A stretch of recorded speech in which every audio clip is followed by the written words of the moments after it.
Chapter 1. The Dawn of a Great Event.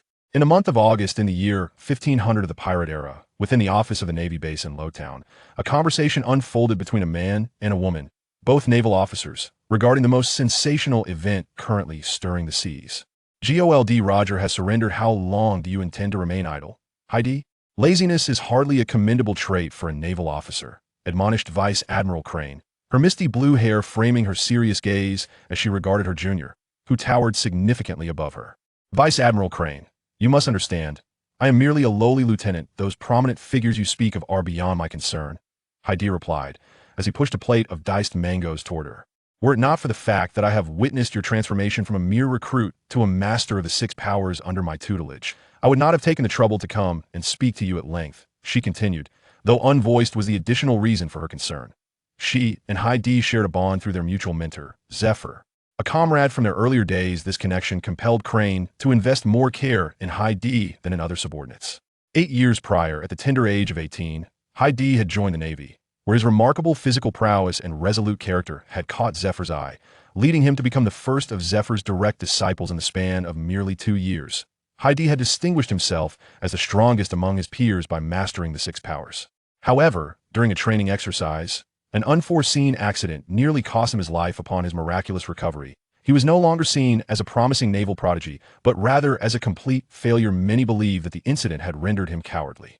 In stark contrast to this perception, the truth lay deeper. The soul inhabiting his body was no longer the spirited naval officer, but another Heidi, one who had traversed from Earth. The reason for his apparent lethargy stemmed from the knowledge that, despite the perilous world of pirates, not a single named naval officer had ever perished in this realm.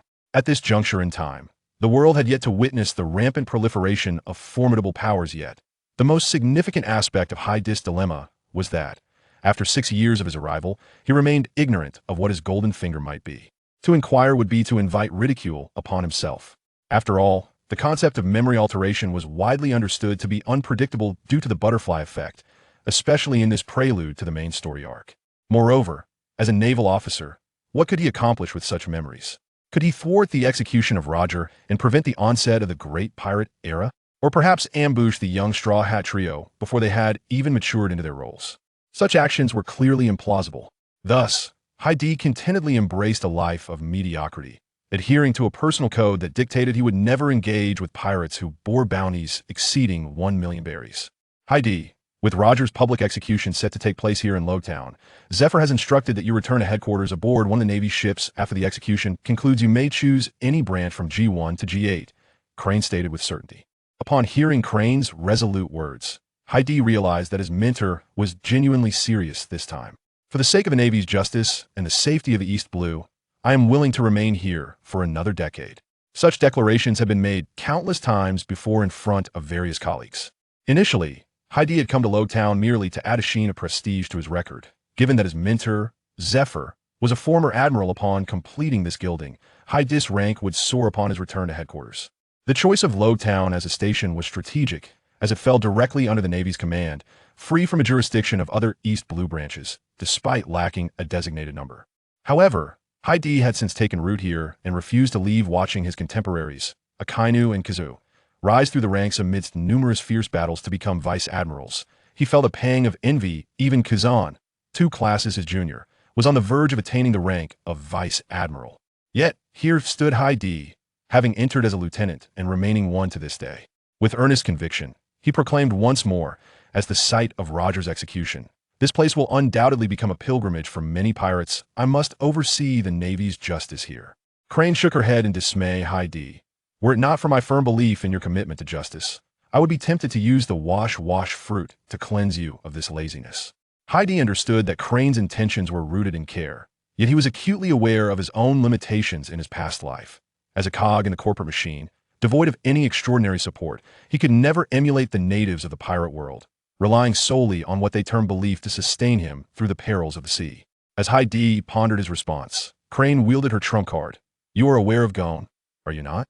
Upon hearing this, Heidi sensed an impending calamity. He had never anticipated that the Navy's chief strategist, the proponent of pure justice, would employ such a tactic, one that, while seemingly beneath her station, was noble in Heidi's eyes, to entice him toward compliance. "I have heard of her, but we are not acquainted," Heidi stated, lacking conviction. In the world of One Piece, he was indeed unfamiliar with Gion, a contemporary of Kazan, whom he had never even laid eyes upon. However, prior to his transmigration, he was aware of this enchanting figure, skilled in the arts of the geisha, who lured pirates and enforced justice through her beauty, possessing knowledge of all but her age. Of course, that solitary detail was rectified upon his arrival, as he learned that Gion was now 26 years old and a commodore in the Navy. If you wish to return to headquarters after Roger's execution, you may directly request a transfer to the G1 branch. Heidi inhaled sharply, offering a hollow laugh as he deftly diverted the conversation. Although subsequent discussions centered on military matters, the mention of the G1 branch lingered in his mind. Time, relentless and unyielding, continued its course, impervious to high-dis lethargy. A month later, upon learning of Roger's surrender, the Golden Lion Shiki launched an assault on the Navy headquarters. In a turn of events reminiscent of the original storyline, the Admiral Sengoku and the ever-steadfast Carp joined forces to confront Shiki, resulting in the devastation of half a Marineford before ultimately imprisoning Shiki in Impel Down. As Heidi observed the increasing influx of future powerhouses infiltrating Lowtown under various guises, he felt no trepidation like many of his fellow officers. After all, he was a transmigrator privy to the ultimate outcome that doomed Roger would never allow Rayleigh and the others to rescue him. For Roger had famously declared during his parting with Rayleigh, "I will not die." Yet, it was not his physical form that would endure, but rather his spirit. Moreover, whether by the Navy's covert machinations or the involvement of CP0 through CP9, Lowtown had long been secured should they choose. These future titans might not escape the town alive. On the day of the execution, the sky wept with a gentle rain. Heidi did not present himself at the town square, but rather observed from the second floor of an adjacent building, keenly identifying the hidden identities of the future powerhouses gathered below. Upon Roger's arrival in Lowtown, Heidi had seized the opportunity, utilizing his position to meet the Pirate King privately. Yet, his intentions were not driven by curiosity or inquiries about the One Piece. He sought to ascertain whether contact with this formidable figure might finally unlock the elusive golden finger that had yet to materialize. Alas, his efforts bore no fruit. As the rain intensified, Heidi discerned several renowned figures within the crowd. Dracula Mihawk, Shanks, Buggy the Clown, Crocodile, Don Quixote Doflamingo, and even a young Moria, yet he could not locate the man known as Luffy's father amidst the throng of cloaked individuals. As the moment drew nearer, the shackled Roger was ushered onto the execution platform by two soldiers. Following the customary preamble from the officiating officer, the iconic scene from the original narrative unfolded. Kneeling upon the ground, Roger slowly lifted his head, a confident smile gracing his lips as he bellowed the words that would herald the dawn of the great pirate era. "Do you seek my treasure? If you desire it, I shall grant it all to you seek it. I have placed all my wealth there." Upon hearing these words, the crowd erupted into chaos, followed by the frantic commands of the officers and the grim spectacle of Roger's decapitation, blood splattering the scene.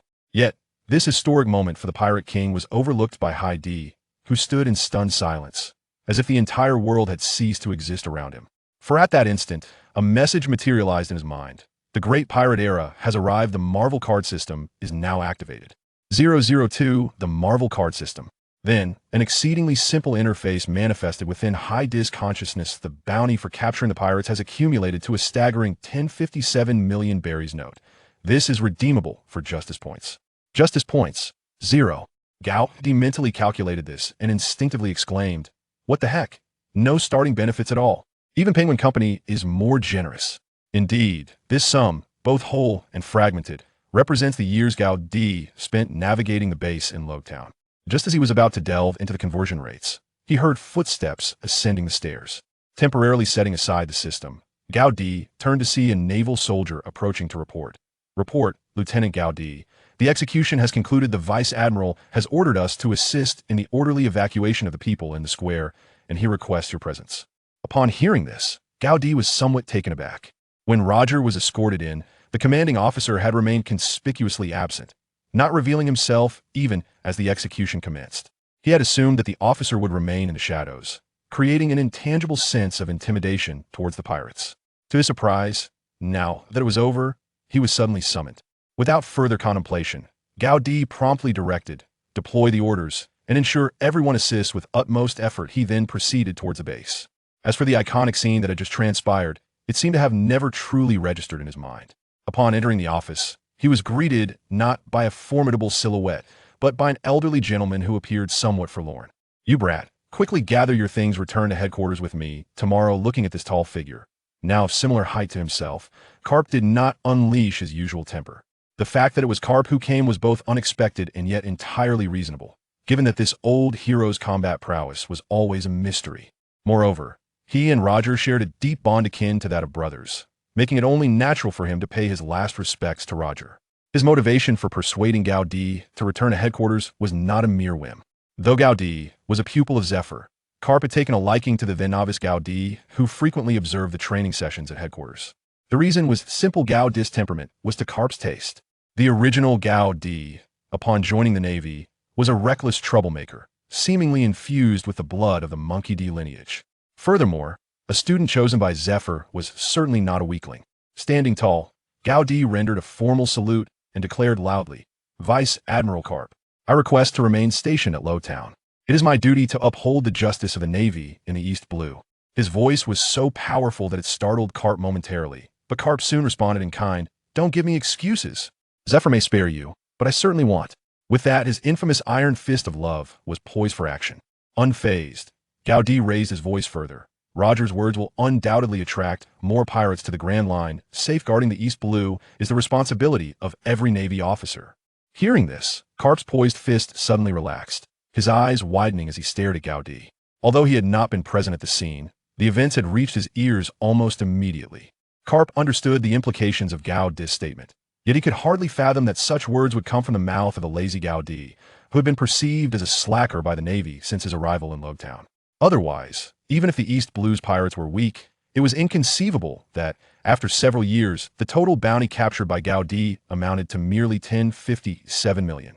It was fortunate that the Navy did not operate under a system of demotion for negligence otherwise, according to the policies of his previous life, where a 996 work schedule was deemed a blessing. Gaudi would have likely been coerced into resigning long ago by superior tactics. In the coming year, the situation in the Four Seas is likely to become quite chaotic. My intention in bringing you back to headquarters is for your own good. Karp's voice had noticeably softened as he spoke. This prompted Gaudi to reflect. The source of the chaos Karp referred to was likely the Navy's impending hunt for Ace, the illegitimate son of Roger, under the directive of the world government. Although Ace's mother is currently hidden on Batarilla Island in the South Blue, the increasing naval presence there could very well lead to a surge in pirate activity in the East Blue, and in a few years, over in the Goa Kingdom as well. However, Gaudi was no longer the same slacker as before. Now, equipped with a golden finger, he intended to experience a life unlike any he had previously known. Previously, he had feared for his life without his golden finger, but now, with it, he could gradually embark on endeavors he had longed to pursue in his past life. With this thought in mind, Gaudi continued, "I am willing to maintain stability, safety, and prosperity in the East Blue, allowing the light of Navy justice to illuminate every corner of these waters." This was a heartfelt declaration from Gaudi, continuing, "As a slacker merely meant passing time, until death with the golden finger in hand. Why not make this life more exhilarating?" Although he was uncertain what cards he might draw, in the world of One Piece, even possessing a Mjolnir would grant him an undeniable edge. Imagine facing a swimming Enelwoldent. That'd be intimidating. And if he were to encounter characters like Black Widow, Scarlet Witch, or Captain Marvel, life would be nothing short of extraordinary. Seeing Gaudi's resolute expression, Karp refrained from further objections and acquiesced. His original intention was to prevent Gaudi from languishing in idleness, as Gaudi's innate talent had been apparent upon joining the Navy, and his aptitude was high. Had mastered the 6 styles without exception. In the East Blue, where no one was monitoring him, if he returned to headquarters, both Zephyr and Karp would ensure that the slacker Gaudi would strive for progress. Now that Karp had noticed a glimmer of ambition in Gaudi, he felt no need to press further, especially since he was unaware of Gaudi's strength growth over the years in the East Blue. If he were to return to headquarters, it was unlikely he would be assigned a desk job regardless of which branch he joined. He would be thrust into real combat against formidable pirates. As for his current capabilities, it was doubtful that slacker Gaudi could match even a naval sergeant on the Grand Line. So remaining in the East Blue to train diligently for a few more years would indeed be a commendable choice for him. With this thought, Karp continued, "Then I shall await the outcome. I grant you 1 year to prove your worth. Should you fail to capture pirates with bounties totaling at least 50 million berries within this year, it shall not be I who request your return." Gaudi solemnly responded, "I swear by the justice of the Navy, I guarantee the completion of this mission, with a system linked to the bounty in place, henceforth." Gaudi would pursue pirates with a fervor surpassing that of Borsellino after consuming the Pika Pika Nomi. After parting ways with Carp, Gaudi eagerly engaged in the evacuation efforts, an unprecedented display of initiative in Rogue Town after so many years. He was eager to ascertain whether those pirates who had infiltrated the town had departed, and if among the remaining, there were any whom he could apprehend. However, after traversing the entirety of Rogue Town, he encountered not a single notable figure. Those who claimed to be infamous pirates bore no bounty, which left Gaudi, who had resolved to turn over a new leaf, feeling somewhat disheartened. As night fell, the various shops in Rogue Town began to illuminate. Those who had witnessed the execution during the day gathered in familiar taverns, exchanging their thoughts on this historic moment. Their opinions fell into three distinct camps. The common folk proclaimed, "Well done. Pirates are nothing but demons who plunder and destroy, with this tyrant slain. Who would dare to become a pirate again?" The pirates with ties to Roger lamented, "What a pity. The pirate king met such a fate, ultimately beheaded by the navy." Meanwhile, those dreaming of the One Piece chuckled, "Ha! I am coming for the Grand Line. One Piece, Roger's treasure, await my arrival at the end of the Grand Line." Having gained nothing from his endeavors, Gaudi walked back to the base, passing by the Half-Mountain Tavern, where a familiar patron called out to him, "Captain Gaudi, come in for a drink, it's on me. Share with us the tale of that demon in prison." In times past, Gaudi would have entered without invitation, ordering a coconut rum and perhaps introducing himself to a newcomer seeking to make a living in Rogue Town. However, today, after a brief chuckle, he returned to the base, as a card system awaited his comprehension. Once in his solitary quarters, Gaudi locked the door and summoned the system interface. Without hesitation, he exchanged his bounty for justice points. Little did he know that the system was far from ordinary. Each 100,000 berry of bounty could be exchanged for merely one justice point. The true shock lay ahead. The card pool required 10 justice points for a single draw, and astonishingly, there was no discount for a 10 draw. "Good grief," he exclaimed. "One draw costs 1 million berry, while a 10 draw amounts to 10 million. Even the Penguin Company wouldn't dare to be so unscrupulous." It was important to note that this was not the era of the future, where the likes of Crocodile boasted a bounty of 81 million berry. This was not the time of rampant bounty inflation, where supernovas began at 1 billion. As for Old Sand, even setting aside whether he could be defeated, finding such a figure was a challenge in itself. Gaudi could not possibly confront the entire Whitebeard pirates from the outset, unless he were to receive a gloved Thanos in a miraculous 10 consecutive draws. While one may indulge in complaints, the necessity of drawing remains paramount. Gaudi harbored skepticism towards the rituals of hand-washing and incense burning, unless, of course, he found himself beside a fortunate bearer of luck, the alluring receptionist from Golden City, Bakara. With this thought in mind, Gaudi abruptly summoned a pristine notebook and inscribed a line in Chinese. Objective 1, subdue Bakara. Naturally, he believed his primary interest lay in her fruit abilities, while the physical aspect was merely a trivial matter. Setting aside the notebook, Gaudi proceeded to draw cards. However, the anticipated spectacle of dazzling golden light did not materialize.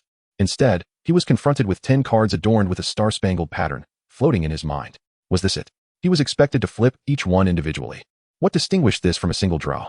Clearly, without explicit annotations, Gaudi remained unconvinced that the odds of a 10 draw could surpass that of a single draw. In truth, even with clear annotations, Gaudi would remain skeptical. The 10 draw merely served as a convenience. The requirement to flip each card individually was utterly absurd. Henceforth, he would prefer single draws. After expressing his grievances, Gaudi, filled with immense anticipation, clicked on the first card from the left. As he contemplated the alluring figures of the Black Widow, Scarlet Witch, and other captivating women, the card revealed an auspicious 3-digit number, jolting him into clarity. 888 berries. What on earth? A Western comic card system presenting him with currency from One Piece. This was utterly absurd.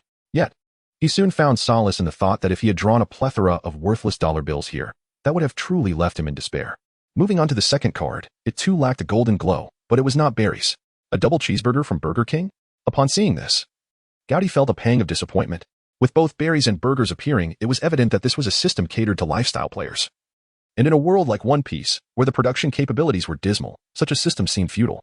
Nevertheless, Gaudi did not succumb to despair. After all, enhancing attributes through a burger was still a common occurrence. He proceeded to draw again.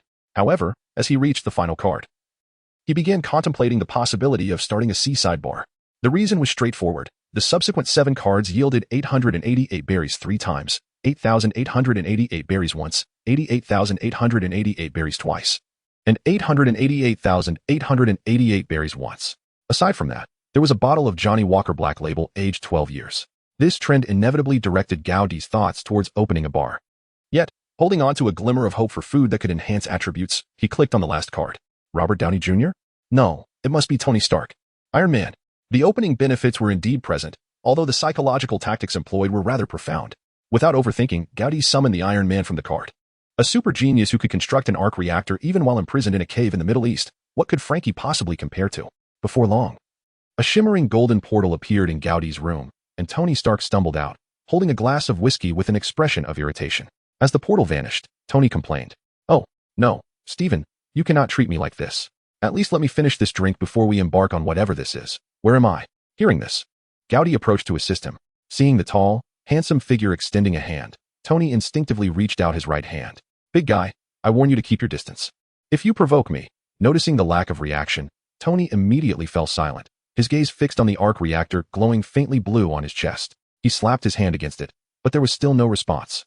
"Mr. Tony Stark, greetings. My name is Gowdy, and I am a Navy captain. Welcome to the world of One Piece." Upon hearing Gowdy directly address him by name and declare himself a Navy captain, Tony felt a wave of relief. As for the mention of the One Piece world, he dismissed it as a humorous greeting from the other party. Grasping Gowdy's hand, Tony stood up and continued, seriously. "My friend, the Defense Department allocates a significant budget to the Navy each year. How is it that you reside in such a wooden shack? Tell me, are you on a vacation assignment in Hawaii?" His voice trailed off abruptly. The reason was simple. Standing at 301 centimeters, Gowdy towered over Tony Stark, who was a mere 185 centimeters tall, making him appear like a child. In Tony's astonishment, Gowdy spoke again. "I believe you may have misunderstood. I am not part of the American Navy. This is the world of One Piece. Perhaps explaining it through the concept of parallel universes will make it easier for you to comprehend." After Gowdy's introduction, Tony felt somewhat reassured, as he could grasp the notion of parallel universes. However, he was perplexed about why his powered armor hadn't arrived, or where everyone else was. "Mr. Gowdy, I hope you can provide me with an explanation. Are we still on Earth? If not, how do I return?" Faced with this inquiry, Gowdy was at a loss for words. Was this Earth? Certainly not. How to return? Even if he knew, he would never divulge that information. Gowdy was counting on Tony to help him create the Iron Man suits to confront the pirates. "This is not Earth, and I have no idea how to get back." Upon hearing this response, Tony pressed further. "What is your relationship with Stephen Strange?" "None." "Then how do you know me? Where is your armor?" Confronted with such soul-searching questions, Tony was left momentarily dazed. "Right, where is my armor?" Frustrated, Tony began rummaging through the room. "Where is my portable suitcase? Damn it, why is this locator chip not functioning? How far is this from Earth?" Not wanting to hear any more complaints from Tony, Gowdy delivered a swift punch of affection, sharing his own frustration. Giving a playboy without his armor was akin to handing a fatherless Sanji a mere kitchen knife. No. Sanji at least had culinary skills. In the world of One Piece, devoid of a robust industrial foundation and situated in Rogue Town, this version of Tony was, to put it kindly, merely a blacksmith. If Thor or Hulk had arrived, Gowdy might have reconsidered. But facing a Tony Stark without armor meant he could easily subdue him without any effort. Indeed, after enduring a beating in the Middle East, Tony quickly settled down. However, seeing that Gowdy had no intention of forcing him to create Jericho missiles, Tony sat on the ground, engaging in friendly conversation with Gowdy. A social butterfly and playboy encountered a modern-day time traveler who had lived among the natives in the One Piece world for 6 years, leading to an endless exchange of topics. However, the current Tony was far from the billionaire he once was, lacking private jets and uniformed attendants. Now, in a state of poverty, he could only accompany Gowdy to the Half Mountain Tavern, sipping on unfamiliar beer flavors, having long forgotten who Pepper Potts was. Indeed, Tony in the Half Mountain Tavern resembled Gowdy when he first arrived. Faced with voluptuous figures that seemed to exist only in comics, Tony embarrassingly experienced a non-combat health decline. It was hardly surprising. When Gowdy first witnessed such scenes, he was no better off, although he had read the original work. Encountering such fantastical figures in real life was overwhelming for anyone not inclined towards homosexuality. However, stripped of wealth, fame, and status, Tony quickly became emo. Regardless of whether it was an older sister or a younger sister, this showed little interest in him, a 185-centimeter rogue. Watching Gowdy explain the Navy's 6 styles to beautiful women, Tony made a decision. The Playboy's collection album, One Piece Edition, was about to commence. 004 Mark 110 can armor? Early the next morning, Gowdy was roused from his slumber by his subordinates. Upon arriving at the temporary holding cell for pirates, he was greeted by the sight of Tony, whose face resembled that of a pig. Unable to contain his laughter, Gowdy released Tony and escorted him to the infirmary. As they traversed the corridor, listening to Tony's incessant complaints, Gowdy gradually pieced together the events that had transpired. That night, after a series of encounters, Gowdy had engaged in a sparring match with a young lady eager to witness the Navy's 6 powers. He left Tony with 10,000 berries, instructing him to amuse himself and find a hotel to rest, with plans to meet him at the Navy base the following day. Observing Gowdy depart with a beautiful companion, Tony felt a pang of dissatisfaction. In a fit of desperation, he attempted to strike up a conversation but was swiftly dealt with by Shanks, who had inexplicably lingered and unexpectedly emerged, leaving Tony battered and unconscious. Subsequently, the Navy was summoned, and Tony was taken back to the base for confinement. Had it not been for Tony's incessant calling of Gao Di's name upon regaining consciousness, Gao Di might have awoken with the added burden of searching for his wayward companion. Gao Di, without a moment's hesitation, recognized that given this fellow's temperament, without Pepper by his side to keep him occupied, he would undoubtedly become a human pile driver. Tony, before you create the Markai suit of armor, it would be wise to remain silent. Ah, your words resonate deeply with me. But why not the Mark II or a more advanced model? Do you doubt my ingenuity and capabilities? I assure you, I am not like that ancient popsicle, Steve Rogers. In response to Tony's incessant complaints, Gao Di shook his head and sighed. Tony, I am aware. In the original world, even without armor, you were a billionaire, a genius, a philanthropist, a playboy. Yet here, at present, you are merely an ordinary individual devoid of any assets. If you fail to grasp this reality, I could easily dismantle your arc reactor and hand it over to the Navy's scientific division. I believe it could earn me a brigadier general's rank. Upon hearing this, Tony sulked and raised his hands in surrender. All right, Gao Di, I concede to your advice. Noticing Tony's inclination to continue, Gao Di raised his fist. Tony, if I were you, I would remain quiet. Furthermore, I must warn you, once we enter the infirmary, it would be prudent to harbor no inappropriate thoughts towards the female doctor inside. Otherwise, she possesses the capability to shatter every bone in your body and reassemble you thereafter. This latter remark was merely a scare tactic. After all, this was merely a naval base in Rogue Town, far from the likes of a doctor such as Dr. Law. Gao Di's intention was to propel Tony into the development of the Markai suit. For relying on the current inexperienced crew would delay any chance of achieving a tenfold enhancement. After Tony tended to his wounds, Gao Di guided him through the necessary formalities for joining the Navy. Initially resistant, Tony ultimately acquiesced under Gao Di's iron will.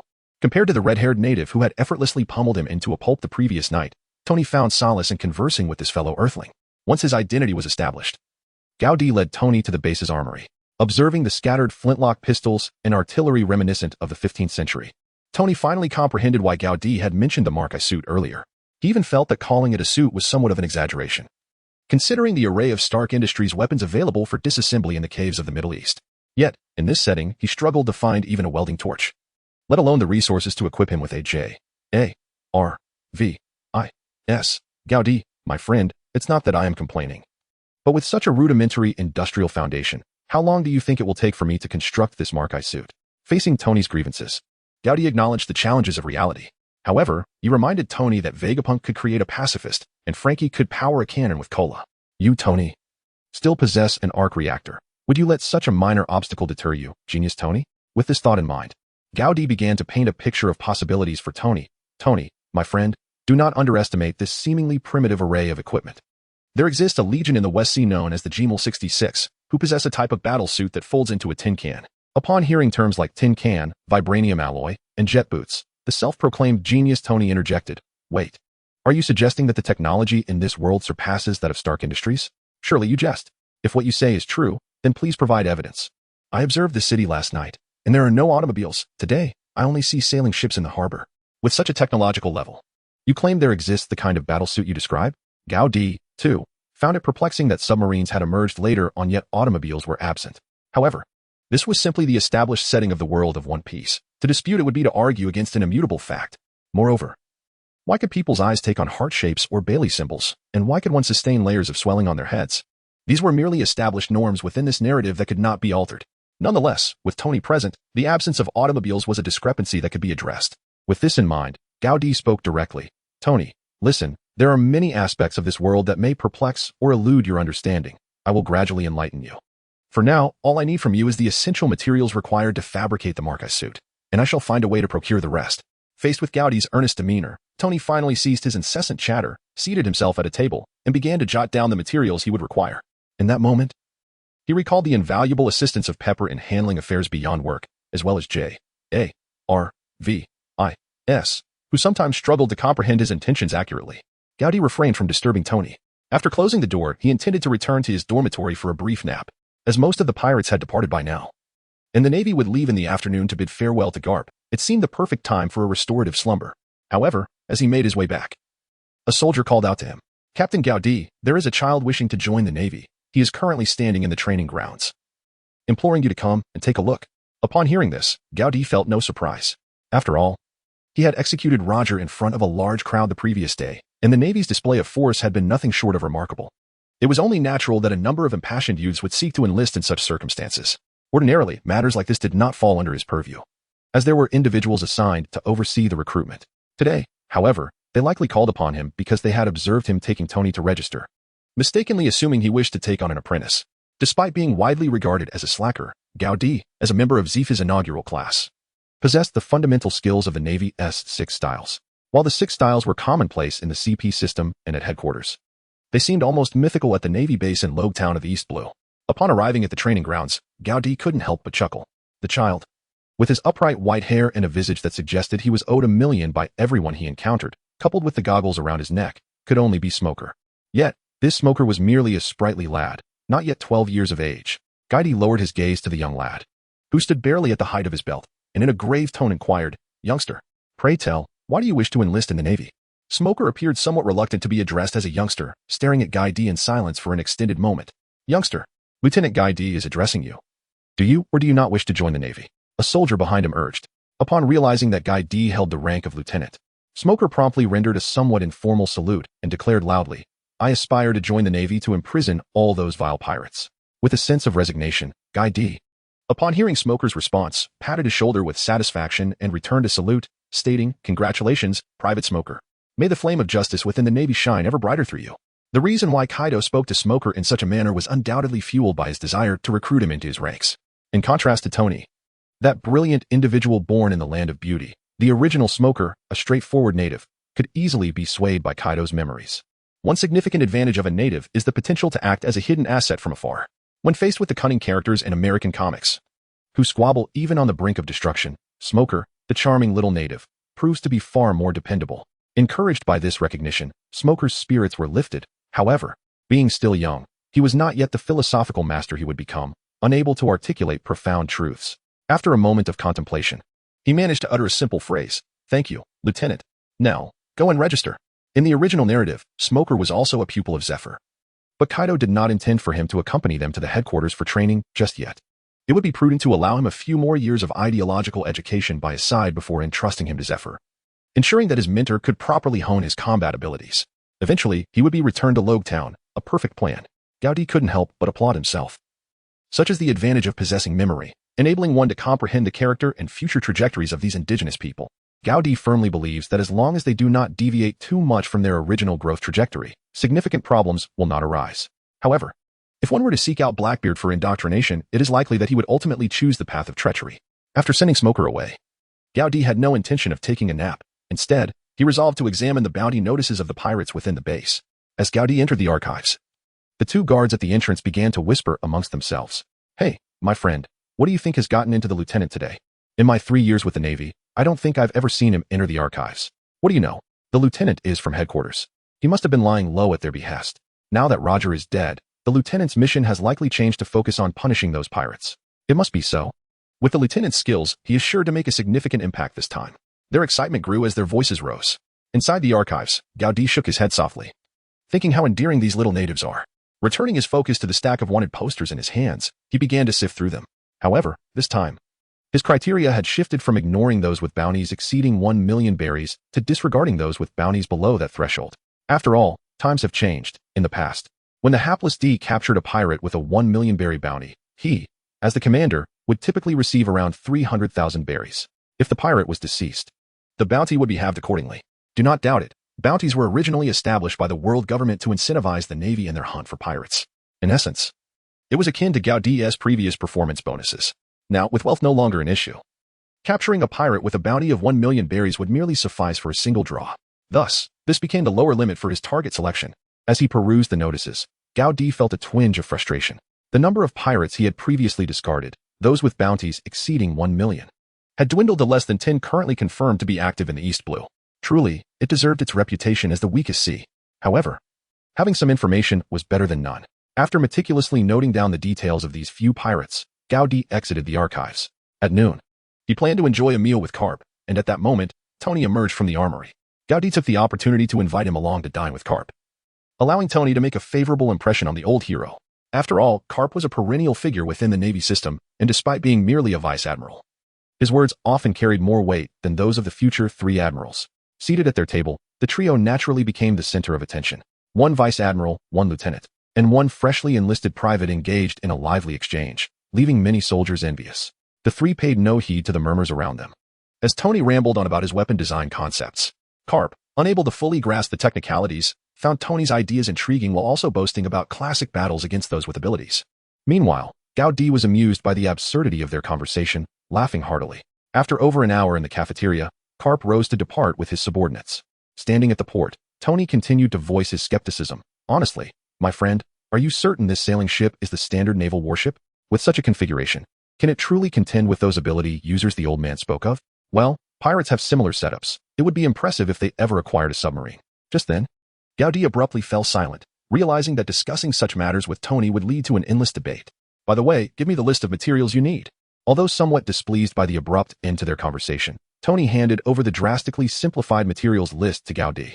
Gaudi glanced over the materials and realized that only a third of what he could find was recognizable, another third was completely untraceable, and the final third was utterly unknown to him. Such a situation inevitably hinted at a rather melancholic tale.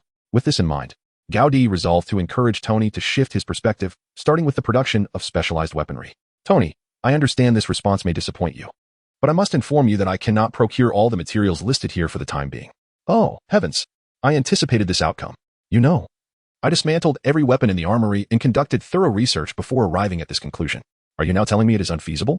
Gaudi, you can't possibly be suggesting that the Navy can't allocate these funds. The previous iteration of Tony would never have uttered such words. Lacking research funding was inconsequential, as the military could simply place orders after product acceptance based on pricing. Yet now, he found himself financially constrained, unable to self-fund his inventions. Tony, I wish for you to grasp this. The one financing the armor's creation is not the Navy, but myself. Additionally, I have a suggestion for you that I believe you should ponder. Although Tony, who had always prided himself on his genius, was previously reluctant to heed others' advice, the current reality compelled him to surrender. I sincerely hope your suggestion holds potential for implementation. Tony discerned Gaudi's underlying implication. This was not merely a service to the military, but rather a partnership in innovation. The notion of creating weapons for his own people was an opportunity Tony could hardly refuse. Those with abilities are akin to ducks out of water. They become vulnerable when confronted by the sea. Before Gaudi could finish, Tony interjected, "Oh, my friend, are you suggesting I create a water cannon? The kind only police and firefighters employ?" No, wait. Gaudi, I must concede that your intellect has reached at least a tenth of my own. Such a device is not particularly challenging, provided there is sufficient power for the pressurization apparatus. But I am not referring to a water cannon. I do not envision those with abilities standing still like wooden dummies while you unleash it upon them. I merely present a fact. The specifics of the weapon are for you to contemplate, but I assure you, a water cannon is far from an optimal choice. Regardless, as long as you can ensnare the target, they become a stationary mark. Let us shift our focus to the Mark I iron can armor. Gaudi was unwilling to struggle further. He preferred to invest his 3 million belly savings into the Mark I armor rather than allow Tony to craft a water cannon. Under Tony's earnest guidance, Gaudi, drawing upon the scant knowledge of physics and chemistry from his previous life, finally identified the items on the materials list. Consequently, the feasibility rate soared from 1/3 to 80%, even without considering the power source. If Tony were to construct an arc reactor, locating the necessary palladium alone would be a challenge. With the materials in place, Tony commenced his blacksmithing career, while Gaudi tirelessly began his ventures at sea. Yet, for reasons unknown, after drifting for a week, his bounty collection yielded disappointingly meager results. Only upon making a decision to be less selective did he manage to secure a bounty of 300,000 belly, accumulating a total of 570,000 belly, leaving him just 130,000 belly short of being able to draw once more. As he contemplated whether to venture further to stake out near Twin Peaks, the unrestrained Tony surprised him. He had misappropriated the research funds Gaudi provided for his own amusement at Half Mountain Tavern, only to be soundly slapped by the very woman he attempted to charm. However, Tony, reading a different implication from her mocking gaze, was undeterred, persistently refusing to yield. He was soon left battered and bruised by her and her companions. Yet, Tony was no longer the novice he had been days prior, even as a mere private. He was still a member of the Navy. Without hesitation, he returned to base to rally support for a counteroffensive. Before Gaudi could arrive at the port to enjoy the moonlight with a lady, the Navy, boasting a tenfold numerical advantage, swiftly overran the enemy's stronghold. Yet, they allowed the leader to escape. It was inevitable. A group of inexperienced soldiers, having only encountered their own Navy's abilities, would hesitate to confront an opponent transformed into a polar bear. The very polar bear was the woman Tony had previously teased, as he escorted his companions back to base. Frustrated, Tony bellowed, "Oh, Gaudi, my brother, why are you not in pursuit? Do not let that foolish she-bear escape. She must be captured and brought back to serve as my steed." Initially sympathetic to Tony's plight, Gaudi could not suppress a laugh upon hearing the words she-bear and steed. "Fear not, Tony, Even if you hadn't mentioned it, I would capture her. But the time is not yet right. The reason for his hesitation lay in the fact that, whether in his past life or this one, Gaudi had never encountered this particular Zoan-type devil fruit. Thus, he remained unaware of whether her identity was that of a pirate, a bandit, or a revolutionary. Gaudi was not intimidated. Rather, it signified that this individual bore no bounty. With a bounty-less ability user, the power of pricing rested entirely in his hands. Indeed, the most astute application of this system lies in simultaneously acting as both the referee and the player. Upon returning to the base, Tony made his way to the infirmary. While Gaudi commenced the interrogation of his associates, this group proved to be quite pliable, unable to withstand intimidation, and within 5 minutes, they had divulged everything. It turned out this band was a faction of mountain bandits, with the escaped ability user being their leader, Tyler. His fruit ability was that of the blaze fruit. Afflicted by a peculiar condition, rather than the polar bear described by Tony. The reason for their cowardice likely stemmed from Tyler's inherently timid nature.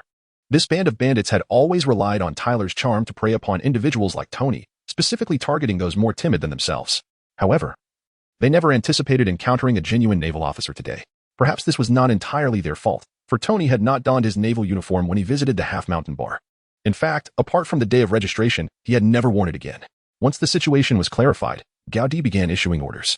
From this moment forth, the waters surrounding Rogue Town would be patrolled day and night, with all departing vessels subject to rigorous inspection, as long as they could control the departing ships. No ability user could escape by swimming. The next step was to report the situation to the higher-ups and issue a wanted notice. This series of procedures progressed swiftly, and by the following morning, the headquarters relayed the wanted notice along with the bounty amount. 2.5 million berries? For a Zoan-type ability user. Is this the price? Gaudi was somewhat reluctant to accept this reality. In his understanding, the current abilities of animal-type power users generally surpass those of ordinary superhumans. Moreover, this albino strain was likely among the rarest, comparable in rarity to mythical beasts and ancient species. However, the establishment of bounties involved multifaceted considerations. Strength was merely one aspect, while the severity of the offense and the influence of the perpetrator's identity were also critical factors. As for the notion of fattening someone up before eliminating them, Gaudi could not bring himself to do such a thing. He merely contemplated the necessity of finding a shameless individual skilled in eliciting sympathy to draft a report in the future. At this thought, a colleague's name flashed through Gaudi's mind, but recalling the distasteful deeds he had committed in collaboration with pirates, he promptly closed the notebook he had only partially opened. He proceeded to muster his troops and dispatched individuals to commence a search of the mountains. After a morning of searching, the encirclement around Taylor had shrunk to a forest area with a diameter of 300 meters. At this juncture, Gaudi issued the command, "Cease the search. I shall handle the remaining area myself. If she escapes, do not fire. I want her alive." Upon hearing this order, the nearby naval soldiers gazed at Gaudi with admiration. Truly, our Lord Gaudi is remarkable, willing to confront a power user single-handedly. Such a compassionate commander. It is my first time hearing of such a thing. Long live Lord Gaudi. Listening to these somewhat exaggerated praises, Tony, whose head was still bandaged, chuckled. "Gaudi. My brother, the conviction of these natives is truly astonishing." As he spoke, he tightened his grip on the flintlock pistol, seemingly intent on accompanying Gaudi into the fray.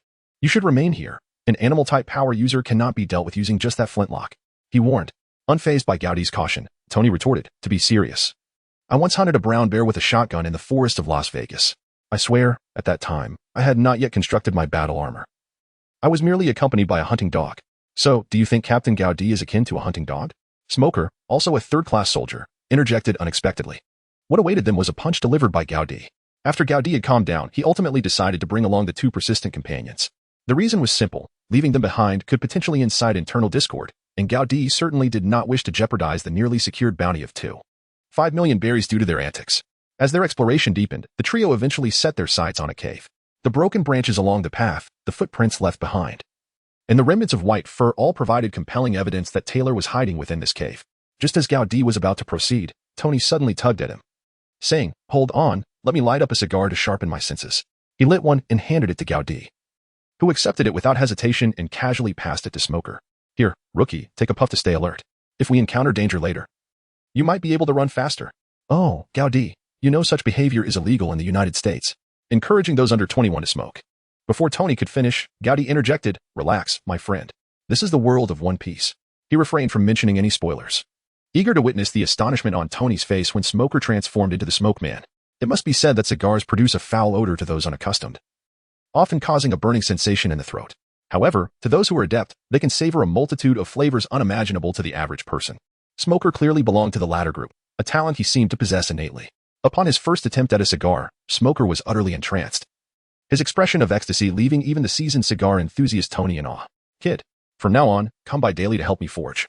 And you can have a cigar each day." Tony, who had previously condemned Gaudi from a legal standpoint, suddenly adopted a capitalistic demeanor. Yet, before Smoker could respond, an earth-shattering roar echoed from within the cave.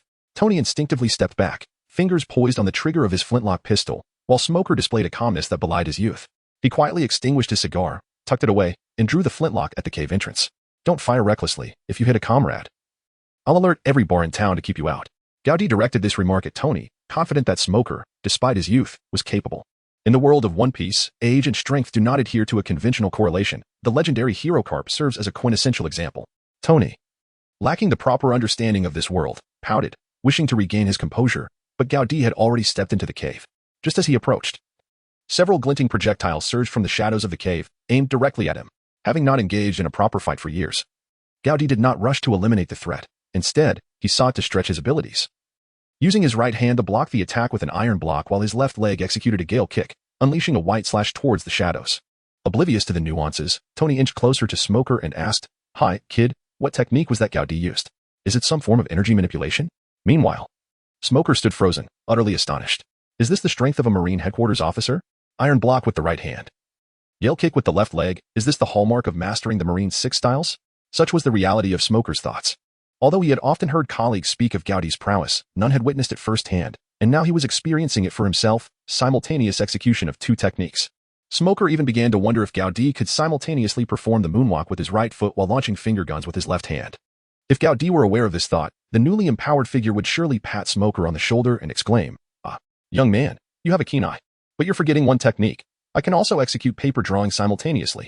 As Smoker regained his focus, the massive white bear emerged from the cave, towering twice Gaudi's height, causing both Tony and Smoker to panic. Yet Gaudi appeared utterly unperturbed. Size alone did not guarantee victory. Moreover, the bear bore wounds, while Gaudi seemed untouched. "Marine, why are you pursuing me? I, Taylor, have not committed any acts of plundering against civilians." Gaudi was both amused and infuriated by her clever misrepresentation of the concept. To suggest that seduction followed by violent robbery is not illegal, unless you're in Guion, and if the target is a pirate, that would truly be entrapment. Gaudi felt no inclination to explain anything to her and directly produced the wanted poster worth $5 million. Bailey, saying, "Taylor, the bandit, take a good look. This is your wanted notice." The 6-meter-tall Taylor stared in disbelief at the poster, which was no larger than her palm, and then roared in fury. This must be a forgery. The Navy could not have acted so swiftly. With that, she launched a series of powerful slaps towards Gaudi. To be fair, having experienced the strength of this polar bear, Gaudi had formed a basic assessment of Taylor's capabilities. Her cowardice was merely a facade. She was not devoid of power. Had she showcased such strength the previous night in Rogtown, Gaudi, who arrived late, would undoubtedly have been burdened with a multitude of injured comrades upon returning to base. Furthermore, based on Tony's description, when Taylor transformed into her bear form, her physique was roughly the size of an average adult brown bear, at most matching Gaudi's height. However, the current Taylor, towering at twice Gaudi's stature, led him to suspect that she had only been in her beast-human form then, while now she had fully transitioned into her true beast form.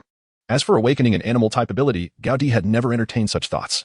A genuinely awakened animal-type user would never settle for being a bandit who resorted to seduction followed by violent robbery. With certainty in his heart, Gaudi no longer held back. After employing the shave technique to evade, he unleashed a barrage of finger strikes targeting the polar bear's back. Though it appeared that Taylor merely swayed slightly, she alone understood that the bones in her back were far from intact. "I must say, the she-bear has remarkably thick fur." Upon hearing Tony's remark, Smoker turned back to him, puzzled. Isn't it natural for bears to have thick fur? Realizing that Smoker did not share his perspective on this matter, Tony opted not to elaborate further.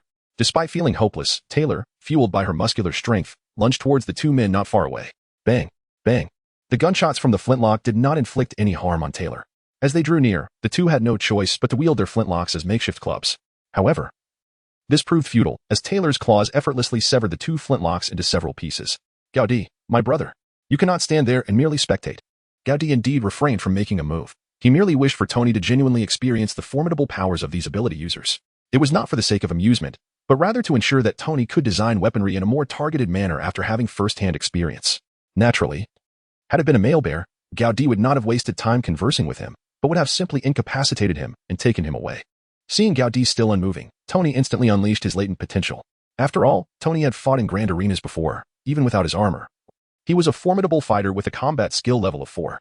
His physical prowess and reflexes were commendable, though he often became somewhat lethargic due to being encased in his armor. With a swift side dive while clutching Smog, Tony narrowly evaded another swipe from Taylor.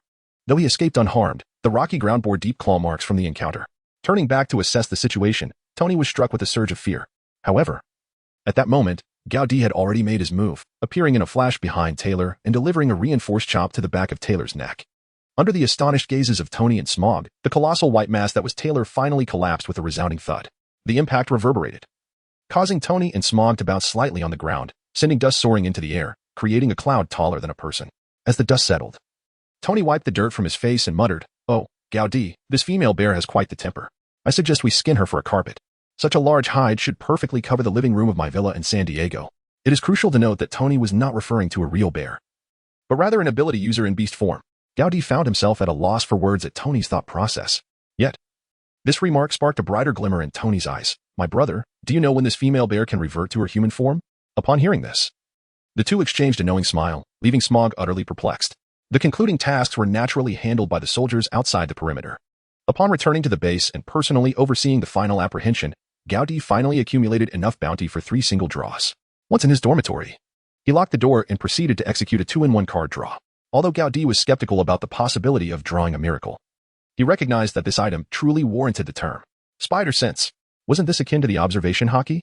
Although this spider sense was not yet at the level of perceiving attacks, predicting opponents' next moves, sensing the strength and emotions of beings, or discerning the positions and quantities of objects beyond one's line of sight, it was still sufficient for Gaudi, who had mastered the Navy's 6 styles but struggled with hockey comprehension. This experience also provided Gaudi with new insights into the cards available in the pool.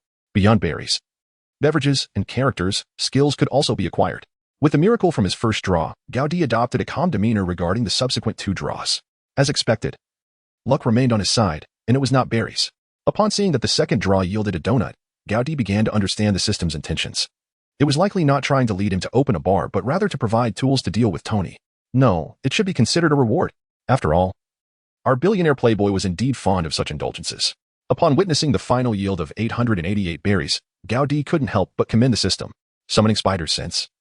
A golden shimmering circle delivered a golden pill to Gaudi. A golden orb?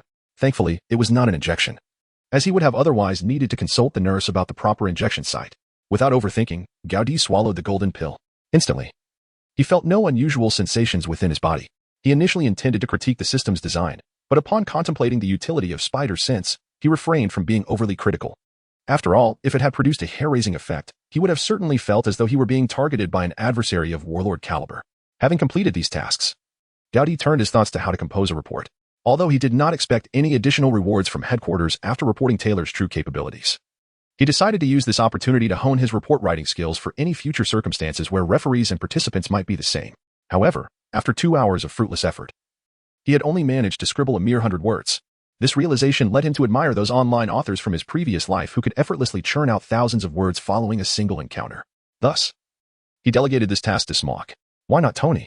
Because Gaudi believed that without J, A, R, V, I, S, and Pepper, Tony would only be able to deliver a coherent speech when interviewed by a beautiful reporter, and the content would likely have little to do with the questions posed. If only they could bring in Phil Coulson, the so-called mayor of Marvel's newbie village, everything regarding documentation, management, and recruitment would be a breeze. In the dead of night, Tony emerged from his cell, looking dejected, and knocked on Gaudi's door. "What is the matter, my friend?" "Let me guess. That big white bear still has tea woken up?" Such camaraderie between men was understood by those who shared it, while individuals like Smog would remain oblivious until the end of their days. Tony did not reflect on their unspoken understanding but shook his head instead, saying, "My brother, I've come to a realization. Even if I managed to construct the Mark I, without advanced weaponry, I wouldn't withstand a single blow from that female bear." Noticing Tony's despondency, Gaudi approached his locker and, out of Tony's view, exchanged for a bottle of 12-year-old Johnny Walker Black Label. Pouring a glass for Tony, Gaudi offered, "Here, my brother, don't lose heart. You must believe that in this world of pirates, you will one day create the Mark 42. Tony accepted the glass and casually took a sip, but that single sip ignited a spark in his eyes. "Oh, thank God. My brother, where did you get this Johnny Walker? You must tell me." The familiar yet slightly unfamiliar flavor instantly pulled Tony from his gloomy state. After downing the drink, he leaned closer to Gaudi. "Listen to me, brother. I feel that after finishing this bottle, I will be able to construct the Mark I within a week." No. Just 3 days. I swear it'll take only 3 days." As he spoke, he tried to snatch the bottle from Gaudi's hands. However, when Gaudi lifted the bottle, Tony's height was insufficient to reach it, despite his attempts. After several futile jumps, Tony continued to plead, "Please, my dear brother. Even just one more cup." As he spoke, he had already begun to clamber onto Gaudi using both hands and feet. Gaudi would never fall for his nonsense. Yet it became evident that such knowledge could indeed be leveraged to manipulate Tony. "Tony, prior to your creation of the Mark I, I shall diligently safeguard this bottle of wine for you. I assure you, it will ultimately belong entirely to you. I shall not indulge in a single sip." "Oh, do not treat me this way, dear brother. Do you not realize that this familiar flavor ignites my creativity? Just one more sip, if you please." Gaudi forcefully pulled Tony off him and tossed him aside. Tony had entered without closing the door, not wishing for the entire naval base to speculate about his peculiar habits the following day. "All right, Tony. The only concession I can make is that once you achieve a significant milestone, I shall pour you another drink." Noticing Gaudi's willingness to relent, Tony pressed on. "Listen to me, Gaudi. Once a bottle of whiskey is opened, it is best consumed in one go. Otherwise, no, Tony. I shall seal it properly and store it away from light at 712 degrees Celsius. If you fail to produce the Mark I armored suit, I will deliver the entire bottle to you by this time next year." Upon hearing this, Tony was left speechless. Yet, after a brief moment, he roared, "A year? Gaudi, are you joking? I wager a week. Just 1 week. If you lend me that white-haired kid, I will surely create the Mark I without flight capabilities or miniature missiles. How about 2 bottles for me then?" Without a moment's hesitation, Gaudi accepted the bet, knowing he could always owe Tony later. In the East China Sea, the weakest of waters, without Bacala's constant presence, it was uncertain whether Gaudi could even muster a single point of justice in just a week. Moreover, the matter of drawing cards was steeped in uncertainty. Pessimistically speaking, even if Gaudi kept Bacala by his side and brought over all the heroes from the American comics, it was unlikely they could produce another bottle of Johnny Walker. If Tony were to sever ties over this, there would be no compensation of donuts or hamburgers. Such a notion was utterly impossible. Gaudi would only show Tony the might of his love's iron fist, which could subdue even the 5 kings. The power of a glass of Johnny Walker indeed revitalized Tony. Early the next morning, before Gaudi had risen, the sound of clanging metal echoed from the workshop beside the armory. After an all-nighter of work, Smog had completely transformed Gaudi's perception of his literary prowess. After perusing the report, even the previously unflappable Heidi felt a flush of embarrassment. This nearly 3,000 word composition, devoid of any numerical references, nonetheless elevated Taylor's combat prowess to the level of a 10 million berries bounty. Simultaneously, Smoker, through his vivid depictions of battle, elucidated what it truly means to master the 6 styles. According to his account, one cannot claim mastery unless capable of executing 2 styles concurrently, in mere minutes of combat. He crafted an impression akin to an Oscar-winning action film, elevating Heidi's status as the ultimate victor to extraordinary heights. Those unversed in the art would exclaim, "Wow. Truly impressive. A vice admiral's caliber," while those in the know would nod in approval, recognizing this lad has promise. He is the one, a candidate for admiral.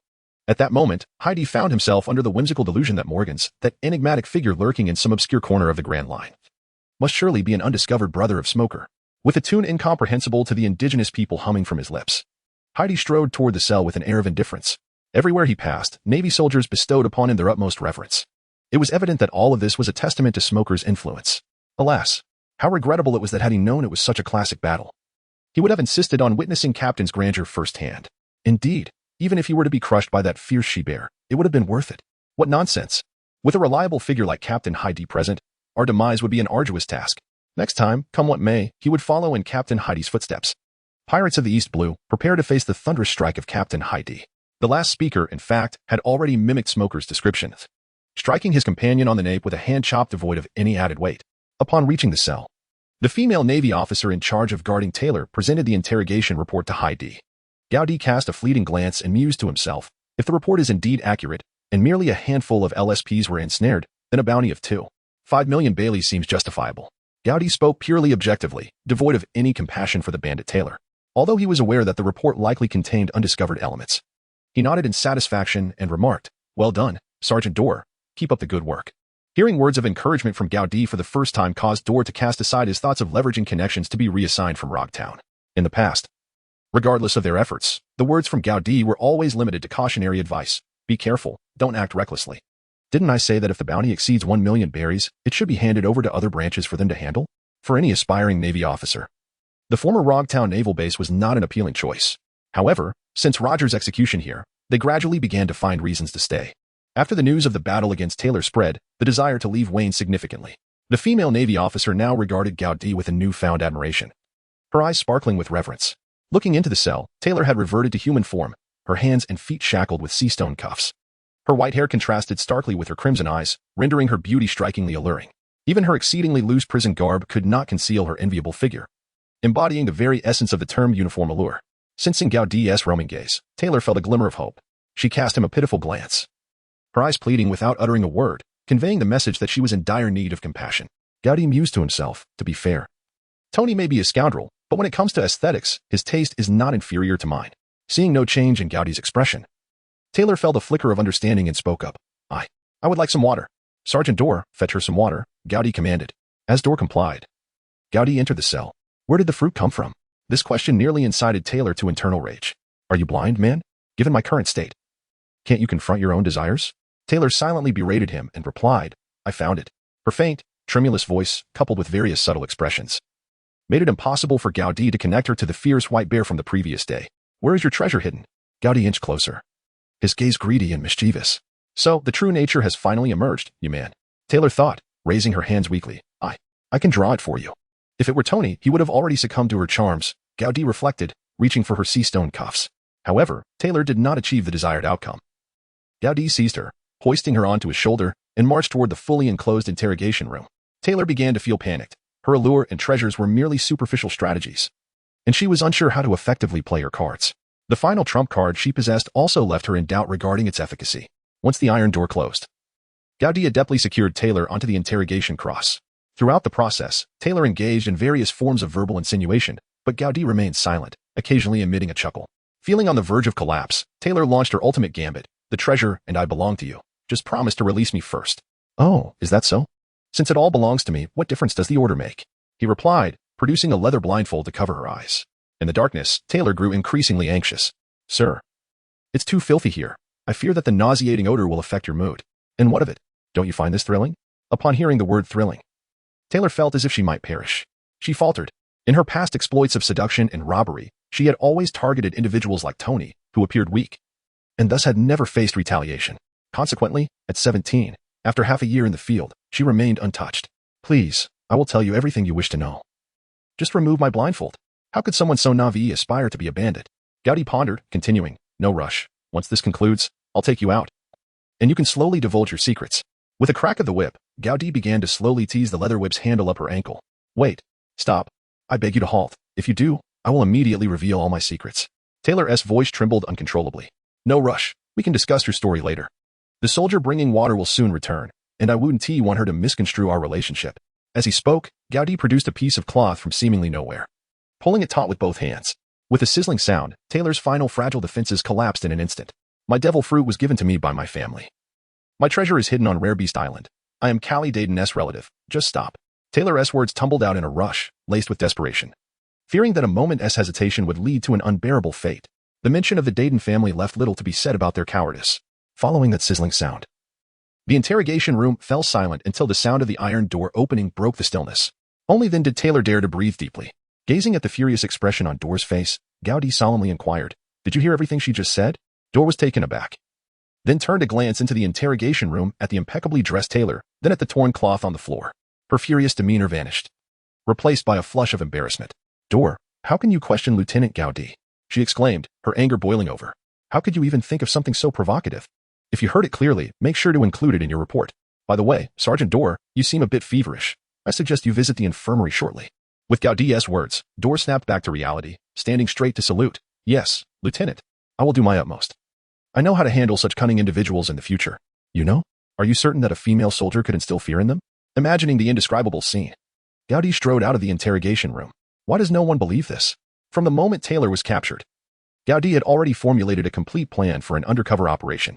The specifics of its execution would depend on the results of the interrogation with Taylor.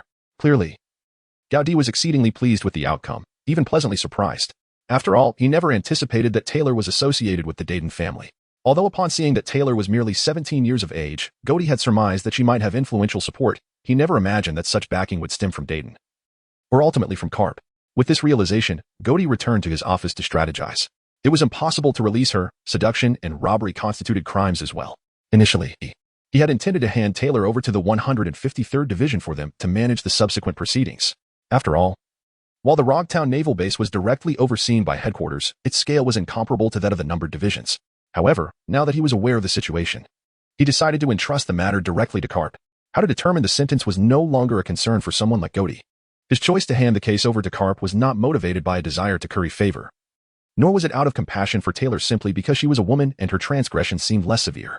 Rather, it was a matter of ensuring that the treasure on Treasure Island would not slip from his grasp, regardless of whether the matter was handed over to the 153rd, 77th, or any division in the East Sea. Without the treasure as leverage, where would the bait for entrapment come from? After Roger's execution, Gotti discerned that pirates were not fools. Merely sending a merchant ship to loiter in nearby waters would not attract them. Although Gotti had previously been regarded as a mere slacker, the recent execution of Roger had left pirates skeptical that only a slacker like Gotti remained to guard the area. This was evident from the meager earnings of the past week. First, Gotti needed to disseminate the news of Taylor's capture through official channels. Following that, he would circulate rumors about the treasure on Treasure Island, with Tony being the most suitable conduit for this information. One day, while Tony was half drunk in the half-mountain bar, he inadvertently revealed this secret to a curious young lady. The information began to spread rapidly, resulting in a furious Gotti subjecting Tony to a thorough reprimand. This was the script Gotti had meticulously devised for Tony. The execution would, of course, occur after retrieving the treasure. Previously, Gotti had little desire for berries. After all, the Navy provided sustenance and accommodation, and with a headquarters-level salary in Rog Town, he had no expenses apart from drinking and courting women. With over 3 million berries in savings, Gotti considered himself wealthy. However, with Tony, the insatiable gold-digging beast, now in the picture, circumstances had changed. Since the inception of the Mark I iron suit, Tony had already expended nearly 100,000 berries, a portion of which had been misappropriated by Tony for cigars and indulgences. This was merely the Mark I suit, considering the entire Mark series, Captain America's shield, Hawkeye's bow, and other items. Gotti felt that his million berries in savings could only serve as a prefix for nano-level goals. Thus, he must retrieve that treasure. And he intended to undertake this endeavor alone, perhaps bringing Tony along as a companion. At that moment, Sergeant Dorr knocked on the office door with a complete report in hand. "Come in." Upon entering, Dorr reported, "Lieutenant Gotti, the report has been finalized. Please review it." Gotti took a look at the report, which essentially echoed the tearful words previously expressed by Taylor. As for the specifics regarding the treasure, there was little elaboration. Casting a glance at Dole's restless eyes, Gotti remarked, "Very well, you may leave. Do not mention the contents of this report to anyone until the military communique from headquarters is released. At your command, Colonel Gotti." "No, Captain." Gotti chuckled softly, finding the little native utterly charming, as they had even concocted a promotion plan for him. Noticing that Dole showed no signs of departing, Gotti recalled, "The bandit Tyler will be delivered directly to the naval headquarters to be handed over to Rear Admiral Karp, while the other petty thieves will be detained for the time being." As for the reasoning behind not sending them all at once, Gotti had his own considerations. If the script he had crafted for Tony failed to deceive those pirates, it would be necessary to allow a few of these minor thugs to escape and divulge secrets. Regarding whether Dayton would come to the rescue, Gotti remained uncertain. Should she arrive, he would not hesitate to claim her bounty of 7.8 million berries, subsequently handing her over to Karp. If she chose not to come, then so be it. Gotti had no intention of seeking her out. To him, Dayton seemed quite likely to be Karp's cherished possession.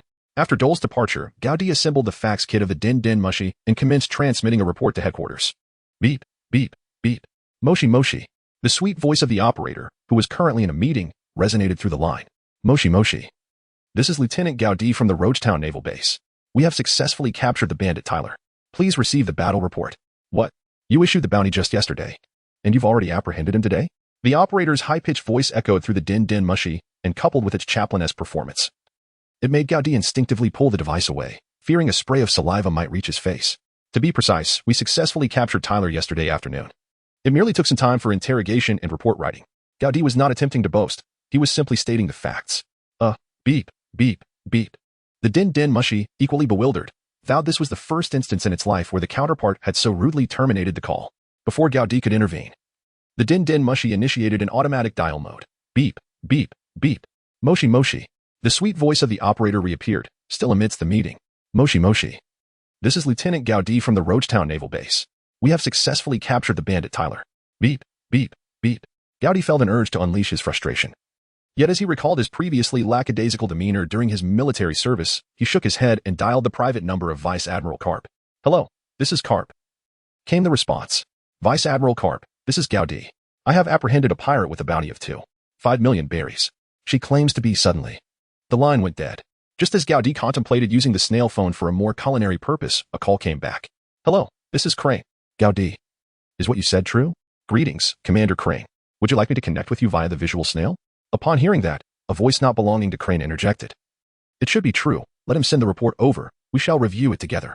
Gaudi, you may begin the transmission, Crane instructed. Following her words, Gaudi transmitted Smoker's detailed report. In a small conference room at the Navy headquarters, Sengoku, Crane, and Karp were all present, discussing the hunt for Roger's heir. Karp and Sengoku were already embroiled in a heated argument when Gaudi's unexpected call interrupted them. Upon realizing it was Gaudi, Karp thought it was trivial and was about to hang up, resuming his quarrel with Sengoku. However, Crane saw this as an opportunity to quell their dispute, prompting her to return Gaudi's call. Sengoku also wished to cease hostilities, thus he urged Gaudi to send over the report. When the nearly 3,000-word report was delivered, both Karp and Sengoku were left speechless. Crane, familiar with Gaudi's capabilities, recognized that a 300-word report was his limit. Previously, when reporting on Tyler's situation, it had been around that length, leading her to conclude that another individual had authored this report. Karp, in alignment with Crane, found it hard to believe that Gaudi had composed such a lengthy document. Sengoku, who was less acquainted with Gaudi, was astonished by the sheer volume of the report. Just recently, during the confrontation with the Golden Lion, he and Karp had struggled to compile an 800-word report. What kind of talent was Gaudi? Sengoku felt a twinge of envy, wishing for an aide as proficient in report writing. After making 2 copies, the three began to read independently. Crane, maintaining a calm exterior, clearly grasped some of Gaudi's clever maneuvers. As the chief of staff, she had set Tyler's bounty. And upon reviewing the report, her immediate thought was that the bounty had been set too low. Based on Smoker's descriptions, she believed 10 million berries would be more fitting. As to 5 million seemed rather insufficient. She had no doubt that Gaudi was the one who handled the situation. After all, he was well versed in the 6 forms. Even against a wild ability user like Tyler, Gaudi could likely maneuver through the first 4 levels of Impel down with ease. Her understanding of Gaudi's clever tactics stemmed from the swiftness of the capture. Gaudi submitted his report to the headquarters in the early hours of yesterday, and the warrant was issued early that morning. According to the report, Gaudi apprehended Taylor around noon yesterday. This implies that from the moment Gaudi returned with his report, it took merely about 12 hours to capture the individual. Although Rocktown is not particularly large, the island it resides on is quite expansive. Given the circumstances at headquarters, this speed might not seem remarkable. However, it is indeed noteworthy within the confines of Rocktown. Gaudi possesses several soldiers and firearms, a fact that he is acutely aware of. It is not impossible to accomplish, but it demands an exceptionally high level of execution. Thus, she concludes that the industrious and ambitious Gaudi must have commenced the search operation immediately after completing the report in the early hours of that day. However, one cannot entirely blame Smoker. The report commenced after the encirclement was established. What a remarkable individual. Zifa certainly did not err in his judgment of you. As for Sengoku, upon finishing the report, he was not only impressed by Gaudi's eloquence but also greatly admired the strategic arrangements made by this young lieutenant. Preventing subordinates from recklessly endangering themselves is a commendable quality that a competent naval officer should possess. Furthermore, Sengoku harbored a question. Is it truly feasible to employ all 6 forms simultaneously? With a weight in his right hand and a gale kick with his left foot. How does he manage it? Meanwhile, Garp was in stitches, tears of laughter streaming down his face. Haha, little he. Where did Gaudi find this person to craft such a report? I believe this report writer should be transferred to headquarters to compose military bulletins. Sengoku concurred. Indeed, the aide, this report deserves to be published in the military bulletin. However, we must add one detail. From the moment Gaudi submitted the report to the issuance of the bounty and subsequent wanted notice, culminating in the capture of the bandit, the entire process did not exceed 24 hours. He spoke in a remarkably calm tone, as if merely delivering a report devoid of any emotional inflection.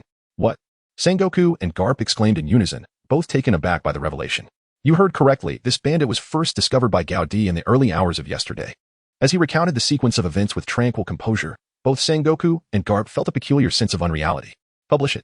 Such a deed should not only circulate within our Navy, it ought to be witnessed by all the people at sea.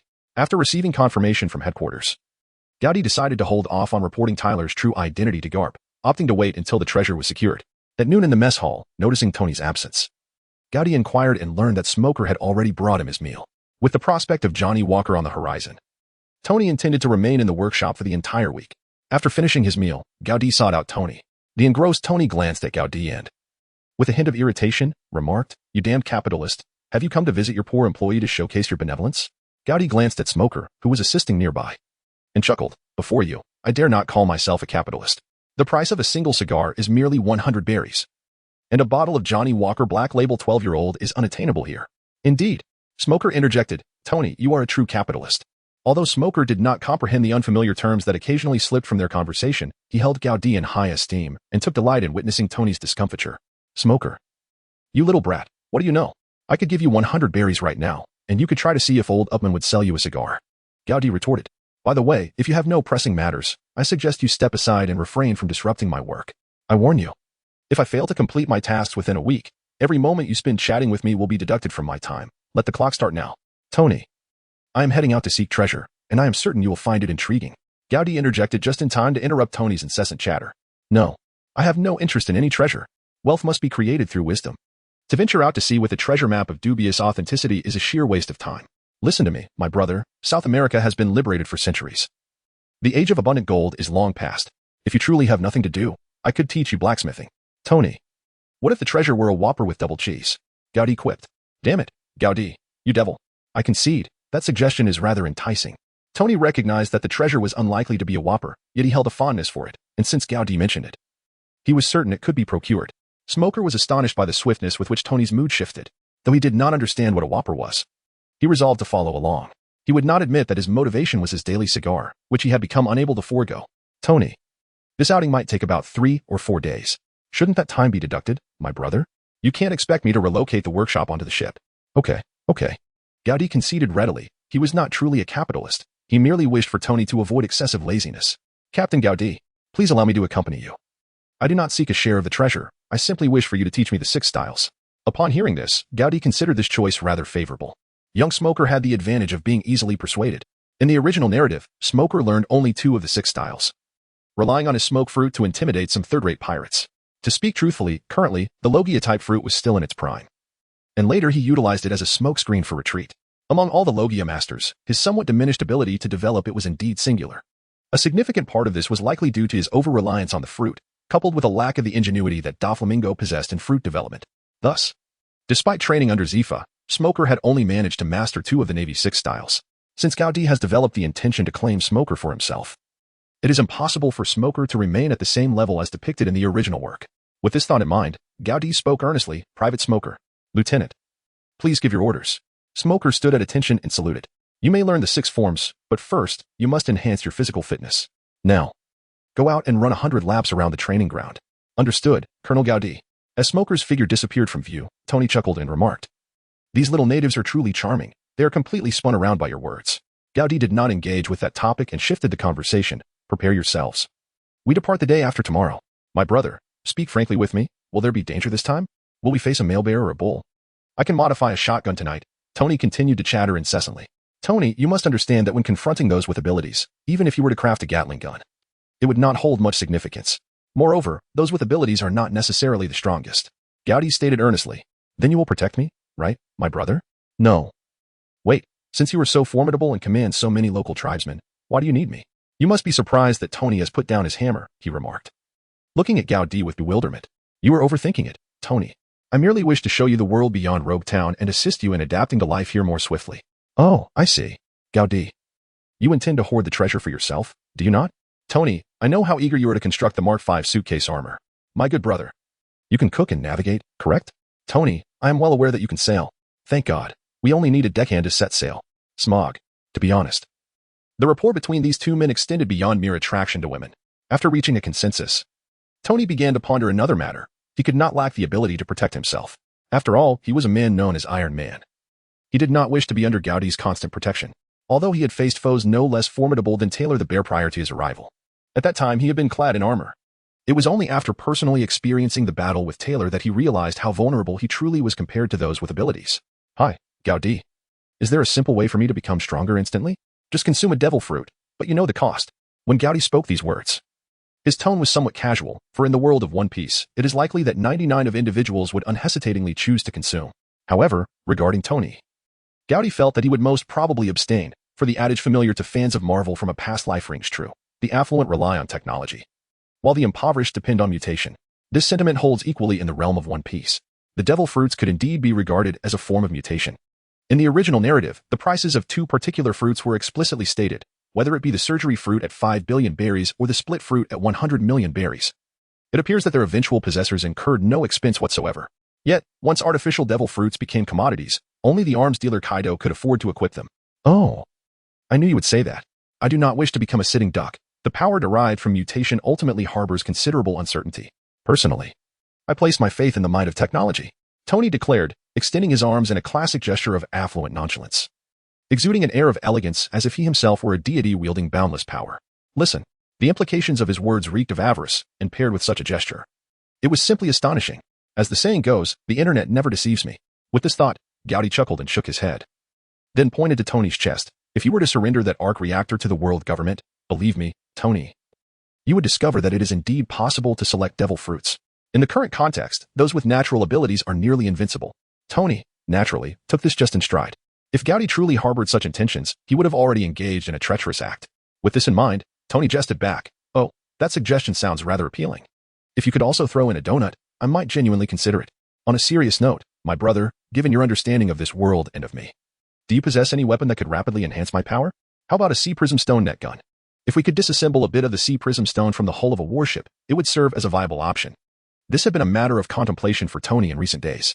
While consulting Smoker could yield some utility, Smoker did not comprehend Tony's capabilities, resulting in his recommendations being limited to weapons fashioned from sea prism stone.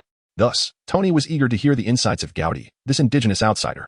Gowdy pondered for a moment before redirecting his gaze to the arc reactor nestled in Tony's chest. Gowdy, if you continue this way, I may have to reconsider our rapport. I perceive you as a person of noble character. Surely you would not be so concerned about a mere arc reactor, would you? Gowdy indeed harbors intentions regarding the arc reactor, albeit not in the manner Tony presumes. Tony, what energy does the reactor provide for the mecha? You know. I detest when someone answers me with a rhetorical question. It makes us both appear foolish. My brother, you must understand that during my time at MIT, whenever I encountered Tony, he would incessantly ramble. Gowdy interjected, Tony, I am aware that the contraption adorning your chest is not solely your creation. There is also the wretched whip. Fuck. Are you referring to that whip used for training cover girls? No, that is absolutely out of the question. Ivan Vanko is merely a rat-licking motor oil off discarded parts. Tony, this matter is known only to us two here, rest assured. No one will point fingers at you regarding this. Even if I were to speak of it, no one would believe me. Besides, the power output and rotation speed of the first-generation Vanko arc reactor is incomparable to the one you possess. Just imagine. An energy output of 3 billion joules per second. Even a user of rubber fruit abilities might struggle to withstand it. Upon hearing this, Tony continued to jest. You can't possibly be referring to Reed Richards, can you? I believe he is quite a distance from anything rubber-like. He is merely a pile of useless mud. Currently, Gowdy found it impossible to discuss Enel and Monkey D. Luffy with Tony. He only needed to recognize that electric attacks remain significantly challenging within the current realm of One Piece, provided one can indeed hit their target. Gowdy firmly believes that if Tony is willing, he can effortlessly accomplish this task, considering he nearly faltered under the whip of the undead. Moreover, after undergoing training with the Avengers, Tony's physical prowess and combat skills are commendable. Wielding a whip should pose little challenge for him. It is simply the fact that he has found himself in the unpredictable realm of One Piece, where physical capabilities often defy reason, that makes him seem somewhat inadequate. Tony, trust me, this is the most easily producible and most suitable high-tech weapon for you at the moment. Are you truly intending to let the reactor, generating 30 billion joules per second, gather dust before the creation of Mark I? Do not be foolish, my brother. Once the electric whip is crafted, it will be exclusively yours to wield. I can assure you, under the justice of the Navy, that once this is produced, you will be hailed as a hero among us, and no one will dare mock you for it. I will personally advocate for your promotion to a higher rank with the headquarters. As Gowdy uttered these words, his demeanor remained composed and unflustered. Naturally, he would never disclose Tony's experience of being lashed by Ivan Vanko's plasma whip. However, should a loquacious Deadpool appear later, Gowdy could only imagine the extent of Tony's social embarrassment. Yet, this was not a concern for Gowdy. His primary objective was to persuade Tony into crafting a simplified version of the plasma whip. After all, once Tony succeeded in creating that weapon, the task of dealing with the minions in group battles would be entirely entrusted to him. Moreover, it would be far more entertaining to engage in some underwater antics with Sea Kings than to fabricate a net gun made of sea prism stone. With this in mind, Gowdy continued to entice, Tony, you might want to seriously consider this. If you manage to create that device before our departure the day after tomorrow, I could arrange for in advance of a glass of Johnny Walker, 2 glasses. In fact, deal. After reaching a consensus with Tony, Gowdy departed to seek out Taylor. He had no doubts about the authenticity of the treasure. After all, if the 17-year-old girl was deceitful in such circumstances, he, Gowdy, would have to concede defeat. Thus, he merely required Taylor to pinpoint the precise location of the treasure. The magnetic fields of the East Sea were not nearly as chaotic as those of the Grand Line. Armed with a compass and a map, coupled with a modicum of luck, there was no destination within the East Sea that was beyond reach. When faced with Gowdy again, Taylor exhibited no cunning. Her annotations on the map and verbal explanations were thorough. Fearing that any minor omission might lead to further interrogation by Gowdy, upon exiting the cell, Sergeant Dole approached to report, Lieutenant Gowdy, the residents have brought food to express their gratitude for your capture of that mountain bandit. This took Gowdy by surprise. After all, Taylor's crime was relatively minor. And according to her previous accomplices, they had only just arrived in Rogue Town, with Tony being their first target. Logically, one would expect the seasoned residents of Rogue Town to be indifferent to such matters. Very well, I shall go and see, Gaudi replied, although he found it perplexing. The now-spirited Gaudi could not refuse the townspeople's affection. As he neared the entrance of the base, he was taken aback by the sight of a dozen young women, none of whom he recognized, though a few of them, with their ample bosoms, prompted a reflection on the papaya yield in the world of One Piece. What is happening here? Gaudi inquired of Dole beside him. They are residents from other towns who came to thank you upon hearing of Taylor's capture. Some are relatives of the victims, she explained, hesitating before adding, and some are. Confronted with Gaudi's persistent questioning, Dole blushed and hurried away, confused. Gaudi approached the crowd, only to be presented with a basket of bread by a formidable-looking woman. Great Lord Gaudi, thank you for apprehending that wayward woman. This is our duty as the Navy. Gaudi accepted the bread with a warm smile. At that moment, another woman, adorned in scanty attire and possessing the unmistakable physique of a mature native woman from the pirate world, threw a kiss from behind the first row of people. Lord Gaudi, please allow me to extend a heartfelt invitation on behalf of all the sisters from Lantern Town. We have all heard of your mastery of the Navy's 6 styles. Oh, is that so? The ladies of Lantern Town wish to learn about the Navy's 6 styles from me? Gaudi, devoid of any sense of social embarrassment, was elated. How could he possibly refuse such an invitation? After all, financial transactions seldom come without their rewards. Yet, he wondered what this had to do with Taylor. Just as Gaudi puzzled over this, the young woman continued, Lord Gaudi, that woman previously visited our Lantern Town, and, upon hearing this, Gaudi understood. Taylor's actions had evidently impacted the business of the women from Lantern Town. To be fair, setting aside her figure, her striking white hair and red eyes would undoubtedly excite the men of such a small place as the East Sea. Observing the scene where he was surrounded by women, showered with compliments and praise, the 2 guards exchanged glances, their eyes sparkling with admiration. Truly, our Lord Gaudi is remarkable. Lantern Town is the joy street of the East Sea, where the women seldom cater to guests. How did you manage such a feat? Do you not find it curious? Shouldn't the women of Lantern Town and the relatives of the victims harbor mutual disdain? Only our Lord Gaudi could accomplish such a thing. Meanwhile, Tony had begun the process of creating the plasma whip. Correction, at present, it could only be an electric whip, as he lacked the plasma materials. Tony had previously praised this invention while in prison after Ivan Vanko's arrest, and he was well-versed in the technology of the plasma whip. The whip operated on the principle of harnessing electric currents from a reactor, heating the air at both ends of the whip to thousands of degrees Celsius, and injecting an electric current to transform it into plasma, all controlled by an electromagnetic field. Tony had even pointed out improvements and boldly suggested that it could be sold alongside exoskeletons for substantial profit. It was a clear display of his recognition of the concept, albeit with an air of superiority. Little did he expect that, after all this time, he would find himself relying on this very invention in the world of One Piece. Contemplating Tony fills one with a sense of discontent. However, as Gaudi aptly remarked, this represents the optimal solution under the present circumstances. Moreover, his good friend Gaudi would never use the situation to mock him. As for the selection of materials for crafting the electric whip, Tony finds no need for excessive deliberation. Iron is readily available, and with his arc reactor outputting an astounding 3 billion joules of electrical energy per second, the differences in electrical resistance among various metals become nearly negligible. What he must consider, instead, is that if the plasma generated is not adequately controlled, it could easily melt the metallic whip itself. Nevertheless, this poses no challenge for Tony. The genius who managed to create a palm-sized arc reactor in a cave in the Middle East would find a miniature transformer a trivial endeavor. His greatest talent lies in his ability to produce remarkably effective inventions under rather constrained conditions. Summoning Smoker, who had just completed his lap, Tony managed to enlist his assistance for an all-nighter with the mere cost of 2 cigars. By the following morning, the experimental phase of the Pirate King 1.0 version of the electric whip officially commenced. However, both Gaudi and Tony had somewhat underestimated the difficulty associated with wielding such a weapon. Had it not been for Gaudi's foresight in insisting that Tony don a wooden armor and promptly shutting off the electric whip at the moment of the incident, one might fear that Gaudi would have already begun composing a eulogy for Tony. Nevertheless, the power of the electric whip is indeed astonishingly formidable. The plasma sparks emitted can effortlessly cut and ablate whatever they encounter. Dissatisfied with the results, Tony returned to his workshop to continue refining his design, while the onlooking Navy personnel stood utterly dumbfounded. Initially, I believed that Tony was merely coasting through life at the base due to his connection with Lieutenant Gaudi. But to my astonishment, considering how he was previously assaulted at the Half Mountain Tavern, I thought him a complete failure. I can't shake the feeling that with just Lieutenant Gaudi and Tony, they could keep all the pirates of the East Blue at bay from the Grand Line.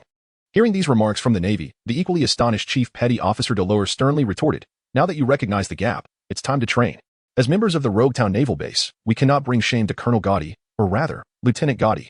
With that, she resolutely led the charge, striding towards the training grounds, thus unveiling the competitive spirit within the Roguetown Naval Base.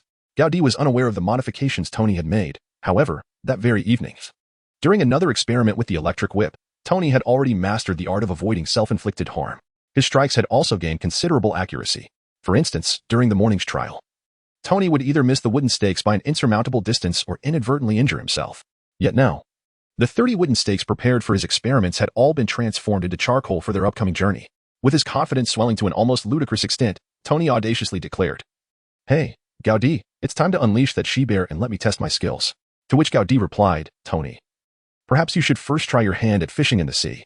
Faced with Gaudi's earnest suggestion, Tony chose to dismiss it with disdain. "My brother, I feel prepared to take on that fellow known as the Golden Lion." Before he could finish his thought, Gaudi seized him and dragged him to the seaside. He feared that if Tony continued speaking, he might challenge the formidable Whitebeard in his fleet. No longer the ineffectual Gaudi, he was determined not to embarrass himself in front of his subordinates. As anticipated, Tony demonstrated considerable prowess, soon returning with an electrified sea creature to serve as a midnight snack for the comrades at the base. It was the kind that could be devoured simply with a sprinkle of seasoning, as the unfortunate creature had been perfectly charred by the electric blast. Consequently, Tony received ample praise from his peers, particularly from Sergeant Dorr, whose words sent Tony's already inflated confidence soaring even higher. Thus, Tony promptly proposed a contest with Gaudi. Now that Gaudi had regained his footing, he could hardly refuse Tony's cheeky challenge. Utilizing only his moonwalk technique, Gaudi had Tony spinning in circles. Eager to test his spider sense, Tony remained fixated on his forearm, failing to trigger the golden-tinged effect. Before long, Tony collapsed to the ground, utterly exhausted, resembling a lifeless dog. "Damn it, Gaudi, you monster. How can you do this? Why don't you fight back? You know this will cost you my loyalty. I believe a full bottle of Johnny Walker along with a cheeseburger might mend our relationship." Coming to terms with reality, Tony found himself in a sulky mood, feeling that at the very least, a glass of Johnny Walker would suffice to placate him. Of course, Gaudi honored his previous promise, but a single drink was all he would provide, no more, no less. The following day, amidst the soldiers' lamentations as they bid farewell, the trio finally managed to depart from the port of Rogue Town. If not for Tony brandishing the electric whip as a threat, it would have been quite challenging for Gaudi to dissuade the Navy personnel who clung desperately to the anchor, eager to accompany them. The sun shone warmly, and the sea breeze was gentle as Tony, sipping on Johnny Walker diluted with 99 parts water, grasped the helm. "You know, my brother," he began, "I once owned a sailboat just like this one, during one of my parties on it." James Rhodes got quite intoxicated and insisted on proving he was cut out for naval service. Can you guess what happened next? Gaudi displayed little interest, instead being astounded by the electric whip invented by Tony. Smoker chimed in, "What happened? Is that James Roddy a pirate? Why does he feel the need to prove himself as suitable material for the Navy? James Roddy is an Air Force colonel. How could he possibly navigate a ship, let alone a sailboat devoid of power?" As fate would have it, the fellow managed to steer the vessel into international waters, only to encounter a group of pirates. Oh, pardon me, I should say a band of rogues. "Hey, Smoker, have you secured your ropes? Mind the angle of the sails. We wouldn't want to drift into the doldrums," Tony remarked. "Tony, are you jesting? What is the Air Force anyway? Are they merely soldiers riding great birds to fight in the skies?" "Don't think I'm too young to fall for such tales," Smoker retorted. The playful banter elicited laughter, while Gaudi lounged comfortably in his chair, basking in the sun and sipping on a cola, his mood exceedingly pleasant. At that moment, a newsbird fluttered towards their sailboat. Tony, intrigued by the sight of an albatross adorned with a postman's cap and a money jar, produced a 1,000 belly note and inquired, "How much for a copy? Let me see how this differs from those reporters in the New York Times who merely spew vitriol at me, labeling me a warmonger." The newsbird took the 1,000 belly note in its beak, deposited it into the money jar, then dropped a newspaper onto the ground before preparing to take flight. "Wait, you feathered courier, you haven't given me my change. Do you sell your newspapers for 1,000 belly each?" Tony exclaimed, his hand already reaching for the electric whip S controller. The newsbird squawked twice, presumably explaining in its avian tongue that it operated on a no-change policy.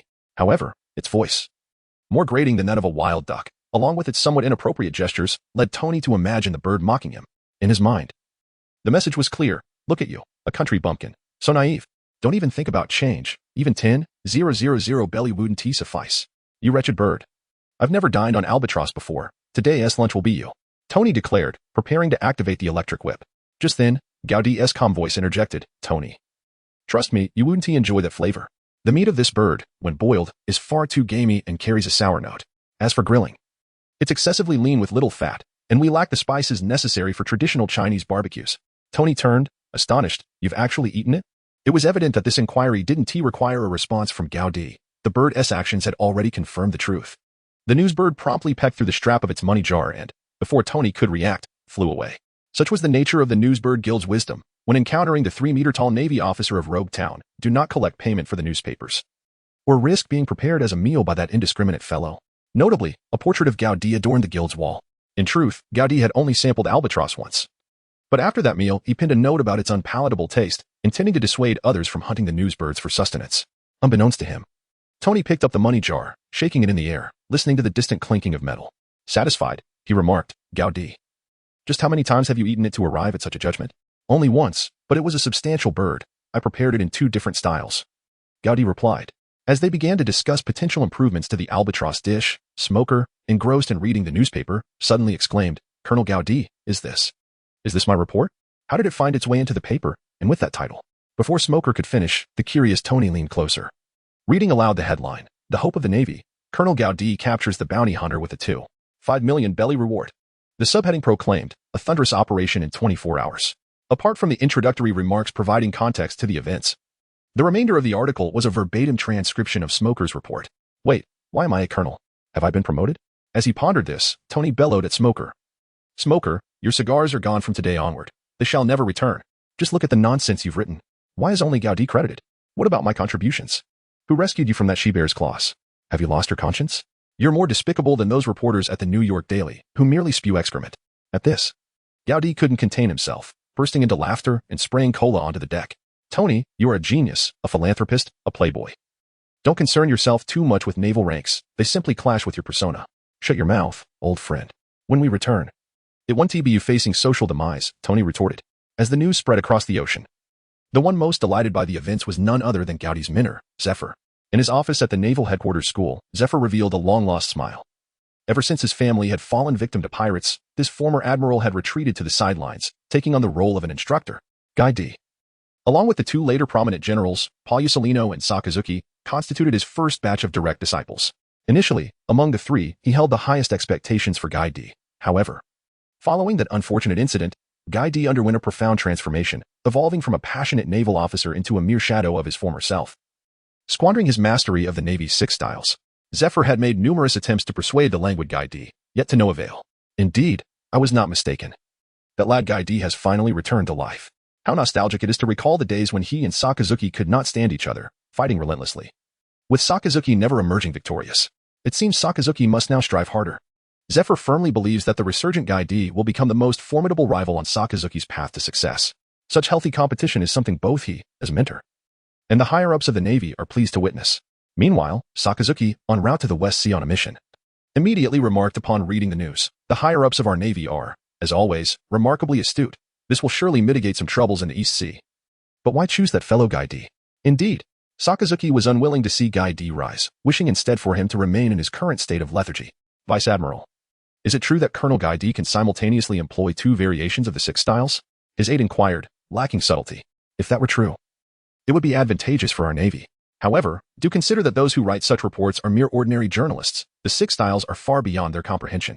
Although Sakazuki professed otherwise, a flicker of doubt had already begun to stir within him. Despite his mentor Zephyr lacking such prowess, he could not dismiss the peculiar potential of Gaudi. After all, when he first joined Zephyr's tutelage, Gaudi, the youngest among them, boasted both the greatest talent and strength. Sakazuki had never once triumphed in their skirmishes. In the windless zone near Water 7, Paulusolino lazily remarked while perusing a newspaper, Ah, Gaudi, I always knew you were merely playing a part for those illustrious figures all these years. Now, those pirates in the East Sea are in for a reckoning. Sir, how well do you know Colonel Gaudi? I heard he was previously quite reluctant to engage in battle, inquired his subordinate, York. Oh, young York. Gaudi trained alongside Sakazuki and me under Master Zephyr. He was merely a headstrong cub. Back in the day, Sakazuki never gained any advantage over him. After this mission concludes, I might take a detour to Logtown to see that fellow. It's been 2 years since we last met. In the East Sea, near the Polaris Islands, a pirate ship was slowly approaching Logtown. The black pirate flag fluttering from the mast bore a skull adorned with a red bandana. Clearly, according to the design conventions of pirate flags in the world of One Piece, the captain's attire mirrored that of the emblem. Captain Chikashiro.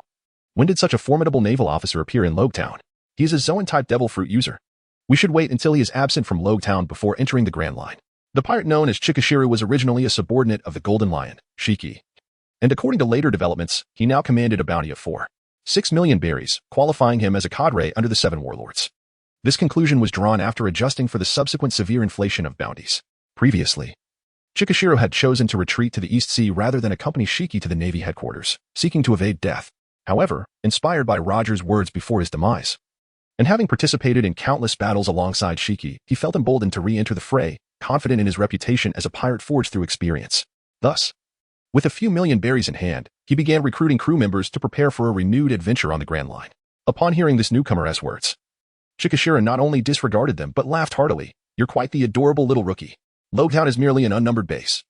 How could there possibly be a Navy officer capable of defeating a devil fruit user?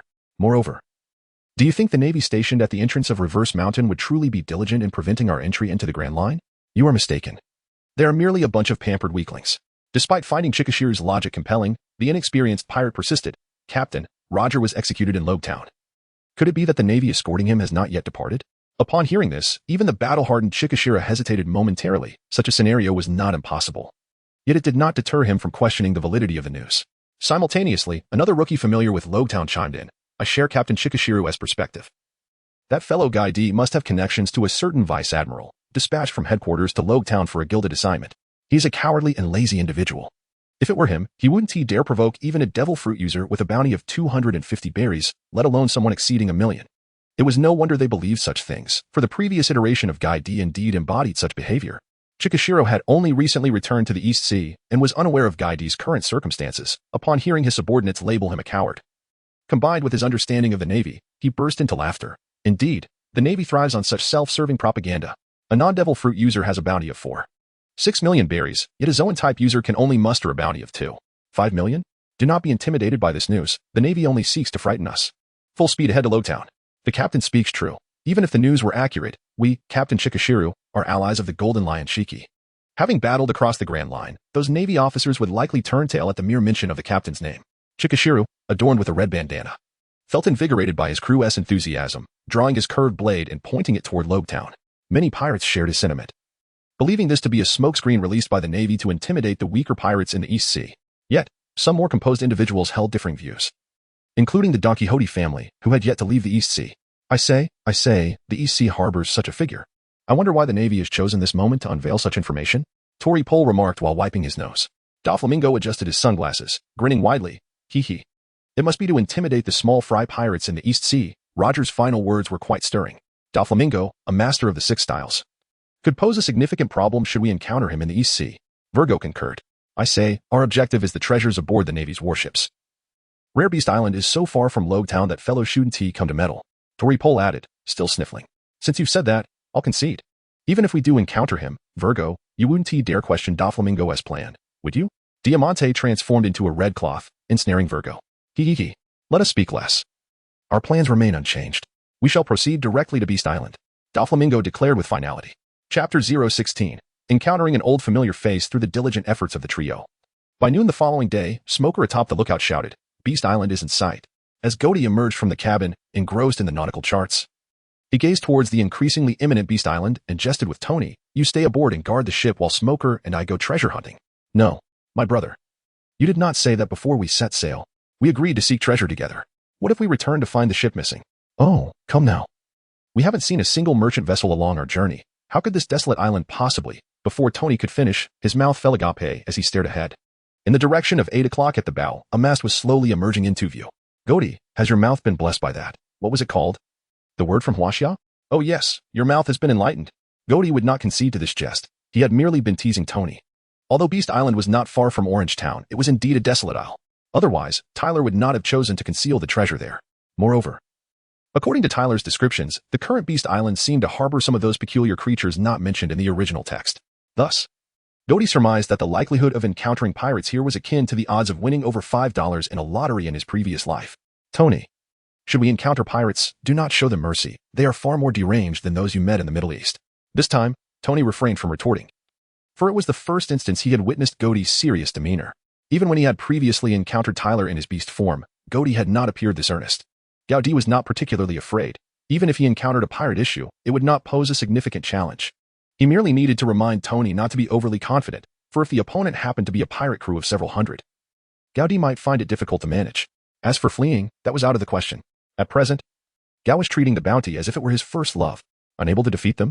That was inconceivable. The effects of his spider sense had yet to manifest. He was even contemplating whether the opponent's bounty was in the tens of thousands or hundreds of thousands. However, when the sails became visible, he noticed the seagull emblem emblazoned upon them, which stirred an inexplicable feeling within him. After a while, he discerned that it was a four-masted sailing ship, equipped with bright wheels on either side. The sudden appearance of such a military vessel, typically outfitted solely by the naval headquarters at the Beast Island, left Gaudi somewhat bewildered. Oh, my brother, could that be our ally? The presence of bright wheels indicated they were using steam as their power source. The Logtown base did not possess such a vessel, which was why Tony had inquired. I'll take you on a tour for learning later. Tony instantly grasped the implication, flashing Gaudi a somewhat mischievous smile. The Navy is on a mission. Merchant ships ahead. Please alter your course. The now vibrant Gaudi was consumed by thoughts of bounties and berries, and fishing for evidence had become standard practice, which was why he had also ventured out aboard a disguised merchant vessel. Colonel, what should we do? Should we stop the ship, or? Smoker's voice echoed from the lookout. Smoker, are you a fool? That is an ally. We are not pirates, so why should we hide? Before Gaudi could respond, Tony had already spoken up. Gaudi returned to the cabin, retrieving a red horn akin to the one used by Carp, and began shouting towards the opposing warship. I am Navy Lieutenant Gaudi. Which Vice Admiral ship is that before me? Gaudi is certainly not as naive as Smoker. He would not presume to declare himself a colonel before receiving his official commission. Oh, is that Gaudi? What could he possibly intend by bringing a merchant vessel here? Upon hearing this, Borsalino aboard the warship seized the microphone and called out to Gaudi. Moshi Moshi. Gaudi, this is Borsalino. Aren't you supposed to be interrogating that great white bear in Logtown? What brings you here? Upon realizing that it was an old acquaintance from his time, Gaudi felt a sense of relief. If it had been a stranger, he would have found it challenging to explain his presence here. Should the other party indeed be on some mission at Rare Beast Island? The question of whether the treasure would belong to him would be uncertain. Moreover, his fishing plan would most likely collapse alongside it. Sharing the spoils and treasures was not something Gaudi was inclined to do at this moment. Borsalino, who espouses a rather ambiguous sense of justice, is indifferent to treasures, as they hold no value for him, an Oscar-winning actor. As for military achievements, he would not concern himself with matters beyond his assigned duties. After all, Gaudi's talented online acquaintances from his past life have succinctly captured the essence of Borsalino. As long as the salary is right, the four emperors can be disregarded. Furthermore, Gaudi and Borsalino are both disciples of Zifa, which creates a bond that transcends that of ordinary colleagues. As for the possibility of their objectives aligning, that was utterly implausible. Setting aside how they learned of the treasure's existence, even if they did, it would be unlikely that they would send a vice admiral from headquarters for such a task. Anchor the ship. Let's converse on the shore. After responding, Gaudi began explaining to Tony, the captain over there is Borsalino, a fellow recruit from my time, now holding the rank of vice admiral. Upon hearing this clarification, Tony finally found a point to strike at Gaudi. Oh, my brother, seriously. How is it that you and your contemporaries have diverged so significantly in your paths since then? In recent days, he had heard other colleagues mention Gaudi's past, and he was perplexed by the sudden transformation. However, this did not bode ill for him. If he truly encountered a fellow slacker from his hometown, his aspirations of collecting the cover girls from the pirate world might seem even more distant. Gaudi chose not to engage with that comment and continued. With the vice admiral from headquarters here on a mission, it must be something significant. Tony, we might just witness something extraordinary. Gaudi had his suspicions about the specific mission, but he was not entirely certain, thus he refrained from voicing them. After all, revealing too soon that there is another genius scientist in this world could lead Tony astray. As the warship and merchant vessel docked, Gaudi led Tony and Smoker aboard Borsalino's ship. Upon seeing Gaudi, Borsalino jested, Well, Gaudi, if I hadn't seen you here, I would have doubted that you were responsible for what the newspapers reported. Borsalino, how much of a bonus did headquarters grant you this time to entice you to come to the East Sea for what appears to be a rather low-risk mission? The reason Gaudi expressed himself in such a manner was that he had become increasingly certain that his previous conjectures were indeed accurate. As he spoke, his gaze fixated on the infamous second-in-command of the Navy Science Corps who trailed behind Borsalino. The artificial devil fruit, designated as 017, the individual, adorned with horns atop his head, lips painted in a vivid shade of purple, and a pallid complexion accentuated by eye makeup, could only be none other than Caesar Clown. Allow me to introduce. This esteemed individual behind me is our brilliant scientist from the Navy Science Corps, Caesar Clown. In response to Borsalino's flattery, a hint of bashfulness appeared upon Caesar's cheekbones, tinted a deep crimson. So you must be the new star of our Navy, Colonel Gaudi. As the newspapers have proclaimed? While his demeanor may seem amiable to others, Gaudi was acutely aware that beneath that facade lay a cruel, arrogant, cunning, and insidious scoundrel. Gaudi politely responded, Mr. Caesar Caron, greetings. It is my honor to make your acquaintance. Behind Gaudi, the astute Tony glanced at Caesar and quietly inquired, Smog, is that horned fellow an animal-type user of the goat fruit? Smog, uncertain himself, seized the opportunity to extort Tony. A cigar. Tony, unfazed, waved dismissively, I'll ask Gaudi later. At that moment, a troop of soldiers disembarked from the warship, each carrying treasure chests. Observing this, Gaudi cautiously probed, Borsalino, do we need to step aside? After all, The activities of the Navy's scientific division are not much different from those of the Simido Brigade. I prefer not to meddle. Ah, Gaudi, since you have already seen. Why ask so many questions? Just join me in executing the mission. A man capable of defeating Sakazuki is certainly a reliable ally for us. Borisarino retorted. And you? What brings you here disguised as a merchant ship? Don't tell me it was mere coincidence. Confronted by his friend, Gaudi revealed. The treasure of the bandit Taylor is on this island. True to Gaudi's expectations, Borisarino showed little interest in the treasure, scoffing. What treasure could a nameless bandit possibly possess? First, let us complete our mission, and afterward, my men will assist you in your search. He then shouted to the Navy on the warship, look after Colonel Gaudi's ship, and proceeded into the forest of Rare Beast Island alongside Gaudi. Not far from the warship's mooring, the Don Quixote family's ship stealthily approached, leaving the non-devil fruit user Virgo to guard the vessel, while the other three, led by Doflamingo, disembarked onto Rare Beast Island. It appears the Navy scientist was not lying. The items we seek must be in the possession of that group of Navy personnel, Tori Pole remarked. Sniffling. Hee. Under the threat of death, no secret can remain hidden, especially not one involving a mere figure from the scientific division. But what of that merchant ship? Has the Navy detained it out of fear of exposure? Doflamingo inquired. Isn't that fortuitous? Once we deal with the main target, we can collect the remaining riffraff and the goods from that merchant vessel, Diamante replied. Doflamingo, may I destroy their ship first? Sika asked, his high-pitched voice contrasting sharply with his imposing figure. Sika, let's deal with the leader first. We can handle the rest later, Doflamingo interjected. While he believed that the 3 devil fruit users in his company, combined with his conqueror's haki, would suffice to ambush the Navy forces below the rank of admiral, he was also aware that if discovered first, the outcome could be quite different. After all, he was not yet the awakened Tenyasha of the past. Similarly, Borisarino had yet to become the formidable Admiral Kizaru. Otherwise, this incident would not have arisen. Gaudi followed closely, all the while consulting the treasure map to ascertain the location of the hidden riches. Pagliasolino, on the other hand, refrained from disclosing any further details of the mission to Gaudi. He was eager to witness the astonished expression that would adorn Gaudi's face upon discovering the truth. During this time, Tony discreetly inquired whether Caesar was a user of the goat fruit ability, to which the answer was, of course, a resounding no. Gaudi refrained from informing him that Caesar was the wielder of the gas fruit, as he himself was uncertain whether Caesar had consumed the fruit. As their party ventured deeper into the forest, the presence of animals gradually increased. Sensing they were nearing their destination, Caesar instructed the group to halt and commanded the soldiers to commence capturing the creatures. He then retrieved a keychain from his waist and unlocked one of the treasure chests. Upon witnessing the speckled apple protruding from the chest, Gaudi's suspicions were unequivocally confirmed. It turned out that the first side story, which had remained a mystery from its inception in the original narrative, was indeed this. However, the patterns on the apple suggested a distinction between the experimental and the finished products concerning the mass-produced smile. Is that apple, resembling a toxic mushroom, a devil fruit? Tony inquired with curiosity. It is likely artificial, Gaudi replied. Oh my god, can such a thing truly be artificially created? Tony's reaction was somewhat exaggerated. If you perceive it as akin to the super soldier serum, it may not seem so extraordinary. After hearing Gaudi's explanation, Tony managed to regain his composure. As he was quite familiar with Captain America, and thus he jested, what would it mean to consume it? Gaudi replied playfully, if you're willing, I can persuade them to use you as a test subject. Perhaps not. I certainly do not wish to become a helpless creature.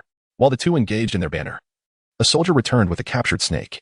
Caesar lifted the serpent, dramatically exclaiming, behold, widen your eyes and do not blink, for you are about to witness the birth of a magnificent invention.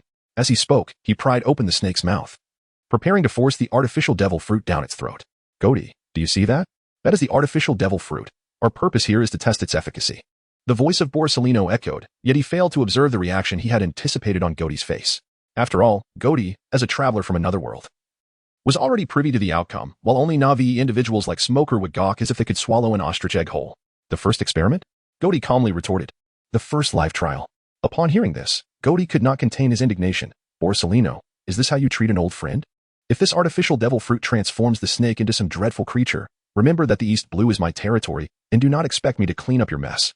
Although Gaudi understood that the likelihood of success was slim, his current reaction was precisely what a proper naval officer should exhibit.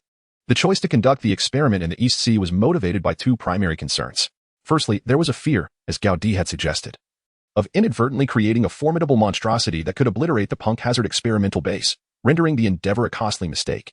Secondly, there was apprehension regarding potential leaks that might attract the attention of pirates. Compared to the Grand Line and the other 3 seas, the East Sea, often labeled as the weakest, would pose a relatively lesser challenge if exposed.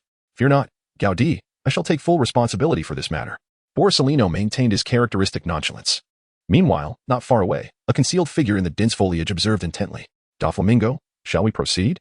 If that creature is consumed by the snake, Before Pole could finish his thought, Doflamingo interjected, "No rush. We shall wait for the initial results before deciding whether to sell this creature on the black market or retain it for future family members.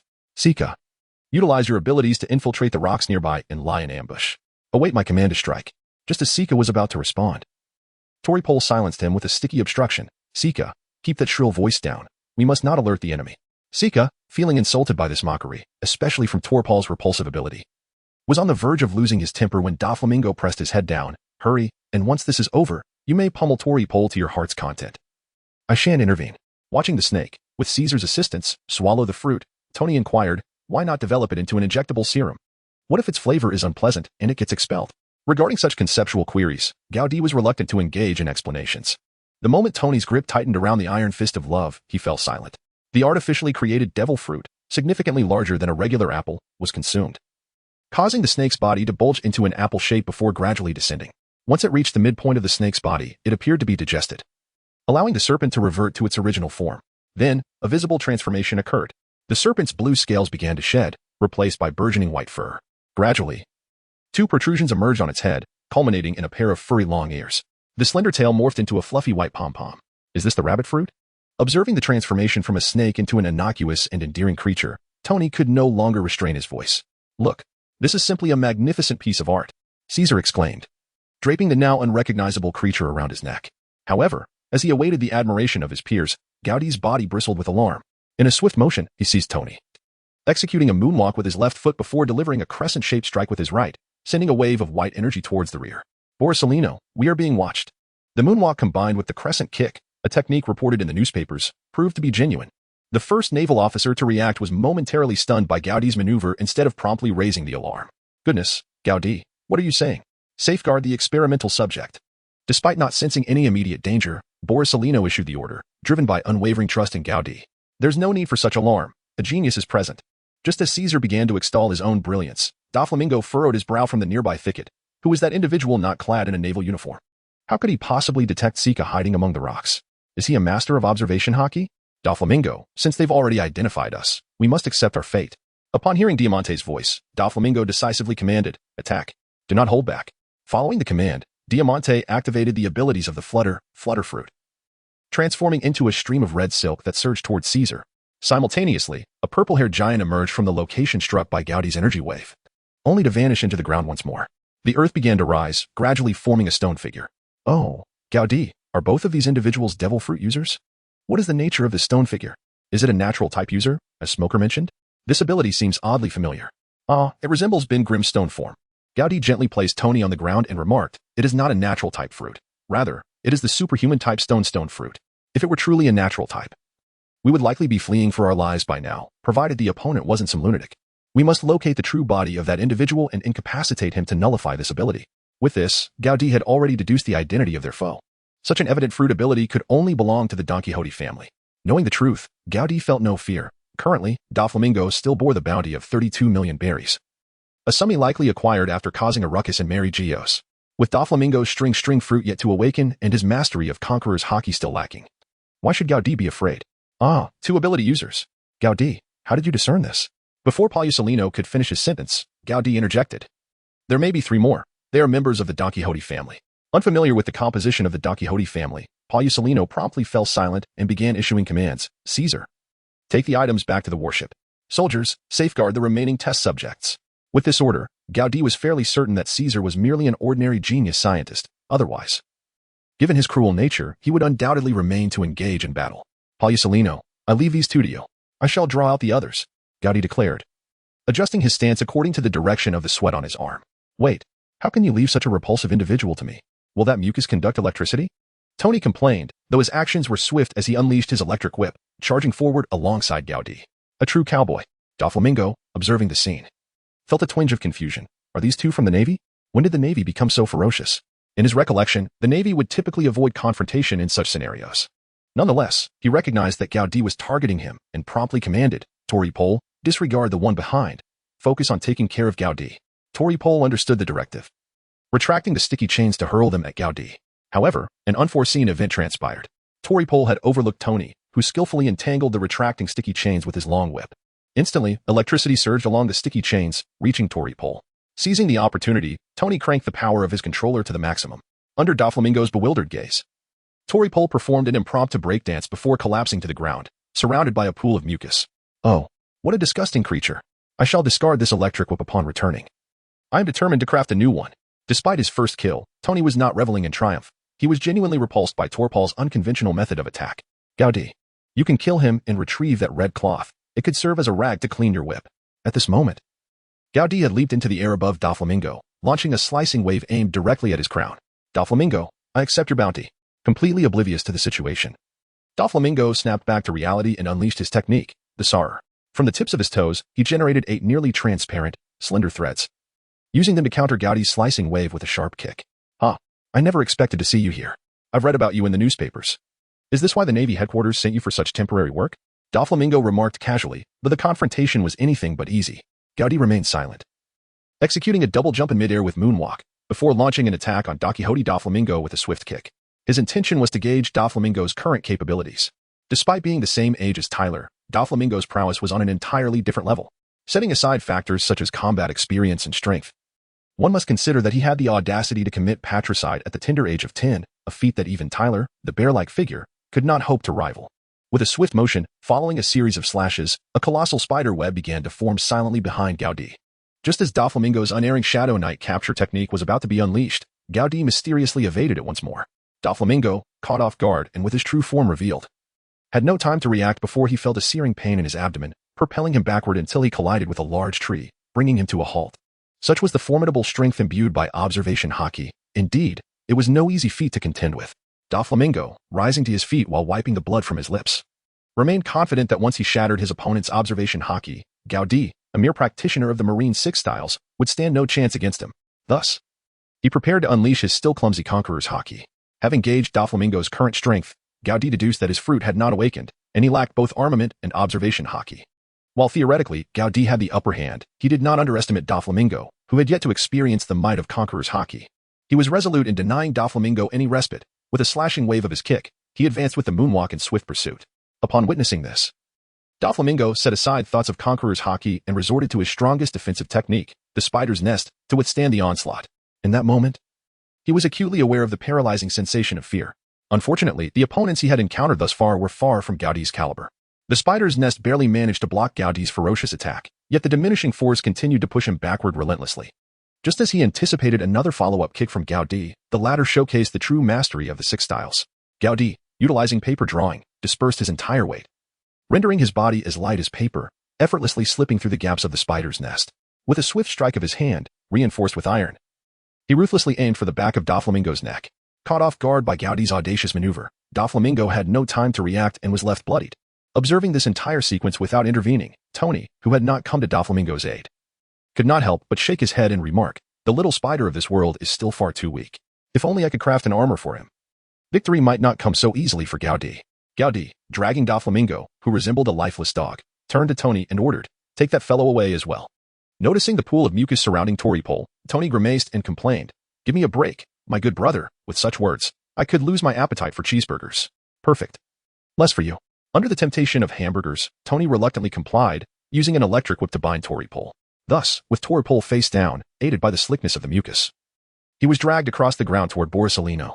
Meanwhile, Borsalino found himself in a precarious situation. Facing either Saika or Diamante alone would pose no problem, but confronting both simultaneously while protecting the artificial devil fruit and ensuring Caesar's safety rendered him at a disadvantage.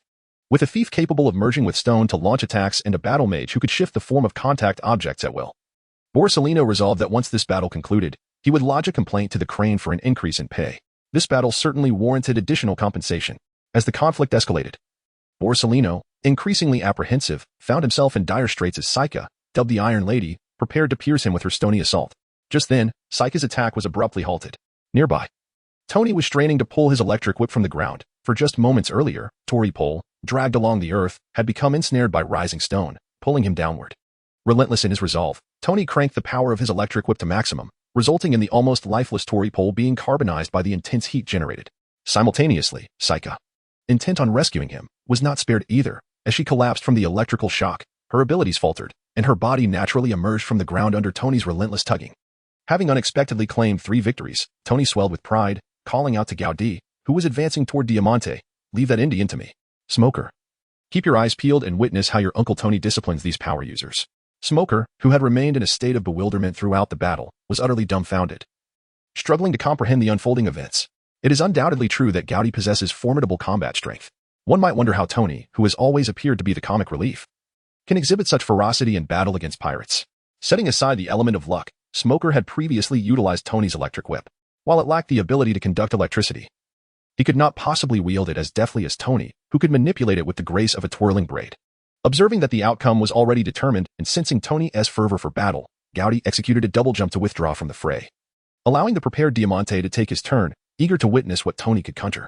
Diamante produced several firecrackers that erupted into a shower of confetti, which, upon ascending into the air, transformed into sharp, thorny iron balls that rained down like a torrential storm. Simultaneously, his form morphed into a flowing red silk, curling towards Tony, while his rapier twisted and coiled like a serpent, darting toward him. Tony, undaunted, wielded his plasma-infused whip, which morphed into a silver dragon, charging fiercely at Diamante. The instant their weapons collided, the electric plasma surged through the rapier. However, having witnessed the grim fate of Psyche, Diamante executed a release sword maneuver, letting go of the rapier, which redirected his red silk towards Gowdy. The plasma coursed through the rapier, transmitting electricity to the descending thorny iron balls. Suddenly, the rain of thorns transformed into an electrifying deluge, sparking brilliantly upon collision. Tony, caught in the heart of the chaos, found himself with no avenue of escape. Ultimately, he fell victim to the combined onslaught of his own and Diamante's electric thorn attack, though he met his end while standing, rendering his demise somewhat less humiliating. Nevertheless, his soot-covered form and smoke-emitting hair elicited laughter from Gowdy, who observed from a nearby tree. However, Tony was not the only unfortunate soul. Smoker and Borsalino, caught off guard and unable to retreat, also bore witness to the sudden turn of events. Upon seeing the enemy's ranks diminish by 2 in an instant, Diamante perceived an opportunity for retaliation. As he advanced towards Gowdy, he swiftly retrieved a weapon and unleashed his most potent sword technique, the Crescent Moon Burial, sending a crescent-shaped wave of slashing energy towards Gowdy. Yet, just as the attack was about to fully materialize, Gowdy, still chuckling heartily, vanished, reappearing behind Diamante. In a simple yet effective move, he delivered a powerful kick, catching Diamante off guard, who, in a state of bewilderment, found himself dancing a seaweed jig, surrounded by twinkling stars that accompanied his every move. Meanwhile, Caesar and the others, having not fled far, stood in stunned silence, grappling with the sudden tranquility of the battlefield. They were utterly bewildered by the unexpected reversal of fate. Is this truly the prowess of our new hero, Captain Gowdy of the Navy? Good heavens.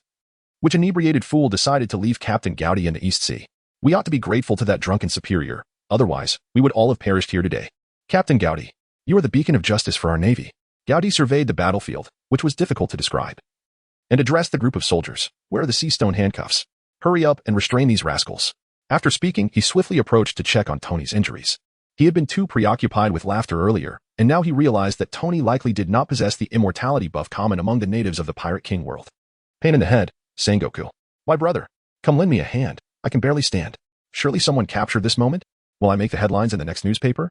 Confirming that Tony was not seriously harmed, Gowdy reassured him. Do not worry, I will ensure Smoker writes a thorough report on this. Leave it to me. Regarding Tony, who had taken 2 heads and subsequently met his demise, Gowdy chose not to inform him that due to the artificial devil fruit, it was highly improbable that this incident would make the news. As for photographs, Gowdy doubted anyone in the group possessed a high-quality camera snail.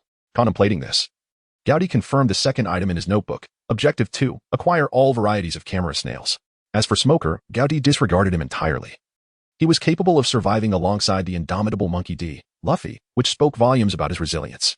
Instead, Gowdy was concerned about the actor Borsalino, fearing he might become overly animated in his performance. Hey, Gowdy, are you seriously mastering observation hockey? Borsalino asked casually, leaning against a tree. Borsalino, your acting has truly regressed. Even your grim demeanor cannot conceal your envy of me. As he spoke, Gowdy glanced down at his forearm, noticing the hairs standing on end. Damn, there should be a lookout, Virgo. Borsalino, can I leave this to you? I'll see if I can capture their accomplices and their ship. Seeing Gowdy's eagerness, Borsalino replied, take care of yourself, Gowdy. I can handle this. In return, you shall write this report in the style of the newspapers. And remember to paint me in a tragic light so I can request a larger bonus from Vice Admiral Tsuru. Although Borsalino frequently mentioned overtime pay, Gowdy could discern the underlying concern in his words. Scanning the battlefield and confirming that the 4 enemies were indeed restrained by sea stone handcuffs, Gowdy gracefully strode towards the direction where Virgo was stationed. At that moment, Virgo was on the ship, grappling with what to do next. Diamante's earlier move, the Death Star Shard, was not merely a large-scale attack but also a prearranged warning signal among the few present. If they witnessed it, It would indicate that Don Quixote Doflamingo's crew was in peril.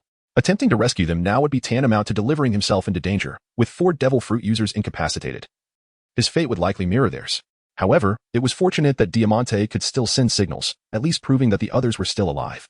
Just then, Virgo spotted a flock of startled birds rising from the distant mountain. Acting on instinct, he hastily raised anchor and prepared to flee. Damn, have they discovered me so soon? What hidden experts does the Navy have this time? The thought of being betrayed by his own never crossed Virgo's mind.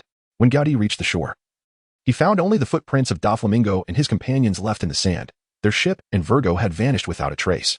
Gaudi did not dwell on the failure to eliminate the Don Quixote family entirely. After all, at present, only Doflamingo bore a bounty. Reflecting on this, Gaudi felt a twinge of regret. Had he departed a bit later and encountered this group, he could have replicated the clever tactics he had employed against Taylor. However, it was too late for such thoughts. He could only hope that Borsalino would prove effective in extracting information from Doflamingo about Virgo, and perhaps with a bounty added. He could devise a plan to capture him. As for interrogating himself, Gaudi had no time to waste. They were not like Taylor, the white-haired, red-eyed woman. And interrogating men held little interest for him. With these thoughts, Gaudi decided to return to the warship to assess the situation. After confirming that there were no losses, he retraced his steps back into the forest. Upon returning to the previous battlefield, he noticed that 4 peculiar creatures had joined Caesar's side. A wild boar with a lion's mane emitted a cry reminiscent of a lion's lament. A sharp-beaked white fox, adorned with a comb and tail feathers, scurried on the ground in search of worms while incessantly making a oo-oo sound. One creature, whose original form Gaudi could not discern, was draped in the skin of a giraffe, and another creature that was clearly a bear sported a pair of antlers atop its head. Upon seeing Gaudi's return, Caesar exhibited no gratitude for being rescued. Instead, he began to boast about the results of his latest experiment. Zuzuzu. Colonel Gaudi. Do you know what this signifies? These creatures have shown no signs of rejection. Gaudi found little interest in listening to his grandiloquent discourse. He believed that this retrogressive artificial devil fruit, aside from proving the absence of rejection response, possessed no redeeming qualities. What intrigued him was that Caesar showed no intention of taking these experimental subjects back. He merely extracted a vial of blood from each before releasing them. The moment the pit was finally filled, Gaudi turned to Paulusolino and remarked, "Your mission should be deemed accomplished. I shall remain here to seek treasures. Should you require assistance, direct yourselves to branch 153. Hey, Gaudi, why the sudden change of heart? We seldom have the opportunity to meet. And you truly do not intend to escort us to the doldrums?" Paulusolino exclaimed. "As for those fellows at branch 153, they collectively would hardly stand as a match for you, Gaudi." In response to Paulusolino's flattery, Gaudi immediately grew wary. "Hold on, Paulusolino. You hardly exerted any effort in this battle. Do not attempt to claim a share of the bounty." In the face of Gaudi's warning, the actor took on an air of bravado. "Oh, Gaudi, this was indeed our mission. You merely happened upon it en route. Paulusolino, you must think this through." Before Gaudi could finish his words, Paulusolino interjected softly, "You saved my life. I would never dare to claim this debt. However, regarding my reward, rest assured, I know precisely how to compose the report. Additionally, I would appreciate your ship's doctor assisting with matters on Tony's end." "Ah, you need not worry. I shall take care of this. By the way, what exactly is that weapon? I have not encountered anything of its kind in the science class." "That weapon was crafted by Tony himself. Only he possesses the ability to wield it." After Gaudi finished speaking, he turned with a smile and departed, leaving Borsalino standing in place, bewildered. Did he create this? Are the new recruits this formidable nowadays? Upon returning to the warship, Borsalino promptly reported the situation to Sengoku. He refrained from embellishing the tale to enhance his own reputation, omitting the incident where he was accidentally injured by Tony. Sengoku recalled the recent inexplicable death of a naval science officer. Enraged, he exclaimed, "Doflamingo." After his outburst, Sengoku inquired, "Did Gaudi truly manage to defeat 4 devil fruit users with just one new recruit?" "Admiral Sengoku, Gaudi has already mastered observation hockey." Though Gaudi did not verbally confirm this, Borsalino harbored no doubts. He still vividly remembered Gaudi's inexplicable first strike. Had it not been for that blow, the stone giant could have claimed the lives of several soldiers. "Borsalino, I expect you to document all the details of the battle as thoroughly as Gaudi outlined in his previous report." "Oh, Admiral Sengoku. Perhaps it's best if Gaudi writes that himself. I truly have no idea how to articulate the intricacies of the 6 forms." Thus, he resolved to interrogate Doflamingo. The sound of the transponder snail being hung up echoed, leaving Sengoku in a state of perplexity once more. Can the 6 forms truly be utilized in such a manner? Why have I not successfully mastered them? Furthermore, should I regard Gaudi's fortune as a blessing or a curse? In the East Blue, encountering a devil fruit user once a year was already considered rare, yet since the Roger incident, Gaudi seemed to possess extraordinary luck, encountering not just 1, but 5 adversaries in quick succession, and capturing them all. ZFA truly trained an exceptional individual. It won't be long before the achievements of Sakaski and Borsalino over the years are overshadowed by his prowess. having recently attained the rank of colonel. One wonders what commendation he shall receive this time. However, such matters are best left for the report to be submitted. Let Crane deal with the ensuing headaches. Sengoku's distress arises from the fact that, regardless of the angle from which one views this incident, it is impossible for it to be made public, thereby complicating how to reward Gaudi. After several previous excursions, Gaudi had become quite familiar with the terrain of Rare Beast Island. Before nightfall, he discovered the location where Taylor had buried his treasure. Within a cave concealed by massive boulders lay a treasure chest, measuring half a meter on each side. Upon opening it, he was greeted by a bounty of high-denomination berries. Reflecting on Taylor's mere 6 months in this line of work, Gaudi mused that, indeed, in any realm, the most lucrative endeavors are often those clearly marked by the law. After ensuring there was nothing else of value in the cave, Gaudi departed. Retracing his steps, as he passed the site of the previous battle, he casually collected the 5 empty treasure chests that had once contained devil fruits. Nearby, he found a stone platform over 10 meters high and placed the chest upon it, since he intended to conduct an operation under the guise of law enforcement. The authenticity of the props must be upheld. Upon returning to the ship, he found Tony, wrapped in bandages like a mummy, engaged with the 5 rare beasts that had trailed him. "Hey, you lion pig, how about slicing off a piece of your hind leg for me to sample?" Tony exclaimed. After a roar from the lion, he continued, "Come on, brother, you've already eaten a devil fruit. Surely, a piece can grow back? Tony, are you not afraid that the cells from the devil fruit within him might turn you into a quack?" Tony turned to see Gaudi returning with the treasure chest. His tone suddenly filled with despair. "Oh, God, my dear brother, you've finally returned. If I can't get my hands on a cheeseburger soon, I fear I won't see the sunrise tomorrow." Faced with Tony's lamentations, Gaudi could only shake his head in resignation. However, with the task completed, he exchanged a burger from the ship's galley and handed it to Tony. "Oh, damn. If I could return home, I would definitely buy Burger King." Amidst Tony's profane accolades, Gaudi had a fleeting notion. Crafting burgers should not be overly complicated. As night fell, the silver sea shimmered under the moonlight, exuding an unusual tranquility. After failing to extract information from Doflamingo, Porcelino returned to his cabin for rest, contemplating Gaudi's remarkable feats from earlier that day. Porcelino's thoughts drifted back to when they first joined the Navy. When he awoke, it was already the following morning, only to be greeted by troubling news. "Admiral, Doflamingo's crew has escaped." "What? Escaped? When did this happen?" Inquiring of his subordinates, Porcelino hastened toward the cell. Upon entering, he found no trace of Doflamingo or his companions, only Caesar, battered and unconscious. "Can someone explain what transpired here?" Through a series of hesitant and fragmented accounts from the soldiers, Porcelino pieced together the unfolding events. After he had turned in for the night, a ship had approached, requesting fresh water and medicine. Noticing only one individual, entirely wrapped in bandages, the Navy personnel chose to assist without hesitation. Clearly, this was the sole opportunity for 4 devil fruit users to escape, and there was no doubt that the mummy was one of Doflamingo's associates. How did they manage to remove the sea stone cuffs? It was undoubtedly Caesar's doing. Yet, no sailor could elucidate why Caesar had ended up in the cell.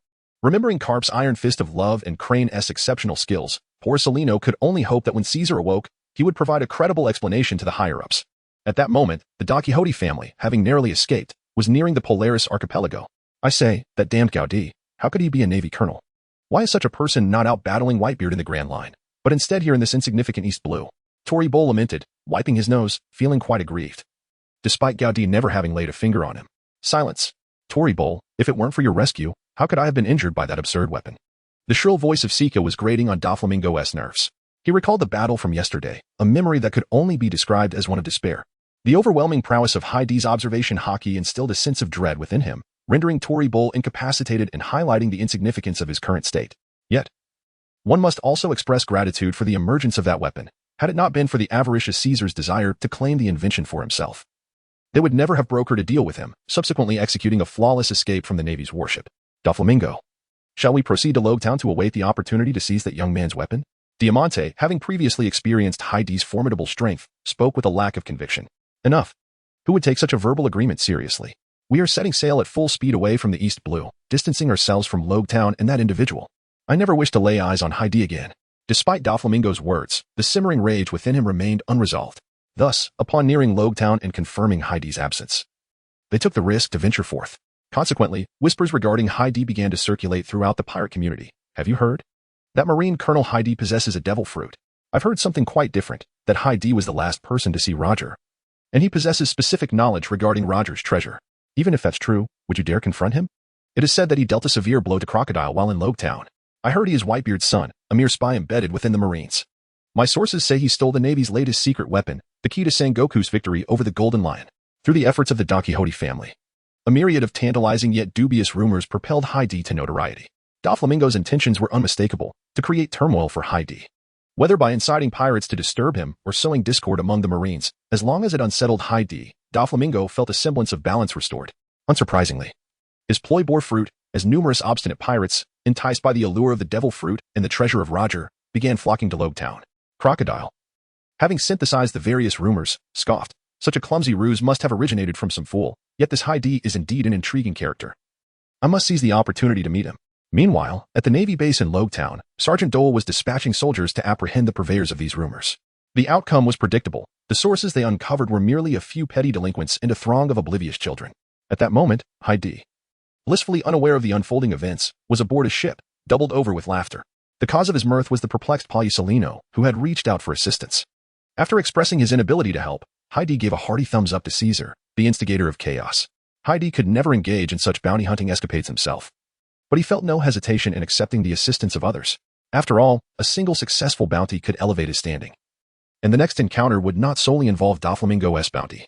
Diamante, Tori Bull, and Sika, all possessing superhuman abilities, collectively warranted a worthy tenfold reward. In a subsequent night raid on Widow's village, where they were unexpectedly ensnared by the widows themselves, High D's idol-like aura and Tony's cigar offensive compelled the diligent smoker to burn the midnight oil, striving to maintain the high standards of his battle report.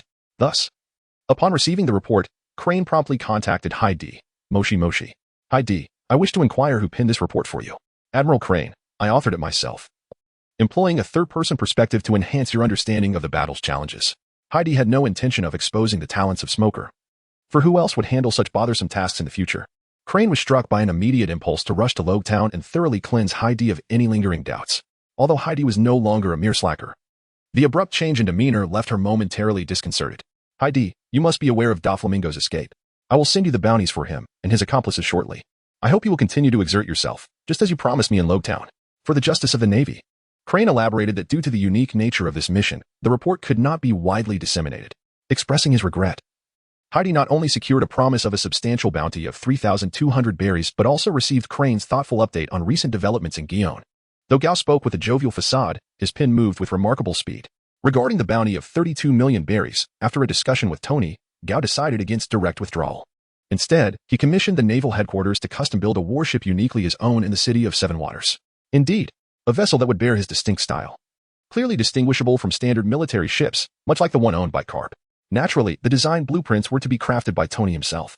As for the rumors fabricated by Doflamingo, the Navy chose to turn a blind eye. Only Sengoku found himself in a state of bemusement upon hearing the news. Despite having deduced from Crane's analysis that Doflamingo was the source of the slander, he couldn't help but admire Gao's knack for stirring up topics of conversation. Crane, aside from the bounty, we cannot promote Gao. We must think of a way to compensate this justice-minded lad, Crane pondered before suggesting. Since he intends to use his bounty to commission a warship, we can cover any costs that exceed the 32 million budget based on his design. Without a second thought, Sengoku agreed, unaware that a significant challenge awaited him. Upon receiving the news and its implications, Gao silently commended the resourceful Doflamingo. It seemed the fishing plan could be executed without traveling to the island of rare beasts. He merely needed to wait in Rogue Town for the hard-headed little pirates to come knocking on his door. As he began to tally his gains and prepared for another card draw, the determined Chikishu, who had lingered in Rogue Town for several days, resolved to launch a night raid on the naval base. The clues regarding the devil fruit and Roger's treasure led him to dismiss any chatter about Crocodile or Whitebeard's offspring. In his eyes, his bounty of 4.6 million berries was proof of his prowess. Cumulative bounty for capturing pirates, 37 million berries. Note, redeemable for justice points. Justice points, 0. Gazing at the system panel that promised 32 consecutive draws, Gao did not entertain thoughts of the potential epic rates that might arise from 100 draws. Such matters could be explored in the future when bounty inflation occurred. Imagining a scenario with Baccarat, Gao initiated the first set of 10 draws. After swiftly concluding, aside from a plethora of digits he could hardly memorize, he acquired a new item, a box of Cohiba BHK 5610 cigars. Observing this small gift, capable of motivating 2 individuals, he stifled his urge to critique and proceeded with another 10 draws. This time, in addition to the usual numbers, a promise of Johnny Walker Black Label 12-year also appeared. Accustomed to the whims of the system, Gao continued with his third set of 10 draws. Shawarma wrap, Gordon's Gin, Jose Cuervo, Tequila, Smirnoff, Vodka, Bacardi, White Rum, Martell Blue Swift, Brandy. Together with the earlier Johnny Walker, Gao successfully collected 6 base spirits for cocktail mixing. After acquiring a full case of Budweiser, he began to question the system's peculiarities. Despite the remaining draws yielding numbers starting with 8, he remained optimistic about the last 3 individual draws. After a draw yielding 888 berries, Gao's heart nearly leapt from his chest. The system, as expected, played its tricks, leaving him with an illusion of luck. Scarlett Johansson. Shouldn't it be Black Widow? Natasha Romanoff. Upon drawing the Black Widow, Gao refrained from summoning the red-haired enchantress immediately. Such moments of surprise were best shared with Tony. Even if he was still a mere mummy. My brother, spare me the tales of Mark I Iron Can Armor. Look, I'm still injured. It will take me at least half a month to work the metal again. However, if you are willing to fulfill your promise early, I can expedite the ship's design. Tony, I believe you've misunderstood. I wish to introduce you to an old friend. Upon hearing this, Tony set aside his nonchalant demeanor and began to contemplate seriously.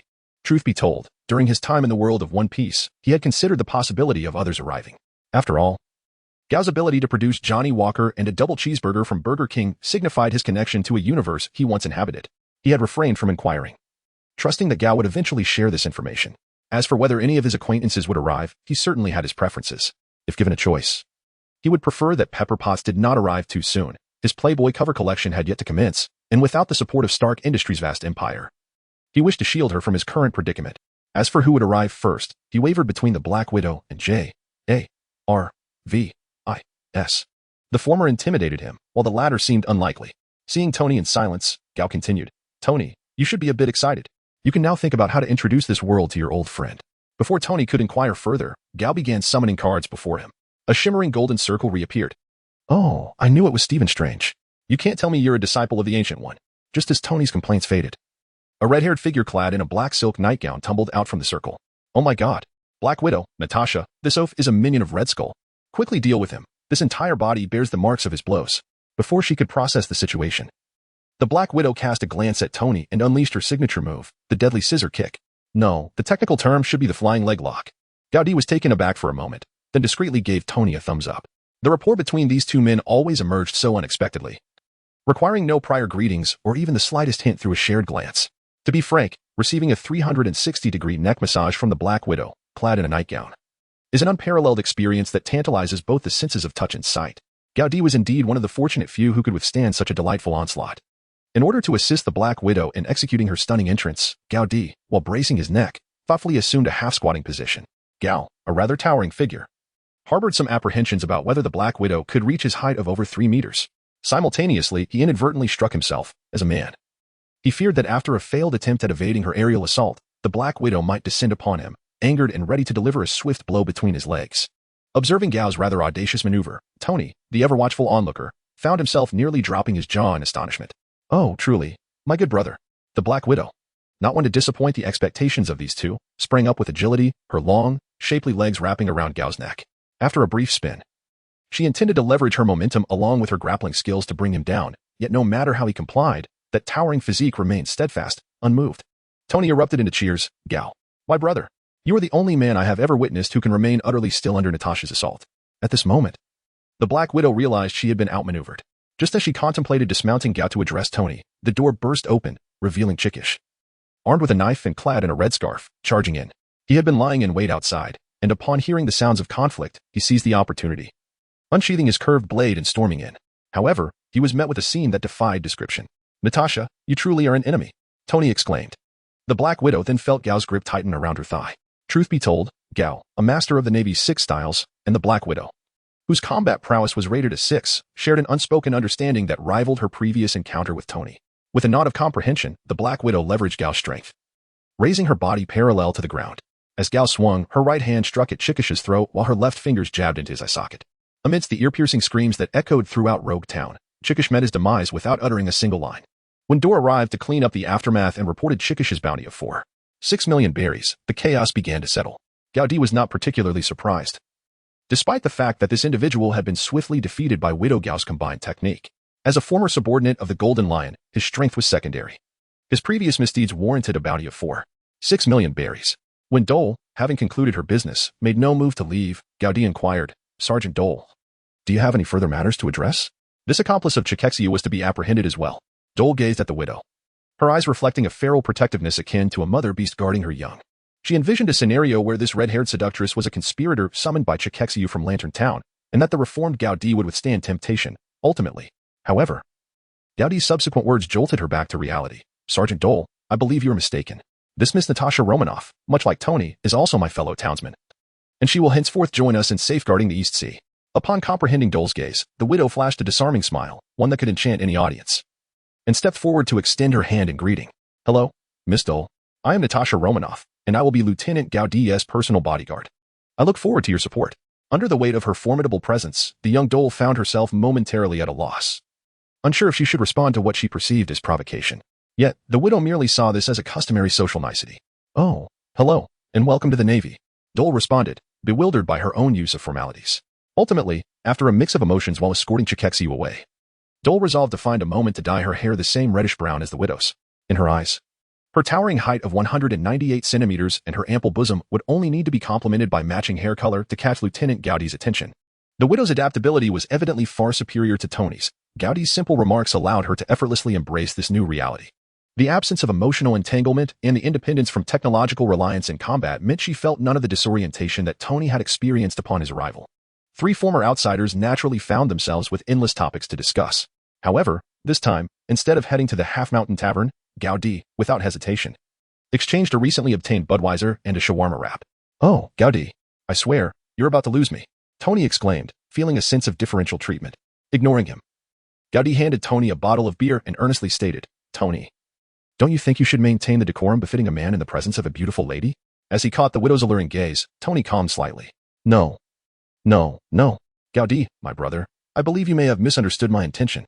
I was merely suggesting that we could retrieve the alcohol I left with you and celebrate this delightful evening together." Gaudie, however, was not about to fall into that trap. He knew Tony had a penchant for drinking without accountability, without any real incentive. Once the bandages were off, Tony would likely be scheming to secure the widow, a long-desired treasure, into his collection while Pepper was absent. "Gaudie, seriously, what do you think of my earlier proposal?" The widow interjected, diverting the conversation. Instantly grasping her intent, Gaudie replied, "I have never encountered a proposal as splendid as this, beautiful Miss Natasha." And thus, while they bantered, the evening carried on with a lively spirit. Gaudie ultimately took the time to elucidate the intricacies of the system to the two individuals, opting not to employ the term cards, which they might find difficult to accept. Instead, he embraced an explanation reminiscent of Doctor Strange's interdimensional travels. After all, no one wishes to be regarded merely as a character summoned from a piece of parchment. As for the specifics of the operation, Gaudie refrained from delving into details, mindful that his previous encounters had been with individuals of considerable pride. Having established that the system did not impose a master-servant dynamic, Gaudie could not guarantee that he would unify this group under his command. Thus, maintaining an air of mystery was essential. Otherwise, any one of these individuals could wreak havoc in the world of pirates. The following morning, Gaudie accompanied the Black Widow to complete their enlistment. Under the admiring gazes of numerous male soldiers, Gaudie once again confirmed the theory that male aesthetics tend to align. Shortly thereafter, he received his commission as a colonel, alongside the military report from headquarters. Simultaneously, his remarkable performance alongside Tony on Rare Beast Island was broadcast through Smoker's loudspeaker. Coupled with the capture of a bounty of 4.6 million for a certain Chikexiu the previous night, Gaudie's rapid ascent within the ranks propelled the soldiers' admiration for him to unprecedented heights. With Colonel Gaudie at the helm, the reputation of our base in Logtown would no longer be overshadowed by the likes of the 153rd, 77th, and 16th Divisions. Indeed, who says one must be in the Grand Line to be a true Navy? I believe following Colonel Gaudie is the most promising path within the Navy. Hey, my friend, I think you've misphrased that. It should be that as long as we follow Colonel Gaudie, we will be the most promising Navy.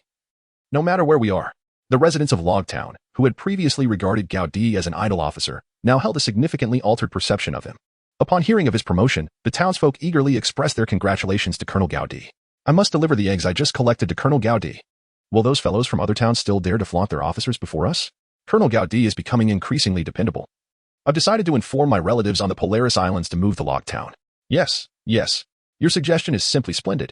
Where in the East Sea could possibly be safer than Logtown? It seems I should consider expanding my tavern, with Colonel Gaudie as our safeguard. I trust the residents of Logtown will continue to increase. However, the residents' actions did not end there. It was said that the old drinking buddies of Gaudie at the Half-Mountain Tavern had collectively raised funds to invite the most beautiful girl from Red Lantern Town to seek Gaudie's wisdom on the Navy's 6 styles. Yet, upon learning that all the girls from Red Lantern Town were free to approach Gaudie, the contributors, filled with envy and admiration, redirected their funds to commission a statue of Gaudie instead. They had already decided on a name for the statue, Grand Marshal of Red Lantern Town. Meanwhile, in the waters near Water 7, the returning Admiral Borsalino encountered the patrolling carp. "Ah, you poor kid, your luck is quite unfortunate. What began as an achievement now results in a reprimand upon your return. You truly live up to the legacy of that Sengoku fellow."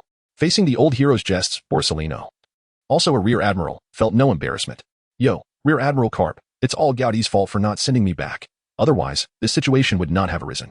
Carp, savoring a giant clam, found his mood lifted at the mention of Gaudi and inquired, I hear that kid has mastered observation hockey. That must be the narrative you all concocted. Truth be told, Carp had his doubts. Grasping the other two forms of hockey without guidance was indeed a formidable challenge. Yo, Rear Admiral Carp, I assure you, I am not fabricating this. Upon hearing Borsellino's account, the old hero Carp felt a flicker of unease. He distinctly remembered the wager of 50 million berries. Initially, he had set this seemingly improbable amount to spur Gaudi from his complacency. Regardless of how much Gaudi achieved, he intended to bring him under his direct tutelage. Yet, calculating now, Gaudi had already garnered a bounty of 5 million berries from 2 exploits, prompting Carp to regret the low figure he had wagered. Had I known, I should have set the wager at 100 million berries, no. 300 million berries. At that moment, another warship approached, and upon confirming their identity, the officer reported, Report to Rear Admiral Carp. Lieutenant Tosca from the Navy's Logtown base. Under the orders of Lieutenant Gaudi, is delivering the mountain bandit Tyler to you. Hearing this, Borsellino corrected, Lieutenant Tosca, you should now refer to Gaudi as Colonel. Understood, Rear Admiral Borsellino. Afterward, Tosca presented the interrogation report previously drafted by Dole to Carp. Rear Admiral Carp, this is the interrogation report of the mountain bandit Tyler, which Colonel Gaudi specifically instructed me to deliver to you. Carp accepted it with a smile and began to peruse the contents. Although he was unsure why Gaudi had sent this bandit to him, he trusted that the report would provide clarity. Upon comprehending the details, Carp would then determine whether to send Tyler directly to Impel Down or to Judicial Island for trial. However, upon discovering Tyler's identity as part of the Dayton family, his expression shifted to one of bemusement. Initially, he had harbored suspicions upon hearing the term mountain bandit. Yet, understanding Dayton's character, he dismissed the notion that she would dare venture out seeking a devil fruit. As for acquiring the fruit through sheer fortune, such a prospect seemed even more far-fetched. Having encountered Carp and been coerced by a bounty into hiding on Mount Goagorbo, Dayton's luck could not have been particularly favorable. Reflecting on a promise he made to Roger and his premeditated plans, Carp realized the complexity of addressing this matter. Fortunately, Dayton was not one to read newspapers. Otherwise, Borsellino, having overheard Carp's instinctive remark, inquired, Yo, Rear Admiral Carp, do you require my assistance in bringing this bandit back to headquarters? Ah, no need, old friend. I shall handle this myself, Carp replied, masking his current sense of helplessness with laughter. Thankfully, the report indicated that Tyler's case was not severe, and he had been sent here by Gaudi first. At this moment, Carp harbored some skepticism regarding Gaudi's intentions. Yet given that few were privy to his relationship with Dayton, he considered it merely a coincidence. Perhaps we should have Tsuru give this girl a thorough cleaning and then integrate her into the Navy, Carp mused, feeling a sense of contentment as he patted Tosca's shoulder. Well done. You should learn from your superior, Colonel Gaudi. Let the light of our Navy's justice illuminate the East Sea. Understood, Rear Admiral Carp. However, my current abilities are still insufficient to confront a pirate with a bounty of 6 million. Under the guidance of Colonel Gaudi, I shall endeavor to catch up with his strides. Upon hearing of the bounty of 6 million berries, Carp expressed his confusion. Wasn't Taylor's bounty only 5 million berries? How could it suddenly escalate to 6 million? In response to Carp's inquiry, Tosca recalled, Indeed, Vice Admiral Carp, I have another piece of news to share. Just last night, Colonel Gaudi apprehended a pirate who launched a surprise attack. The notion of a pirate with a bounty of 6 million berries left Carp with a sense of disbelief. Adding this bounty, Gaudi's recent achievements would soon approach 40 million. Skeptical, Carp raised his voice. Have you thoroughly verified the identity of this pirate? Noting Carp's doubt, Tosca, who had been completely won over by Gaudi, stood tall and saluted with precision, responding in a tone akin to Carp's. Report, Vice Admiral Carp. We have confirmed the identity. The pirate who attacked the colonel is Chikosh, a crew member under the former flying pirate crew, led by the notorious Shiki the Golden Lion. Upon hearing the name of the flying pirate crew, Carp was left utterly speechless. With Shiki subordinates involved, there could be no mistake. Yet one couldn't help but contemplate whether this young man's fortune was a blessing or a curse. He had attempted to ambush the likes of Doflamingo, who had no bounty, and now found himself entangled with an old subordinate of Shiki. Was this truly the same East Blue I once knew? Regaining his composure, Carp offered words of encouragement to Tosca before sending him on his way. Once Tosca departed, Borsellino looked at Carp, bewildered, and exclaimed, Hey, Vice Admiral Carp. Give me a wake-up call with your love-infused iron fist. Facing such a cheeky request, Carp could hardly refuse, though he held back his strength, allowing Borsellino to dodge with ease. The East Blue has become Gaudi's hunting ground for pirates. Vice Admiral Carp, I request to serve as Gaudi's aide. Honestly, I feel that after failing this mission, I must learn from Colonel Gaudi to regain my competence as a Vice Admiral. Hearing this, Carp couldn't help but chuckle in disbelief. Borsellino, you should report to Sengoku. If he disagrees, I can speak on your behalf. If all else fails, I can hand over this mountain bandit to you. and you can release her. However, Karp was acutely aware that Gaudi had truly turned a new leaf this time, and it was a transformation that could not be halted. With this thought, Karp resolved to return and discuss with Tsuru how to arrange for Gaudi's early return from Loketown. With the mastery of the six powers, observation haki, and formidable strength, Karp believed that Gaudi, a future candidate for admiral, must be nurtured under his wing. Karp communicated this matter to Tsuru via a den mushi, and she too recognized that allowing Gaudi to remain in the East Blue was not a sustainable plan, though she acknowledged Gaudi's recent accomplishments. She feared that once he finished hunting the small fry in the weakest sea, he might revert to idleness, particularly after hearing from Karp that Gaudi had captured a pirate with a bounty of 4.6 million berries. She swiftly pondered before dialing Gaudi's den mushi, Bururu. Bururu the den mushi rang for a considerable time before being answered, and Gaudi's voice came through. Moshi, Vice Admiral Tsuru, what can I do for you? At that moment, Gaudi was preparing to use Chikash's bounty for a card draw. To avoid disturbance, he had placed the den mushi in his office, while his diligent secretary, Dor, kindly delivered it to him. Gaudi, the headquarters has a task that I hope you can undertake, Tsuru stated. Intrigued by the mention of a mission, Gaudi thought to himself, aside from eradicating pirates, what other tasks could the Navy be assigning at this time? He knew that tasks related to capturing Ace would not fall to him. Please, Vice Admiral Tsuru, go ahead. The great roulette man Tavani has been captured by the 16th Division on Clover Island. The leader of the 16th Division will hand him over to you in Loketown, and I need you to escort him along with Chikash to the vicinity of Drum Island to deliver them to Giant. Upon hearing that it was merely an escort mission, Gaudi promptly replied, I apologize, Vice Admiral Tsuru, but the ship responsible for transporting pirates has yet to return to our base. Currently, we only have ordinary naval vessels, which cannot traverse the calm belt. I believe the 16th Division South escort ship is equipped with sea prism stone. It would be more prudent for them to handle this task rather than risk our crew crossing the reverse mountain. Gaudi's reasoning is well-founded. Entirely motivated by the safety of both the Navy and the prisoners, he would never admit that he was reluctant to undertake a task devoid of bounty. As for Guion, while he may yearn for her, he believes that the maidens of Red Lantern Town are more to his liking, though he has never encountered her. It is not hard to infer that Guion is certainly not the type of woman who would engage without a foundation of emotional connection. In a world as treacherous as that of One Piece, Gaudi does not wish to confine himself for the sake of Guion. To borrow the famous words of the Black Widow, only children speak of love and romance. When Crane heard Gaudi's swift refusal, she was momentarily perplexed, unable to discern his thoughts, especially since even the allure of Guion had proven ineffective. This mission is far from straightforward. At that time, Manavani's brother had commandeered another pirate ship and fled with half the crew. Oh, is it a case of entrapment? If that were to be discussed, Gaudi would become quite alert, promptly inquiring, Admiral Crane, does his brother have a bounty? Regarding bounties, Crane, the chief strategist, immediately understood Gaudi's implication. Mandavani's bounty stands at 12 million berry. Should you successfully complete the task, a quarter of the bounty will be yours. As for his brother, the bounty is 7 million berry. Upon hearing that there was a bounty to be shared, Gaudi's demeanor underwent a notable transformation. Admiral Crane, obedience to orders is my duty as a naval officer. Seeing Gaudi acquiesce, Crane refrained from further conversation, providing him with the transfer details before hastily terminating the call to reach out to the head of the 16th Division, Diaz Bareilles. She couldn't help but feel a twinge of disappointment that the once indifferent Gaudi now placed such importance on the bounty, rendering Guion seemingly less advantageous. Once the call was connected, Crane informed Bareilles of the changes to the transfer mission and the decision to allocate a quarter of the bounty to Gaudi.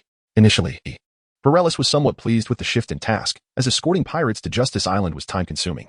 However, upon learning that he would have to share the bounty with Gaudi, his enthusiasm evaporated. Admiral Crane, I believe our 16th Division can manage without external assistance. Bareilles, this is an order. Obedience to orders is the duty of every naval officer. After ending the call, Bareilles erupted with anger. Why should that brat Gaudi receive such preferential treatment from headquarters? Bareilles was also a disciple of Zifa, albeit a year junior to Gaudi. Strictly speaking, Gaudi could still be considered his senior, but only in terms of seniority. During their time at the academy, Bareilles had felt a certain aversion to addressing someone younger than him as senior. After all, Bareilles himself was quite capable. Otherwise, he would not have attained the rank of Rear Admiral. He merely believed Zifa favored the first batch of students, not to mention the already promoted Admiral, Paul Usolino, and Sakazuki.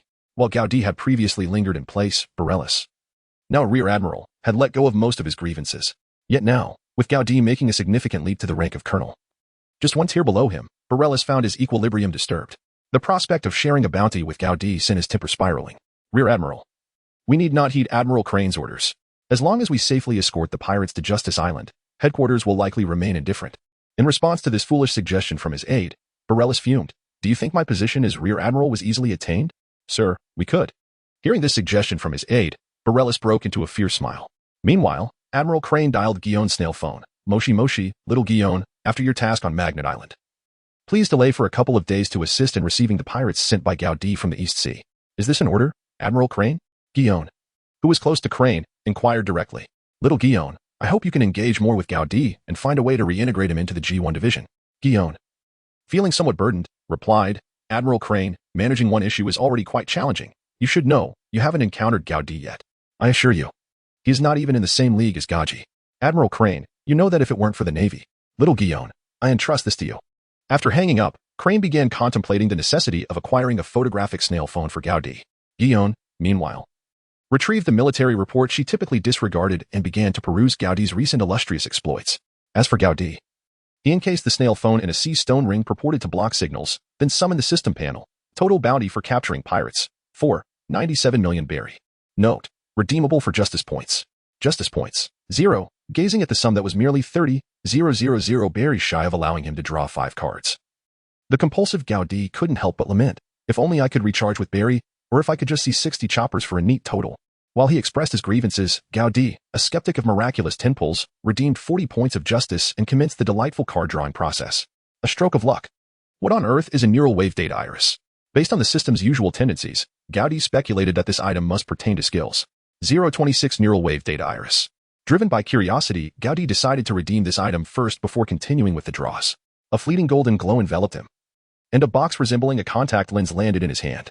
Surely, this must be something akin to the intelligent electronic locks used against ocular recognition in films. Gaudi thought it unlikely that the system would provide him with mere contact lenses to enhance his vision. However, since there were no such electronic locks in this world, was it perhaps intended for future inspections once Tony Stark Industries was established? Not dwelling on that thought, Gaudi prepared to try it on. Noticing the letters land on the box, he remarked, how thoughtful of it to distinguish between left and right eyes. I wonder if it accounts for prescription strength.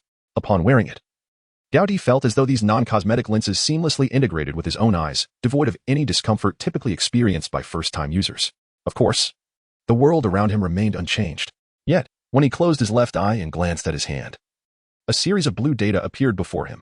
Target, Gaudi Intelligence, 7 Strength, for Speed, 3 Stamina, 3 Energy Projection, for Combat Skills, 6 What? Is this an official evaluation system from Marvel? Considering this possibility and correlating it with the term neural wave, Gaudi pondered the meaning of the intelligence rating. Sure enough, after a slew of values dissipated, a detailed annotation regarding intelligence materialized. Intelligence, the ability to think and process information. Level 7, Omniscient. Oh my. Is this an affirmation of my vast knowledge? No, wait. The understanding of the Emperor only represented the extent of my knowledge. And Gaudi continued to delve into the analysis of other attributes beyond the highest intelligence score. Strength level 4, exceeding the ordinary, 800 pounds, 25 tons. Speed level 3, beyond the ordinary, but not exceeding 700 miles per hour. Stamina level 3, enhanced. Energy projection level 4, capable of releasing a moderate-range single energy blast in a reasonable time frame. Combat skill level 6, mastery of multiple fighting styles. After reviewing this information, Gaudi instantly recognized that the value of this data far surpassed that of a mere Tony. Based on his previous understanding of the power system in the world of One Piece, regardless of whether it was the Navy or the pirates, the classification of power according to ranks and reputation was relatively meticulous. However, the unclassified intervals between the same ranks were rather ambiguous. Take the future Navy Rear Admiral as an example, aside from the old hero Carp, who was reluctant to advance. The difference between the likes of the Ghost Spider who could capture Marco and Bastille who was swiftly defeated by Sabo was akin to comparing different species. With the advent of this data iris, Gaudi essentially acquired a fully quantified assessment system for evaluating power, without considering explosive potential and luck. He could accurately gauge his opponent's strength. If utilized effectively, Gaudi could execute numerous targeted strategies before each battle commenced. After testing the function of his right eye, he proceeded to explore the capabilities of his left eye. Target, Gaudi, Combat Skills, Navy 6 Styles, Level 7, Auxiliary Skills, Spider Sense, Level 3. Life Skills, Navy 6 Styles, Level 7. A life skills version of the Navy 6 styles? Acknowledging the system's quirks and meticulous details, Gaudi's evaluation of the iris ascended to another level. In the future, if he encountered those peculiar ability users or individuals with Conqueror's Haki and Life Restoration, he could thoroughly comprehend them before a fight even commenced. Regarding the origin of this skill, Gaudi speculated it might stem from some undisclosed black technology of S.H.I.E.L.D. With one exceptional achievement under his belt, he became less concerned about the subsequent 3 digits starting with 8. Upon leaving the dormitory, Gaudi sought out Smoker for an experiment. Target, Smoker, Intelligence, 2, Strength, 2, Speed, 2, Stamina, 2, Energy Projection, 1, Combat Skills, 3. Averaging the last two values resulted in a definitive 2. The iris did not deceive me. After confirming its accuracy, Gaudi contemplated another advantage of the iris. It allowed for targeted training enhancements. For instance, he recognized that any attribute below 7 required comprehensive reinforcement. As for Smoker, Gaudi believed that aside from intelligence, there was considerable room for improvement in his other attributes. Subsequently, Gaudi cast a glance at Natasha's values. With a combat skill level of 6, Natasha should be able to elevate to level 7 upon mastering the 6 styles. Thus, if I were to acquire all of Natasha's skills, I too would reach the pinnacle of level 7. Contemplating this possibility, Gaudi expressed discontent regarding the disproportionate workload. Just before the handover with the 16th branch, Tony had managed to construct the upper body framework of the Mark I armor, albeit untested. Additionally, he utilized his spare time to modify a speedboat, which, in comparison to the Mark I armor's framework, could only be regarded as a minor component for Tony's practice. Thus, Tony boarded the military vessel waiting at the port with these two untested items, preparing to conduct a pirate handover with the warship of the 16th branch. As for Barrels, Gaudi was genuinely unfamiliar with him. During naval school, Barrels had enrolled while Gaudi had already accompanied Zephyr to participate in exercises. Later, upon arriving in the East Blue, Gaudi, having become entirely lackadaisical, had little interaction with the commanders of these branches. Oh, Gaudi. The branch chief across from you must be quite disheartened, originally having a bounty of 12 million. Now he must divide a quarter with you. Would you secretly tell me? Are you the illegitimate child of some high-ranking Navy official? In response to Tony's jest, Gaudi replied solemnly, Tony, we are merely executing tasks from headquarters. Is it not the duty of every soldier to follow orders? Tony made an expression of disbelief and called out to Natasha, who was enjoying the view atop the mast. Natasha, have you spotted their warship? Should I commence donning my armor now? Although Natasha understood that Tony wished to showcase his new gear, she coldly retorted, Tony, we are not attending a military weapons bidding conference. Those across from us are allies. Can you not be less arrogant for even a minute? Furthermore, this incomplete third of a product can barely be classified as a personal exoskeleton. Yes, just like that first generation of whips. Faced with Natasha's skepticism, Tony chose to ignore her and retreated to the cabin to don his gear. Ever since Natasha arrived, he regretted his decision to agree to create the electric whip. After all, while Gaudi had promised not to speak, he could not guarantee that others would not expose his secret. Not long after, the ship from the 16th branch appeared in their line of sight, yet regardless of how many times Gaudi called through the din-din mushy, there was no response from the other side.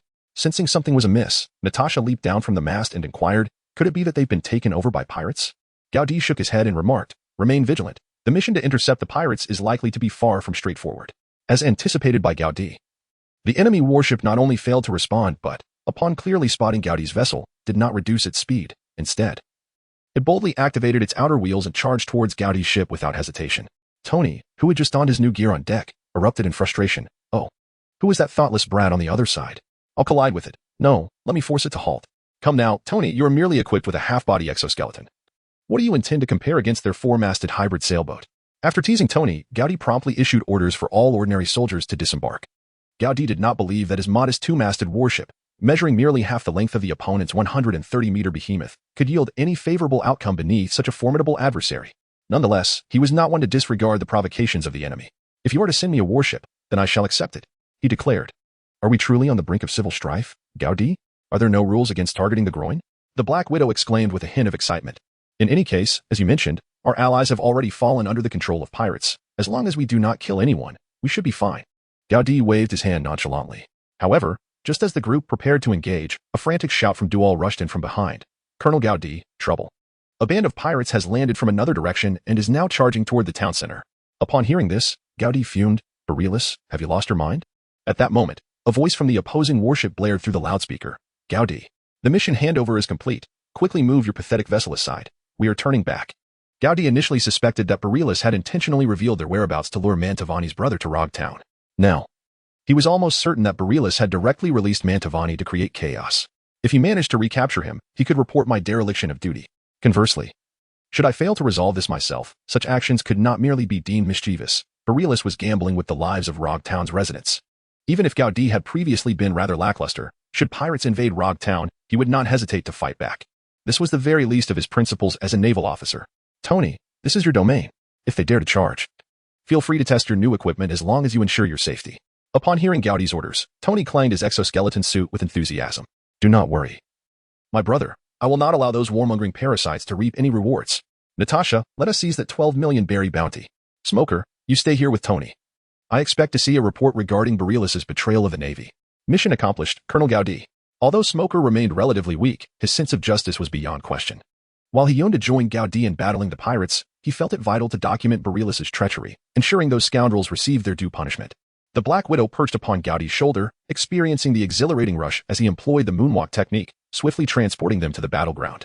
There, they beheld Mantovani.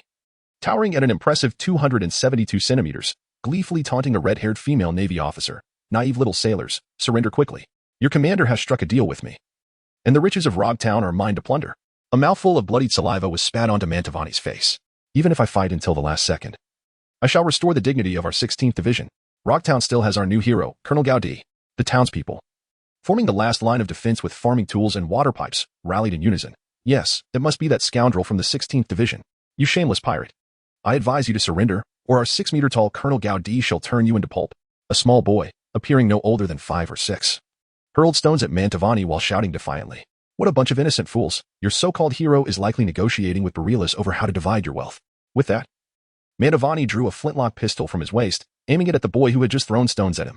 Just as the crowd braced for screams, the Black Widow was flung toward them by Gaudi. She rolled, snatching the boy away just in time to evade the bullet, offering him a word of encouragement. Well done, little one.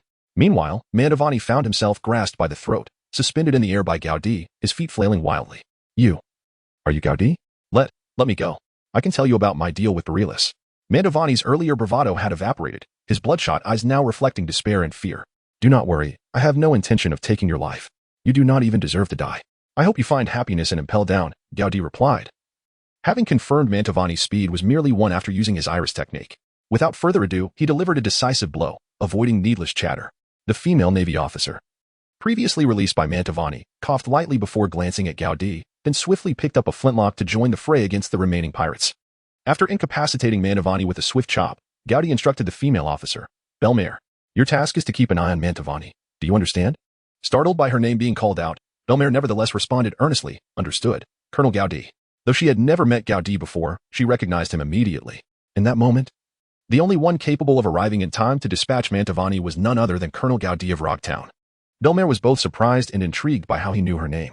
Why would Galmurin be aware of this, of course? It is due to the unforgettable and distinctive hairstyle of Belmare. Upon first seeing her, Gaudi did not need to ponder her place of birth or other details. He immediately recognized her as the future adoptive mother of Nami. It appeared as if Gaudi and the lone woman, resembling a formidable wolf rushing into a flock of sheep, charged forward without the need for six styles, merely pounding the heads of pirates with their fists. The lone woman employed her legs, with her scissor kicks leaving no pirate unscathed. In less than 10 minutes, the two had utterly defeated the pirates who had just threatened to breach the Navy's defenses. Well done, Belmare. I am reassured that the 16th Division still has a Navy as steadfast in justice as you. However, Belmare, at this moment, seemed entirely indifferent to Gaudi's praise. Her eyes fixated solely on the lone woman, who bore the same fiery red hair but whose formidable strength made her merely an object of awe. The electric speedboat swiftly resolved the pirate threat on this side, and Gaudi efficiently wrapped up the aftermath. Amid the cheers of the Rogertown militia, Gaudi carried the lone woman away. In his view, the true battleground of this incident was likely the dock itself. He needed to eliminate the pirates here first, ensuring the safety of the town's inhabitants. Back at the dock, Gaudi saw Tony lying amidst a heap of nearly wrecked warships, though still upright. His posture was stiff, and his appearance betrayed a dire situation. Meanwhile, the enemy's warship had already departed. Rushing to Tony's side, Gaudi anxiously inquired, "How are you, Tony? Are you all right?" Observing Tony's exoskeleton, which was already deformed, and the blackened state of his face, Gaudi found it difficult to gauge his condition. After a few seconds, Tony's weak voice finally responded, "Oh, my brother. I feel I am about to meet the Lord. Before I close my eyes, could I taste the flavor of Johnny Walker once more?" Hearing that final request, Gaudi and the lone woman finally relaxed. As long as he still desired a drink, the situation wasn't too dire. At that moment, Smoker, battered and wounded, crawled out from the wreckage and handed a nearly exhausted phone worm to Gaudi. Listening to the faint crackling sound, Gaudi endured his mounting fury and answered the communication device. "Mashi Mashi, Gaudi Sr., I am Balorus. Perhaps you are unfamiliar with my name, but I believe we will soon meet in the courtroom of Justice Island. Your subordinates fought valiantly, and I apologize if I have harmed him through my recklessness. Rest assured, I will duly record this in my report. By the way, I took the weapon he used. I am confident that in my hands, it will prove to be worth more than its original value by at least double." Though the phone worm was nearing the end of its life, it still managed to vividly convey Balorus's mocking and teasing expression, fully capturing his sardonic tone.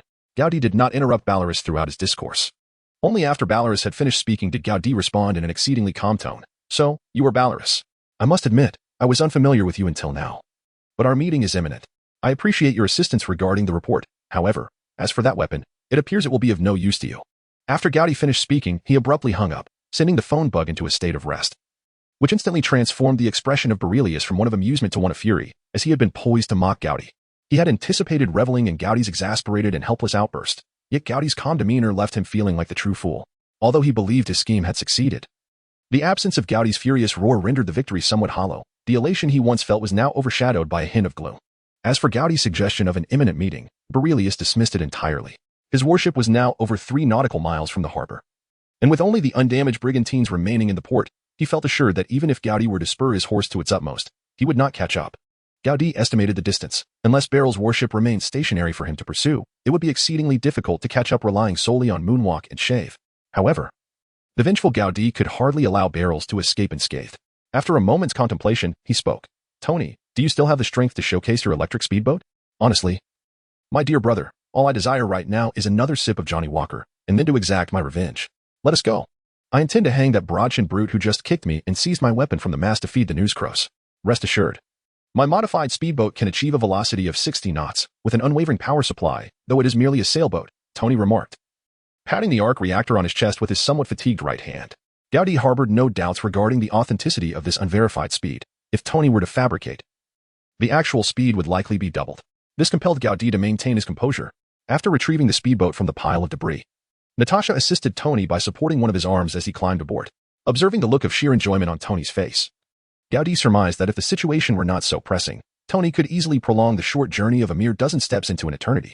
Once aboard the speedboat, under Tony's guidance, Gowdy and Smoker swiftly connected the electric motor to Tony's reactor, with Natasha, who possessed every conceivable license from A to Z, at the helm.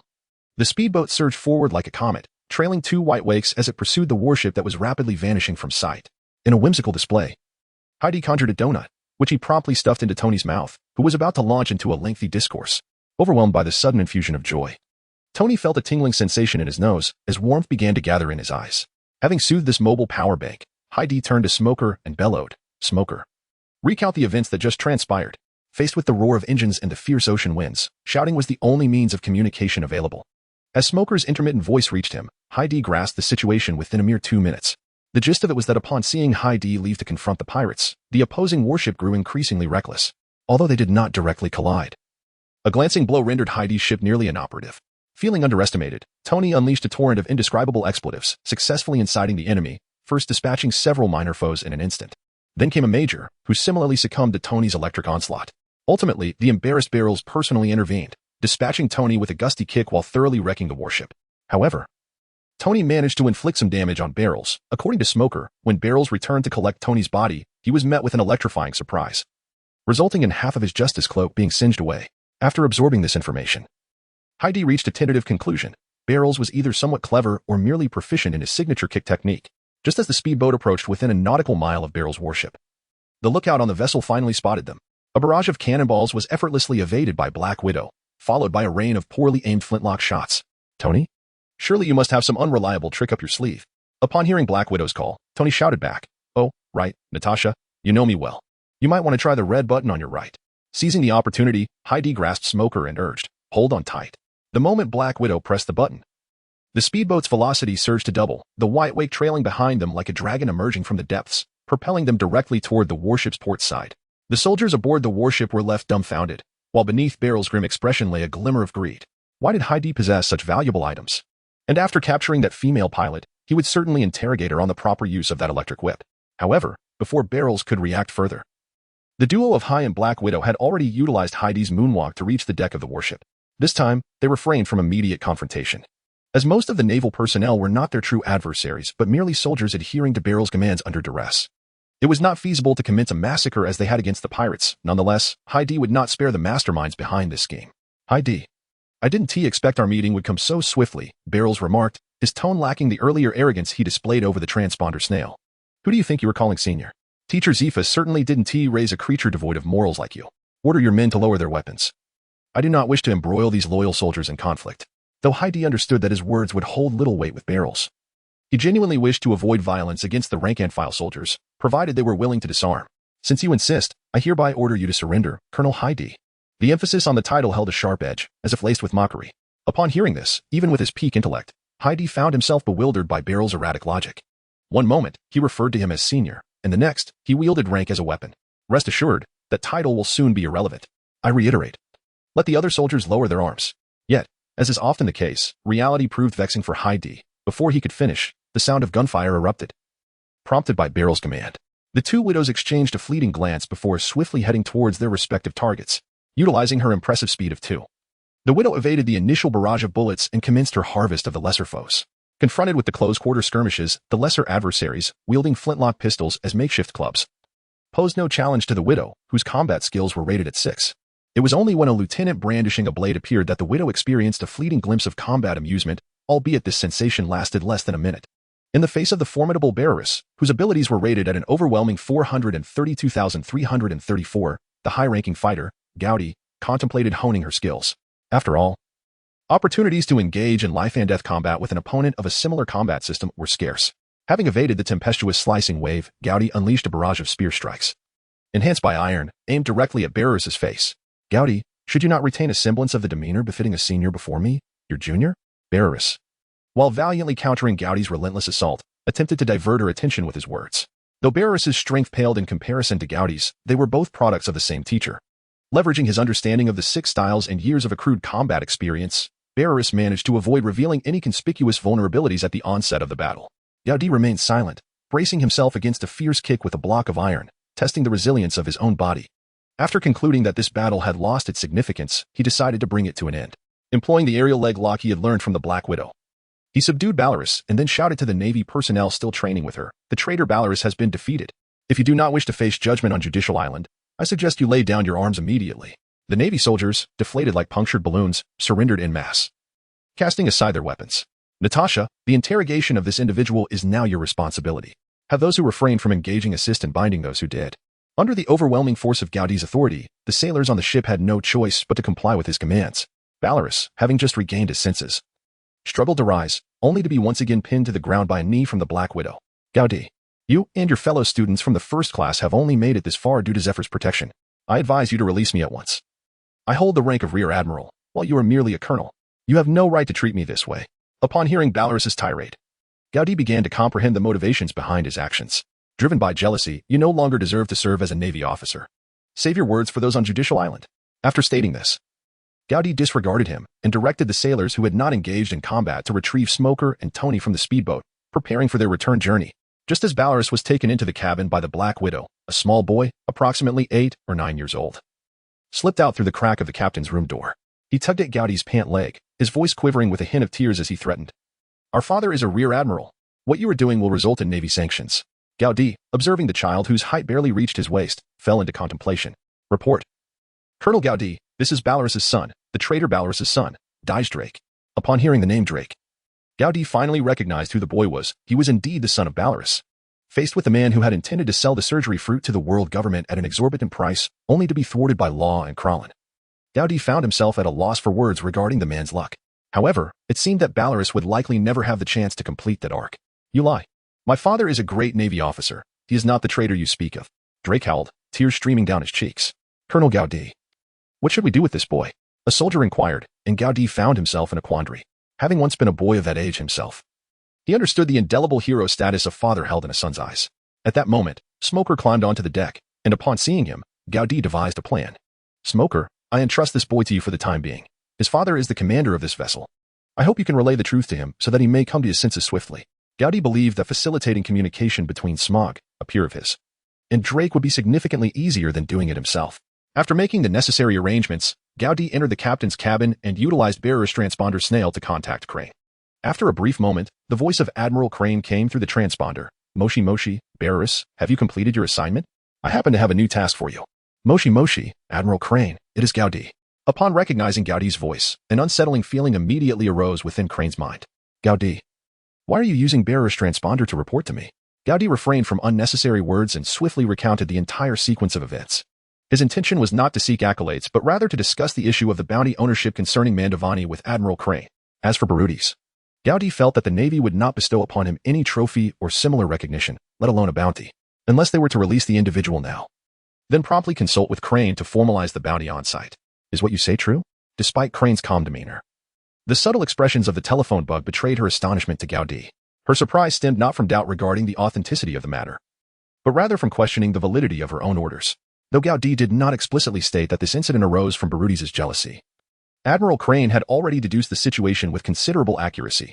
Admiral Crane, you know me well. I would never jest about such matters. If you require confirmation on certain details, I can arrange for Belmel of the 16th Division to report the specific battle conditions in Rogtown shortly. I personally believe that for this mission's bounty, Gaudi, you need not elaborate. You shall retain 80% of the bounty, while the remaining 20% will go to those virtuous youths in the 16th Division. You are to hand Baruti's, along with those Navy personnel who have forsaken their ideals, over to Guion. Gaudi had no objections to this decision, as capturing Mantovani was not solely Baruti's achievement. However, having learned from the lesson of Tyler S. bounty affair, Gaudi would not let grievances go unvoiced. By the way, Admiral Crane, Baruti's also damaged one of my warships. That one is yours. And what about the compensation for my injured subordinates? Compensation? Gaudi, I believe it necessary to enlighten you.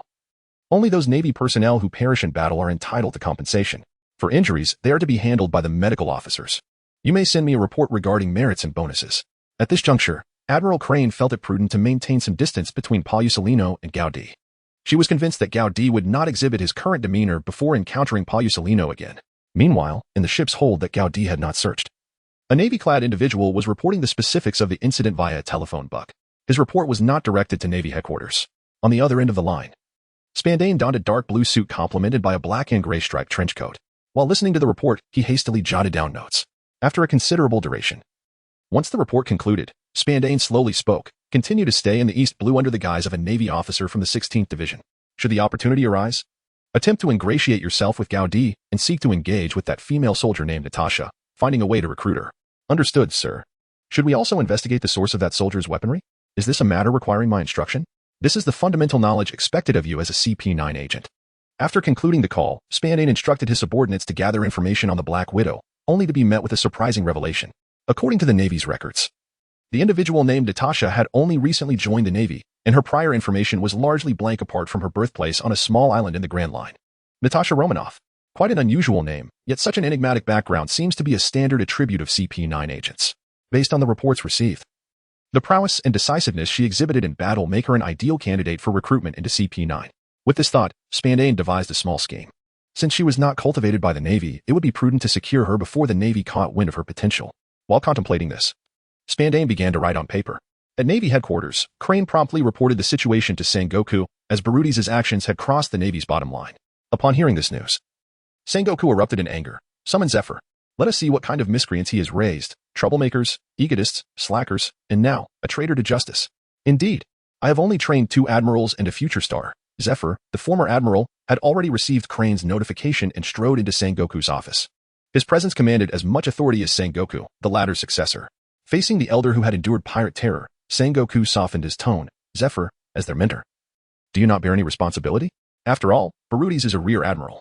All I could impart were combat skills. As for temperament and morals, just observe whom Palusolino associates with. Zephyr replied, his implications clear. Enough of this. Leave the interrogation of Baruti's to those at Judicial Island. I called you here to hear your perspective. Which officer from the 16th Division would be best suited to take over? The 16th Division? I think it prudent to send that lad, Gaji, for some experience. Upon hearing Zephyr's suggestion, Sengoku nodded. Gaji, you say? That could indeed serve him well in the East Blue. As for Gaudi, I believe placing him in the East Blue is a waste. Since the Tyler incident, Sengoku had been closely monitoring Gaudi's performance. It was undeniable that Gaudi's character and capabilities had impressed Sengoku, leading him to consider replacing Palusolino with Gaudi. I share that sentiment. I have already made some arrangements. Crane concurred. Upon hearing this, Zephyr, reflecting on the performances of his other 2 favored disciples, provided a starkly contrasting opinion. I do not believe it wise to bring Gaudi back to headquarters. The closer one is to the center of power, the further one drifts from pure justice. Although Zifa did not explicitly state it, Sengoku and Crane could discern the implications of his words. It is profoundly ironic that a man who abides by the principle of sparing the lives of high-ranking officers should find his own family brutally slain by pirates. Zifa, you have witnessed the current state of affairs at sea. Following Roger's demise, the influx of pirates into the Grand Line has surged dramatically. It is a sheer waste of potential for Garp to remain stationed in the East Blue. As his mentor, I urge you to persuade him otherwise. Sengoku contemplated recalling Garp directly, yet faced 2 pressing realities. Should he be recalled, it would necessitate Garp's continued ascent in military rank. Given his current prowess, a promotion to Rear Admiral is undoubtedly warranted. However, Garp's current status as a vice admiral does not suffice for such an appointment. It ultimately falls under the purview of Fleet Admiral Sengoku. This raises the question of whether Sengoku would even acquiesce, and even if he did, Garp would likely not be granted command of his own fleet. This leads to the second dilemma, where to assign Garp upon his return. If he were to revert to his previous inactive role, it might be acceptable for him to return under Zifa's tutelage, but given Garp's demonstrated capabilities, it would be unreasonable to confine him to a position of idleness. The direct G-branch units currently have suitable candidates, and replacing anyone would be imprudent. As for other branches, parachuting a rear admiral into the fray would not yield favorable outcomes. Just as Sengoku was contemplating seeking Crane's assistance, Fleet Admiral Sengoku entered the room. With Crane and Zifa present, matters seemed more manageable. I am eager to ascertain the origins of this newcomer, Natasha, just moments ago. Spandam from CP9 personally called to request her. There was an unusual tone in Sengoku's voice, one that the other three sensed immediately, indicating a departure from his usual demeanor. They were perplexed. Who is Natasha? Crane instinctively read the report handed to her by Sengoku, revealing a connection to the Rogtown naval base. Wasn't that under Garp's command? Garp is my student.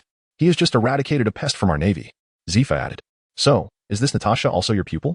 In response to Sengoku's inquiry, Zifa replied candidly, not exactly. Perhaps she was nurtured by Garp himself. It explains his silence over the years in Rogtown. He has silently unearthed and cultivated talent for our navy. Oh, is that truly the case? Sengoku's tone held a hint of skepticism. It must be so. Admiral, I trust that Garp will continue to yield exceptional talent for our navy in the East Blue. CP9 has always relied on its own recruits, so let them find their own solutions. Sengoku's sudden shift in demeanor left Zifa and Crane astonished. However, Crane quickly surmised Sengoku's thoughts. If CP9 had taken notice of Natasha and Spandam personally reached out to the fleet admiral, it certainly indicated Natasha's formidable capabilities. She had just glanced at Natasha's enlistment details, and while attributing her success to Garp might be an embellishment from Zifa, the credit for recognizing her potential undoubtedly belonged to Garp. Forcing Garp back to headquarters at this juncture could risk CP9 exploiting the situation, potentially swaying Garp to their side, a scenario fraught with peril. Although CP9 may not typically favor talents cultivated within the Navy, one can never be too cautious. Moreover, Spandam's ruthless ambition is well known to Crane. Contemplating this, Crane spoke. I am well aware of Garp's character. Those he discovers and nurtures within the Navy are invariably loyal. That is reassuring. I will promptly decline Spandam's request. However, little Crane, you must devise a strategy to dissuade those CP individuals entirely. Upon hearing Sengoku's words, Crane conceived a plan. As for Spandam, feeling slighted by the rejection, he could not comprehend why a mere request for a private soldier had been met with such resistance, especially since it had been a direct appeal to Sengoku. This refusal, seemingly well considered, only intensified his curiosity about Natasha. Surely, this matter was more intricate than it appeared. Was the Navy clandestinely engaging in affairs with the world government? He began jotting down notes, meticulously outlining everyone associated with Natasha. Ultimately, he focused on Garp and Zifa, convinced he had uncovered a pivotal opportunity for advancement. It must be so. Zifa is undoubtedly cultivating his own influence in the East Blue, perhaps with the Navy's backing. With this in mind, Spandam dialed one of his subordinates. I have a new assignment for you. Find a way to connect with a certain Borellis. If he is willing to collaborate, you may assure him that CP9 can offer him freedom. Additionally, I require all details regarding that weapon and speedboat at your earliest convenience. Spandam's intent was not to gather information for the world government, but rather to broker a deal with the Navy using that information, thereby attaining the coveted power he so desired. However, the current information was insufficient. He required an individual he could manipulate in the East Blue to create ongoing disturbances for the Navy, compelling them to reveal more of their vulnerabilities. Thus, he deemed Borellis, recently bested by Garp, the ideal candidate. A man capable of devising treachery against his colleagues out of jealousy was, in Spandam's eyes, a gift. To Spandam, who was notorious for his treachery and unscrupulous methods, Borellis was undoubtedly a kindred spirit, albeit one currently cast aside by the Navy. While Spandam fancied himself the savior of this wretched soul, as for the new recruit named Natasha, it would be ideal if she could serve as an undercover agent in the Navy. Upon returning with the fleet of the 16th Division, Gowdy was warmly welcomed by the residents of Rogtown. Originally, according to Gowdy's plan, after receiving Mantovani today, he intended to set off directly with Chico and the former allies of Taylor. However, due to the recent commotion, Gowdy's plans had to be altered. After all, the battle had resulted in casualties and a series of issues, such as the deployment of the remaining forces and the soldiers of the 16th Division similar to Belmel, needed to be addressed anew.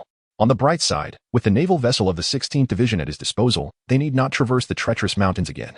This arrangement granted Gowdy 2 additional days to manage these matters, ensuring he would not miss the appointed time with Shirguan. Ultimately, the primary reason for his eagerness was that after receiving the lion's share of the bounty from Mantovani, he could continue drawing cards, based on the patterns he had discerned. It was highly probable that a new character would emerge this time.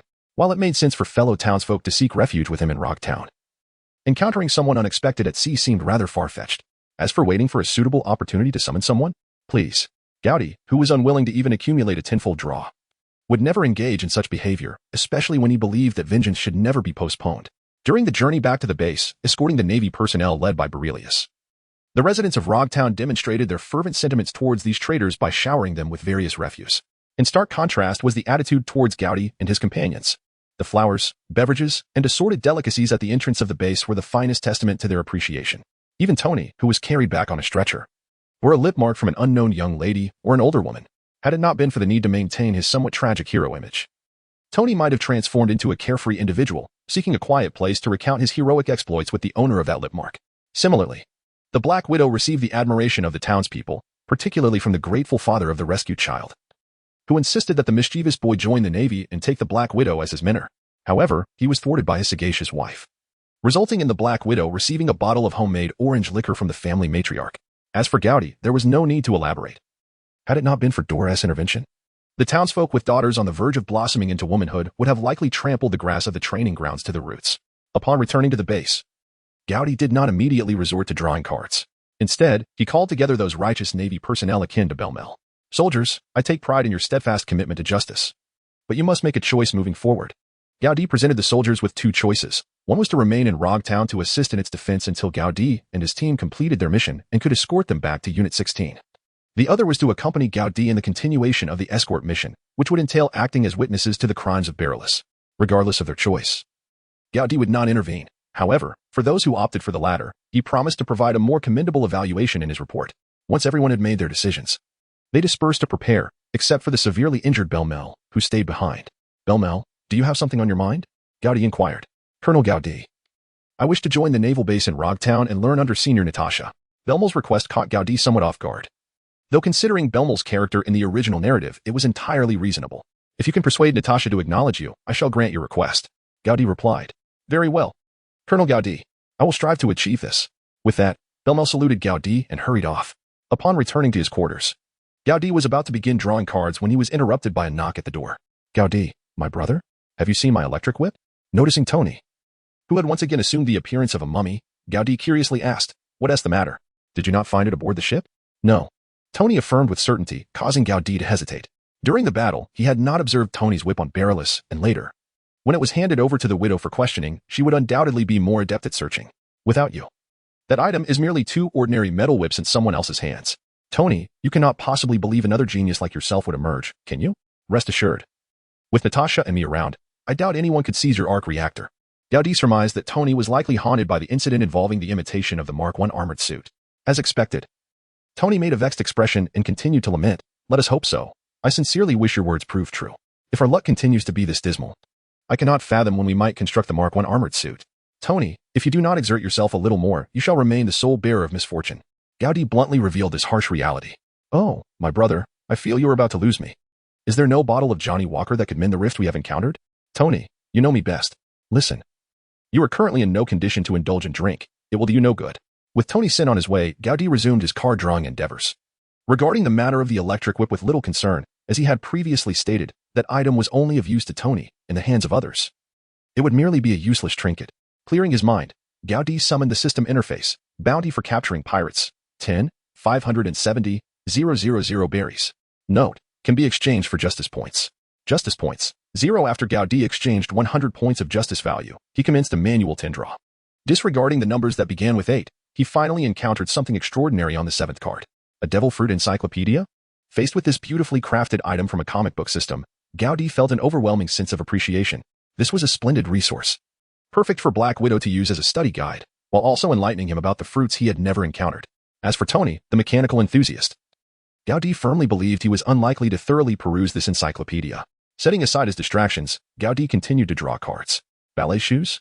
That should be a gift for Black Widow. After another round of draws, the main event finally arrived. Gazing at the card, Gowdy burst into laughter. It seemed he could have a chat with the nurse tonight. Although the system did not bestow upon him a superhero as per its usual nature, this seemingly skill-based yet not skill-based item finally granted Gowdy a sense of being the chosen one. Indeed, this item was none other than the Super Soldier Serum. Confronted with a potion that could elevate one's physical and mental prowess to their zenith in an instant, one must ask, what man could resist? Moreover, The serum's effects on Captain America in terms of delaying aging were nothing short of miraculous. However, contemplating the potential unpredictable side effects made Gaudi hesitate. Perhaps he should find someone to test it first? Yet, this thought was swiftly dismissed. The enigmatic nature of drawing cards rendered it uncertain when he might draw again. Testing it on someone else would entail costs, both temporal and monetary, that Gaudi was unwilling to bear. Firm in his belief of justice, Gaudi was convinced that any so-called side effects would not manifest for him, destined as he was to wield Thor's hammer. With that thought, he opted to directly exchange for the super soldier serum. Observing the blue liquid accompanied by an injection gun, Gaudi deliberated extensively, ultimately deciding against seeking counsel from the nurse. After all, should a red skull-like creature emerge, it would be rather embarrassing. Thus, that evening, he summoned Black Widow, the one most knowledgeable about the super soldier serum, to administer the injection. Upon seeing the item in Gaudi's hand, Black Widow fell into a brief silence. Whether for herself or some of her old friends, the super soldier serum had irrevocably altered their life trajectories. Natasha, fear not. This is the world of One Piece. Devoid of apocalyptic scenarios we must confront, Gaudi reassured. You know, after experiencing those events, I truly fear losing something, Black Widow replied, her concerns palpable. Gaudi smiled. You won't lose a partner here, I promise you. Though it is often said that a man's promises may be empty, facing the imposing figure of Gaudi, Black Widow chose to place her trust in him. Compared to Tony, she felt a greater sense of security with Gaudi. After his psychological reassurance, Black Widow's right hand holding the injection gun steadied considerably. She even jested with Gaudi. What should I do if you turn into Red Skull? Should I eliminate you myself? Trust me, Natasha, a warrior created by your hands will not fall. If you're worried about my potential rampage, could you restrain my limbs in some manner? Gaudi quipped. Gaudi, even if you don't rampage, I believe neither belts nor chains would suffice to restrain you. If you truly fall, I will undoubtedly rescue you. Setting aside the potential side effects, merely lying on the bed while gazing up at Black Widow was enough to lead one to a state of disorientation. Just as Gaudi felt himself teetering on the edge of oblivion in her depths, he suddenly felt a sharp pain in the left carotid artery. Fortunately, his reflexes kicked in just in time, or else the injection gun would have likely been rendered useless. Noticing the veins in Gaudi's neck beginning to bulge, Black Widow gently caressed his pronounced chest muscles and softly urged, "Relax, my big boy." Simultaneously, her right hand began to steadily inject the super soldier serum into Gaudi. Although Gaudi did not voice his feelings, Black Widow had already resolved that should he exhibit any adverse reactions, she would not hesitate to withdraw the injection gun. However, Gaudi's calm demeanor led her to believe she was perhaps overthinking. He displayed no signs of his skin turning green or red, nor did his muscles visibly swell. Instead, the serum seemed to tighten his muscles, as if converting all excess fat into pure muscle. As the serum coursed through his body via the carotid artery, Gaudi experienced an overwhelming urge to unleash his newfound power. How does it feel? Black Widow inquired. Difficult to articulate. Perhaps an evaluation will be needed later, he replied. After a playful glare from Black Widow, she recalled Captain America's earlier descriptions of the testing process. In comparison to Captain America's harrowing experience, Gaudi appeared to be relishing a massage. 10 seconds later, the blue liquid was nearly depleted. As the injection gun was withdrawn, Gaudi instinctively sprang up, feeling an uncontainable surge of energy within him. He performed a self-assessment with his right eye. Target, Gaudi. Intelligence, 7. Strength, 5. Speed, 4. Endurance, 4. Energy projection, 4. Combat skills, 6. Compared to before, his strength, endurance, and speed had all seen slight improvements. With strength rated at level 5, superhuman, 25T, 75T. Speed at level 4, supersonic, 12 Mach, and endurance at level 4, regenerative. Gaudi initially felt a tinge of disappointment at not achieving a more immediate transformation. However, upon reviewing the detailed breakdown of his enhanced abilities, he quickly revised his perspective. While the improvements in strength and speed were commendable, it was the 4th-level regenerative endurance that truly astounded him. In comparison to rare skills that promised miraculous effects such as insatiable appetite with no weight gain, muscle gain with fat loss, hair growth, and youthful rejuvenation, Gaudi deemed this 4th-level endurance the true embodiment of life restoration. As he stared blankly at his palm, Black Widow crossed her arms and smiled. Big boy, how do you feel? Weren't you just about to validate the effects? With that, Black Widow delivered a swift kick aimed at Gaudi's chest. Drawing from her experience from earlier encounters, this kick was one she executed with deliberate force, having previously failed to make any impact on Gaudi. However, after the serum's enhancement, the anticipated outcome was quite different. Instead of Gaudi being sent flying, the bed beneath him bore the brunt of the impact. Such was not a testing method befitting a lady of her beauty. Upon concluding his words, Gaudi rose swiftly, securing the widow tightly around his waist, and burst through the door. What's troubling you, celestial dragon? At that moment, near the edge of the calm belt in the East Sea, Mantovani's brother, Mantovas, was aboard his vessel, contemplating strategies. Initially, he intended to strike at the naval ships before the fleet of the 16th Division entered the calm belt, hoping to leverage his resources to rescue their comrade. However, Reports from his subordinate, a fisherman scout, indicated that the 16th Division's ships had abruptly altered course toward Rogue Town, prompting him to refrain from pursuing them hastily. Compared to Berelius, he held a greater apprehension towards the currently ascendant Gowdy. If the two were to collaborate, it would be difficult to ascertain the efficacy of his resources. Mantovas.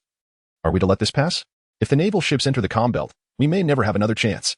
In response to his subordinate's inquiry, Mantovas replied, "Let us await further information before making a decision." No sooner had he spoken than the scout returned from his surveillance. Upon hearing that his elder brother had been thwarted and subsequently captured by Gowdy, Mantovas bellowed in fury, "That accursed Berelius! I have always maintained that those hypocritical Navy men are merely beasts cloaked in the guise of justice. What shall we do now?" asked his subordinate once more. Mantovas glanced at the serene sea ahead and declared, "Let Gowdy experience the taste of defeat. After all, he is merely a colonel. Let him witness the pitiful fate of being a dog to the celestial dragons." The arrangements in Rogue Town proceeded more swiftly than anticipated. Thus, by noon the following day, Gowdy and his crew set sail from the port, heading at full speed towards Magnetic Drum Island. Just as they neared the Combelt, Gowdy, engrossed in reading a newspaper, suddenly felt a prickling sensation. Alert! Although Gowdy did not perceive any vessels in the vicinity, his unwavering trust in his spider senses compelled him to issue the command immediately. Moments later, not far from the bow of their warship, a pirate ship approached them brazenly, spotting the identical flag to that of Mantovani's vessel. The widow on the lookout cried out, "Gowdy, your parcel worth 7 million berries has arrived." Upon hearing this, Gowdy swiftly ascended to the lookout tower, snatching the monocular from the widow's hands to gaze across the waters. There, he beheld a burly man at the prow of the opposing ship, leaning on a steel harpoon, his eyes radiating malice as if he could annihilate their warship with a mere glance. "Mantovas, can we truly compel them to submit?" Mantovas cast a glance at his subordinate and replied, "Let us not forget the cargo aboard our ship. It was through them that we escaped the clutches of the 16th Division before. Now, we are merely confronting a colonel. It should be feasible to exchange this for our brother Mantovani." Mantovas believed that if his resources could instill caution even in a brigadier general, a lower-ranked colonel would certainly be no exception. Regrettably, he underestimated Gowdy's strength while misjudging his perception. "Get a bit closer. I shall have a word with that Gowdy fellow." Meanwhile, Gowdy pondered the technological advancements of this world, and with a hint of confusion, inquired of the widow, "How did these individuals ascertain our location?" Gowdy initially felt perplexed, but after casting a glance at the surface of the sea, he reached a conclusion. Soon, he would send Tony to fish with electricity, and the truth would be revealed. Observing the unusual ripples on the water, distinct from the waves, Gowdy understood that there were fishmen among the opposing camp. Moreover, there was an aspect that baffled him. It was evident that both ships had entered the range of cannon fire, yet the pirates showed no inclination to open fire. Gowdy certainly did not believe that his adversaries had come to surrender. Rather, it was likely that they possessed some hidden strategy that they deemed sufficient to overwhelm him. However, Gowdy did not perceive any such scheme that could potentially overpower him. Leaping down from the watchtower, he commanded his soldiers, "Do not fire yet. When the battle commences, it shall be your moment to showcase the fruits of your training." Although the soldiers were somewhat bewildered by the situation, they were nonetheless exhilarated by Gowdy's words and responded enthusiastically. "Understood, Colonel Gowdy." As the pirate ship slowly approached, those on deck began to discern the situation ahead. At that moment, a voice rang out, "Navy, you wretched lapdogs of the celestial dragons." In the face of this taunt, Gowdy had long developed immunity, whether from his previous life reading the original text or after his arrival in this world. He had come to realize that anyone harboring disdain for the Navy typically began with such a phrase. Why did those mad dogs start off with insults? What have the celestial dragons done to them? Tony inquired, his curiosity piqued. Gowdy extended the trumpet in his hand, saying, "You may inquire for yourself." He was equally eager to discover whether anything novel might emerge from the adversary's lips. Tony accepted the trumpet and, under the watchful gaze of the soldiers, called out to the pirates across the way, "What has the celestial dragon done to you? You may surrender willingly, and after your transport to Judicial Island, you can lay bare the transgressions of the celestial dragon." A burst of laughter erupted from the soldiers aboard the warship. Gowdy was no exception. He had not anticipated that he would glean anything novel from the conversation across the table. Instead, he found himself utterly bewildered by Tony. "Tony, do you truly believe that Justice Island is merely a courtroom, where one can subsequently hire an attorney to mount a defense? Is that not a misconception?" Gowdy and Tony engaged in a bold exchange, captivating the surrounding soldiers with their audacity. Mantovas, on the opposite side, was taken aback by such a response, momentarily rendered speechless. "Boss, can they truly say that?" one of his subordinates hesitantly asked. "You fool," Mantovas retorted, shoving aside his companion with a pitchfork. Then raised the megaphone to declare, "Without you naval fools serving as their lackeys, how could the celestial dragons maintain their lofty perch while extorting us with their exorbitant tribute? Release my brother and let us go. If anything were to happen to the slaves aboard our ship, you, a mere colonel, would not withstand the wrath of the celestial dragons." Upon hearing this, Gowdy found himself wide awake. "Isn't your hypocrisy a tad too blatant? You berate the Navy for being lackeys of the celestial dragons, yet you capture slaves to sell to them? It seems you brandish the banner of overthrowing the celestial dragons while indulging in rampant pillaging. What is this heavenly gold you speak of? Tony interjected, breaking Gowdy's internal monologue. Taxes. Gowdy succinctly replied, then countered through the megaphone, have you ever paid this heavenly gold?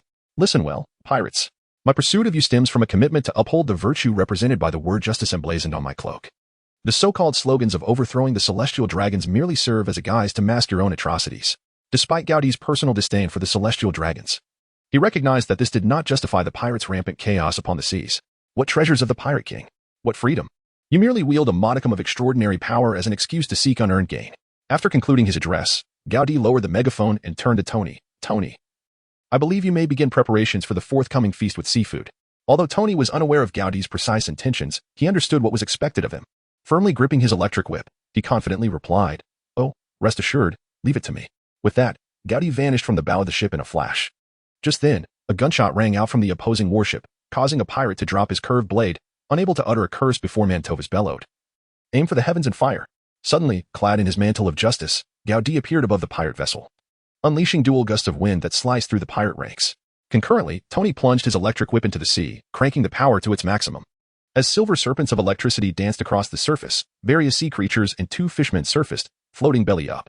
Having never encountered fishmen before, Tony pointed at the serrated-nosed creatures and exclaimed, oh, what are those beings? Are they allies of the pirates? Beside him, Belmere marveled at Gowdy's terrifying predictive ability and explained, fishmen possess physiques far superior to ordinary humans. They are likely the pirates' eyes beneath the water, otherwise they could not accurately locate our warship. After noting this information, Tony began to ponder the principles behind sonar technology. Boarding party. The call echoed, pulling both men back to reality. Soldiers hurled grappling hooks, while those carrying boarding planks surged forward. Meanwhile, Gowdy had already boarded the pirate ship, delivering powerful punches that incapacitated the oncoming pirates without mercy. From the lookout tower, Widow Black also remained active, efficiently dispatching the armed pirates below. Caught off guard by the unfolding events, Mantovas retreated behind his henchmen, shouting at Gowdy, do you comprehend the consequences of your actions? Not only will CP0 come after you, but the Navy headquarters will not protect you either. Accept your fate, you lackey of the celestial dragons. Though Mantovas had never anticipated a direct confrontation with Gowdy, he believed that maintaining pressure might yield some reprieve. Observing Gowdy's demeanor, he surmised that escape was unlikely. However, he misjudged both Gowdy's intentions and capabilities.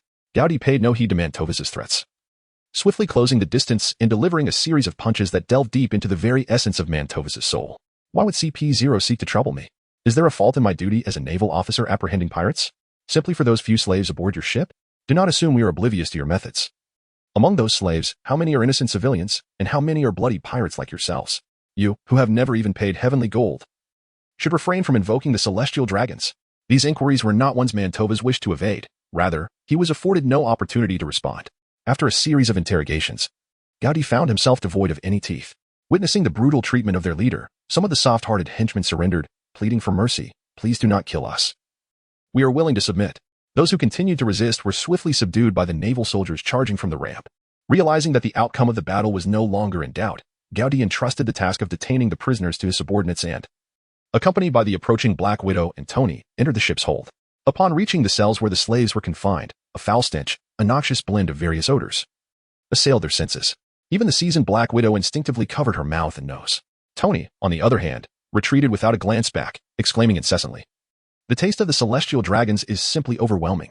Gowdy shook his head and stepped back, then commanded, send someone down to bring them all up to the deck for a thorough interrogation and confine the pirates. He added, oh, and bring those individuals we have locked up on our ship as well. Oh, Gowdy, you are truly a devil.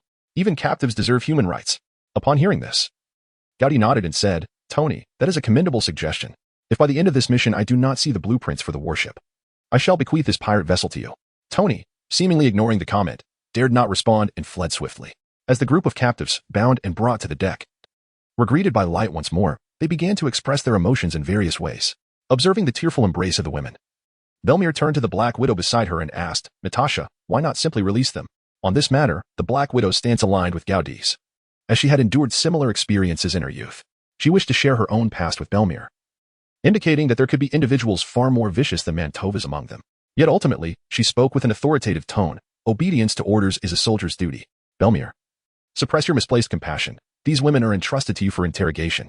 Indeed, under the Black Widow's supervision, after more than 2 hours of questioning, 3 pirates with bounties exceeding 1 million and a slave trader were extracted from the group. Once Gaudi confirmed the total bounty through the system, the remaining civilians were finally released from their bonds. Through Belmir's inquiries, it became evident that most of these civilians hailed from an unnamed island near the doldrums, renowned for their ability to extract a unique spice from sea creatures.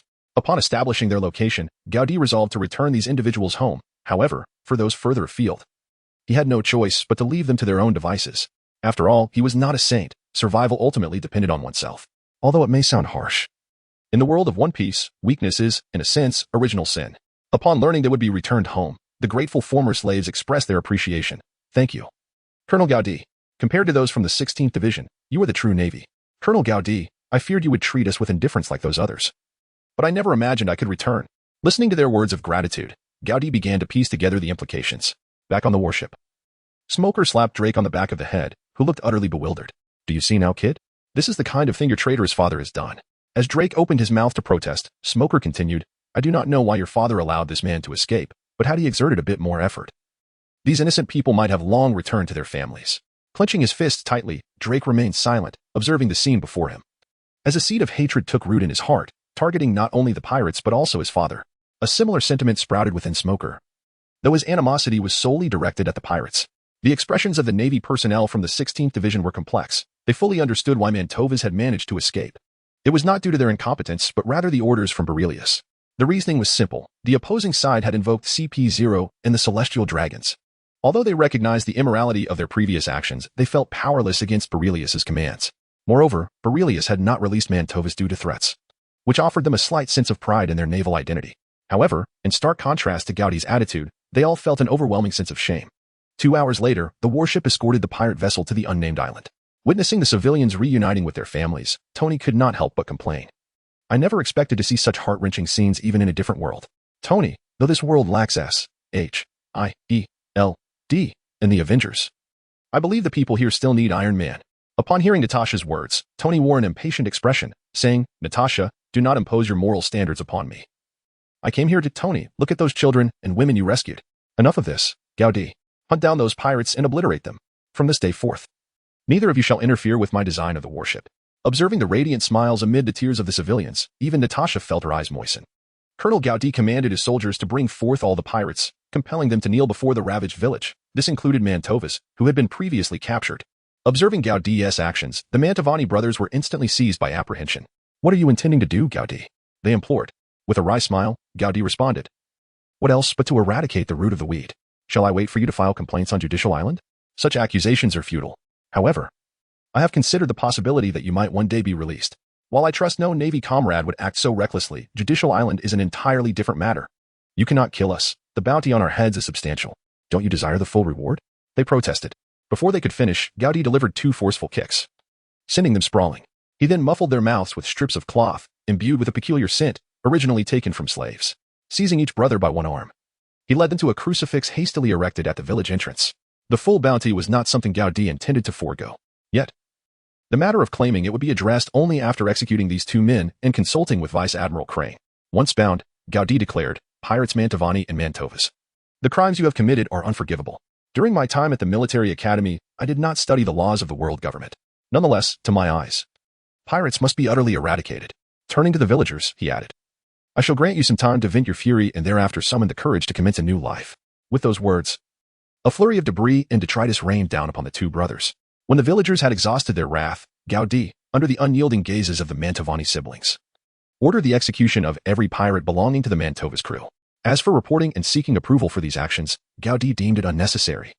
A post-event report to Smog would suffice. The catharsis of vengeance combined with the relief of survival allowed the island's inhabitants to momentarily forget their sorrows, and they began to extol the valiant Navy stationed at Rogue Town. Thank you, brave Navy. I never imagined I would see my family again. Colonel Gaudi. When I grow up, I want to become a Navy officer just like you. Lord Gaudi, your benevolence is deeply appreciated. Once you return to the East Sea, we shall visit Rogue Town to express our gratitude. Tony, who had delivered much food to the villagers, especially became the idol of many young women. After some time, bearing the severed heads of the pirates, Gaudi's warship gradually sailed toward the calm doldrums, accompanied by the heartfelt farewells of islanders of all ages. Gazing at the receding coastline, Tony mused, damn, being needed by these simple natives feels surprisingly gratifying. Gaudi, you and I are alike. We are born to be superheroes. You speak true, my friend. But now you must return to the ship's cabin and continue designing our warship schematics. The standard Navy vessels are insufficient for our aspirations as superheroes. Tony intended to voice further complaints, yet, having endured the day's events, he obediently retreated to the cabin. After issuing the command, Gowdy retreated to his cabin, ready to commence drawing cards, his determination to grow stronger unwavering. Matters of reporting could wait for later. He refused to don the cloak of righteousness only to be scorned by pirates as a mere lackey of the celestial dragons upon first encounter. Though such accusations held a grain of truth in some respects, Gowdy now vehemently rejected them.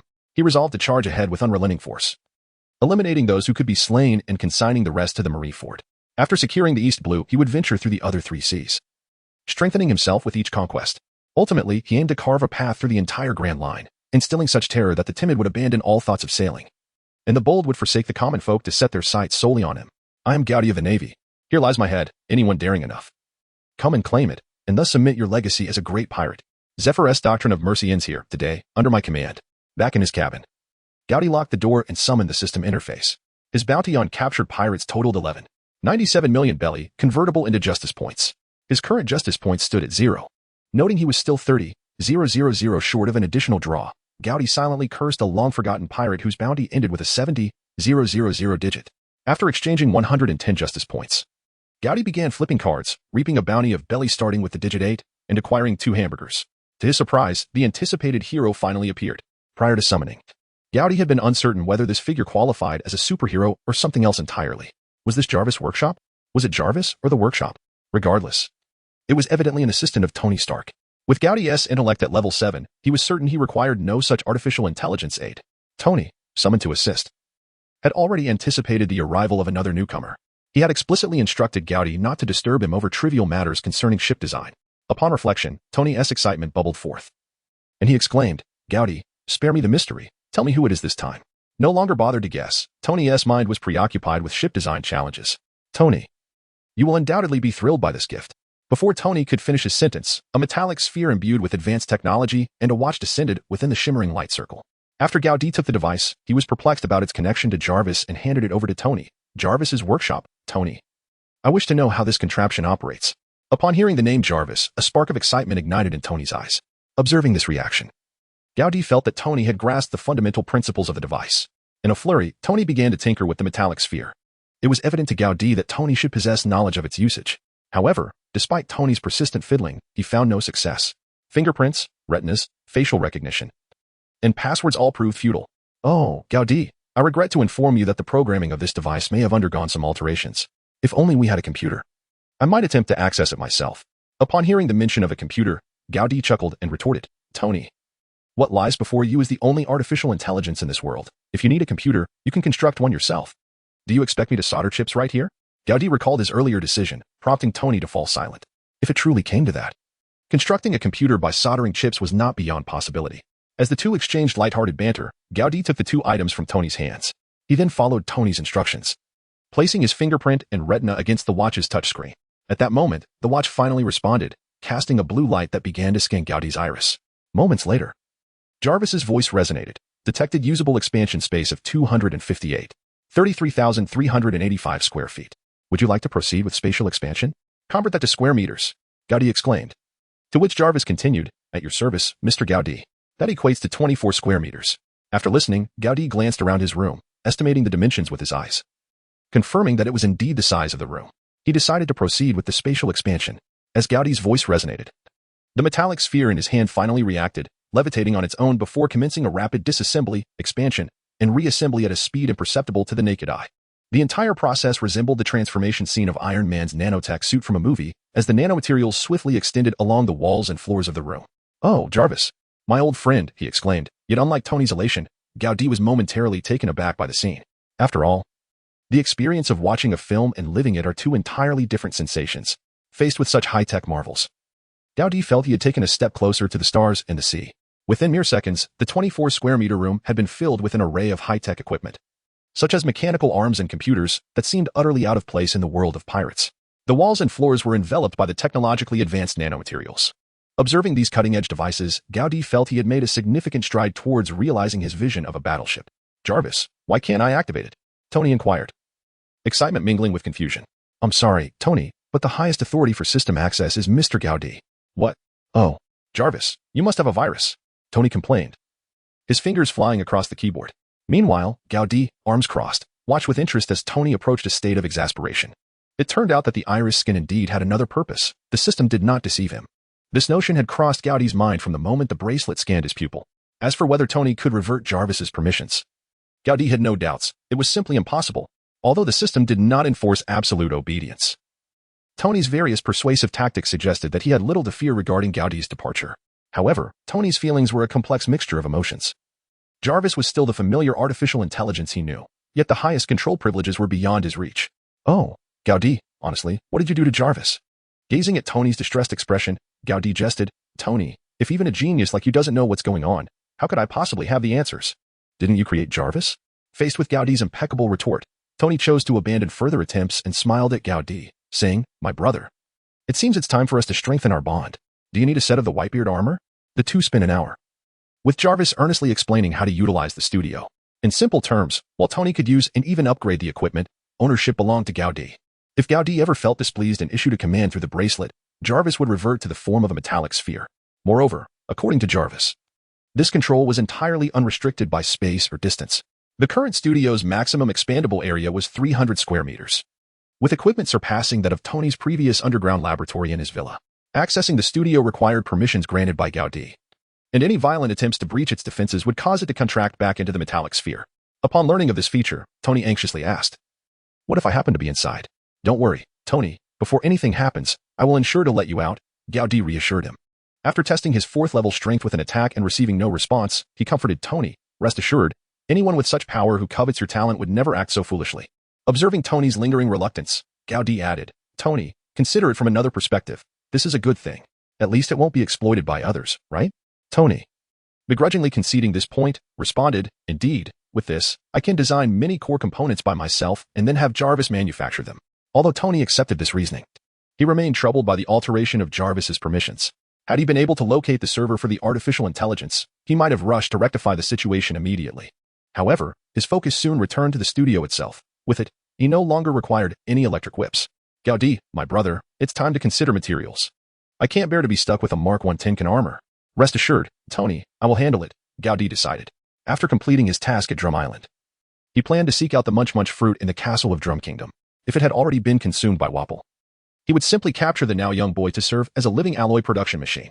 The original Wapple alloy was a given, and any materials Tony could conceive would be synthesized by the Munch fruit. After making this decision, Gaudi allocated around 80 square meters of cabin space on the battleship for Tony's studio, granting unrestricted access only to Black Widow and Tony. Even Tony's assistant, Smoker, was kept in the dark. Until Gaudi possessed a battleship of his own, he did not intend to let the locals know of the studio's existence. With full power engaged, Tony did not immediately begin crafting the mech, but instead focused on creating weapons and firearms for Gaudi and Black Widow. The first item was a Glock 26 pistol, a compact model that happened to be Black Widow's favorite. Next came the electric baton, as an enthusiast of close combat. She could hardly do without one. While these weapons had not previously been crafted by Tony for Black Widow, with Jarvis's vast database at his disposal, designing the Glock 26 was a trivial matter. Half a day later, the first batch of finished weapons, fashioned from various cold weapons aboard the battleship, made its grand debut. The bullets were crafted by dismantling several artillery shells and utilizing the gunpowder contained within. The entire ammunition loading process was a collaborative effort between Tony, Smoker, and Drake, as Jarvis's capabilities were too valuable to waste on such rudimentary tasks. Witnessing Black Widow, dual-wielding pistols and skillfully maneuvering between the masts of the battleship, the continuous design of a 10-round magazine left the naval soldiers, accustomed to loading one round at a time in flintlock pistols, utterly astonished. Tony, I have some fine wine from the West Sea. Allow me to treat you to a taste. I have some cigars from the Grand Line, which I believe only a genius like you deserves to savor. Tony, my dear friend, I cherish the cover girl poster of Joy Street. This time, Tony was not swayed by the flattery of others. After rejecting the goodwill of the first two, he proceeded with the last brother to examine the poster. The CP9 agents, who were covertly stationed among the 16th branch soldiers, swiftly relayed this information, along with the news of the execution of the Mantovani brothers, back to their headquarters. The Navy serves as your strongest assurance. Upon receiving the report, Spandane was momentarily stunned, primarily because Gaudi had actually executed the Mantovani brothers. While the news of the new weapon was dismissed in his fury, the slaves aboard the Mantova ship were part of a transaction arranged by CP0 with the world government. And in a sense, the Mantovani brothers were collaborators in this endeavor, now that they had been brutally slain by Gaudi, with the slaves released. Spandane felt directly accountable for this matter, while the other CP9 agents remained oblivious to its existence. frustrated and with nowhere to vent his anger. Spandane smashed all the furnishings in his office. Once he calmed down, he reported the situation to his superior. Unsurprisingly, upon learning of the news, CPO Commander Ablabuk was equally bewildered. The crux of the issue was that he could not take direct action against Godi, who had disrupted their plans. After all, is it not a normal operation for the Navy to eliminate pirates? Moreover, they were dealing with human traffickers. After chastising Spandane, Ablabuk devised a plan. Based on his recent analysis of Godi, he believed this approach would ensure Godi faced significant repercussions. Upon entering the doldrums, the warship towing the pirate ship noticeably reduced its speed. With the modern firearms crafted by Tony, Godi began familiarizing himself with these weapons under Widow's training. After emptying 2 magazines of Glock 26, Godi finally dispelled his previous misconceptions about firearms stemming from flintlock guns. To be fair, without the enhancements of iron blocks, hockey, or special devil fruits, the power and accuracy of this gun were sufficient to contend with most adversaries. Additionally, the electric batons re-engineered by Tony for Widow were evidently inspired by electric whips. The current generated upon activation could do far more than merely incapacitate individuals. According to Widow's experiments, it could effectively incapacitate a small sea king as well, just as everyone was eagerly seeking Tony's assistance to create new weapons. The transponder snail aboard the Mantova's ship rang out. Initially believing that the saga had concluded, Godi once again caught the scent of that wretched bounty. Are we to eliminate the source of the slave trade? As Tony operated the computer to design the warship, he inquired, amidst the sound of mechanical arms cutting metal. Widow retorted, Tony, your idea is commendable, but it presupposes that we currently possess a warship capable of obliterating Mariewa in a single shot. While targeting the source is implausible, at least this line could be severed. At this point, Godi retrieved Smoker's assignment, verified its accuracy, and prepared to consult Admiral Tsuru regarding the bounty of the deceased, while also seeking information about the human traffickers. If this were a future scenario, Godi would have unhesitatingly named Doflamingo as the foremost slave trader, yet currently, he was not well acquainted with the underworlds. Gaudi had yet to reveal the matter of the future adversaries of the celestial dragons being appointed as warlords of the sea. Noticing that Crane remained silent, he continued, in my perspective, the Navy being labeled as the hounds of the celestial dragons is significantly tied to this regulation. Those we can eliminate remain unharmed, while those we cannot are sacrificed under the directives of the world government. In my opinion, we should not have participated in the Battle of God Valley. Let us see if those few celestial dragons can manage on their own.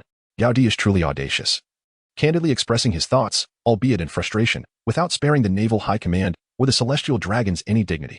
He is equally bold in his deception. Where did you hear about the Valley of Gods? Surely, that old rascal Carp must have been inebriated and spinning tales to you. Regardless, he stated, if I do not receive the full bounty, I shall sell Bereris and other pirates into slavery to those who are in league with Mandawas. Upon hearing Gaudi resort to such tactics, he should discern his intentions. Consider this a unique exception. Matters beyond this shall be addressed later. I will send you the information on slave traders active in the East Sea and the Paradise shortly. If you choose to kill, do so without mercy, lest you leave behind any incriminating evidence, compelling us to clean up your mess. Hijau's final remark was deliberately emphasized. However, Gaudi understood that beyond the warning, Hijau was implicitly conveying a message. You need only to kill. The Navy stands resolute and capable of supporting you. 038 saving lives a day and a half later. The weather at sea took a severe turn, the once radiant sun now obscured by ominous clouds. The sudden drop in temperature signified that the warships had entered the waters surrounding Magnetic Drum Island.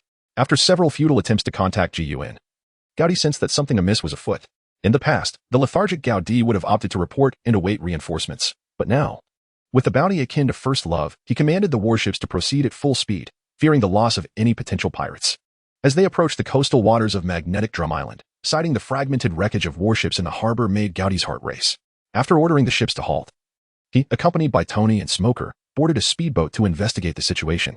With the assistance of Jarvis's workshop, the enhanced defensive Mark I iron can armor had finally been hastily completed. However, due to current material limitations, this armor lacked potent explosive weaponry and flight capabilities. And since the mission was merely reconnaissance, Tony ultimately decided to bring an electric whip instead.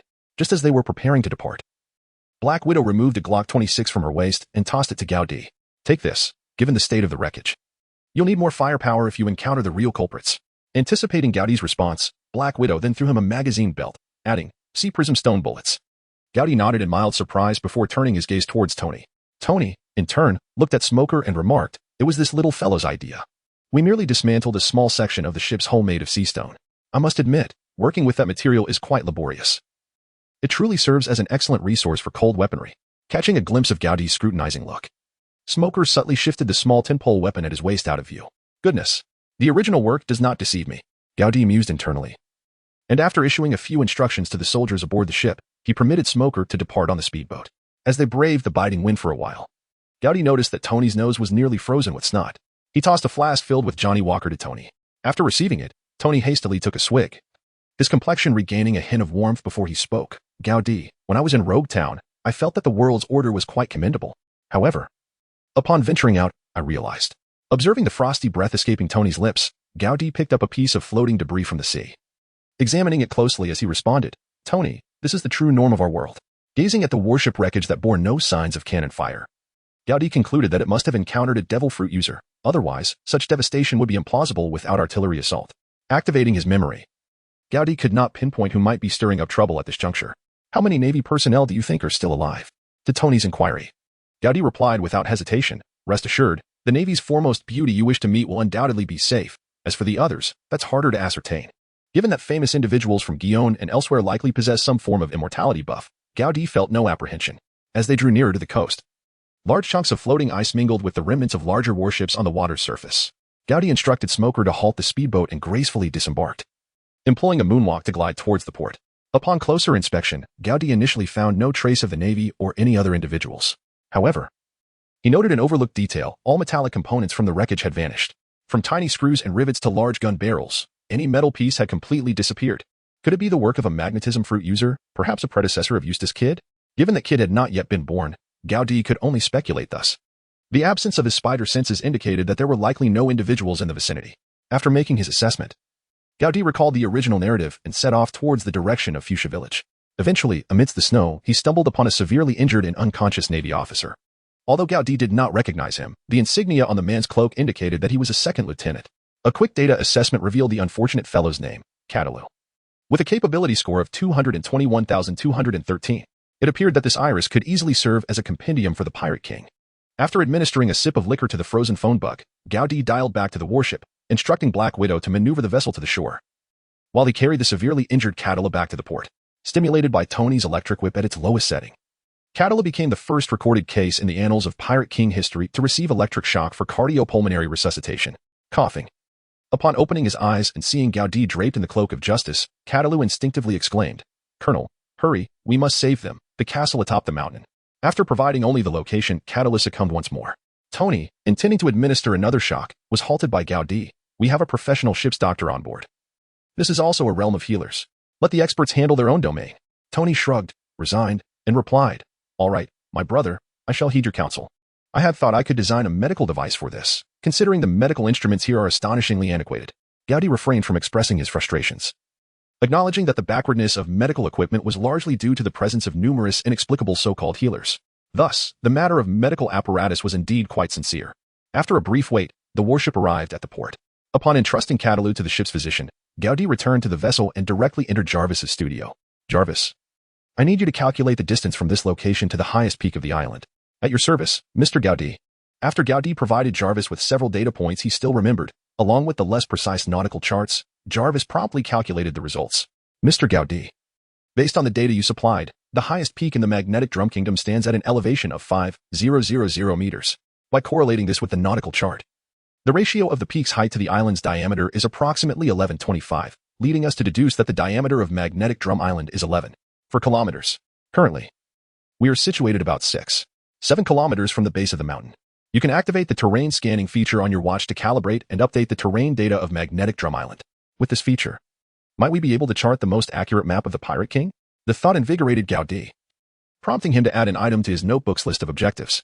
After receiving the information, Gowdy returned to the deck, marking the distance and route on the nautical chart. "Natasha, as the advance party, we shall head directly to the castle at the summit to rescue the captives. Smoker, you and Tony will lead a team towards Big Horn Town, searching along the way for any surviving Navy soldiers to bring them to a doctor named Dr. Correa in Big Horn Town." "Wait, Gowdy, shouldn't we devise a thorough plan? After all, we do not even know who our adversary is." In response to Tony's incessant queries, Black Widow interjected, "As long as we are aware that our opponent possesses abilities, we do not need a plan. The absence of one is the best strategy." Tony shrugged, "All right. Natasha, you're the expert. We shall heed your advice." With Tony's complaints quelled, Gowdy approached Smoker, removing the goggles from his head and placing them onto Black Widow. He then crouched down and patted her shoulder, declaring, "Let us depart, my beautiful lady." Black Widow mounted him, wrapping her legs around his neck. "Onward, my strong boy. Could you enlighten me on how to control the speed?" "Apologies, Ms. Natasha. But until we reach our destination, the braking system is temporarily out of service. With that, Gaudi executed a moonwalk, vanishing into the swirling snow. Sensing the sour air around him, Tony slapped the back of Smoker's head. "Hey, kid, lead the way." Annoyed, Smoker retaliated by swatting Drake beside him. "Kid, get back to the ship." With no one left to lash out at, Drake could only sulk back to the warship. Belmare, who was tasked with guarding the ship, saw the disappointed boy and encouraged him with a smile. "Cheer up, Drake. Guarding the ship is an essential duty."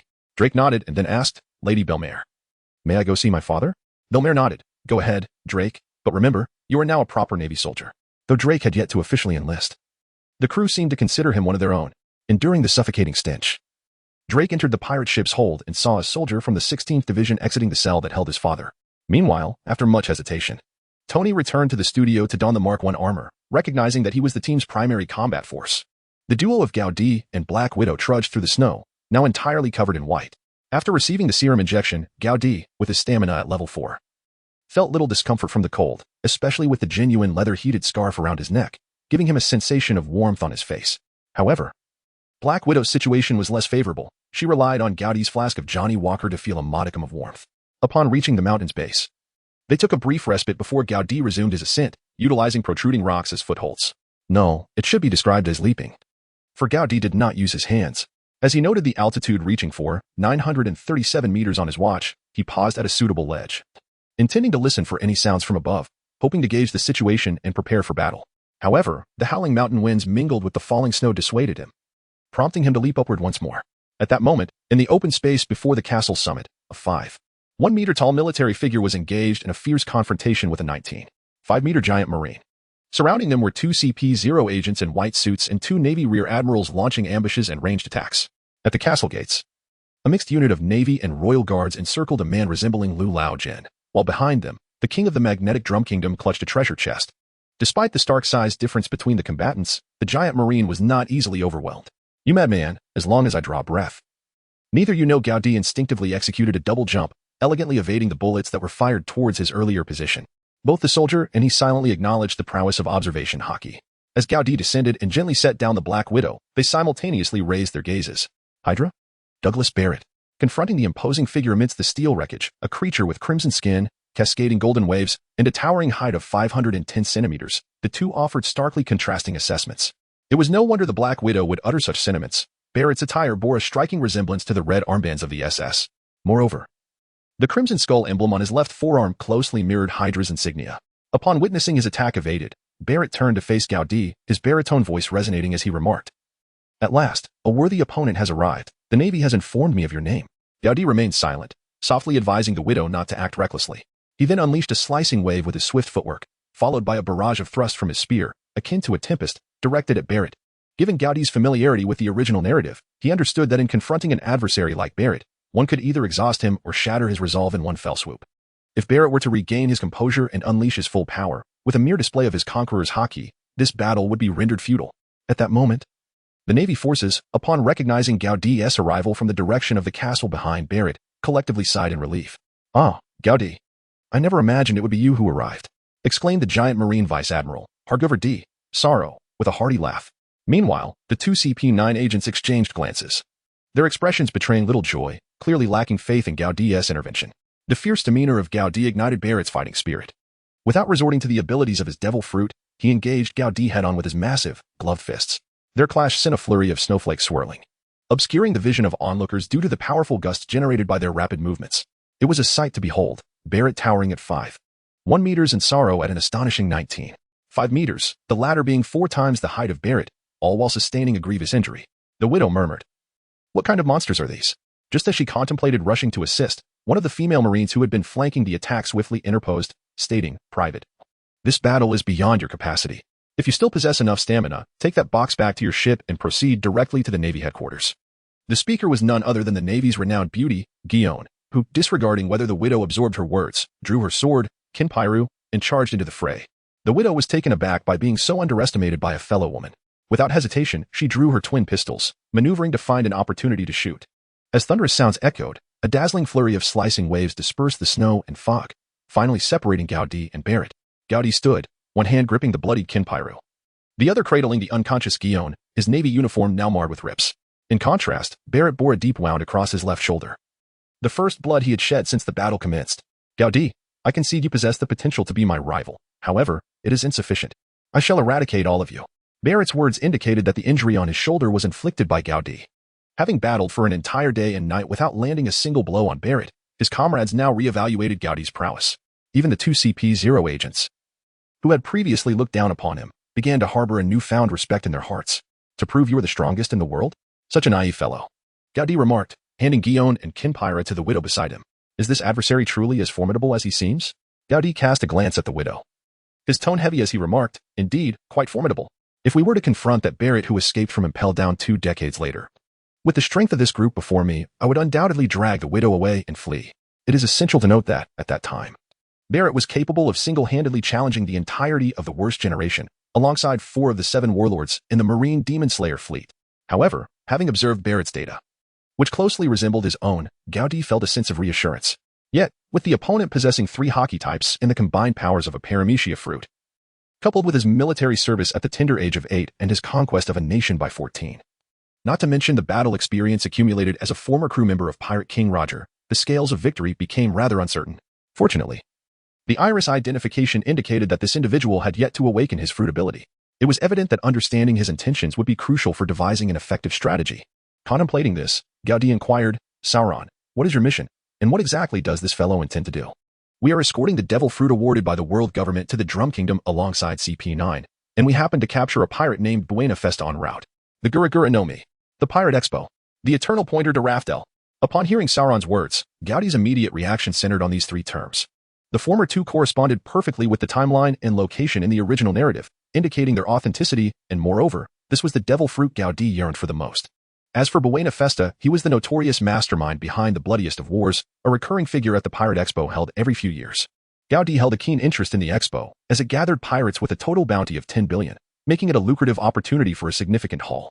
Upon calculating this figure and recalling the card-flipping system, Gaudi internally scoffed. Is this some sort of 996 welfare in a card game? Are you trying to exhaust the wealthy players? However, with the capture of individuals, such fortunes were evidently beyond Gaudi's reach, and the thought of secretly releasing them was utterly out of the question. I, Gaudi, am part of the Navy. Even if we were to employ entrapment tactics, collaborating with pirates is out of the question. Should the opportunity arise to draw a golden card from the expo, it would indeed be a splendid notion. As for the Eternal Pointer to Raftel, it was a prize from a past expo, yet judging by Sauron's tone, they seemed unaware that Buena Festa possessed such an item. Thus, it became clear that, after Roger's demise, Barrett, having lost his purpose, evidently sought to collaborate with Buena Festa to collectively ambush those pirates at the expo, intending to surpass all by sheer force and claim everything for himself. As for the Gura no Mi, a lesser version of the combined fruit, Barrett would likely hold no interest in it. Having unraveled these thoughts, Gaudi hesitated no longer and handed the belt containing sea prism stone bullets to the widow, saying, if there is no opportunity to press a gun against his nape, do not squander the sea prism bullets. With that, Gaudi vanished from sight in an instant. Seeing this, Barrett continued to mock in a low voice, are you but a cowardly insect, fleeing in the face of absolute power? All of this is futile. With that, he activated his ability, merging with the heap of scrap metal beneath him. This was the essence of his paramecia fruit, allowing him to meld inorganic materials with his body. Not only could he fuse with his own form, but he could also rearrange and create new weapons from the amalgamated materials, such as crafting submarines or weaponry from scrap and debris. Growing up amidst warfare, Barrett had utilized this ability to conjure an endless supply of weaponry. Witnessing this augmented Iron Tyrant, the widow comprehended the implications of Gaudi's earlier statement. She placed her Guillaume on the ground behind her, withdrew her electric baton, and activated the current, coldly observing the movements of the enhanced Iron Tyrant across from her. Not wanting to be outdone, the 2 CP9 members swiftly engaged, launching their attacks towards Barrett. Meanwhile, Gaudi had appeared before the castle. With the aid of his moonwalk technique, Gaudi executed a series of powerful leaps, delivering a forceful strike akin to a pile driver, relentlessly hammering Barrett into the ground. Meanwhile, 2 members of CP9, stationed 100 meters down the cliff, had split into 2 factions. One hastily sprinted downhill with Buena Fiesta in tow, while the other, utilizing the moonwalk, returned to offer support, albeit at merely half Gaudi's speed. Their strategy was to maximize the distance between the bait and Barrett, awaiting the arrival of naval reinforcements. If they could exhaust Barrett with the remaining personnel during this interval, it would be an ideal outcome. Barrett, having endured several blows, noticed his target had vanished. His hands once again touched the scrap metal littering the ground, activating his devil fruit abilities. It was evident he had recognized that relying solely on physical strength, Gaudi, this enigmatic creature whose origin he could not discern, held a slight advantage. However, utilizing his fruit powers would shift the tide entirely. It appeared that the reports in the newspapers had understated your prowess. Yet, if this is all you can muster. Before he could finish his thought, the Black Widow had stealthily approached Barrett from behind. Utilizing his observation hockey, Barrett swiftly reached back with one hand, grabbing the Black Widow and flinging her away just as she prepared to fire at his nape. Though she could not evade this assault. She managed to pull the trigger at the last moment, but the sea prism stone bullet failed to strike Barrett's head, embedding itself partially in his right shoulder instead. Damn it! Both Barrett and Gowdy exclaimed in unison. In an instant, Barrett's powers dissipated, while Gowdy hastened toward the direction where the Black Widow had been thrown, positioning himself to cushion her fall before she plummeted off the cliff. How are you? Gowdy inquired with concern. The Black Widow, landing on her feet, glanced at Gowdy and gasped, "Thank you for saving me, big boy. But I feel as though I just collided with a concrete wall." Seeing her manage a jest alleviated Gowdy's worries. He then turned his attention back to Barrett, who, despite the sea prism stone bullet, had not lost all mobility. He was merely unable to activate his powers and his right arm was incapacitated. The bullet's small caliber, combined with the fact that it had not struck a vital point, along with Barrett's inherently superior physique compared to ordinary devil fruit users, had significantly diminished its effectiveness. Had it been Tyler, that shot would have elicited desperate cries for help from Cap. "Is this your trump card, Gowdy? A sea prism stone bullet?" Barrett taunted, as he pried the diminutive bullet from his shoulder with his left hand. Though the process appeared arduous, the moment the bullet was removed, Barrett regained his previously ferocious demeanor. That had been an opportune moment, yet the remaining two fighters on the Navy's side had failed to capitalize on it. Guillaume's attendant, Khaki, had assumed the role of protector after the Black Widow initiated her assault, while Sorrow found himself ensnared by the inept allies from the Magnet Drum Kingdom. Frustrated at the squandered chance, Sorrow shouted at the group of soldiers clinging to him, "Let go. The world government's gift of this fruit is a sheer waste." As he spoke, Barrett's white gloves began to darken. Do not be surprised, this was not due to any latent poison within the sea prism stone bullet, but rather because he had activated his armament hockey. "Gowdy, since you wish to prevent me from utilizing my devil fruit abilities, then I shall refrain from doing so. However, your dominion over this battlefield ends here. Let me witness your true strength." "Is that so? Then do try," Gowdy retorted, drawing the electric baton from the Black Widow's waist and cranking the power to its maximum before charging forward. This time, Gowdy opted not to confront Barrett head-on, instead evading attacks with swift movements while delivering electric shocks to Barrett's shoulder wounds. Although the current generated by the baton was not as effective as Tony's electric whip, it gradually eroded Barrett's resilience. Having freed himself, Sorrow joined the fray, his impressive height of 19.5 meters serving as a formidable shield against Barrett's punches, allowing the more agile Gowdy to strike with precision. The returning CP9 member also joined the battle, unleashing relentless kicks and jabs upon Barrett, fully aware that exerting their utmost effort was the best chance to overcome him. As the battle raged on for a day and night, Barrett began to show signs of fatigue. The force and speed of his punches diminished considerably, yet he still managed to inflict grievous injuries upon the tank like Sorrow, who was now spitting blood profusely. Gowdy seized an opportunity. As he struck the iron block with his right foot, he propelled himself forward with a graceful moonwalk, delivering a powerful kick to Barrett's jaw. Witnessing this scene, the Black Widow frowned slightly, internally criticizing, "What a brutish fellow. I wonder if that kick will be met with retaliation once Bruce Banner transforms." Gowdy was uncertain whether the Hulk could withstand the impact. But Barrett was indeed sent flying, skidding across the ground and carving 3 deep grooves several meters long before managing to stabilize himself. Feeling his strength waning and glancing at Gowdy, who showed no signs of fatigue, Barrett resolved to act. He reached for the scrap metal around him, and with a surge of purple energy emanating from his body, the plus version of Iron Tyrant reemerged.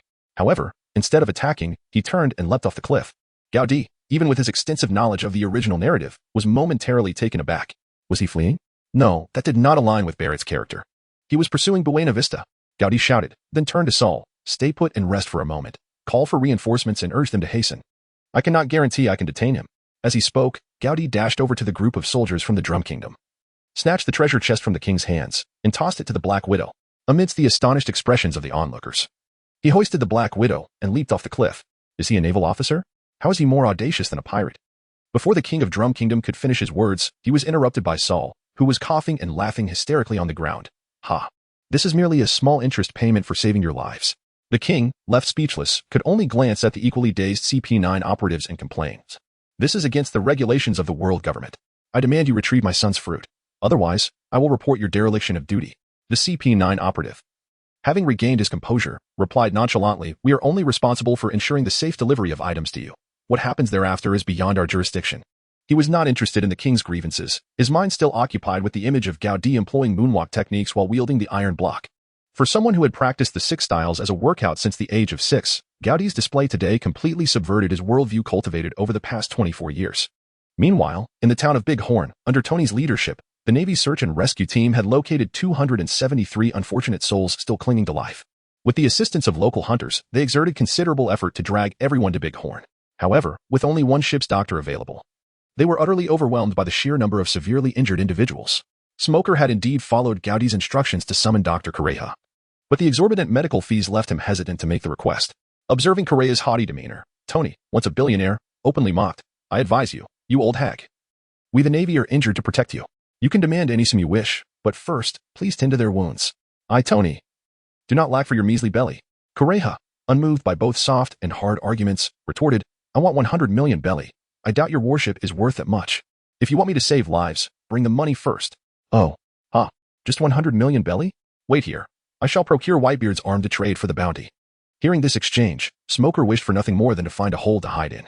Just then, the ground began to tremble, and Smoker turned to see a figure in a white suit from CP9 racing towards the town, dragging along a wild-haired Lulaugen. Behind him, vast swathes of trees began to topple, and countless animals fled in panic. Realizing something was amiss, Correa turned as well, exclaiming, "Has the Raven gone berserk? Who is Raven? And does he have a bounty?" Tony casually inquired. "Raven is a unique creature of our Drum Kingdom, a highly aggressive giant rabbit species. It carries no bounty, but the one behind it likely does."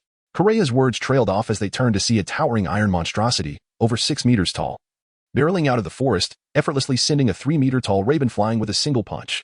"Oh no, how could it be an iron tyrant? Did Gowdy secretly bring Obadiah here behind my back?" "Smoker, check his bounty immediately." In the blink of an eye, the figure in white had approached the village. Spotting the Navy, he quickly shouted, "Everyone, retreat to the ship at once. We must leave immediately. That man behind me is Douglas Barrett, a user of the combined fruit." Upon hearing the term ability user, Tony inexplicably felt a surge of excitement. "Old hag, weren't you wanting belly? I will capture this ability user for you. By the way, how much is he worth?" The nearby CP9 operatives clearly had no desire to engage with Tony, while Smoker, still in shock, replied, "Douglas Barrett? He was a member of the Roger Pirates, known as the Devil's Heir, with a bounty of 1.567 billion belly. 1.5 billion. Tony gasped, his mind racing with thoughts of the naval budget, growing more exhilarated by the second. Moments later, he activated his armor, heading in the opposite direction of the others. The electric whip in his hand crackled, leaving visible tracks in the snow as he advanced. "Tony, what are you doing? Going that way is tantamount to seeking death." Smoker shouted in frustration, attempting to intervene. Tony turned back, lifting his steel mask to salute Smoker. "I am going to earn medical fees for these unfortunate souls. By the way, Smoker, from now on, please call me Iron Man." Upon hearing Tony's declaration, Smoker stood frozen, overwhelmed by the profound shock. Isn't this precisely what we, the Navy, should be doing? Justice. Justice. For the sake of justice. Go, Iron Man. I will hold the last line of defense for you. As he spoke, Smoker pulled out a cigar from his pocket and lit it, drawing his tin hands to shield Correa. Seeing this, Correa donned her sunglasses and asked, "Kid, which branch of the Navy are you from?" "East Blue, Roguetown Naval Base, under Colonel Gowdy." Correa nodded, smiling. "Your Colonel Gowdy must be quite the fellow." "Indeed. Iron Man hails from the same hometown as Colonel Gowdy. Every one of them is adept at slaying pirates." Upon hearing this, Correa patted Smoker's shoulder, saying, "I'll leave this to you. I need to treat those unfortunate souls. Remember, you owe me 100 million belly." As Barrett charged towards Bighorn, he was taken aback to see an iron figure approaching him. Where did this fellow come from? Is he a naval officer under Gowdy? Or is this the latest weapon developed by the scientific forces? Though he harbored some doubts, he did not halt his relentless advance. In his eyes, the distant iron mass was utterly incomparable to his current state of fusion. Once he secured Buena Fiesta, he could unleash his fury without restraint. Observing Barrett's unwavering momentum, Tony remained unperturbed, envisioning the staggering bounty figures that danced in his mind. He mentally transformed the capabilities within the Iron Tyrant into that of Obadiah. Raising the right hand of his armor, he inquired of Jarvis. "Jarvis, calculate his speed and predict his trajectory." "Understood, Mr. Stark. The adversary will collide with us in 75 seconds, generating approximately 25 tons of force." Ignoring the disheartening murmurs behind him, Tony activated the flamethrower on his right arm and surged forward. "Foolish man, do you believe flames can impede my progress?" Barrett scoffed derisively, continuing his charge, dismissing Iron Man, whose stature barely reached half of his own. Just a few hundred meters away, the high-altitude figure suddenly halted on a stone platform. Gazing at the fiery tongue erupting from the snowy expanse, he struck the stone wall with a powerful fist. "Damn it, can't Tony just take a moment to evade?" While he voiced his frustrations towards Tony, internally he chastised himself.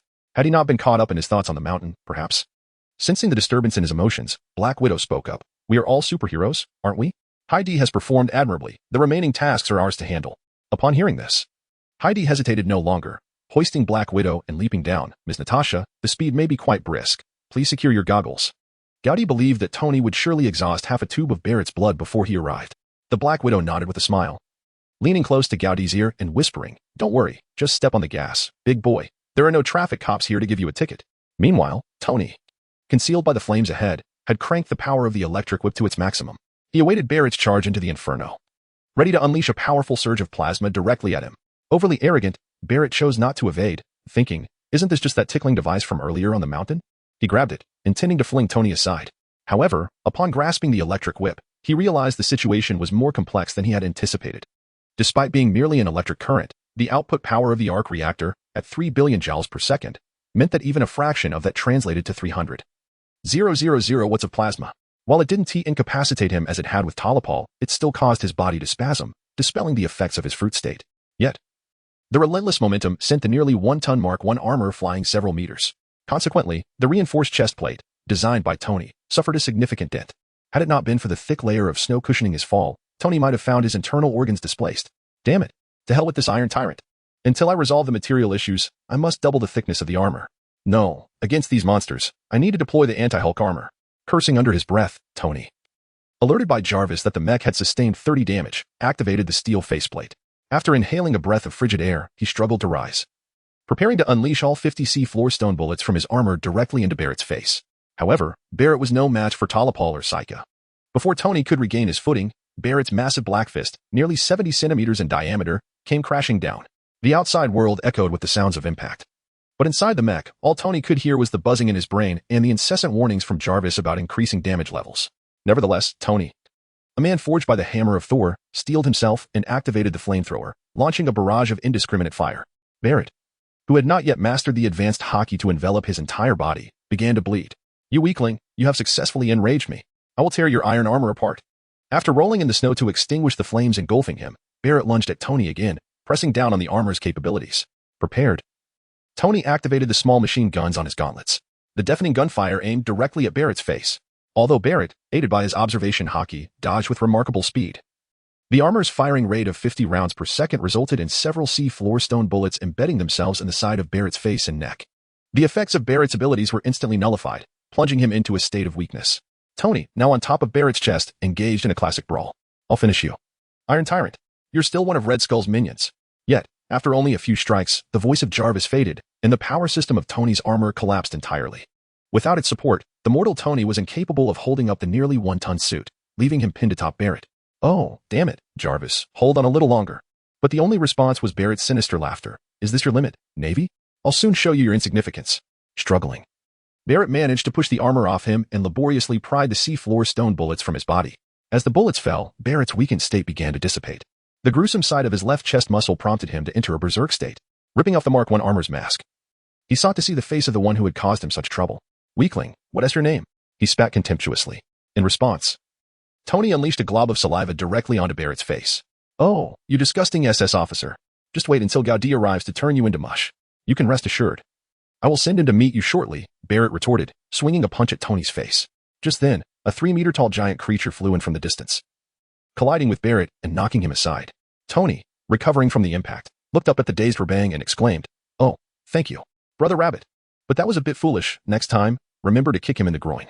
Rabang, now immobilized, turned to Tony and roared, seemingly in response, "No problem, brother." Then, the voice of the Black Widow rang out, "Tony, if you wish." In midair, she executed a somersault before delivering a powerful kick to Barrett's groin. "You wretched woman. I'll tear you apart." Barrett's furious roar was cut short as he painfully rose to engage in combat with the Black Widow. Having observed Gowdy's battle, she adeptly dodged and leaped around Barrett, seizing the moment to strike him directly at his wound with an electric baton. Frustrated by his mounting defeats, Barrett found himself increasingly vexed. To him, both Tony and the Black Widow epitomized weakness, yet these two weaklings were inflicting considerable damage upon him. Under Smog's influence, the soldiers at the Rogtown Navy base remained steadfast, and upon witnessing the Black Widow join the fray, they instinctively surged forward to support. "Don't get me wrong. We're not here to fight. We just want to pull Tony and his armor off the battlefield." These brave sailors understood their place, confident in Gowdy and the others, and were determined not to become a burden. "Hey, Tony, you are magnificent back there. I'm going to tell my 6-year-old son about you." "Tony, I'll take care of the posters of the cover girl from Joy Street you like. If it weren't for you, we might have already been trampled by that guy." "Oh, brothers, remember to tell your families and friends. My name is Iron Man." At that moment, Barrett seized an opportunity, swatting the Black Widow away. However, this time, it was not Gaudi who caught her, but the massive rebang. Gaudi then charged toward Barrett, employing no flashy techniques, simply landing a powerful kick to Barrett's jaw. Tony, well done. No, at this moment, I should refer to you as Iron Man. Leave the rest to me, my brother. As Gaudi extolled Tony, he continued to unleash his prowess. Just moments ago, realizing that rescue was unattainable, Gaudi had a sudden inspiration, directly kicking a Laban towards Barrett, knocking him over. He then flung Black Widow towards him, inflicting a continuous bleeding attack on Barrett. After enduring a grueling day and night of combat, compounded by Tony's relentless assault, Barrett's speed and strength had severely waned, rendering him incapable of maintaining his armed hockey against Gaudi. Enduring a barrage of Gaudi strikes, he executed a forward roll back into the debris, summoning the last of his strength to once again fortify himself as the enhanced Iron Tyrant. In this vast ocean, power and combat are paramount. The weak do not deserve to exist upon the seas, much like that fellow in the mech. Feeble subordinates ought to be discarded. Gaudi, Barrett. The strength of an individual ultimately has its limits. Even the formidable Roger did not attain the title of Pirate King solely by his own might. Tony is my comrade. With a powerful swing of his fist, Gaudi struck mercilessly at Barrett's Iron Titan. Companionship? Such a notion is merely a ludicrous concept. The over 6-meter-tall Iron Titan, under Barrett's command, entered a frenzied state. Although its speed diminished considerably, its strength surged to unprecedented levels. A single punch could cleave the ground asunder, creating a deep fissure.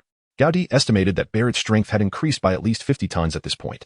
Engaging in a direct confrontation was clearly no longer the optimal strategy. The only vulnerable point lay in Barrett's exposed head. While evading, Gaudi seized the opportunity to grasp 2 fallen sea stone bullets in his hand.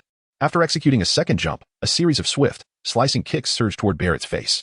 Realizing Gaudi's intention, Black Widow retrieved Tony's electric whip and, taking advantage of Barrett's focus on Gaudi, swiftly ensnared his neck with it.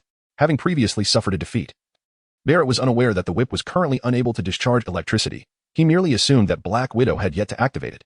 Fearing an attack that could incapacitate him, he hastily abandoned his defense against Gaudi and attempted to pull at the whip. Naturally, Black Widow's strength could not rival Barrett's. And just as she was about to be flung away, a pair of large, furry hands embraced her waist. A multitude of labus, all mimicking the same action, clung to their companions in front of them, using their combined weight to assist Black Widow in resisting Barrett's force. Miss Natasha, we are here to help. Under Smoker's lead, a group of junior Navy members rushed forward. Thus, through the collective efforts of the Hellebong Alliance, Barrett was temporarily subdued. Seizing the moment, Gaudi swiftly struck, driving a sea stone bullet into the back of Barrett's neck. Do not speak of comrades as mere absurdities. It is merely that you are unworthy of them. Under the influence of the sea stone, Barrett's fruit abilities began to wane, his mind disturbed by Gaudi's words, plunging him into reminiscence. At age 8, he enlisted. Becoming a hero, his comrades betrayed him for his mettle, nearly leading to his death. At 14, his accolades incited the general's resentment, resulting in a treacherous ambush. And in a fit of rage, he obliterated his army and nation.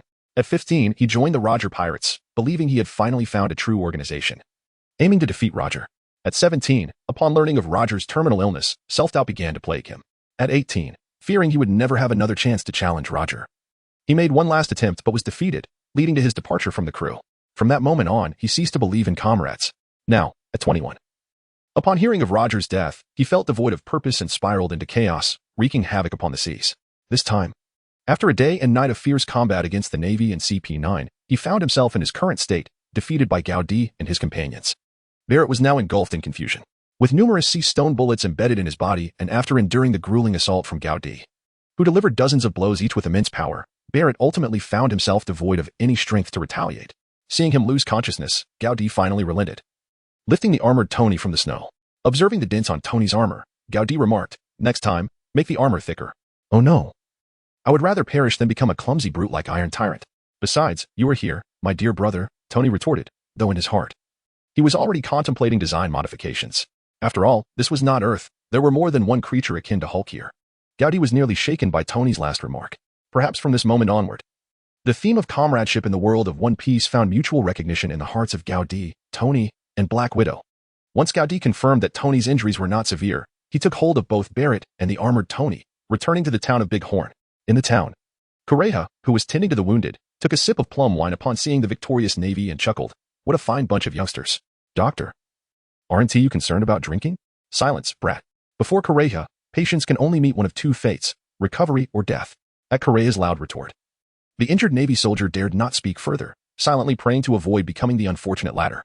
Upon entering Big Horn, with the assistance of Smoker and Black Widow, Tony was extracted from his armor. Although the suit was nearly beyond repair, Tony had only sustained minor injuries. After a long wait for treatment, Kureha exclaimed, "Your medical fee will be recalculated." "Oh, you greedy old hag. Was the previous agreement for 100 million berries enough?" "That was then, as a new patient." "Your price must be adjusted," Kureha shouted, tilting her head back to down another gulp of plum wine before spitting it onto Tony's wound. "Ouch. Old woman. Your saliva is teeming with bacteria." Ignoring Tony's pain protest, Kureha proceeded to treat his wounds while muttering, 100 berries.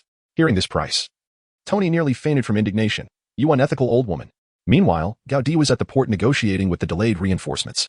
After handing Barrett over, he addressed the oblivious Borsellino. "Borsellino, you could afford to be a tad slower. Once I recuperate, I wouldn't mind making a trip to Justice Island." "Oh, Gaudi, don't be so agitated. If it weren't for Vice Admiral Garp getting hungry and hunting sea kings, we would have surely arrived before the battle concluded," Borsellino replied with his typical nonchalance. "Borsellino, you shouldn't make such excuses. I merely want to ensure you remain in peak condition for battle. How can you fight pirates on an empty stomach?" Garp said, munching on a piece of roasted meat. Accompanying them, Kazan silently listened as Saul recounted the battle. "Oh, too bad you weren't here, Kazan. If Gaudi had arrived in time, you might have missed me." Listening to Saul speak of Gaudi as a savior, the typically quiet Kazan felt a spark of justice ignite within him. Vice Admiral Garp truly is something. He allowed me to miss such an intense battle. However, after hearing about the fight on the snowy plains, Kazan realized that following Garp might have been a mistake. He should have been with Gaudi, this esteemed senior. Although his rank had been surpassed by Gaudi by 2 levels, it did not diminish his admiration for him. Garp, upon learning of Tony's performance, made it a point to commend the private who had only crossed paths with him once. With a hint of pride, Tony was eager to showcase his prowess before Garp. "Vice Admiral Garp, I wish to challenge you with my armor." "Haha, are all your subordinates as fearless as you? I shall await your armor's repair before letting you experience my iron fist of love." Since Tony dared to challenge him, Garp naturally accepted. Ultimately, the following day at the port, under Smoker's enthusiastic praise, Gaudi collected the wages of the junior Navy members who had bet on Tony's victory, justifying it with the phrase, "One must remain hungry to preserve their wolfish nature." Certainly, the food provided by the Navy is complimentary. Despite the seemingly effortless victory of Garp, it was not without its challenges. Tony, wielding an electric whip against his own, managed to shatter Garp's beloved dog head hat. This incident left Garp quite incensed. However, he maintained a stoic facade, secretly admiring Tony's craftsmanship. Thus, upon the conclusion of their contest, he utilized his iron fist of love to compel Tony into crafting a new dog head hat and a set of metallic clawed gauntlets. In collaboration with Gaudi, Tony adeptly extorted 6 million berries from Garp. Gaudi considered this price quite reasonable, as in his previous life.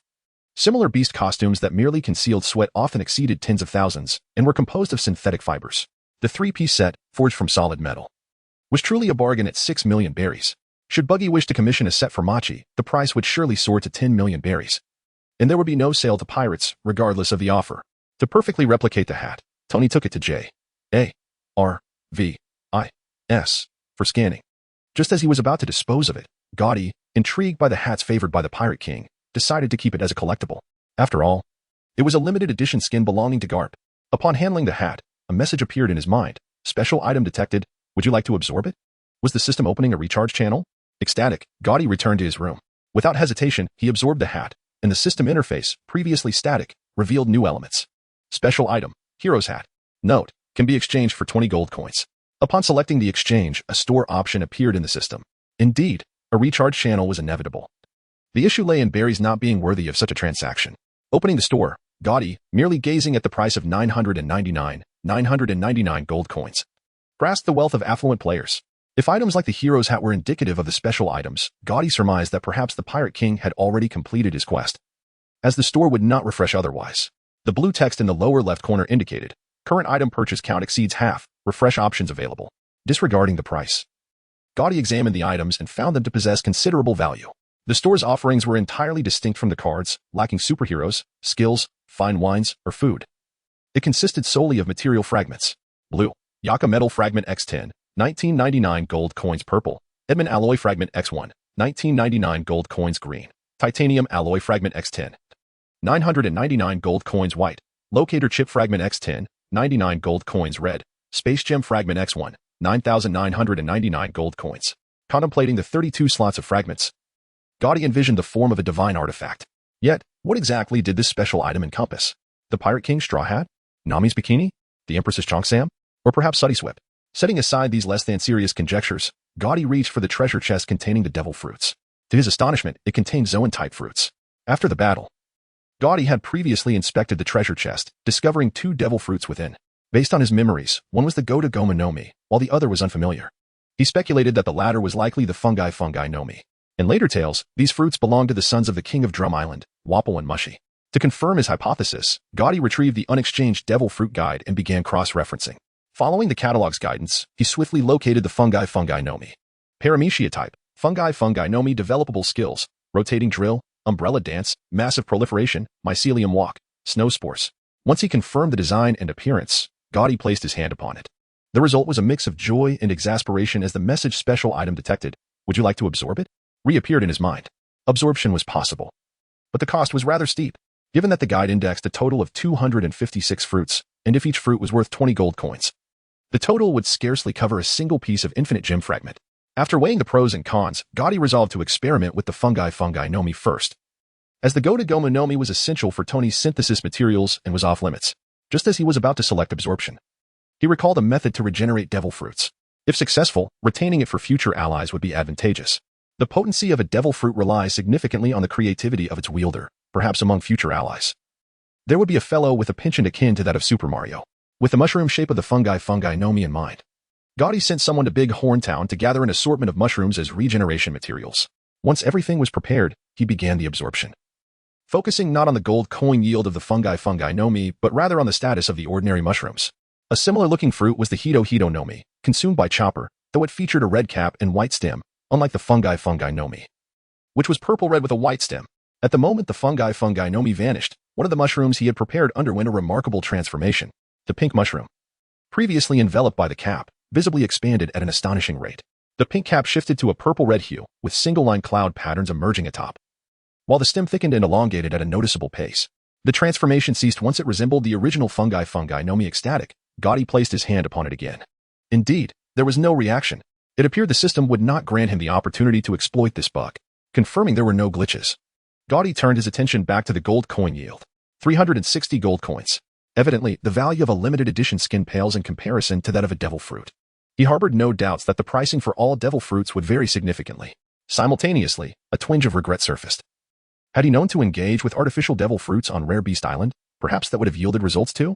He pondered whether these artificial fruits could regenerate and resolved to test that theory upon returning to the East Blue by confronting the lion pig. Regardless, even if it failed, at the very least, there would be meat to consume. Upon reflection, Gaudi's thoughts turned towards the swallowing fruit. Given the certainty of its efficacy, it was imperative to acquire coins before proceeding with Tony. Observing the large, passion fruit-like shape of the swallowing fruit, Gaudi was uncertain about which fruit to use as resurrection material, so he gathered every fruit he could find. Ultimately, after obtaining 2080 coins, the swallowing fruit decided to regenerate on an apple, yet it still transformed into the shape of a passion fruit. What a shocking revelation. Could it be that the swallowing fruit, in its final development, possesses an extraordinary existence? Contemplating the true form of the Gomu fruit, which is the Hito no Mi, mythical zoan type, Nika form, Gaudi believed that the swallowing fruit, as a paramecia type, could very well hold similar potential. It appears that the items available for purchase in the shop do not require immediate action from Gaudi, after all. He intended to deplete the inventory and refresh it manually later, thus there was no fear of missing out. He could take his time to study it with Tony in the future. In this regard, his system proved to be far more stable than those that refresh every 8 hours, desperately attempting to create a sense of hunger. Having completed these tasks, Gaudi turned off the system and went to find Tony, carrying the treasure chest. Upon seeing the large, cloud-patterned passion fruit within the chest, Tony shook his head and said, "Oh, my brother, I have told you, I will not touch that thing." Gaudi chuckled as he handed over the devil fruit encyclopedia, saying, "Take a look at the capabilities of this fruit. I believe it will prove invaluable for your armor manufacturing and our future warships. Whether you choose to consume it yourself or bestow it upon another is entirely your prerogative, provided that individual is utterly deserving of our trust.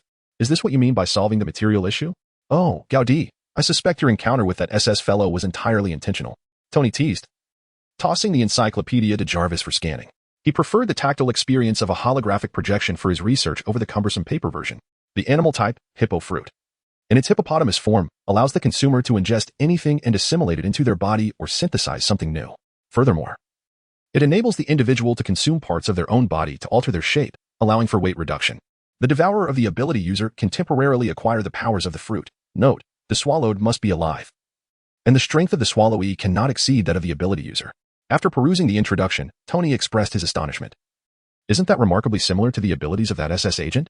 Just as he finished speaking, Gaudi sensed something amiss. "Tony, what did you just say? This fruit is the animal type, hippo fruit?" Shouldn't it be called the munch fruit? Oh, Gaudi retorted, every devil fruit possesses a unique appearance. Examine the index of the encyclopedia carefully. There's no mention of this so-called munch fruit. Upon hearing this, Gaudi hastily flipped through the encyclopedia, and upon closer inspection, he confirmed that there was indeed no mention of the munch fruit. The description and abilities of the animal type, hippo fruit, were indeed reminiscent of the munch fruit from his memory. No wonder the price difference was so significant. Realizing this, Gaudi nodded and remarked, initially, I believe Barrett's fruit abilities were superior to those of the munch fruit, but it seems that is not the case. Barrett's abilities can only target inorganic matter and cannot utilize the powers of others. However, this animal type, hippo fruit, can. Upon hearing this, Tony grasped the implication. So, if I were to consume this fruit, I could potentially swallow Natasha and Pepper? Tony, I strongly advise you to abandon this peculiar notion. Before Gaudi could speak, Black Widow, having entered the laboratory using her fingerprint, startled Tony. 046, is this Dr. Octopus? Natasha, I believe you have misunderstood. Tony dared not elaborate further, fearing that the more he explained, the more convoluted it would become, especially since he was no match for Black Widow without a suit. In essence, as long as your mouth is sufficiently large, you could amalgamate the Hulk and an aircraft carrier. To this, Tony seriously contemplated, then earnestly stated, I believe this fruit would be more appropriately suited for Reed Richards. Upon hearing the name of Mr. Fantastic, Gaudi concurred, pondering that if the future Monkey D. Luffy could possess two fruits, the Nika and Munch, then, Tony, perhaps you have another option. You could let Jarvis consume it. Although Gaudi was uncertain whether Dr. Vegapunk had successfully implemented the technology of weaponized animal-type devil fruits, he was confident that it was a feasible avenue, albeit one that would require their own experimentation for practical application. Apologies, Mr. Gaudi, but I do not believe this is a wise choice. This fruit might yield greater benefits in the hands of another. Oh, are you joking, my friend? Jarvis is an artificial intelligence. How could a non-living entity possibly consume a devil fruit? Tony could hardly accept such a notion, which defied fundamental biological principles. Gaudi was not inclined to elaborate excessively. After all, the forthcoming technologies such as the Sword of Siang, the Alpaca rocket launcher, and others would undoubtedly attest to the authenticity of this advancement. They were merely pioneers in experimentation. Contemplating this, Gaudi stated directly, bestowing the fruit upon Jarvis has the paramount advantage of eliminating the fear of him becoming inept. Moreover, with Jarvis's computational prowess, he might well unlock the fruit's potential to an unimaginable extent. Even a tyrant as foolish as Walbo managed to produce the rare metal, Walbo alloy. Thus, considering Jarvis's computing capabilities, perhaps Gaudi need not even exchange for those fragments of rare metals available in the store. Upon hearing Gaudi's analysis, Black Widow concurred. Indeed, if we adhere to Gaudi's reasoning, offering the fruit to Jarvis is indeed the optimal choice. He would become Tony's most formidable ally. However, Tony, dismissive of their counsel, erupted into laughter. Ha ha ha. Natasha, when did you begin to believe such absurdities? Even that fellow, Stephen Strange, could not possibly make a heap of steel consume this. Tony was resolute in his conviction. Observing Gaudi's silent smile, Tony grew increasingly boisterous. Gaudi, shall we wager? If I win, you owe me a bottle of Johnny Walker. And if you lose? Gaudi inquired with keen interest. Although uncertain of how to secure a victory, he could hardly decline a bet that seemed guaranteed not to entail loss. What do you propose? Currently, Tony is utterly destitute, and Jarvis's highest authority remains with Gaudi. He truly has nothing to wager. You shall construct the Sky Mother ship for me. Gaudi dared to speak, and Tony was equally bold in his agreement. Coincidentally, this particular item was designed with Tony's involvement. If they could indeed construct the Sky Mother ship in this world, it would far surpass his previous accomplishments in the Marvel Universe. Previously, without Jarvis, he wouldn't have dared to make such promises, but now he felt a semblance of assurance. Very well, we shall await the outcome. Tony's response was resolute, and without hesitation, Gaudi placed the fruit in the laboratory before leading the three of them out. He then issued a directive to Jarvis. Jarvis, retract the studio and wrap the fruit as well. Naturally, Jarvis complied without objection, and under the gaze of the three, the studio, initially brimming with high-tech equipment, began to contract and converge. Gaudi, do not blame me for not warning you. There is still time to withdraw. Our wager can be nullified. I recall you mentioning that the taste of the devil fruit is rather unpleasant. It would be a waste to squander a piece of it merely to extract a cup of juice that no one would drink, Tony remarked. Before he could finish, Jarvis's studio had already shrunk to the size of the devil fruit. After a brief pause, the studio restored itself to its original metallic sphere form. The anticipated scene of juice flowing did not materialize. Instead, a sound emanated from Gaudi's wristband. Burp. Oh, my heavens, this defies logic. Amidst Tony's astonishment, the metallic sphere began to transform again. Following a series of mechanical sounds, a mechanical hippopotamus, approximately 3 meters long, appeared before the trio. In contrast to Tony's speechlessness, the eventual victor Gaudi inquired, Jarvis, what does the hippopotamus fruit taste like? Mr. Gaudi, I lack taste perception. However, I sense that this entity resembles a virus. Yet, it does not control my thoughts. Rather, it has induced some incredible transformations within me. Listening to Jarvis's account, Tony's scientific beliefs crumbled entirely. Even having encountered extraordinary life forms, he could not help but marvel at the wonder of the devil fruit. Oh, Gaudi, I must concede, this thing is undeniably astonishing. Observing Jarvis, which bore an uncanny resemblance to a hippopotamus aside from its material composition, Tony declared that there could be no pet or steed cooler than this in the world. Jarvis, once we return to the East Sea, I shall procure the skin of that lion pig and design you a genuine leather saddle. Jarvis did not respond directly to Tony's comment. Instead, he opened his massive mouth and swallowed Tony whole. Gaudi, is this safe? It is. I believe that Jarvis has, in a sense, become a true life form. This was indeed remarkable. Observing Black Widow's astonished expression, Gaudi presented the devil fruit encyclopedia and said, Natasha, if there are fruits you value within, we can seek them out. Aside from those whose holders had not yet perished, Gaudi believed the sweet fruit would be a fine choice for Black Widow. Perhaps its true name ought to be human fruit, mythical zoan, Medusa form. After Jarvis's chewing, Tony, who was regurgitated, surprisingly fused with the mechanical arms present in the studio. Gazing at the 4 mechanical arms awkwardly positioned behind Tony, Gaudi envisioned how Spider-Man would react upon witnessing this scene. He then chuckled, Tony, do you realize you now resemble Dr. Octopus? Tony paid no heed to Gaudi's jest, engrossed in manipulating the mechanical arms with glee. Once he fully grasped the implications of Jarvis's fruit, he engaged in research on synthetic materials with Jarvis.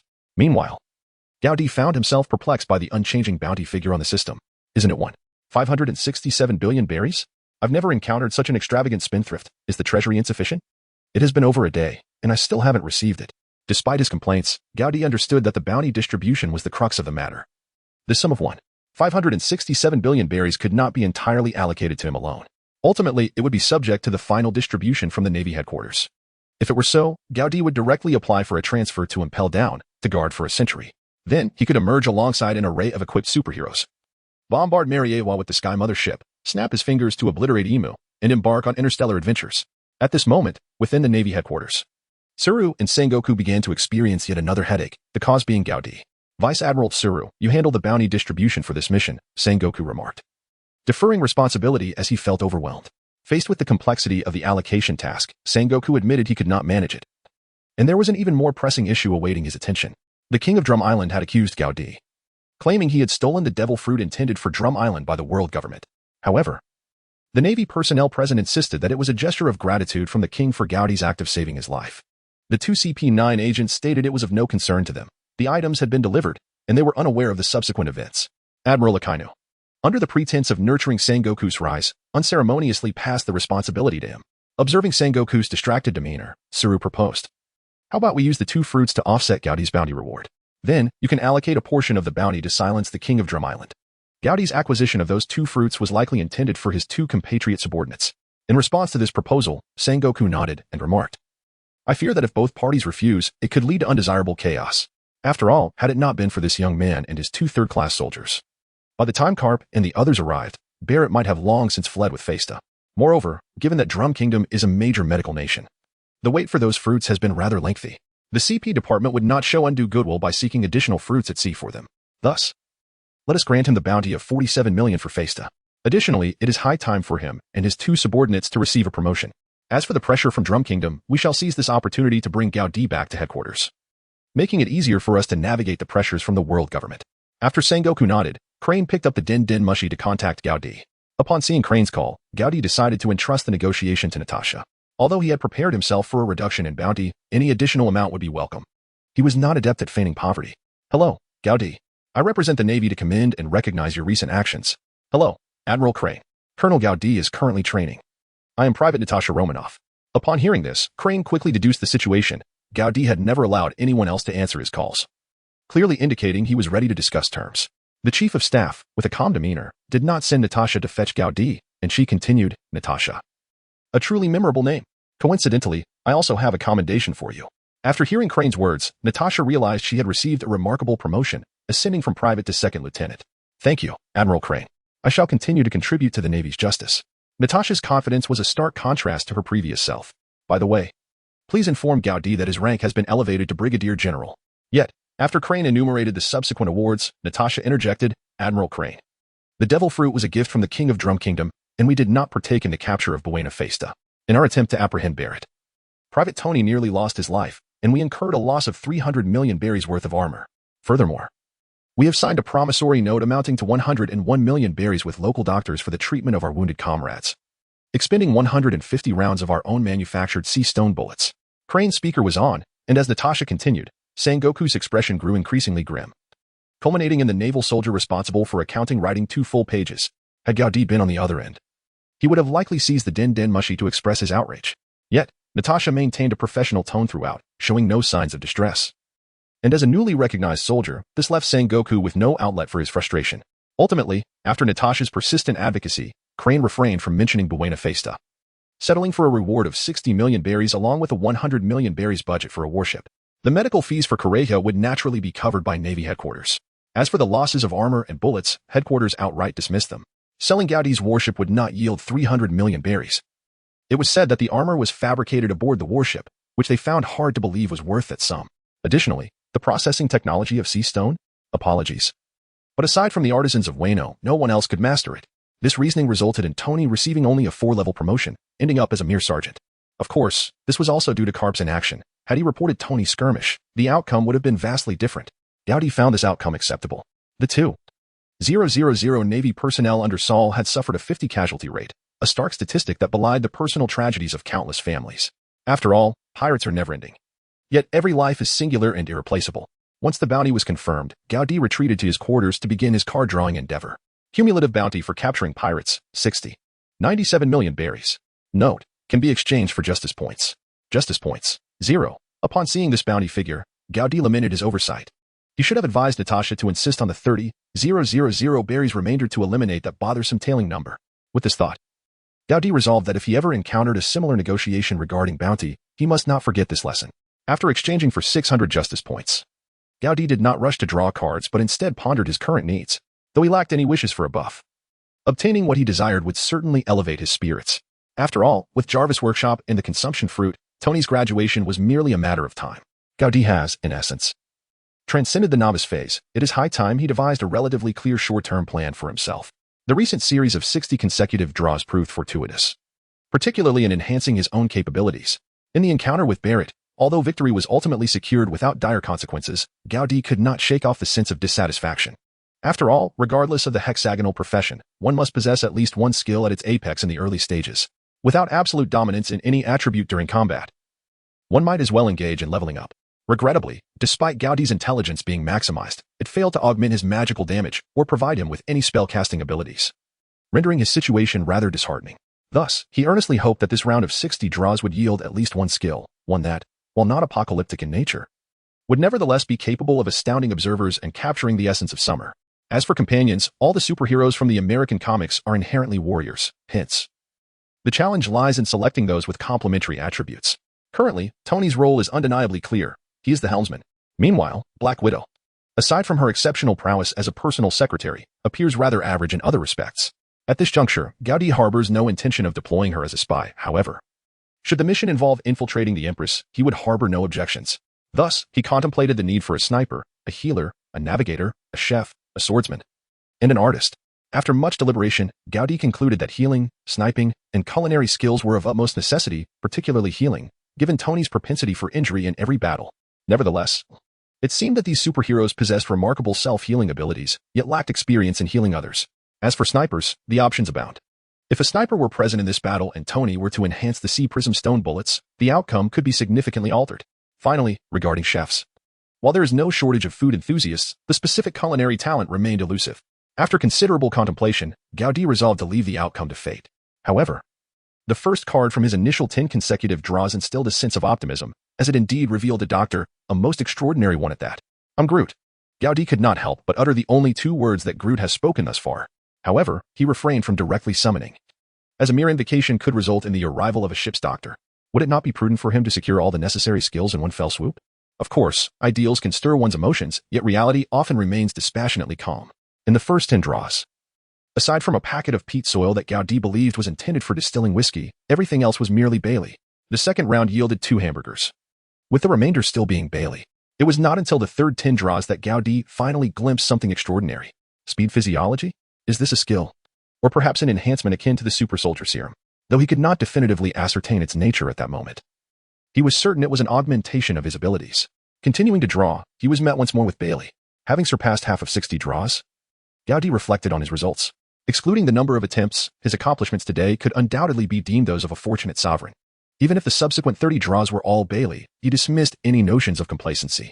Gaudi was no longer a mere bystander. His ambitions extended far beyond mere fame upon the seas. Given the golden opportunity bestowed upon him, assembling a Justice League was but a fundamental endeavor. The fourth set of 10 draws yielded nothing but lifestyle items, a cocktail set, a Budweiser, and a box of cigars. It seemed the system was subtly urging him to elevate the quality of life for all involved. In the fifth set, amidst 9 Bailey cards, one spy emerged. Supersensory? Gaudi recalled a skill that he believed belonged to Daredevil. He was uncertain of its efficacy, yet the prospect was tantalizing. With these acquisitions, Gaudi remained unsatisfied. He felt compelled to secure a superhero to truly honor his title of Fortunate Sovereign. In the final 10 draws, the familiar pattern persisted, 9 Bailey cards. And as he flipped over the last card, Gaudi resolved to meticulously strategize before embarking on any future card draws. As fate would have it, Hawkeye, Clinton Francis Barton, made his appearance.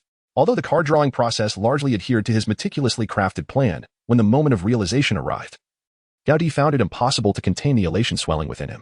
Indeed, the saying holds true. It is our dreams that render us great. Gaudi began to reminisce about the intricate details of the entire card drawing process. He resolved to meticulously document it, so that he could refer to this procedure for future draws. Once he had gathered his composure, Gaudi commenced the exchange task. The first step was speed physiology. Once again, he was greeted by the familiar shimmering circles and the well-known golden orbs. Gaudi, without a moment's hesitation, swallowed it whole. However, he felt no immediate difference. Yet, with the iris in hand, he quickly devised a method for assessment. Closing his left eye, Gaudi gazed at his own hands. And the familiar blue lettering reappeared in his mind. Target, Gaudi Intelligence, 7 Strength, 5 Speed, 7 Endurance, for energy projection, for combat skills, 6 upon seeing the speed value maximized. Gaudi surmised the source of this physiological speed ability. Quicksilver, the brother of the Scarlet Witch. With this revelation, Gaudi peered again with his left eye, combat skills, Navy 6 styles auxiliary skills, spider sense. Physiological speed life skills, Navy 6 styles confirming that this was indeed a skill. Gaudi, unfamiliar with Quicksilver, began to explore the intricacies of physiological speed. Life skills, Navy 6 styles superhuman speed, level 1, speed of 175 miles per hour, sustained for 4 hours under full stamina. Level 2, between 45 Mach and supersonic speeds, sustained for 30 minutes under full stamina, capable of running on water. Level 3, faster than light, sustained for 60 seconds under full stamina. Upon reading this, Gaudi mused internally, this is hardly an auxiliary skill. Aside from the inability to elementalize or perform elemental attacks, it is essentially a side-effect-free glimmer fruit, were it not for the seemingly decorative intelligence stat. He could easily calculate the time required to circle the red Earth continent. Enhanced durability, capable of withstanding tremendous impact without suffering any severe external or internal injuries. This explanation was somewhat ambiguous, but Gaudi understood it to mean he could run at superluminal speeds without risking injury. However, for him, with an endurance level of 4, this was largely negligible. Superhuman reflexes, actual reaction time is 8 times faster than that of an ordinary person. With the brain processing information at a speed commensurate with bodily velocity, enabling awareness of the surrounding environment while in high-speed motion. Accelerated metabolism. Metabolism exceeds that of a normal person by over 15 times. Superhuman endurance. Cardiovascular, respiratory, and metabolic systems operate far beyond human norms, with the body producing negligible fatigue toxins. Superhuman agility. Physiological functions confer a level of agility surpassing the average. Rapid learning, the ability to process information at superhuman speed, allowing one to read dozens of books or self-learn to play an instrument within minutes. Navigation, the capacity to sense vibrational patterns in the environment, always locating magnetic north. Having absorbed all this information, Gaudi finally grasped the remarkable prowess of this new skill, summarizing it as an enhancement of various bodily functions in pursuit of ultimate speed. However, such swiftness is not necessarily a boon, particularly for a man. Realizing his thoughts had strayed, Gaudi quickly refocused and commenced the exchange for the next skill. As for experimenting with skills and validating hypotheses, opportunities would abound. There was no need to rush. You were still alive. How delightful. After consuming the golden orb of super perception, Gaudi experienced a more pronounced reaction. He overheard Tony, several cabins away, coaxing Kiwi's. Jarvis, look at this chest, these legs. This appearance. Mr. Stark, I believe it is more important to study the materials first. Jarvis, don't you think I need an assistant like Pepper Potts? Mr. Stark, I think what you desire now is not Miss Pepper Potts. He then caught snippets of conversation from the adjacent warship, where Saul was bantering with Kazan. Ha, Kazan. You weren't there. I suspect Gaudi is a descendant of our giant kin. On the deck, his subordinates were jesting with Drake. Kid, your wide chin looks just like that of your old pest. If you continue like this in the Navy, many will misunderstand you. Haha, kid. Are you 8 or 9 this year? And you're still shorter than my flintlock. What kind of navy are you? Drake, when we return to Rogue Town, I'll help you find a family. Wait for me. I will prove our justice and resolve the Captain Gaudi. As Gaudi listened to these words, he felt an uncanny sense of familiarity with the scene, yet he could not recollect where he had encountered it before. Soon after, he heard Drake's muffled grunts and the commotion on the deck. Drake, what are you doing? Boy, have you lost your mind? Where's the ship's doctor? Hurry and bandage this reckless child. A tinge of curiosity piqued within Gaudi, prompting him to step outside and ascertain the situation, but before he could open the door, he caught a whiff of blood wafting into his room. The blood of a child. At that moment, Gaudi inadvertently blinked. And within a radius of approximately 10 meters surrounding him, everything transformed in his mind into a radar scan image. It turned out that the Night Demon had the ability to perceive the world through the use of observation haki. Gaudi has now come to understand that the emergence of this skill, coupled with his previously acquired spider sense, has effectively completed his mastery of observation haki. He begins to grasp the anguish reflected in the countenance of Beck when he first attained this ability during the Marineford War. In such a gruesome and blood-soaked environment, the realization of observation haki can indeed lead to a temporary psychological collapse for anyone with even the slightest fragility of mind. A knock at the door interrupted Gaudi's reverie. Rising to open it, he found Drake, the very individual he had encountered on the deck earlier. A crimson X-shaped wound marred his chin, still oozing blood. Colonel Gaudi, I beseech you to grant me permission to join the Navy, Drake proclaimed, stifling his tears as he executed a precise military salute to Gaudi. Gaudi was taken aback, pointing at his chin and inquiring, what is the meaning of this? With tears barely contained, Drake exclaimed, I refuse to be mocked by my naval comrades for possessing the same chin as my father. A tremor coursed through Gaudi's heart. It was truly reminiscent of Wang Lufei's childhood. Observing Drake's fierce determination, Gaudi nodded in encouragement, commanding, Private Drake, I hereby order you to go to the infirmary and tend to the wound on your chin. Upon hearing Gaudi's affirmation, the tears that had been held back by Drake finally betrayed him and flowed freely. Understood, Colonel Gaudi. After sending Drake on his way, Gaudi resumed his exploration of the skill. With the invocation of the skill identification hand, he finally comprehended the functionality and principles of super senses. Essentially, it enhanced the four senses of the body, excluding sight. The acute sense of touch fortified the entire nervous system, allowing for a heightened sense of balance and extraordinary reflexes. An extreme sensitivity to heat enabled the detection of a person's temperature, discerning whether they were alive, how long they had been deceased, and other fluctuations in body temperature. The augmented hearing could capture sounds from several nautical miles away, rendering the entire sea surface in Gaudi's mind as a three-dimensional image. Within a 10-meter radius, he could distinctly hear the heartbeat of others and detect subtle variations in their heartbeats to ascertain if they were lying. His sense of smell was enhanced to the extent that he could differentiate and remember individual natural scents, regardless of any attempts to mask them. The amplified sense of taste allowed him to discern the number of salt grains on a pretzel. While these enhancements might seem comprehensible, the amalgamation of the four senses reflected the electromagnetic energy emitted by mutations in the brain, allowing Gaudi to perceive this energy as a 360-degree, three-dimensional map of objects.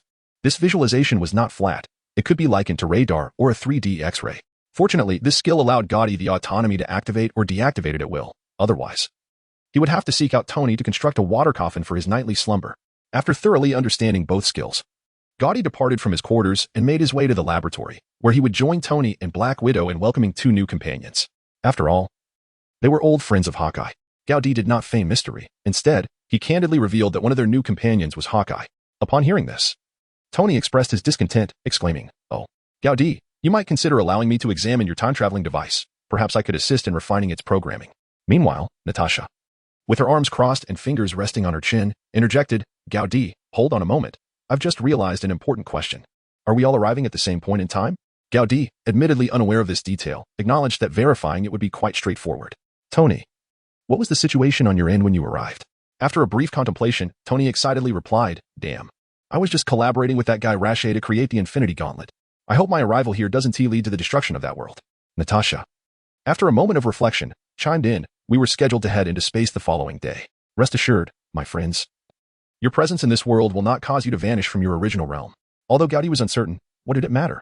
After all, he, Gao, could not traverse through, and there was no need for him to confront any perilous situation. Upon Gaudi's assurance, the two companions did not dwell on the matter further. They simply nodded and awaited Gaudi to summon Hawkeye. Ultimately, with no means to return, pondering excessively would yield no benefit. The golden, shimmering circle reappeared, and from within it emerged Clinton Francis Barton, clad in a sleeveless vest, sweat glistening on his forehead, suggesting he had been engaged in some form of strenuous labor. Where is my axe? After a moment of astonishment, Hawkeye glanced at the widow and Tony, and tears welled in his eyes. He stepped forward and embraced Tony and Natasha, exclaiming joyfully, It is truly wonderful that you are alive. Upon hearing this, Gaudi understood that Hawkeye had arrived later than both Tony and Natasha. Tony's temporary forgetfulness of their previous circumstances might stem from the excitement of their transit, allowing him to momentarily evade the memories of the calamities in their original world. A sentiment that Natasha likely shared. Hawkeye's words left Natasha and Tony momentarily stunned, but they quickly grasped the implication. It was highly probable that their fates in the original world had culminated in demise. Pushing away Hawkeye's arm, Tony remarked disdainfully, "Barton, were you practicing woodcutting? Do you wish to challenge me again? I assure you, I will not lose to anyone now. All right, Barton. We are all safe here. Is that not splendid?" The widow cast a meaningful glance at Gaudi, overwhelmed by a profound sensation she struggled to articulate. "Tony, Natasha, could you enlighten me on what is happening? What of my family?"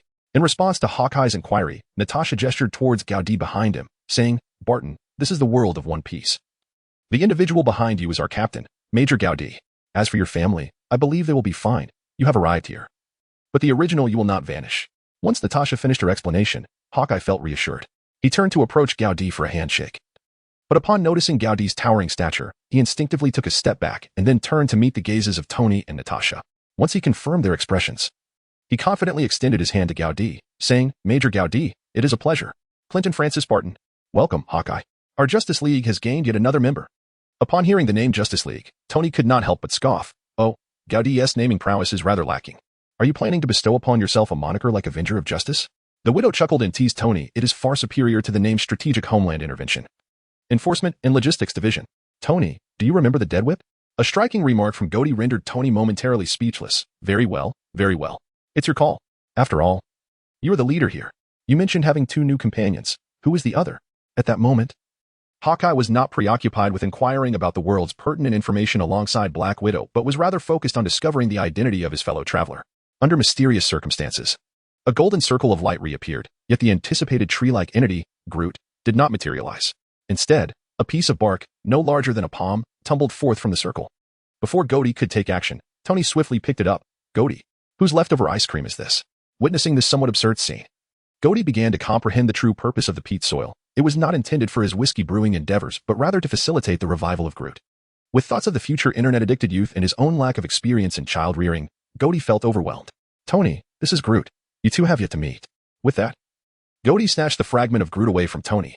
Although Tony had never encountered Groot, Hawkeye and Black Widow had, particularly during their time in Wakanda, where they witnessed the young Groot, who had once transformed the space dogs of the Vanguard into skewers. "Groot? Gaudi, are you certain that his current state is correct?" Gaudi not only confirmed but also essentially verified that Groot traversed that temporal juncture without any interaction with others. "I am confident that he is unharmed. He merely requires nurturing to gradually regain his growth. The duration of this growth remains uncertain to Gaudi, as does the intellectual capacity he will possess upon maturation, which indeed poses a significant dilemma." Contemplating this, Gaudi resolved to strategize regarding Rocket Raccoon before the next card draw, for the responsibility of caring for Groot undeniably falls upon him. However, at this juncture, this task will likely have to be entrusted to Hawkeye, who has experience in child rearing. It turns out that Hawkeye's arrival alongside Groot was to assume the role of a caretaker. Upon solidifying this notion, Gaudi exchanged for some peat soil and had Tony temporarily craft a flower pot. After planting Groot's bark, he handed it over to Hawkeye, saying, "This little fellow is yours to tend to for the time being. Simply ensure he is watered and fertilized regularly." Hawkeye gazed at the bare bark nestled within the flower pot, somewhat perplexed, and inquired, "General Gao, are you certain that this approach will truly be effective?" Gaudi once again affirmed, "Trust me, Hawkeye. Only you can take good care of him." Gaudi harbored a distinct aversion to the name Barton. As for the coincidence of sharing a name with my hawk, it was merely a happenstance. Since the orientation was held during the day, Gaudi refrained from celebrating with alcohol and instead proceeded directly with Hawkeye to register. Just before departing, Hawkeye patted his empty back and said to Tony, "Tony, it seems I must trouble you to craft a new bow and arrow." Tony gestured an OK sign and promptly delegated the task to J.A.R.V.I.S. Upon arriving at the registration desk on the ship, they found Drake there as well, but it appeared his registration process was not going smoothly. He seemed to have some disagreement with the registrar. "I do not want the named E.S. Drake. Please assist me in removing the surnamed E.S. It is a source of my disgrace." The registrar, initially intending to admonish the ungrateful little rascal, quickly changed his tone upon noticing Gaudi's arrival and remarked, "Colonel Gaudi, this young rascal is insisting on changing his name." Gaudi glanced at the X-shaped scar on Drake's chin and, without much thought, uttered a name, X. Drake. Upon hearing this name, Drake's eyes sparkled with interest, and he turned to the registrar, saying, "Could you kindly register the name X. Drake for me?" With a smile, Hawkeye patted Drake's shoulder and said, "Keep going, Private." He then requested the registrar to assist in documenting Hawkeye's information.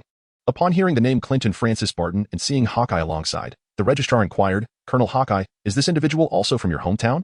"Indeed. I spotted him chopping wood in Big Horn Town the other day and brought him along," Hawkeye replied without a hint of remorse. Reflecting on the exploits of Black Widow and Iron Man, the registrar encouraged, "You can do it, Barton. Your predecessors have become remarkable figures." Whether it was the fierce Black Widow or Iron Man, who defied convention to earn his medical fees, they had evolved into heroic figures in the eyes of these native sailors. Hearing this, the ordinary Hawkeye felt a wave of anxiety wash over him. The weighty reminder surfaced again in his mind. In a team composed of individuals endowed with superpowers and a divine entity, should I falter, I would merely be an ordinary man with a bow and arrow. After entrusting Hawkeye to Black Widow for acclimatization to this world, Hawkeye and Tony delved into the items available in the genuine system store.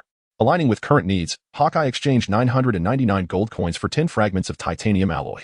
He appreciated the system's fairness in requiring exactly 10 fragments to synthesize a portion of titanium alloy. Upon seeing the volume of the exchange, Hawkeye praised the system's generosity. This cubic meter of titanium alloy nearly brought tears to Tony's eyes. "Oh, my heavens, I no longer need to worry about materials for the armor. If solely used for crafting battle suits, this cubic meter of titanium is sufficient for 120 sets of Mark 42. Glancing at Hawkeye, who effortlessly tossed the cubic meter of titanium alloy, Tony lamented, "Hawkeye, you are truly a monster. How does this 451-ton weight feel like a basketball in your hands?" "Tony, are you perhaps part husky?" With the titanium alloy secured, Tony immersed himself entirely in the creation of the new armor. After 2 days of rest, the Navy began preparations for their journey, with Hawkeye setting his sights on Long Chain Island, the rendezvous point agreed upon with the slave trader. Once this matter was settled, Hawkeye and Tony proceeded to place an order for the Sky Carrier at Water 7, having previously decided that the hull construction would be entrusted to the shipyard there. As for the weaponry and power systems, technologies absent in the world of One Piece, they would be transported back to Rogue Town for Tony to oversee personally. Meanwhile, the Navy personnel who had lost their warships under Sorrow's command would return in 2 batches aboard the ships of Carp and Hawkeye. Those with more severe injuries would be accompanied by Kaji directly to Judicial Island. As they departed, those who had heard of Tony's defiance to earn medical fees disregarded their injuries and gathered on deck to express their gratitude. "Thank you, Iron Man. May your armor one day deliver a devastating blow to Whitebeard." "Iron Man Tony, I await you at Navy headquarters." "Iron Man, come to G2 branch. I'll take you to Happy Street." Listening to the cheers of the native sailors, Tony felt a profound sense of satisfaction. Although Iron Man's renown paled in comparison to what it once was on Earth, he remained confident that this name would shine brightly across the seas. Meanwhile, standing at the bow of the ship, Carp tightened his grip on the metallic gauntlet, tapping the metal dog-headed helmet, and mused proudly, "Let us see if Marshal Steelbone can still manage to give me a bump on the head." Kazan, who had accompanied him, opted not to return, claiming he wished to have an in-depth conversation with his friend Sorrow, but in truth, he desired to remain with Hawkeye to see if he could acquire some of the skills of the dual-style opening. Gaudi did not refuse. He originally intended to take advantage of the few days of voyage to impart the Navy's 6 styles to Hawkeye, Black Widow, Smoker, and Drake, if Kazan wished to observe. It was merely a matter of convenience. However, he was uncertain about how to teach the second style, as Zifa had never instructed him in that regard. He had simply known it upon his arrival in this world. As for Guion, Gaudi was unsure of her motives for remaining. Under the guidance of Correia, a group of Labans had also arrived at the port to bid farewell. Tony specifically took a group photo with them and presented a metallic helmet to the Laban that had saved him. Watching Correia raise her bottle and wave goodbye, the Black Widow inquired, "How old is that old woman? How can she still be so spry?" Gaudi cast a peculiar glance at the widow, and after some contemplation, remarked, 117 years. "What does that look in your eye signify?" Gaudi did not respond, whistling as he sauntered towards the cabin. A day later, as the warship departed from the climate-covered waters of Magnetic Drum Island, the crew finally shed their cotton garments and gathered on the deck to partake in Gaidi's 6 styles lessons. The foundational theoretical instruction was entrusted to his fellow disciple, Kazan, while Gaidi observed, playfully tossing the 19.5-meter-tall Solaro like a dumbbell. After all, his ambition was to achieve a hexagonal form, and strength, evidently, could be continuously enhanced through diligent training. "Hey, Gaidi, can you stabilize your frequency and rhythm? I can't even meditate properly." "Be quiet, Solaro. With your insufficient weight, I hardly know how to exert myself." Hey, Gaidi, do you realize that someone like you would be flattened among our giant race?" "I can only say you need to gain some weight, Solaro. A giant weighing less than 10 tons, how can you even say that?" Listening to their inhuman banter, Guion, seated at the back, felt an urge to draw her sword. However, having witnessed Gaidi saving her firsthand, she could only entertain such thoughts.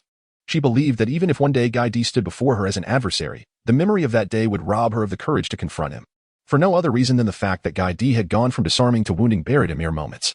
Moreover, the most crucial aspect was that it was evident Gaidi was not proficient in swordsmanship. Yet, despite having practiced the sword since childhood, she could not achieve what Guy D had accomplished against Barrett. Colonel Guy D, don't you think remaining in the East Blue is a waste of your potential? Guillaume finally spoke up, to which Guy D replied without even a hint of breathlessness, the pirates of the East Blue are not as feeble as you might imagine. My recent experiences serve as the finest testament to that. If you doubt me, feel free to accompany me back and see for yourself. Guillaume turned back, revealing a captivating smile. Very well, I shall apply to accompany you with Vice Admiral Crane upon my return. Gaudi remained unfazed. Do you require my assistance in drafting a report? He inquired. If so, you should hasten. Gun is equally unperturbed. Moments later, Kazan's theoretical instruction concluded, and it was now Gaudi's turn to impart knowledge. Adhering to Zephyr's philosophy that practical combat serves as the finest form of education, Gaudi chose the formidable Black Widow as his opponent, recognizing her as the strongest among the participants. Naturally, the lesson commenced with the fundamentals of marksmanship. After all, engaging in combat with the Black Widow could inadvertently lead to unintended injuries, a circumstance that could be deemed understandable. The Black Widow, a seasoned fighter with a combat proficiency of level 6, adeptly utilized various lethal techniques originally from Earth, rendering her defense impenetrable. She left no opportunity for Gaudi, who was not overly lenient, to exploit any weaknesses. However, she did glean some insights from the encounter. Observing Gaudi's lack of finesse with firearms, the robust Saul, who relied heavily on his sheer physicality, could no longer contain himself and bellowed, Gaudi, allow me to be your sparring partner. Let these newcomers witness the true essence of strength. Upon hearing this, Gaudi wasted no time. He executed a swift side kick with his right foot. At first glance, it appeared to be a simple and unremarkable action, yet it was accomplished under the auspices of Gaudi's newfound understanding of speed physiology. What may have seemed like a solitary kick to the observer was, in fact, a flurry of strikes that transcended the limits of perception. Although he exerted merely about 3 tons of force, the high-speed resonance amplified its impact, propelling Sorrow, enhanced by the iron block, off the deck and towards the distant sea.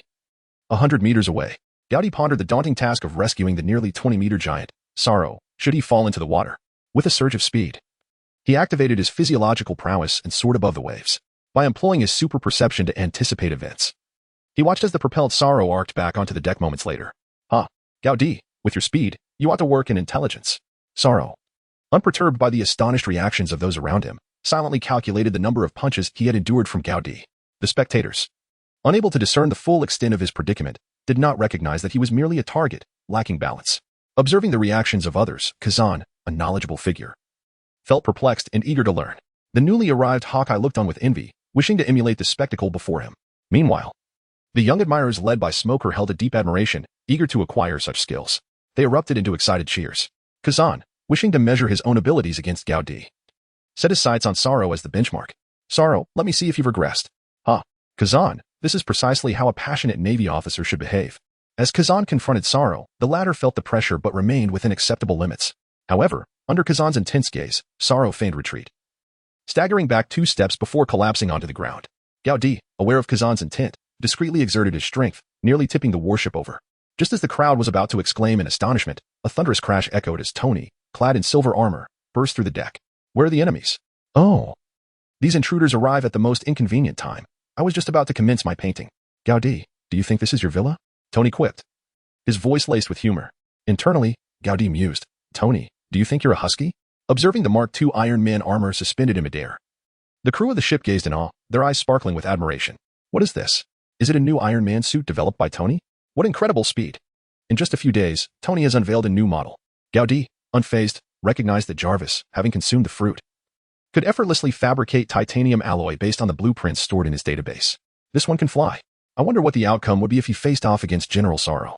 With no pretensions of idolization, Sorrow expressed interest in the proposition, rising to greet Tony with a raised fist, declaring, Iron Man, let me test your latest armor with a block of iron.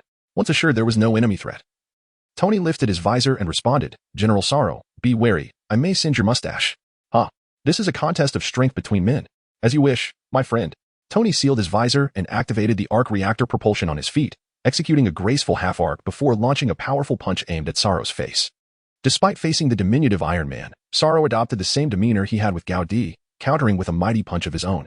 Under Sorrow's enormous fist, Tony's small hand seemed as insignificant as a comet striking Earth.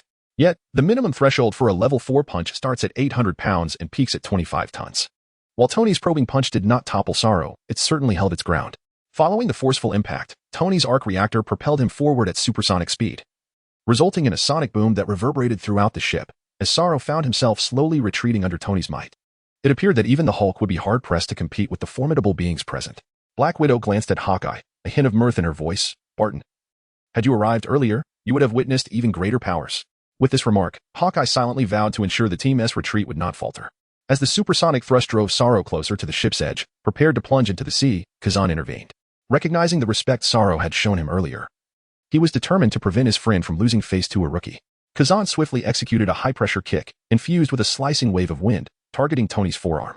Forewarned by Jarvis, Tony instantly withdrew his fist, utilizing the arc reactor to evade Kazan's strike. What would have happened had it been Colonel Gaudi, Belmere, newly arrived? Inquired of Smoker. There would surely have been an added iron block or a finger gun attack.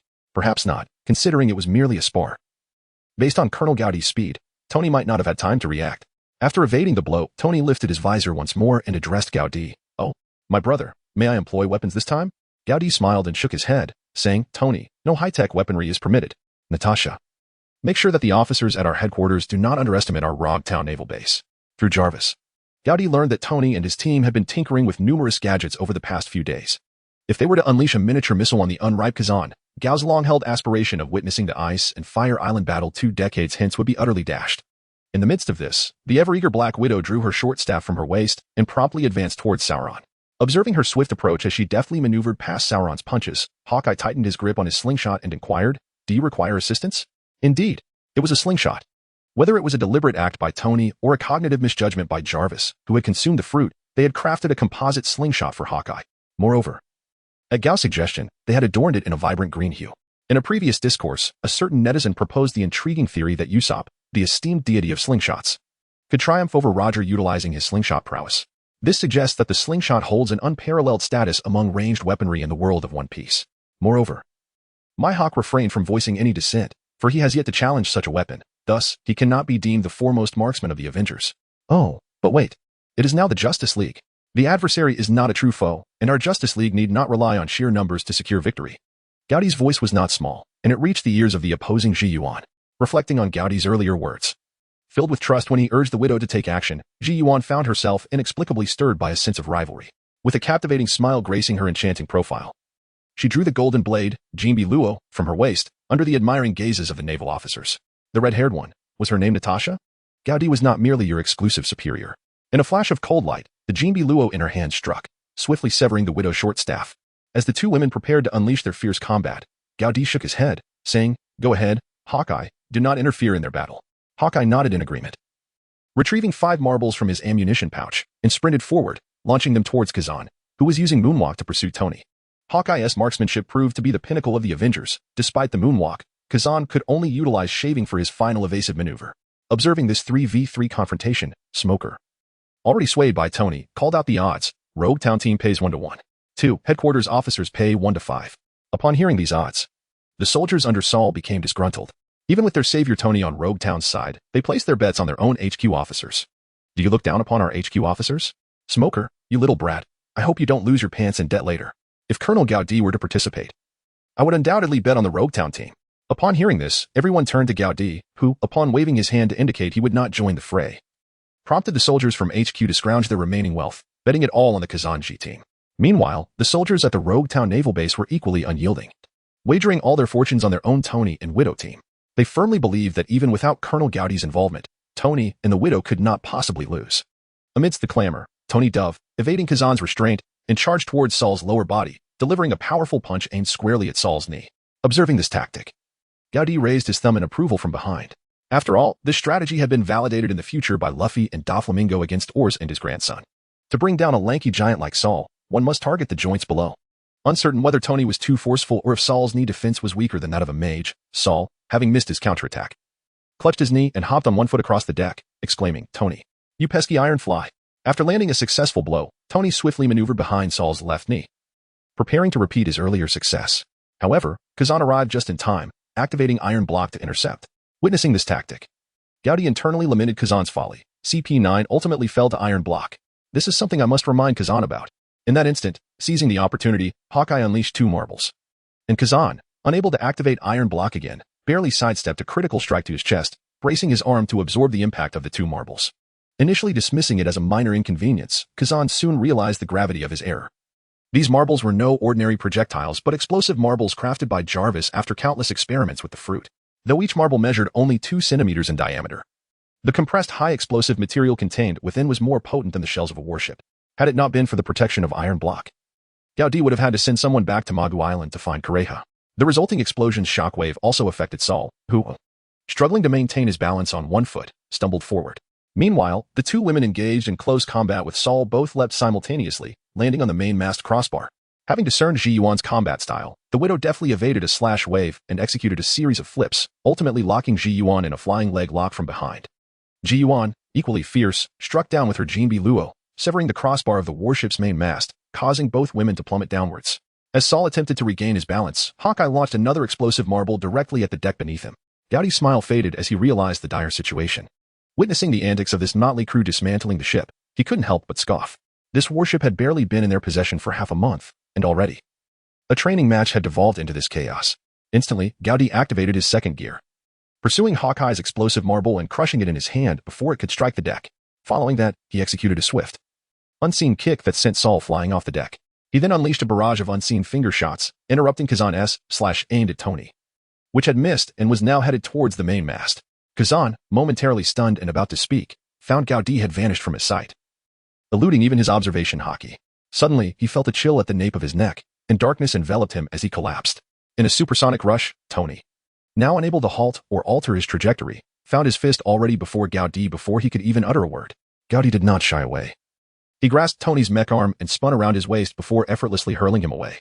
It seemed that Gaudi either miscalculated his strength or inadvertently struck a critical component. Tony soared through the air, his arc reactors appearing somewhat uncontrollable, causing him to spiral like a deflated balloon. Yet, Gaudi did not halt his actions. With a swift leap, he ascended into the air, his left hand intercepting a blade while his right hand aimed a finger gun at Black Widow. After disentangling the 2 women, he disregarded their struggles and hoisted them, one on each shoulder, back onto the deck. Upon landing, although the 2 women ceased their physical altercations, their tongues remained unrestrained. Black Widow, lacking any height advantage, puffed out her chest and leaned against Gaudi's forearm, softly stating, "Brigadier General Gaudi, I believe we need to conduct the 6-style training in private." Before Gaudi could respond, Chi Yuan sheathed her blade and pressed her long legs against him, the spider tattoo on her thigh brushing against his large hand. Feigning surprise, she exclaimed, "Gaudi, you've been promoted to Brigadier General? That's wonderful. If I join you in the East Sea, there will be no hierarchy to bind us." Had they been in the cabin, Gaudi would have seized the opportunity to navigate this battlefield with deftness. However, surrounded by hundreds of soldiers on the warship, particularly those from the main unit, he refrained. If word reached the headquarters that the Navy's flower had been plucked by him, he would find it difficult to pursue pirates upon his return to the East Sea, instead awaiting a parade of inquiries from various naval branches. "Enough. Are you all intent on dismantling my warship?" Gaudi's face was aflame with anger, his hands passively enjoying the contrasting softness of the 2 women.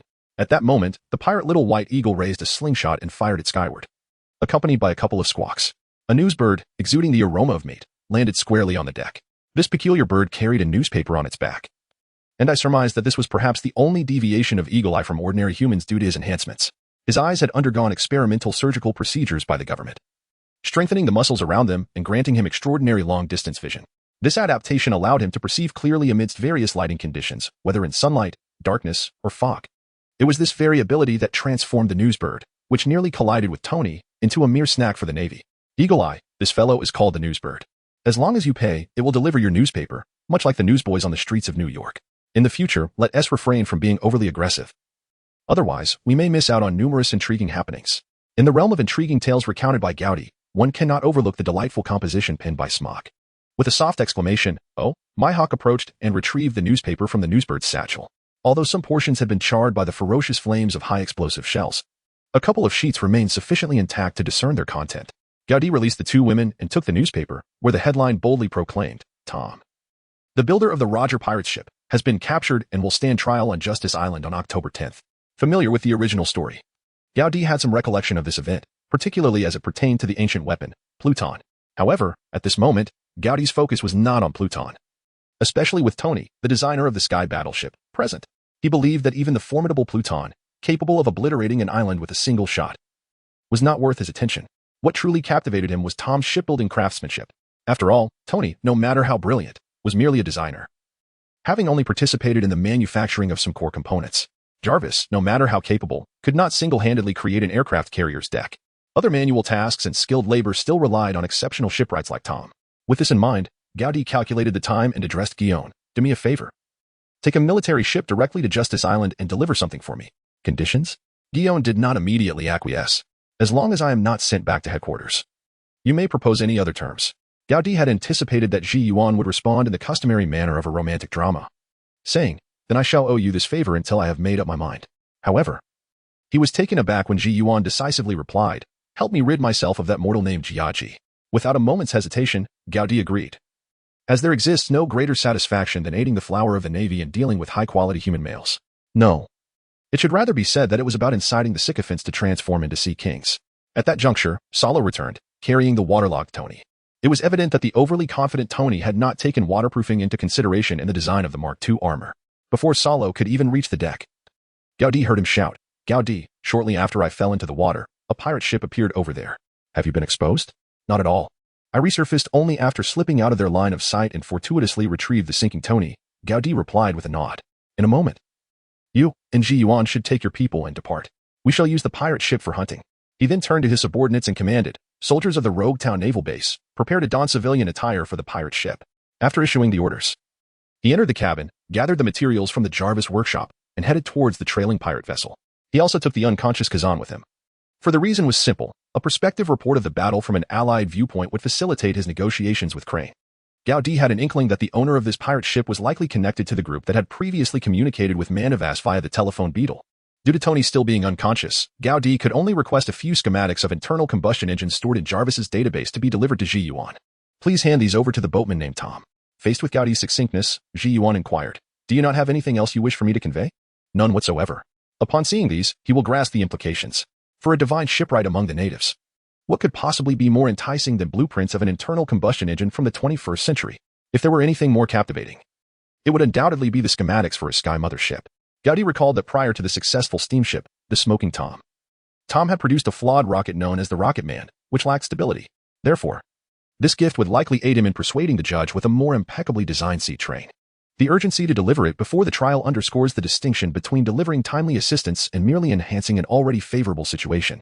As for the schematics depicted, it would be best if Tom were unable to construct them. This would allow Gaudi to subsequently enlist Tony's knowledge and technical prowess, coupled with his own personal charm, to bring Tom back to assist in shipbuilding. As for the sea train, it would be best to abandon that notion.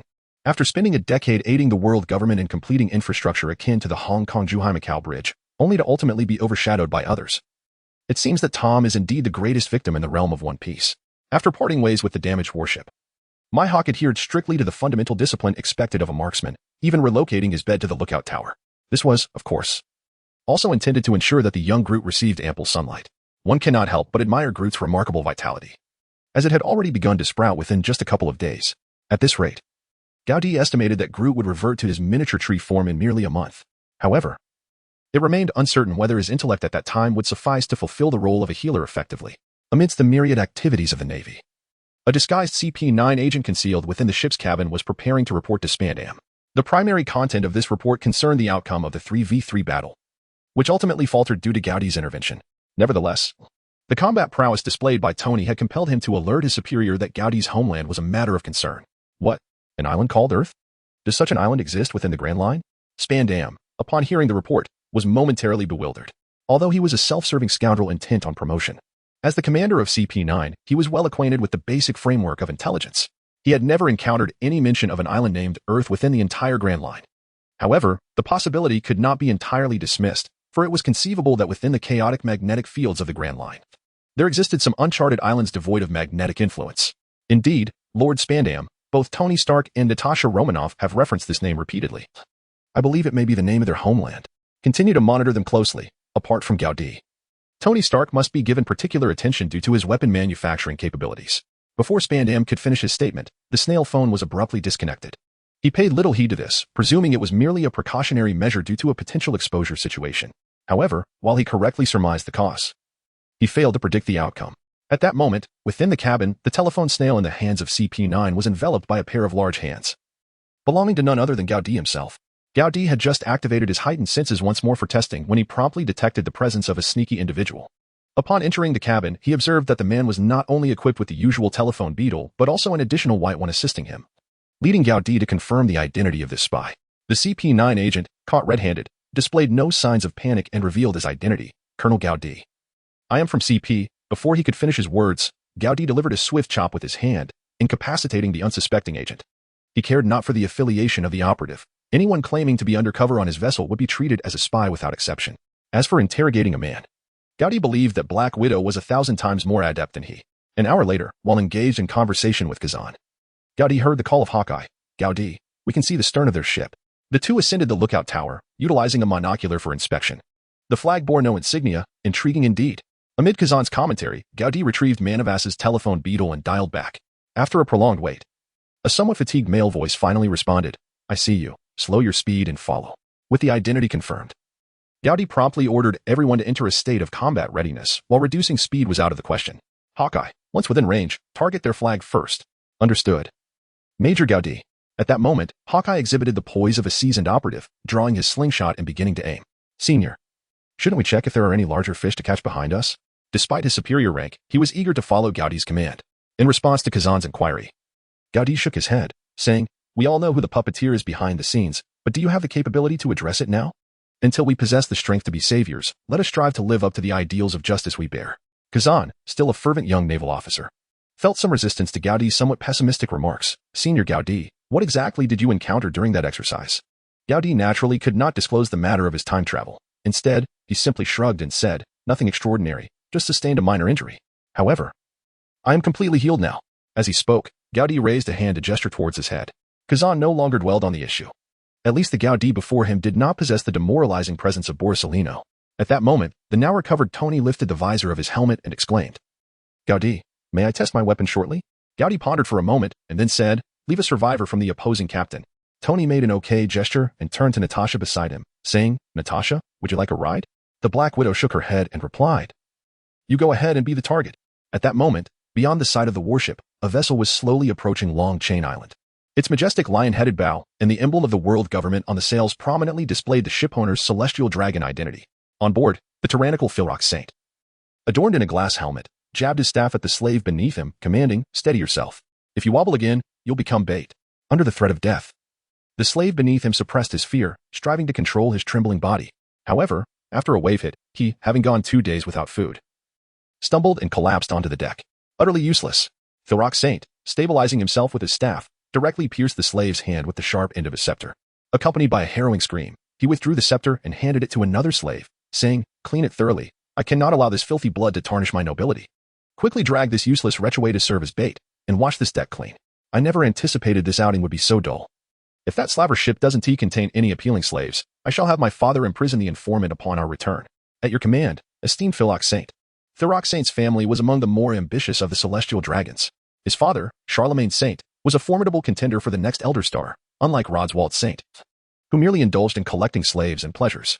However, ambition aside, the inherent nobility and arrogance they possessed were not inferior to other families. As the youngest son, Philrock Saint was particularly distinguished among them. The difference was that Philrock Saint's pursuits were not solely for pleasure. Beyond fulfilling his own needs for slaves, he sought out quality slaves to present to other celestial dragons, serving as a means for his father to gain support for his rise to power. Among this batch of slaves, it was rumored there were some skilled in extracting spices from the corpses of sea kings, and he aimed to intercept them before they were sent to the Sabaody archipelago.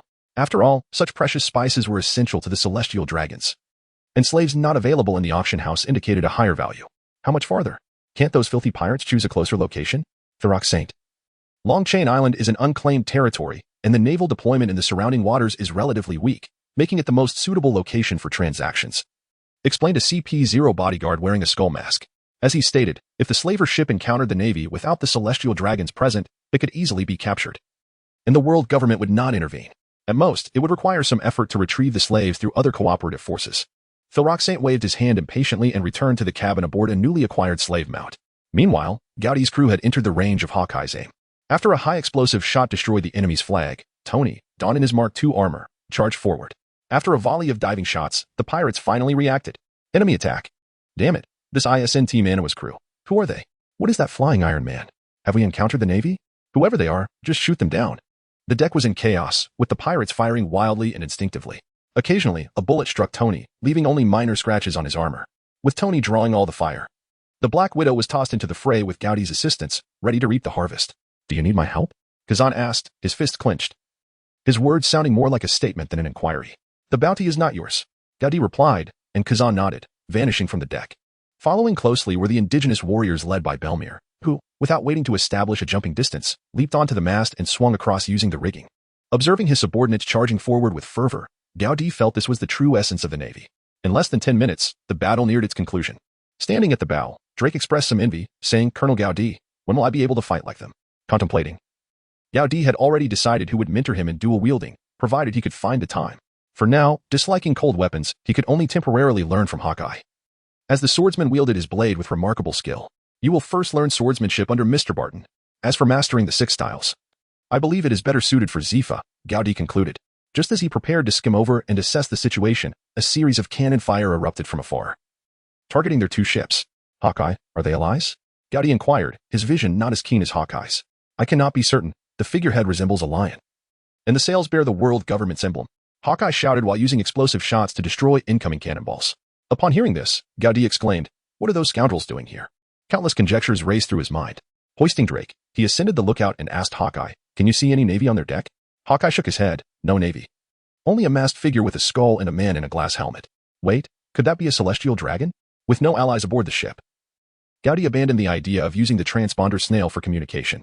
Though both the CP department and they operated under the world government, their functions diverged considerably. Gaudi harbored no fondness for the CP department. They were the true hounds of the celestial dragons, and he currently had one locked in his cabin. Moreover, his understanding of the celestial dragons was that they would heed no explanations. Everything would unfold according to their whims. "Focus on that masked figure, ignore the rest," Gaudi commanded, engaging the second gear of his speed physiology, sending slashing waves of wind and strikes toward the barrage of cannonballs. Yet, despite his meticulous planning, one cannonball struck the pirate ship ahead. Several soldiers, unable to evade, were injured in the explosion. Amidst the chaos, Tony, who was also expending firepower to counter the cannonballs alongside Gaudi, exclaimed, "Fuck. Is that lion-headed figure across from us a pirate of the English?" Tony, indifferent to the identity of his adversary, launched a miniature missile without hesitation. However, the missile failed to hit its intended target. Instead, it collided with a slave hurled from the ship. The slave's body, coupled with the explosive collar around his neck, effectively intercepted Tony's miniature missile. "Beast," Tony roared. Having witnessed the entire scene, he cranked the power of his arm and leg arc propulsion systems to the maximum, propelling himself forward with a sonic boom. Observing this, Gaudi felt compelled to act, not solely for Tony's sake, but also for the injured indigenous people under his command. They were entrusted to him, and failing to return them safely would be his responsibility. Hoisting Hawkeye onto his shoulder, he instructed, "Hold on tight. Aim for that skull mask and do not allow him to approach Tony." The one who had used the slave as a projectile was undoubtedly a member of CP0, leading Gaudi to deduce that he was indeed a master adept in observation hockey. Gaudi chose not to utilize the moonstep technique, but instead activated the second gear of his speed physiology, sprinting directly across the surface of the sea, sending forth white waves that engulfed 2 pirate ships. The figure of Hawkeye perched upon his shoulder felt an overwhelming desire for death. He resolved that once this battle concluded, he would insist Tony create a pair of goggles for him. Meanwhile, aboard the celestial dragon's vessel, Philrock's Saint, adorned with a square glass helmet, arrogantly proclaimed, "Who possesses the audacity to attempt to seize my slaves and dare retaliate? Heinrich, do not cease fire. Sink them." CP0S Heinrich, having assessed the chaotic scene of the battle, discerned that the pirates aboard the slave ship were no match for the assault. Naturally, they were no competitors for his side either, given that all the slaves aboard were indeed former pirates extracted from Impel Down. "Is that a Logia-type user?" In the skies, Tony launched several missiles, each one intercepted by CP0 slaves. Observing Tony's dazzling combat style, Philrock Saint excitedly declared, "Heinrich, capture that one alive. I desire him as my slave." "As you command, Lord Philrock Saint, but I suggest you utilize the golden transponder snail at your disposal. The opposing pirates are not limited to just this flying individual." With his observation hockey activated, Heinrich had already detected Gaudi charging across the water's surface. "No need for that. Release the 2 slaves on the second deck. They were once bountied over 100 million. I refuse to believe we cannot encounter a pirate here in paradise that the 3 of you cannot handle together." The exhilaration of acquiring Tony's equipment, coupled with the celestial dragon's inherent arrogance, led Philrock Saint to squander this singular opportunity for salvation. Amidst heavy footfalls, 2 scar-faced men were brought onto the deck. Witnessing the blood rain descending around the ship following the slave's explosion, one scoffed, "Heinrich, I never imagined you would face a challenge." "Silence, Leichhardt. If you 2 allow those 2 from the seat aboard, I cannot guarantee the integrity of the collars around your necks." Faced with the threat of death, the 2 pirates turned to their true master, Philrock Saint. He announced, "The one flying above, I wish to capture alive. The rest are free for you to slaughter." Upon hearing this, Leichhardt licked the blood that had dripped onto his lips and sinisterly chuckled, Lord Philrock Saint, I wish to capture him alive and enslave him under your command. Leichhardt's allegiance to the celestial dragon was not genuine. Rather, he sought to seize a few unfortunate souls upon whom he could unleash the torment he had endured, thereby venting his long-held resentment for being reduced to a slave as a Logia-type user.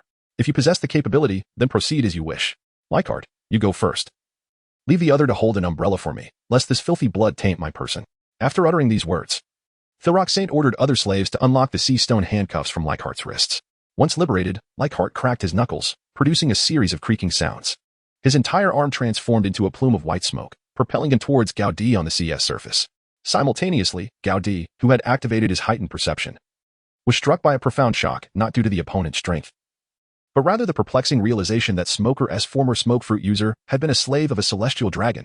Just how many such slaves did the celestial dragon's underlings possess? How did Smoker acquire his fruit in the original story? Was it that this individual was vanquished and Smoker simply scavenged it? Or setting aside these chaotic thoughts, Gaudi swiftly decelerated and turned to the somewhat pale-faced Hawkeye, stating, "That smoke individual is a Logia-type user. Wait for the opportune moment to employ sea stone bullets against him." Hawkeye inhaled deeply, suppressing his considerable discomfort, then nodded in agreement. "Understood. Just throw me atop the mast when the time comes." Gaudi deftly dodged Leahate's white punch with a swift movement and then gracefully leapt onto the ship, his steps light as moonlight.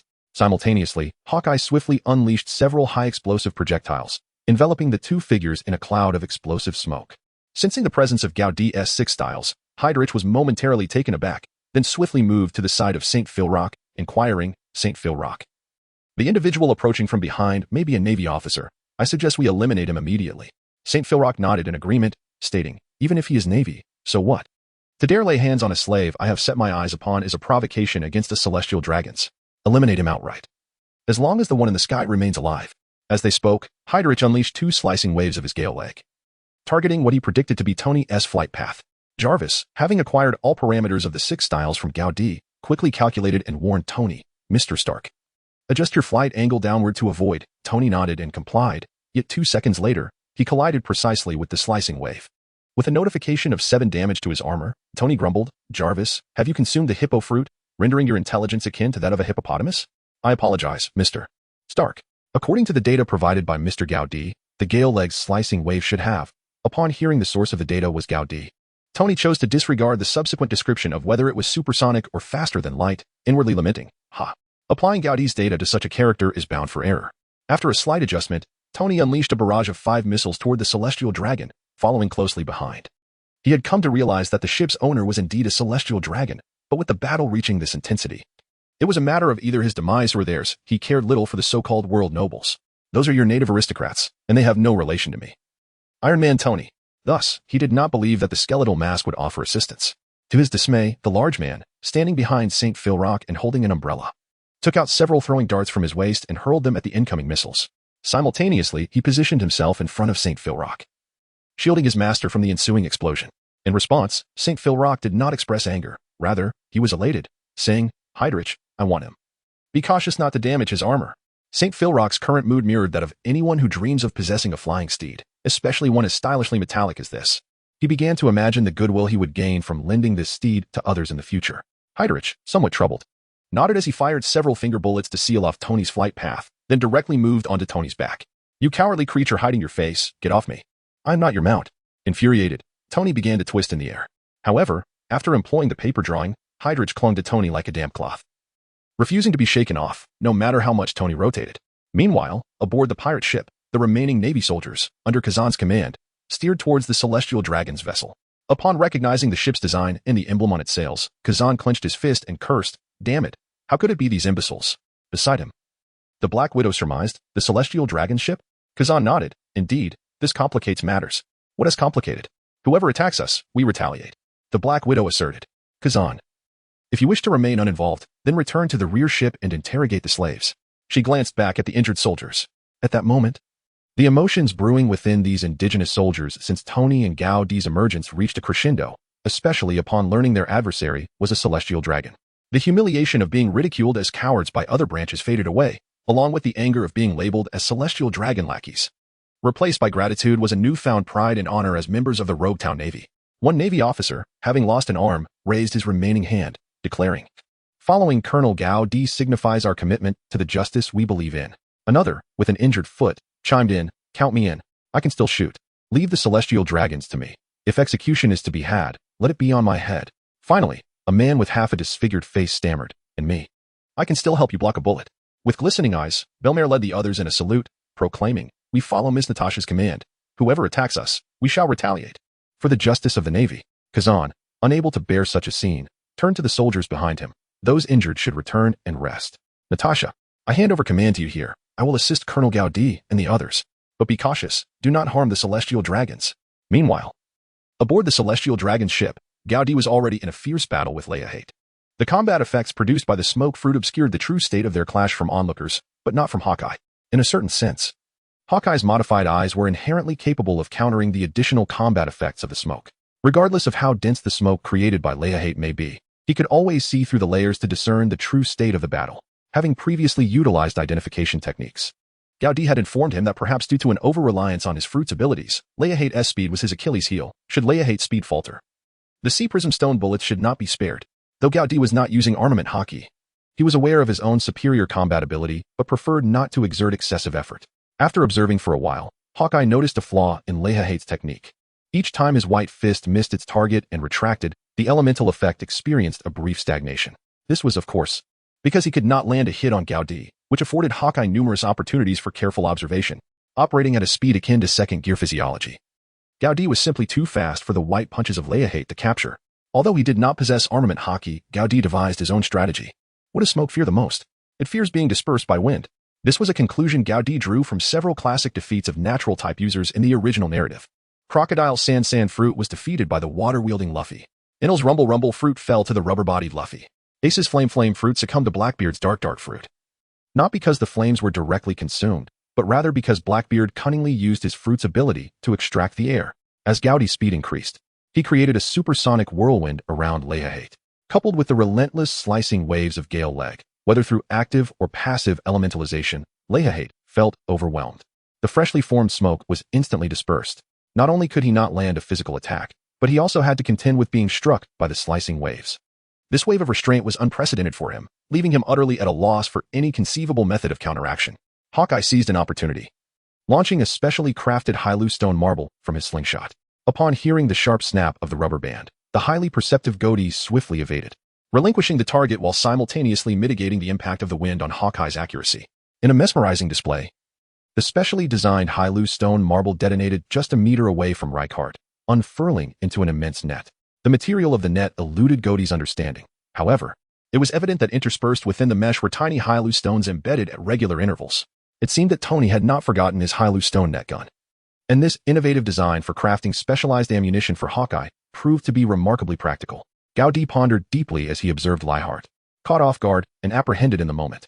Following swiftly, 3 ordinary sea tower stone projectiles, launched by the vigilant Eagle Eye, found their mark with precision. One struck the left kneecap, another the right elbow, and the last, landing squarely on the Adam's apple, with no misses to be noted. Thus, the Gao-Eagle duo effortlessly secured the first blood.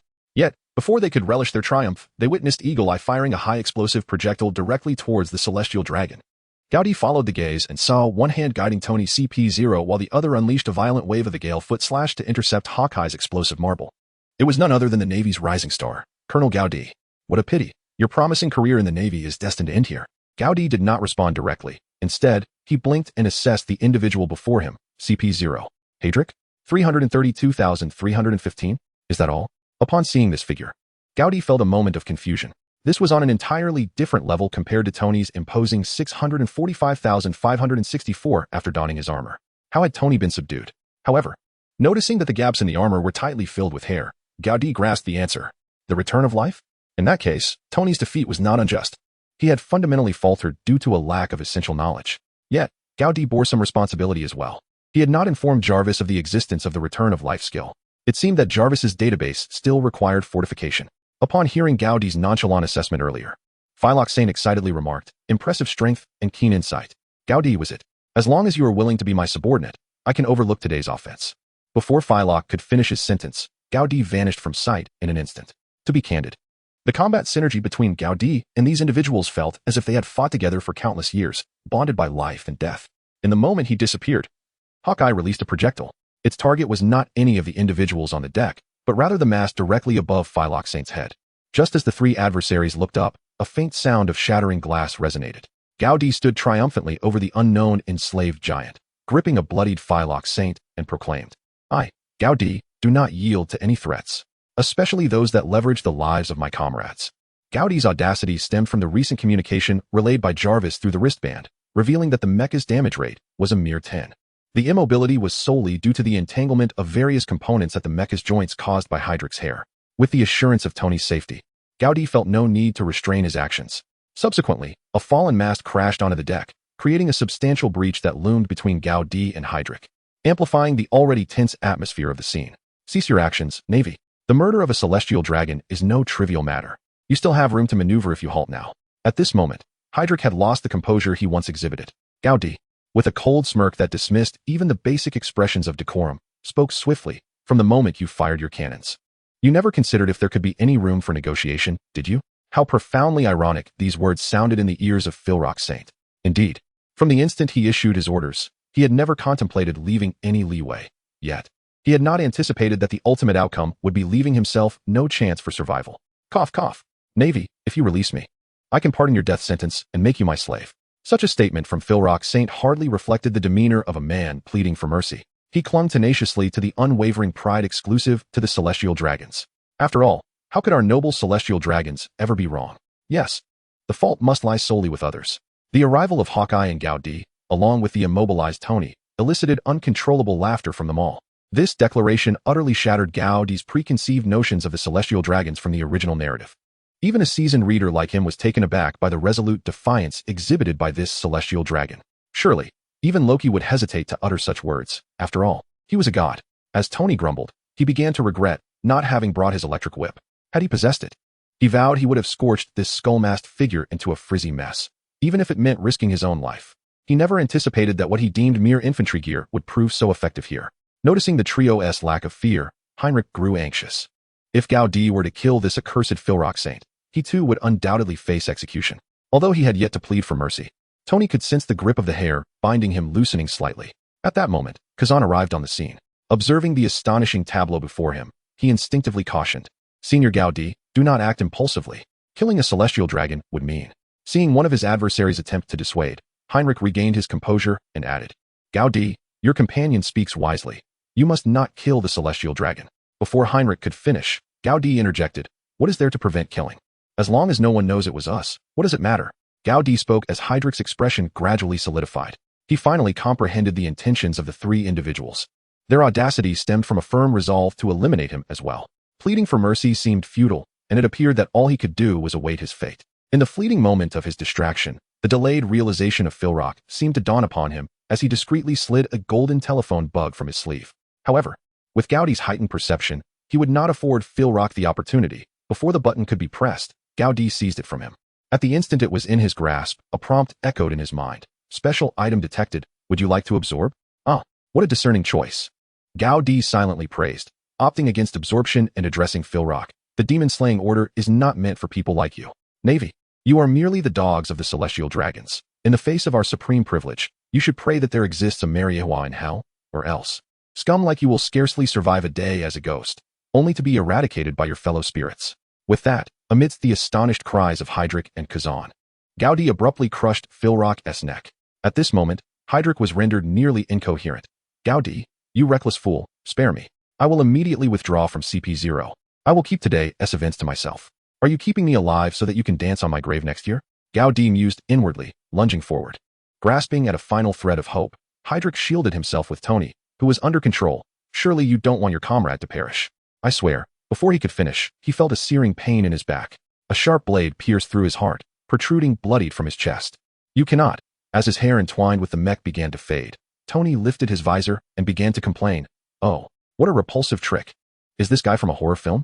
Tony, you must have forgotten to oil your mech. Barton, you old hawk who only lurks in the shadows. Enough. This is not the time for these discussions. Before anyone discovers what has transpired, let us hastily clean up the scene." Gaudi interjected, cutting through Tony's incessant chatter. Meanwhile, Kazan stood frozen, utterly at a loss for words to describe the recent events. A celestial dragon and a CP0 agent, and they killed without a flicker of an eye. Originally intending to support Gaudi against CP0 and report back to the Navy headquarters post-battle, now. "Kazan, stop dawdling. If you wish to avoid being relentlessly pursued by CP0, help us evacuate all the slaves on this ship and verify their identities, Gaudi urged, snapping Kazan out of his stupor. But, Senior Gaudi, what is there to discuss? If it were just me and my compatriots, you could certainly take this information to earn military merit. But we have an entire ship of soldiers. Do you truly wish for me to lead them in defection to become pirates? Gaudi had already contemplated his course of action prior to making a move. If it were merely him accompanied by a group of superheroes, departing en masse would not pose a significant challenge. Given the capabilities of the individuals at his disposal, coupled with the system, establishing dominance over any maritime territory would be relatively straightforward. However, with the presence of numerous indigenous individuals, it was imperative to adhere to the system's directive of lawfully vanquishing criminals. Kazan, momentarily at a loss for words due to Gaudi's assertion, instinctively made his way into the ship's cabin.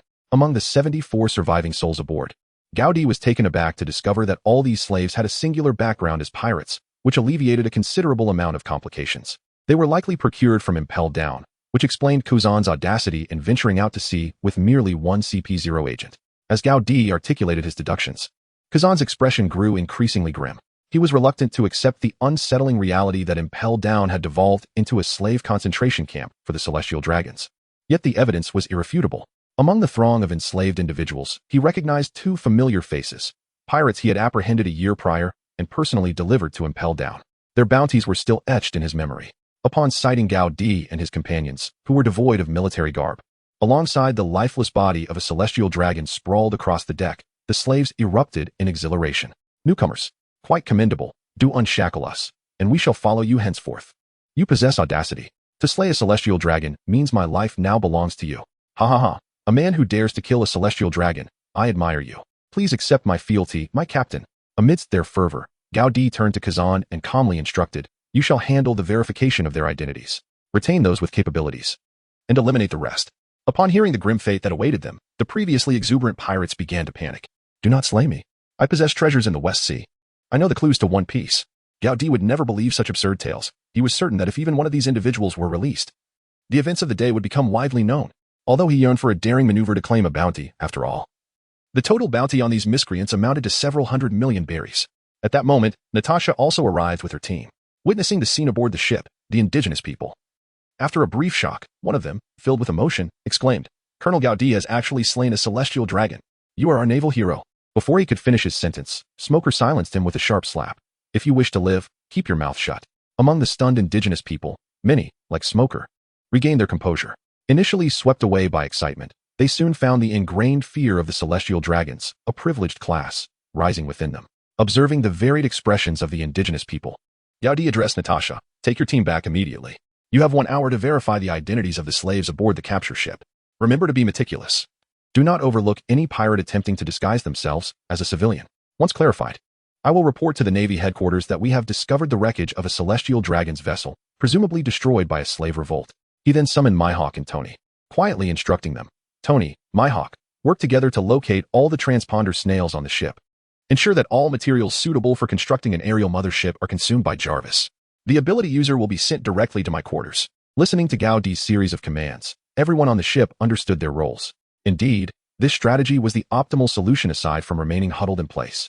An hour later, the results of the investigation were in. There was only one true civilian among the captives, while the rest were all pirates, with a cumulative bounty of 21.2 million berries. Upon hearing this figure, Gaudi silently lamented his misfortune. What terrible luck. It's merely a matter of 30,000. How could I not win a hand? Nevertheless, the fact that there was only one civilian eased his burden considerably. After all, if the entire ship had been filled with civilians, he would have been at a loss as to how to handle the situation. He could not guarantee that these civilians would remain tight-lipped like the indigenous people aboard his own ship, for Gaudi was indeed a beloved rising star of the Navy. Which civilian could suppress their admiration and refrain from publicizing his illustrious deeds? After all, the reputation of the celestial dragons paled in comparison to his. With only one civilian, matters became significantly simpler. They could be integrated into the Navy and gradually trained. Among the remaining slaves aboard the celestial dragon's ship, there was only one ability user, Leichhardt. Kazan had meticulously calculated the bounties of these pirates, totaling 754 million berries, with Leichhardt, the natural type ability user, accounting for the lion's share at 500 million berries. At that moment, Gaudi's heart began to bleed. With the results in hand, he no longer hesitated, setting course for the celestial dragon's ship and the capture vessel. Amid the anguished cries of the pirates, he took the detonation device, which Tony had linked to all the slave collars, and pressed it gently. After a series of thunderous explosions, the two ships, stripped bare by Tony, erupted into flames. Standing at the bow, Gaudí's imposing silhouette, illuminated by the firelight, appeared magnificent, igniting a fervent thought in the hearts of all the Navy personnel. Gaudí of the Navy, a figure worthy of our allegiance. Standing nearby, Kazan turned to gaze at Gaudí's resolute profile, contemplating the slaves aboard the celestial dragon ship. In contrast to Gaudí's decisive actions, the flame of justice within him began to flicker with uncertainty. The inferno raged for a full hour before gradually extinguishing. As he surveyed the debris floating on the sea, Gaudí turned to everyone and declared, "Please remember, this is precisely when we arrived on the scene. All Navy personnel, heed my orders, commence rescue operations immediately." Subsequently, the CP-9 members, who had been knocked unconscious and confined in the brig, were revived by Natasha and brought to the deck. Observing the smoldering wreckage at sea and the bustling activity aboard the ship, he widened his eyes and asked, "What on earth is happening here? What has transpired?" Gaudí approached him and inquired, "Do you not claim to be an operative of the CP department? Now, I present you with an opportunity to validate your identity. Uncover the identity of the owner of this pile of wreckage, and I shall believe your words. Otherwise, you should be aware of my methods." Still in a state of bewilderment, CP-9 instinctively nodded and replied, "Colonel Gaudí, I implore you to remove the shackles that bind me. Rest assured, I harbor no intention of fleeing in your presence." Gaudí nodded slightly, his fingers moving gently twice, and with that, two waves of his finger gun technique severed the shackles binding his hands and feet. The flying finger gun, when might I acquire such a skill? While CP-9 marveled at Gaudí's exquisite control over the finger gun's cutting waves, Hawkeye presented a damaged skull mask according to the predetermined script. "Gaudí, take a look at this," he urged. Before Gaudí could respond, a CP-9 agent snatched the mask from Hawkeye's grasp, scrutinizing it closely before silently plunging into the sea. Half an hour later, various items, medals of the celestial dragons, remnants of figureheads, fragments of slave collars, and flags of the world government, were retrieved onto the deck. The bodies of the victims, apart from a few that could barely be identified by gender, had been reduced to mere remnants, already consumed by the sea creatures. Observing these grim artifacts, the drenched CP-9 agent solemnly addressed Gaudí, "Colonel Gaudí, the events that have transpired here may be beyond our capacity to handle. I am certain that one of the vessels belonged to the Charlemagne family, and its owner is likely the youngest son of Charlemagne Saint, Philrock Saint. The other vessel was the slave ship that previously contacted you via Mantua's transponder snail. I fear Philrock Saint has met his demise. I must report the situation to my superiors immediately, and I hope you can return the transponder snail to me. I also strongly advise you to inform the Navy headquarters of the circumstances here." Upon hearing this, Gaudí furrowed his brow momentarily, then feigned astonishment as he exclaimed, "What did you say? This is a vessel of the celestial dragons, which means they are engaging in a slave trade with the individual I am in contact with." As Gaudí's discourse became increasingly erratic, CP-9 promptly interjected, "Colonel Gaudí, such matters are best left to the higher echelons of our respective organizations for assessment." Gaudí remained unperturbed, pondering for a moment before addressing CP-9. "Before we proceed, I believe you ought to elucidate your identity and the motives behind your clandestine presence aboard my ship. How can I ascertain that this is not a trap devised by your CP department?" This series of actions, consistent with the typical responses of a naval officer, left Kazan silently impressed, while simultaneously disarming the CP-9 agent of all defenses. "I am Snowden, an agent of CP-9 under the command of Lord Spandam. I cannot disclose the specifics of my mission, but I assure you with my life that it is not directed against you," he replied. This answer evidently failed to satisfy Gaudí, who merely nodded before turning to Kazan. "General Kazan, when you make your report, do not forget to mention that we discovered a CP-9 corpse." Kazan cleared his throat, remaining silent, and simply nodded in acknowledgement. At this, Snowden became increasingly anxious. After weighing the pros and cons in his mind, he sighed and recounted his mission starting from his infiltration of the 16th Division. Of course, upon arriving on Gaudí's ship, he refrained from mentioning the orders given by Spandam, stating only that he was tasked with surveillance and reporting, the purpose of which he himself was unaware. Throughout this exchange, Gaudí maintained his heightened perception, effortlessly discerning the truth within Snowden's words. Upon hearing this, Gaudí nodded in apparent satisfaction. He held no interest in the concealed aspects of Snowden's account. He merely sought to uncover the identity of the puppet master behind the scenes.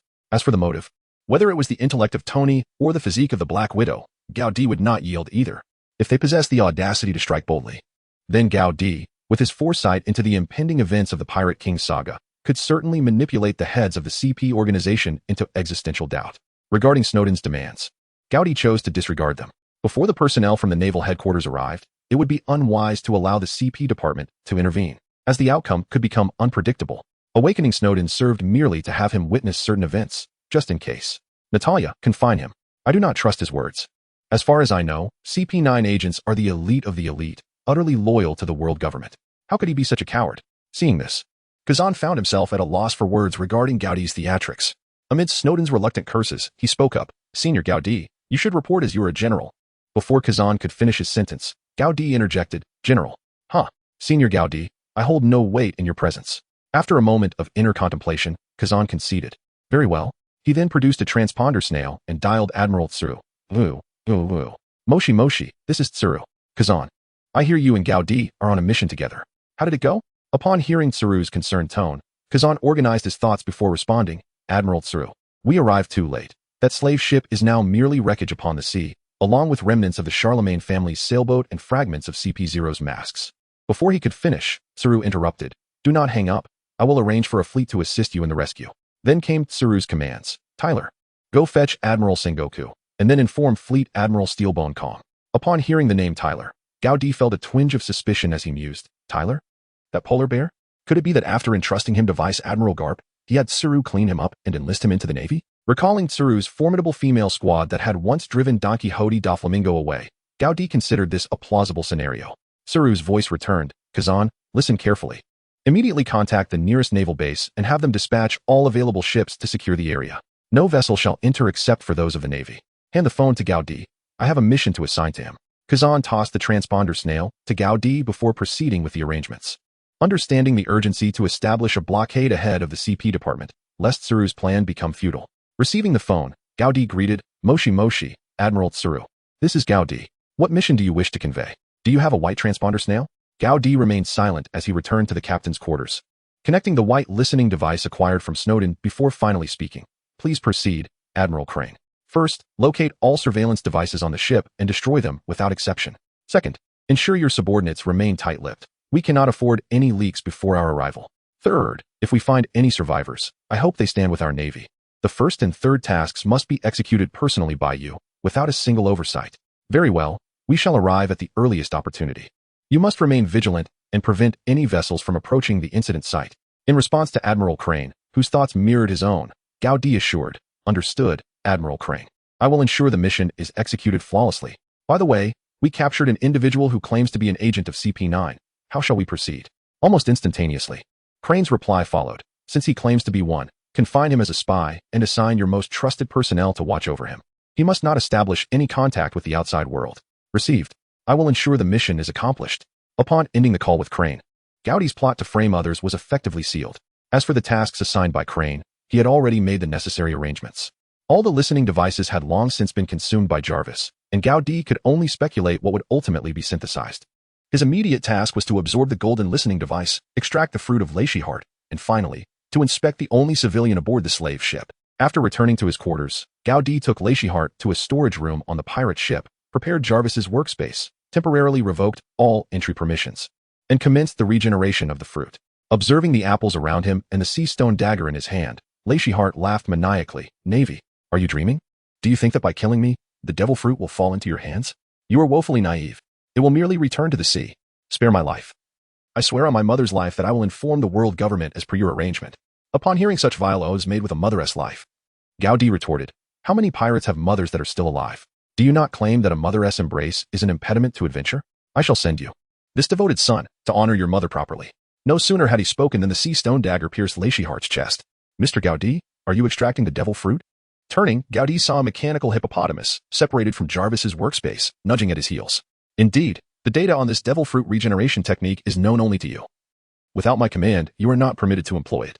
Understood, Mr. Gaudi. As Gaudi turned back, he noticed that his Lacey Heart's breath grew fainter. One apple in the basket began to visibly enlarge and whiten, with its cloud patterns becoming pronounced. Approximately 1 minute later, the fruit fully formed, and Lacey Heart was utterly deceased. Gaudi immediately commenced his absorption and regeneration process. 2,800 gold coins? The limit has yet to be reached. He is not in the animal fruit. Horse form. At this moment, Gaudi believed he had uncovered a new feature. The value of the fruit could be assessed based on the quantity of gold coins. Next, he proceeded to absorb the golden snail phone. 3,600 gold coins? Should there be a reward for the initial purchase? Although there hadn't been one previously, it did not deter Gaudi from expressing his dissatisfaction with the system's stinginess. As for why the white surveillance snails could not be absorbed, while only the golden ones could, Gaudi found this to be another point of contention.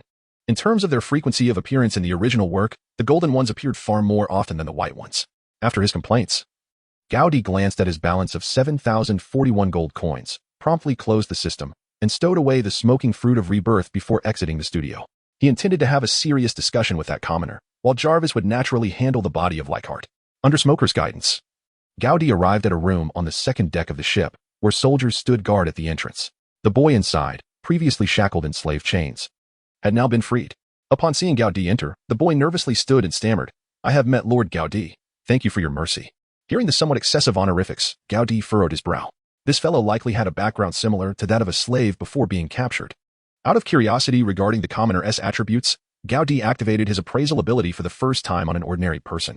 The results were astonishing. Gil Desaro? Intelligence 5? Could this be the very same individual who later sees the Mingo auction house as gold fruit? Observing his tousled green hair, Gaudi was convinced of his identity, and the 5 points of intelligence were likely entirely allocated to his financial acumen. Given Tesoro's inherently humble demeanor, it was understandable. After all, he had been a thief prior to this and had not yet endured the heartbreak of lost love, hence his talent for making money had yet to awaken. With these deductions in mind, Gaudi inquired, "What are your plans for the future?" Tesoro's eyes darted around nervously before he tentatively replied, "Could I join the Navy? What I witnessed today was identical to what you experienced, my lord." Tesoro was uncertain of Gaudi's character, yet this was his only option. Otherwise, he would face either perpetual imprisonment or immediate execution. Gaudi did not ponder for long before he acquiesced. "Gilder Tezolo, I implore you to relinquish your past. Your life commences anew from this day forth." Upon hearing Gaudi's words, Tezolo respectfully bowed and replied, "As you wish, Master Gaudi. In gratitude for your benevolence, I am willing to dedicate my life." Gaudi chuckled nonchalantly and instructed Smoker behind him to take care of the registration. Upon returning to the deck, Kazan refrained from inquiring about the life mission assigned to Gaudi by Tsuru. Instead, he shared the outcomes from his end. "Senior Gaudi, I have contacted the nearest G8 branch, and they will come to secure a 10 nautical mile radius. Later, Vice Admiral Tsuru called me again to verify the ship's details. What should we do next? Let us try to salvage the wreckage and see what Vice Admiral Tsuru has to say when they arrive." It seemed as if neither of them had ever experienced the recent harrowing events. At that moment, Tony, now unarmored, approached Kazan. Determined to bolster his understanding of the Navy's combat system, particularly the Counter-6 style armor and anti-life return armor, which needed urgent attention, Hawkeye returned to the lookout tower. Commencing his surveillance and training, while Black Widow continued to interrogate Snowden, Gaudi assumed the role of overseer on the deck. After all, the G8 branch's warships were en route, and they needed to maintain appearances. At Navy headquarters, Admiral Sengoku, Vice Admiral Tsuru, and Zifo were aboard a warship, heading straight for Judicial Island through the swirling currents. Although accompanied by a single warship, it carried 1,000 sailors, all of whom held at least the rank of sergeant. Originally, Fleet Admiral Steelbone Kong believed that such a large contingent was unnecessary. Merely having the exceptional Sengoku and Vice Admiral Tsuru leading the charge would suffice to handle the Celestial Dragons and the world government's representatives. However, the loquacious Taylor inadvertently informed Zifo of the situation. Given the involvement of his two beloved Prot GS, Zifo could hardly remain aloof. Consequently, several high-ranking officers, who shared a camaraderie with Gaudi and Kazan, voluntarily requested to accompany them. According to Tsuru's plan, it was now 3 p.m., and they must reach the incident site by the following morning at the latest. Otherwise, given the acute sensitivity of the CP department, their mere passage near Judicial Island would undoubtedly attract attention. Should any of them happen to contact the CP-0, who protect the Celestial Dragons, things could escalate. Little Tsuru, what do you predict the situation will entail? Sengoku and the future master of the Navy stood at the bow of the ship, gazing somberly at the sea ahead, their minds heavy with concern. It was likely that CP-0 was covertly assisting the Celestial Dragons in their nefarious dealings, inadvertently sparking a rebellion among the slaves. According to Kazan, the Celestial Dragons aboard the ship were almost certainly the Philrock Saints. I checked the records of prisoners entering and exiting Impel Down. Among the pirates released by the Charlemagne family was a natural-type devil fruit user. If this individual instigated the uprising, it would explain the deaths of CP-0 agents.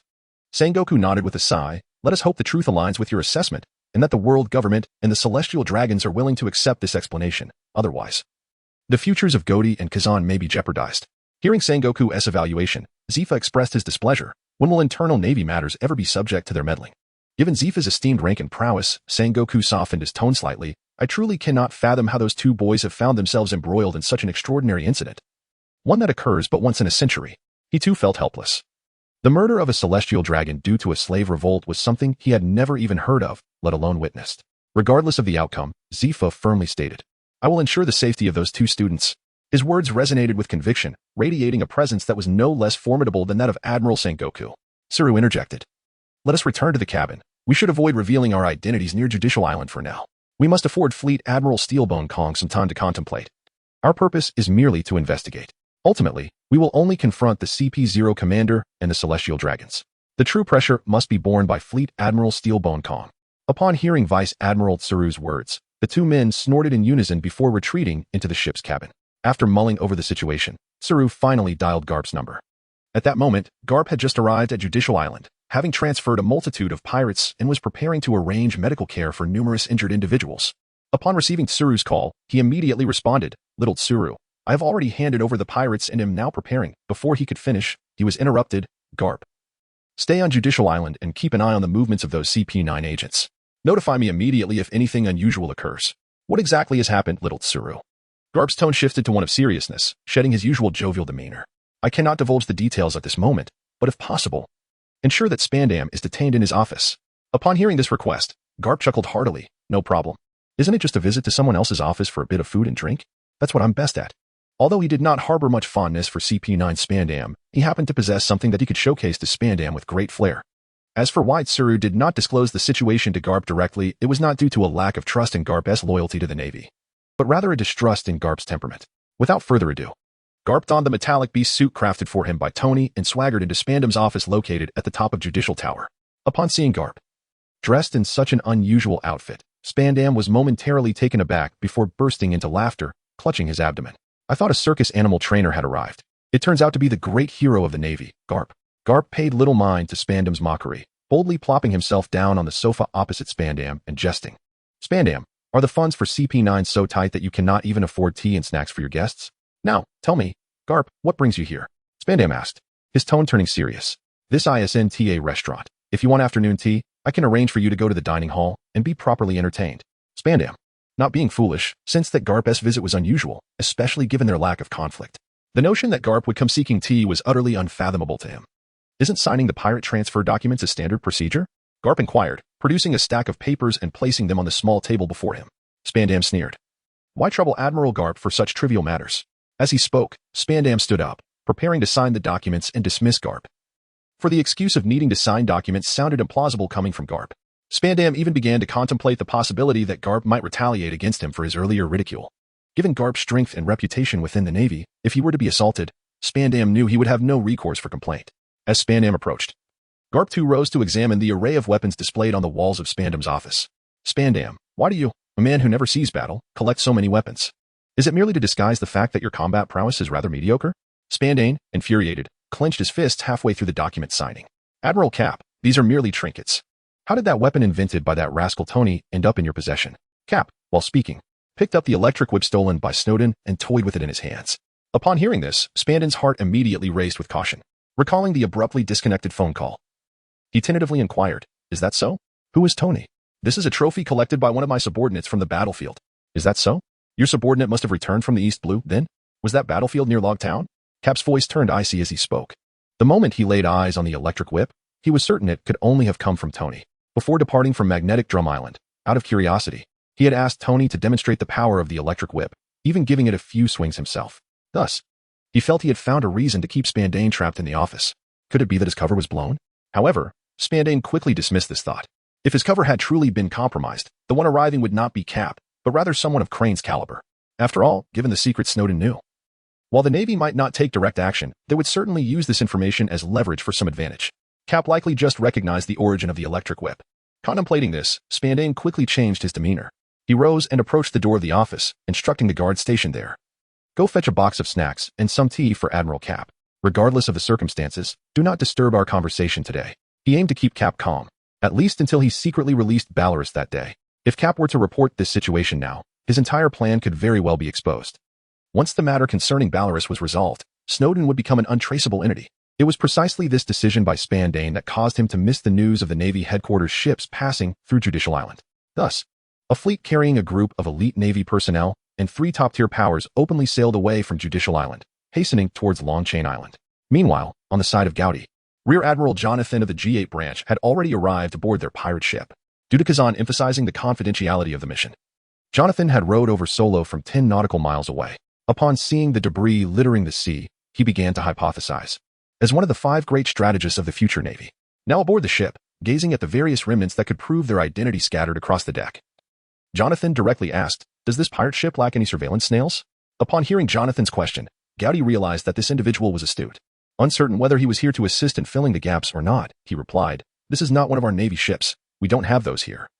And the surveillance snails from the Celestial Dragon ship are also nowhere to be found." Upon hearing Gowdy's response, Jonathan nodded. It would be prudent to conduct a thorough search. If we overlook even one or two, and the world government finds them later, the situation will be beyond our control.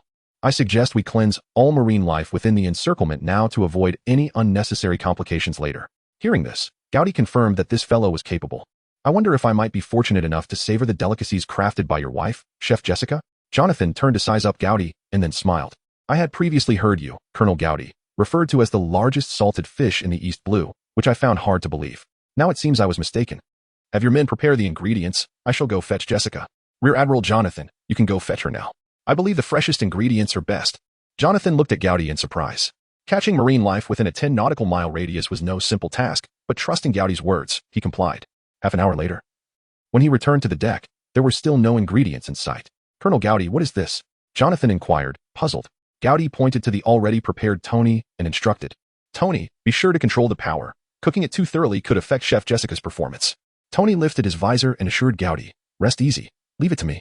Then, to Jonathan's incredulous gaze, Tony activated his armor and soared into the sky, flying low above the nearby waters. As he activated the electric whip, silver streams of plasma danced across the surface of the sea. Amidst Jessica's exclamations of surprise, a myriad of seafood began to drift around the pirate ship. Overwhelmed with excitement, Jessica, under the influence of an exhilaration buff, showcased her culinary skills at an unprecedented level, treating the officers of the Logtown Navy branch to a grand feast. Were it not for her marital ties to Jonathan, Gowdy might have been tempted to recruit her himself. Despite the atmosphere not being particularly suitable for a banquet, Gowdy nonetheless produced a bottle of Budweiser, displaying the hospitality of the host. Even Jonathan, who typically only drank black tea, enjoyed a bottle of this unique flavor, which did not exist in the world of One Piece.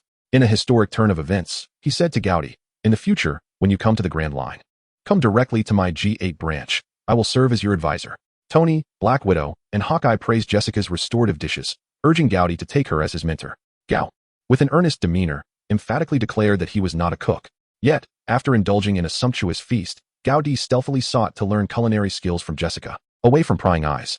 Alas, the culinary prowess of the military chef on his side was rather lackluster. While it was out of the question for him to don the apron daily, he deemed it necessary to occasionally prepare a special meal for himself as a reward. Meanwhile, Tony, accompanied by a group of local natives, busied himself with collecting the seafood that remained unharvested from the sea. With Hawkeye returning to the nest and Black Widow conducting a thorough examination, Jonathan and Kuzan stood sentinel. As midnight approached, Jonathan was preparing to brew his third cup of red tea for the night when his phone buzzed. Upon answering, he informed Kuzan that the personnel from headquarters had arrived. 15 minutes later, a standard four-masted naval ship gradually appeared within their line of sight. Standing at the bow were two men and a woman, Warring States, Zephyr, and Rear Admiral Crane. Ever since arriving at the Roadtown Naval Base, the opportunities for Gowdy and his mentor to meet had been exceedingly rare, the last encounter dating back 2 years. Witnessing his benefactor donning the cloak of justice once more to come for him stirred profound emotions within Gowdy. Although Zephyr's remarkable abilities had been imparted to the original owner of this body, the ultimate beneficiary was indeed Gowdy, the current inhabitant. Furthermore, Zephyr had tirelessly traversed great distances for Gowdy's affairs at the Roadtown Naval Base. Before Gowdy could utter a word, Zephyr approached, stepping lightly in the moonlight. Unlike Gowdy, who possessed a well-proportioned physique, Zephyr's every stride exuded an aesthetic of brutal elegance, as if he were about to shatter the very air with each step.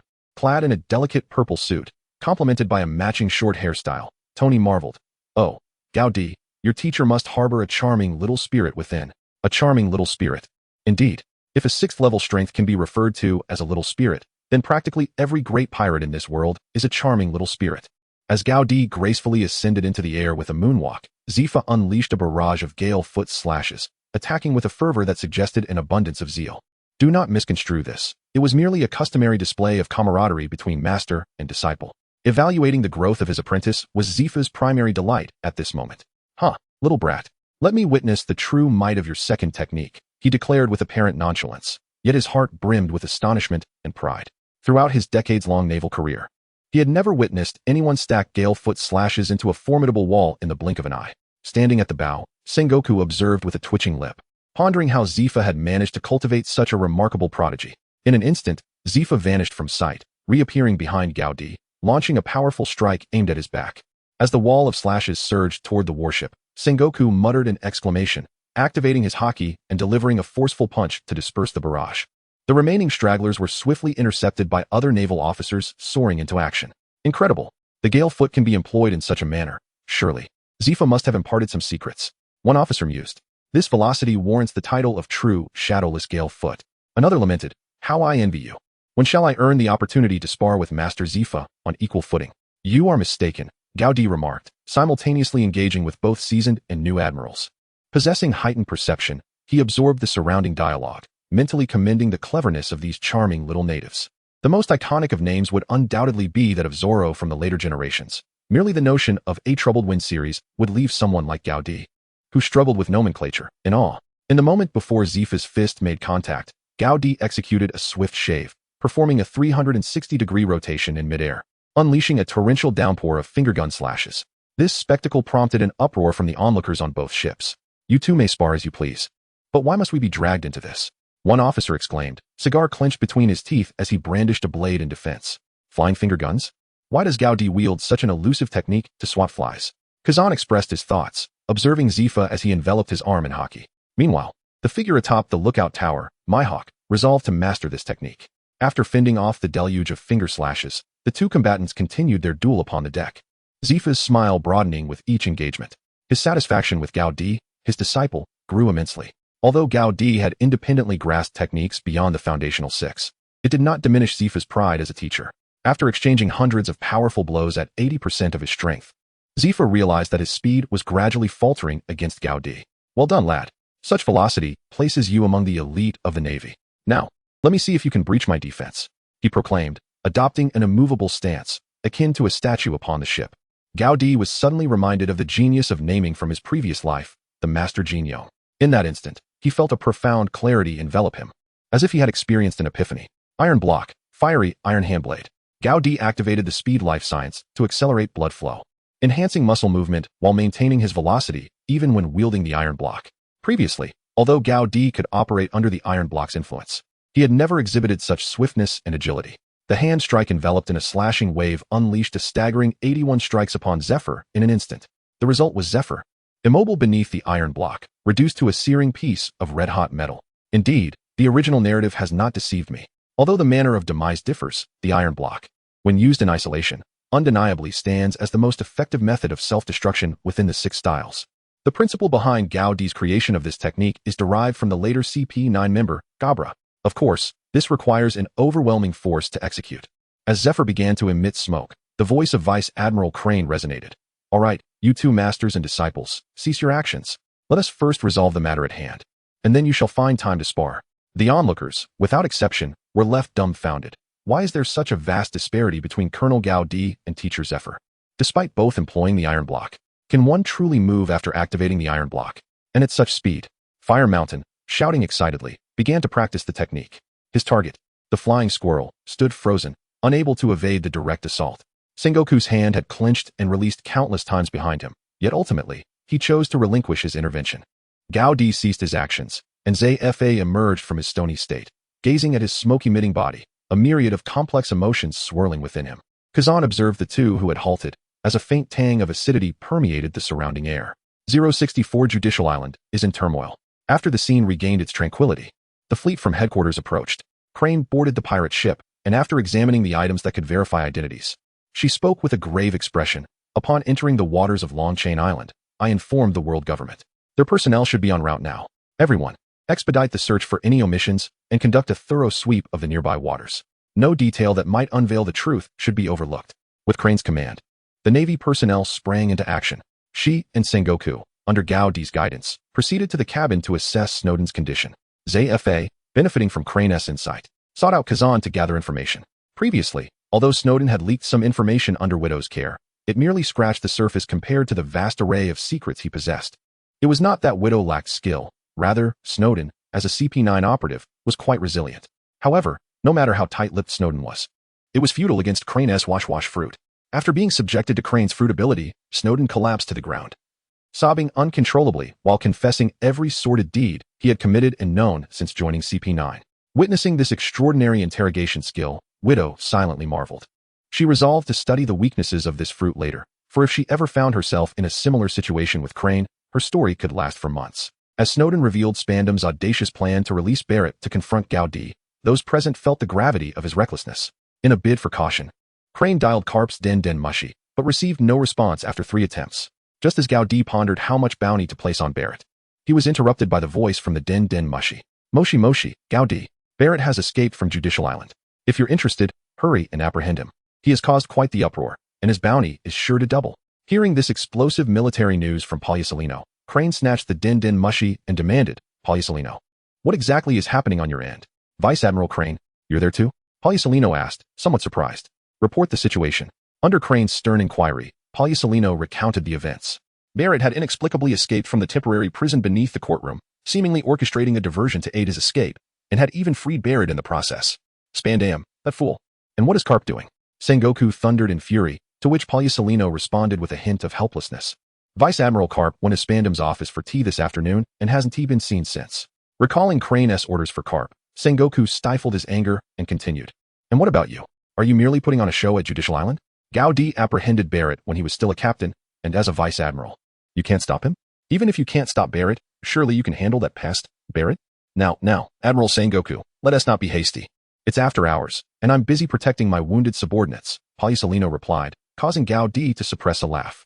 Nonetheless, it was true that in such circumstances, Poliusolino's choice to protect his men was commendable. With Barrett on the loose, Judicial Island was likely in disarray, and Gaudi wondered if Ji Yuan had successfully located Tom. With that thought, Gaudi borrowed Crane's Den Den Mushi and called Ji Yuan directly. Moshi Moshi, Ji Yuan, this is Gaudi. While both Ji Yuan and Crane assumed Gaudi was calling out of concern, he surprisingly inquired, have you found Tom? Crane was left bewildered, while Ji Yuan fumed silently. Containing his frustration, Ji Yuan replied, Gaudi, we just arrived at Judicial Island, and the situation is quite chaotic. Saul has gone after them, while I remain on the island to provide assistance. Rest assured, as long as he is alive, I will ensure your belongings are delivered. The final assurance from Ji Yuan made the Den Den Mushi strain to mimic, nearly breaking its own teeth. Hearing this, Gaudi responded with satisfaction, well then. Focus on saving lives, I won't disturb you further. With that, he ended the call. Watching Gaudi's deft maneuvering, Crane shook her head in disbelief. Noticing Sengoku and Poliusolino still engaged in idle chatter, she seized the Den Den Mushi and ordered, Poliusolino, go to Spandam's office immediately, find Karp, and set sail to pursue Barrett. Meanwhile, in Spandam's office, neither party wished to let the other leave, both thoroughly intoxicated. Spandam lay sprawled on the desk like a lifeless dog, drool pooling beneath him, while Karp reclined on the sofa, a bubble of mucus forming in his nostril, rhythmically expanding and contracting with his thunderous snores. The 2 Den Den Mushis on the desk incessantly clamored, seemingly competing to see whose ring was more melodious. Just outside the office, 3 figures clad in white suits approached, but were halted by Spandam's loyal subordinates. Lord Spandam has commanded that no matter the circumstances, his conversation with Vice Admiral Karp must not be interrupted. Slap. 2 resounding slaps echoed as the 3 in white suits rushed into the office. The leader attempted to rouse the drooling Spandam.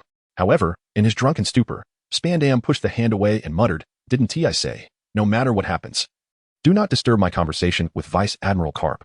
Who is the audacious fool? Slap. Another 2 slaps followed. Awakened, Spandam, upon seeing the 3 CP0 agents, immediately changed his demeanor. May I inquire what task Lord Bruck has for me? Spandam, if you wish to retain your position, you must adequately explain the circumstances surrounding Barrett's escape to Lord Bruck. Furthermore, this afternoon, a fleet from headquarters passed by Judicial Island, led by Admiral Sengoku and Vice Admiral Crane. Their purpose was to investigate the circumstances surrounding the death of St. Philrock, and our CP0 colleague, Hydrick, perished alongside him. How did you fail to notice the naval fleet's passage? Faced with these 2 bewildering revelations, cold sweat broke out on Spandam's forehead. Even he, no matter how dense, realized he had fallen into Karp's trap, but what of Barrett's escape? Upon realizing this, Spandam hurriedly rushed to the balcony. As he gazed outward, he was met with a scene of utter devastation. The square in front of the courthouse and the town had descended into a raging inferno. The Judicial Island, which had remained impregnable for 800 years, now resembled a veritable hell on earth. Spandam understood that regretting past decisions was futile. He could only redirect blame. It dawned on him that Barrett must have intentionally allowed himself to be captured, with the ulterior motive of infiltrating Judicial Island as a prisoner to wreak havoc. As for the naval headquarters ships, Spandam paused, seemingly struck by a revelation, and inquired, Isn't the location of the incident involving Phil Rock's Saint on Long Chain Island? The three CP0 agents exchanged glances and nodded in agreement. I have an operative tracking this matter, he continued, casting a glance at the slumbering Carp. One of the CP0 agents discreetly approached Carp and shut the balcony door behind them. After laying out the entire sequence of events, Spandam conveniently omitted his intentions to bribe and release Barrels. It was clear to him that Barrett's escape was undoubtedly connected to Barrels. Thus, that detail would remain buried. Furthermore, he exaggerated the destructive capabilities of the weapons crafted by Tony, portraying Goaty as a cunning mastermind. Having languished in Roguetown for years, he had secretly amassed strength under the auspices of the headquarters, all to challenge the authority of the world government. He concluded emphatically. This incident was orchestrated by the naval headquarters. The murder of the Celestial Dragon signifies a direct challenge to our world government. The leading CP0 agent, after a brief pause, replied, reveal the identity of your operative. This may be your only chance for redemption. Now, take your remaining personnel and await the arrival of Saint Charlemagne at the Gate of Justice. Upon hearing this, Spandam felt a surge of confidence. The events at Judicial Island had become a reality. The pursuit and aftermath now rested with the Navy. The paramount objective was to attribute the death of the Celestial Dragon to the Navy, thus shifting the blame. Just as Spandam relished this thought, a loud crash resonated from the office, followed by Carp's furious voice. Why wasn't I awakened, you coward Spandam? I will lead a team to retrieve Barrett this instant. With that, an enraged Carp donned his metallic beast armor and stormed out of the office, leaping directly from the balcony. Upon landing, he fortuitously encountered the leisurely arriving Borsalino. With an iron fist of love, Carp shouted at Borsalino, gather those still capable of fighting and retrieve Barrett. Ah, General Carp, General Saul has already pursued. Shall we follow him? Without hesitation, Carp replied, to Longchain Island. Barrett was captured by that brat Goaty. He will undoubtedly seek revenge on him. But how does Barrett know Goaty is there? What are you hesitating for? Do you doubt my judgment? Borsalino shrugged, feigning a helpless expression, while internally grumbling about Carp's desire for excitement. At the naval headquarters, CP0 Chief Ablabrook was sternly interrogating Steelbone Kong, Marshal Steelbone. Why didn't you report this news to the world government immediately? Now Charlemagne has already informed the elders. How do you intend to explain this to the Navy? In truth, Ablabrook was the mastermind behind this incident, intending to incite conflict between Goaty and the Celestial Dragons, thereby channeling the anger over the Mantovani brothers' deaths and the slaves' liberation towards Goaty. However, the unfolding situation had surpassed his expectations, leaving him unsure of the circumstances surrounding Phil Rock's demise. Yet this did not deter him from casting all the blame onto the Navy. Steelbone Kong scoffed, Ablabrook, mind your tone. This is our naval headquarters, not your CP0 stronghold. ISNT at your duty to protect the Celestial Dragons? Why then lay the blame at our feet? We were merely executing our mission. According to the principle of seeking the truth, we will report to the world government only after thoroughly confirming the situation. I, Steelbone Kong, do not need you to instruct me on my duties.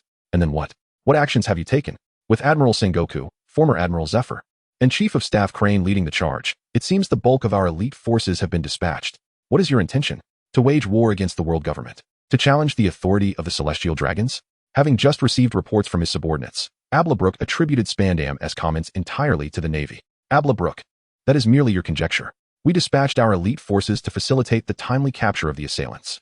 If even your CP0 agents have perished, who knows if another Barrett lurks among them? Hearing Steelbone Kong's scornful remark, Brooke retorted coldly, I have heard that you have some unsavory arrangements in the East Sea. You would do well to hand over the true culprits, or else. Or else what? Does CP0 intend to mobilize against the Navy? Or do you wish to replace me as the naval marshal? Steelbone Kong asserted firmly. The reason the elders have yet to contact me is a testament to the world government's trust in us. You are well aware of how many notorious pirates Charlemagne has liberated from Impel Down, are you not? They possess a golden transponder snail. Should they press that button, any delay in rescue will fall upon our Navy. Nonetheless, I do not believe we have acted improperly in this matter. Faced with Steelbone Kong's growing assertiveness, Brooke refused to back down, threatening, if you hand over those Navy personnel who initially discovered the situation and concealed it, this matter will be entirely divorced from the Navy. And those clandestinely developed weapons? They must be confiscated as well. Both seasoned schemers, Steelbone Kong discerned Brooke's intentions clearly. He sought to tarnish the Navy's reputation while acquiring personnel and equipment for himself. I assure you, that will not happen. As the naval marshal, I declare that these individuals belong to the Navy. Regardless of the outcome, it is not for you, CP0, to intervene. Should the elders or the world government have any arrangements, they may communicate directly with me, Steelbone Kong. There is no need for you to act as a messenger. Now, please vacate my office and attend to your responsibilities. Perhaps if you act swiftly, you might placate those Celestial Dragons and prevent your dereliction of duty from resulting in your replacement. Furthermore, your subordinates in CP9 bear their share of the blame regarding the events at Judicial Island. 066 Smoke Fruit 1 hour after departing from Mariewa. The world government sailing ship arrived at the Navy headquarters. Amidst the roar of St. Charles-Maco, Ablabouk's already pallid face grew even more ashen. Admiral Steelbone Kong refrained from intervening, for the five elders had not directly communicated with him, and Emir Charles-Maco could not command this naval marshal. Nonetheless, he dutifully arranged for warships to escort the Dragonites, adhering to the Navy's obligation to protect them. Once the fleet entered the swirling currents, the five elders finally approached Steelbone Kong, issuing orders to uncover the true culprit behind the incident and provide the Dragonites with an explanation.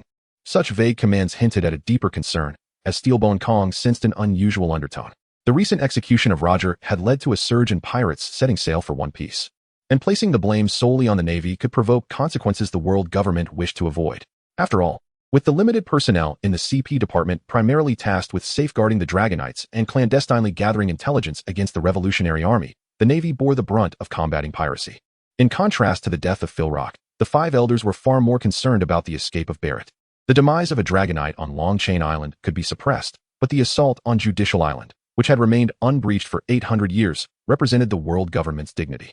Morgans, that opportunistic fellow, would certainly not miss such a spectacle. This was a blatant affront to the world government, compelling the five elders to order the Navy to recapture Barrett at any cost and in the shortest time possible. Steelbone Kong shared this sentiment. A vicious character like Barrett, once a crew member of Roger, was a liability neither the Navy nor the world government could afford to harbor. Fuming after hearing Ablabouk's analysis, Charles-Maco declared, "You Navy, using our allocated military funds to develop weapons, have the audacity to provoke me with my son's life. If I do not receive a satisfactory answer this time, then next year's military budget." Despite his outward display of fury, Charles-Maco harbored little genuine sorrow, already scheming on how to leverage the incident for his family's benefit.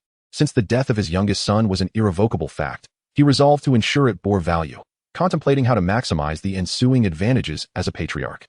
Such is the way of the Dragonites. St. Charles-Maco, I believe this is all a premeditated conspiracy by the Navy, and I suspect Barrett's escape was orchestrated by them to divert attention from Phil Rock's demise. Book seized the moment to further incite Charles-Maco's animosity towards the Navy. However, the astute Charles-Maco was not easily manipulated and retorted, "Book, your CP0 bears undeniable responsibility for this matter. My son was only assigned a single CP0 protector. Is it a shortage of personnel, or is this a collusion between you and the Navy?" Upon hearing this, Ablabouk became alert, finally realizing why the five elders had not directly confronted the Navy after his analysis. However, the five elders did not express anger towards him. It was likely that Charles-Maco, who sought to compete for a position among the five elders, had a role in the situation. Recognizing this, Book discerned Charles-Maco's intentions. "St. Charles-Maco, we in CP0 will always serve as the Dragonite's staunchest shield, and we shall provide you with a perfect answer regarding this matter." Upon this, Charles-Maco maintained his haughty demeanor, stating, "I only care for results." As dawn broke, the Navy's diligent efforts throughout the night culminated in the complete recovery of the wreckage. Standing at the bow, Sengoku pondered Barrett's escape. According to Snowden's intelligence, Spandam was instrumental in the aftermath. However, attributing full responsibility to CP9 based solely on a single agent's testimony was evidently unrealistic. The news of Barrett's prior capture had significantly boosted the Navy's reputation following Roger's execution, but now the escape could not be concealed. Sengoku viewed the Navy's face as less significant than the chaos Barrett would surely unleash upon the seas. Capturing him again would prove to be no easy task. Just then, the dog-headed ship of Garp appeared. Garp's arrival provided Sengoku with a target for his pent-up frustration. After some time, the world government's grand sailing vessel finally arrived, escorted by the Navy's warships. Observing the assembled wreckage, Charles-Maco confronted the assembled officers on the significantly smaller naval vessel, demanding, "Is this the result you wish to present me? What, then, is your conclusion?" Sengoku cleared his throat and replied, "St. Charles-Maco, our investigation indicates that the true nature of the incident was a slave revolt aboard Phil Rock's vessel, culminating in the detonation of the slave collars." Sengoku's conclusion, derived from Tsuru's analysis, was the outcome that High Admiral hoped they would accept. Before Charles-Maco could respond, Mook interjected with further inquiries, "Sengoku, do you take us for fools? A mere slave revolt could not have resulted in the deaths of our agents. Moreover, why was your Navy present here, masquerading as pirates? I see this as a self-directed performance by your Navy." Tsuru stepped forward with a smile, stating, "Our personnel were engaging with the slave ship, aiming to eradicate the pirate forces behind this. I trust one need not elaborate further on this matter." Upon hearing this, a brief silence enveloped the world government ship. They were all too aware of their own internal affairs and preferred not to delve deeper into the subject. "What of the monitoring Din Mushi? Surely none have gone unaccounted for?" Book asserted, convinced that the Navy had destroyed all evidence, thus creating an opportunity for him to fabricate blame. He had no intention of feigning ignorance about infiltrating spies within the Navy. Such was an unspoken understanding. As he spoke, Span-Im emerged, preparing to board the naval vessel. Suru addressed Book earnestly. When it comes to investigation and evidence collection, I believe your CP department excels in this. Your large entourage suggests you do not trust our Navy's findings, so please, proceed as you wish. With a cold snort, Booker commanded the 1,000 CP-0-9 agents he had brought along to commence a net-like search of the wreckage collected by the Navy and the surrounding waters. The results rendered Booker's already pallid visage even more ashen. Not only was there a complete absence of anything related to the Navy among the debris, but even the nearby waters yielded nothing larger than the tiniest of fish. Furthermore, the information retrieved from the Navy regarding Snowden proved utterly useless. At that moment, Gotti stepped forward, holding a box in his hand, and addressed Charlemagne. We didn't find a single transponder snail, but we did discover this. As he spoke, he opened the box to reveal a white, cloud-patterned devil fruit nestled within. The sight of this fruit ignited expressions of greed on the faces of many present. This was the natural type smoke fruit. According to our investigations, the previous owner of this fruit was the slave Lehard under the command of Philrock Saint, which I believe sufficiently explains how your CP-0 operative met his demise. Gotti had deliberately withheld this information from Crane, intending to use it as leverage against CP-0. Had Crane been aware, she might have conspired with Sengoku to prevent Gotti from taking such actions. For this was indeed the current version of the king, a natural type devil fruit. Who among the Navy or CP departments would not covet it? Gaudi's decision to reveal this matter now is to preemptively guard against any future accusations that may arise from his own people, should they partake in it and subsequently find themselves entangled in unnecessary troubles. As for surrendering? That is utterly impossible. After listening to Gaudi, Booker interjected, So? You were the Navy officer who first discovered the wreckage, Gaudi? Why did you not report this to the world government immediately? Seize him. Bring this individual, who holds no regard for the world government or its aristocrats, in for questioning. He had not anticipated that Gaudi had discovered the smoke fruit after his rebirth. And now, with the celestial dragons backing him, he had even less reason to let Gaudi off the hook. Upon his command, 3 masked figures in white suits swiftly advanced, while hundreds of CP-0-9 agents aboard the ship raised their weapons. This was precisely why Booker dared to take action, otherwise, backed solely by Charlemagne Saint, he would not have had the audacity to confront Gaudi in front of so many naval officers. However, as the 3 CP-0 agents approached the deck, an explosive round detonated before them. Then, clad in Mark II armor, Tony and Natasha charged forward. The indigenous inhabitants of the Rogtown naval base also armed themselves and stood behind Gaudi. Are you planning a rebellion, Navy? Take down all those who dare to strike. This was the outcome Booker desired, as long as he could force the other side to retaliate. He would have leverage with the elders afterward. Seeing this, Zifa intended to act but was stopped by Crane, who urged, Trust Gaudi. If he cannot handle such a minor issue, our presence here becomes meaningless. Zifa paused, nodding in agreement, as he realized he had acted out of concern. If Gaudi was incapable of managing this minor skirmish, then, as Crane said, his role as a teacher here would indeed hold little significance. Sengoku silently observed Booker, his lack of movement exuding an invisible pressure that caused the restless figures opposite to slow their advance. After a round of machine gun fire from Tony, 2 of their opponents were forced to defend themselves with iron blocks. Having learned from Gaudi that CP agents often met their demise due to such improvised defenses, Tony first incapacitated one with his electric whip and then took the other airborne. The opponent facing Natasha, initially relying on the advantages of Moonwalk and Shave to keep her at bay, soon found himself under the suppressive fire of Mihawk when he strayed from her attack range. Ultimately, after trading dozens of blows, he was brought down by Natasha's electric baton strike to his groin. All the men present instinctively tightened their pants upon witnessing this blow. Fire Mountain patted the shoulder of the Weasel and asked earnestly, Weasel, what would you do if you faced that woman? The Weasel shook his head, responding pragmatically, I think I wouldn't have the chance to fight her. As the last adversary was unceremoniously tossed back onto the deck by Tony, the first wave of probing attacks from the CP department ended in a dismal failure. Observing the trio's seamless cooperation and Tony's outstanding performance, the senior naval officers each harbored different thoughts. Sengoku mused, What is that flying metal contraption? What new weapon is this? Carp, that fool, did not report accurately. Crane remarked, That red-haired girl is fierce. She embodies the essence of my women's army. Zifa noted, Why do none of them know the 6 forms? It seems I must take the time to properly train these 3 subordinates of Gaudi.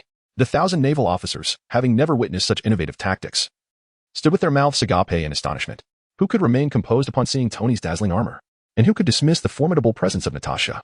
Following a cheer from Belmere, the entire warship erupted in a chorus of fervent support. Iron Man shall prevail. Natasha, crush those white suits.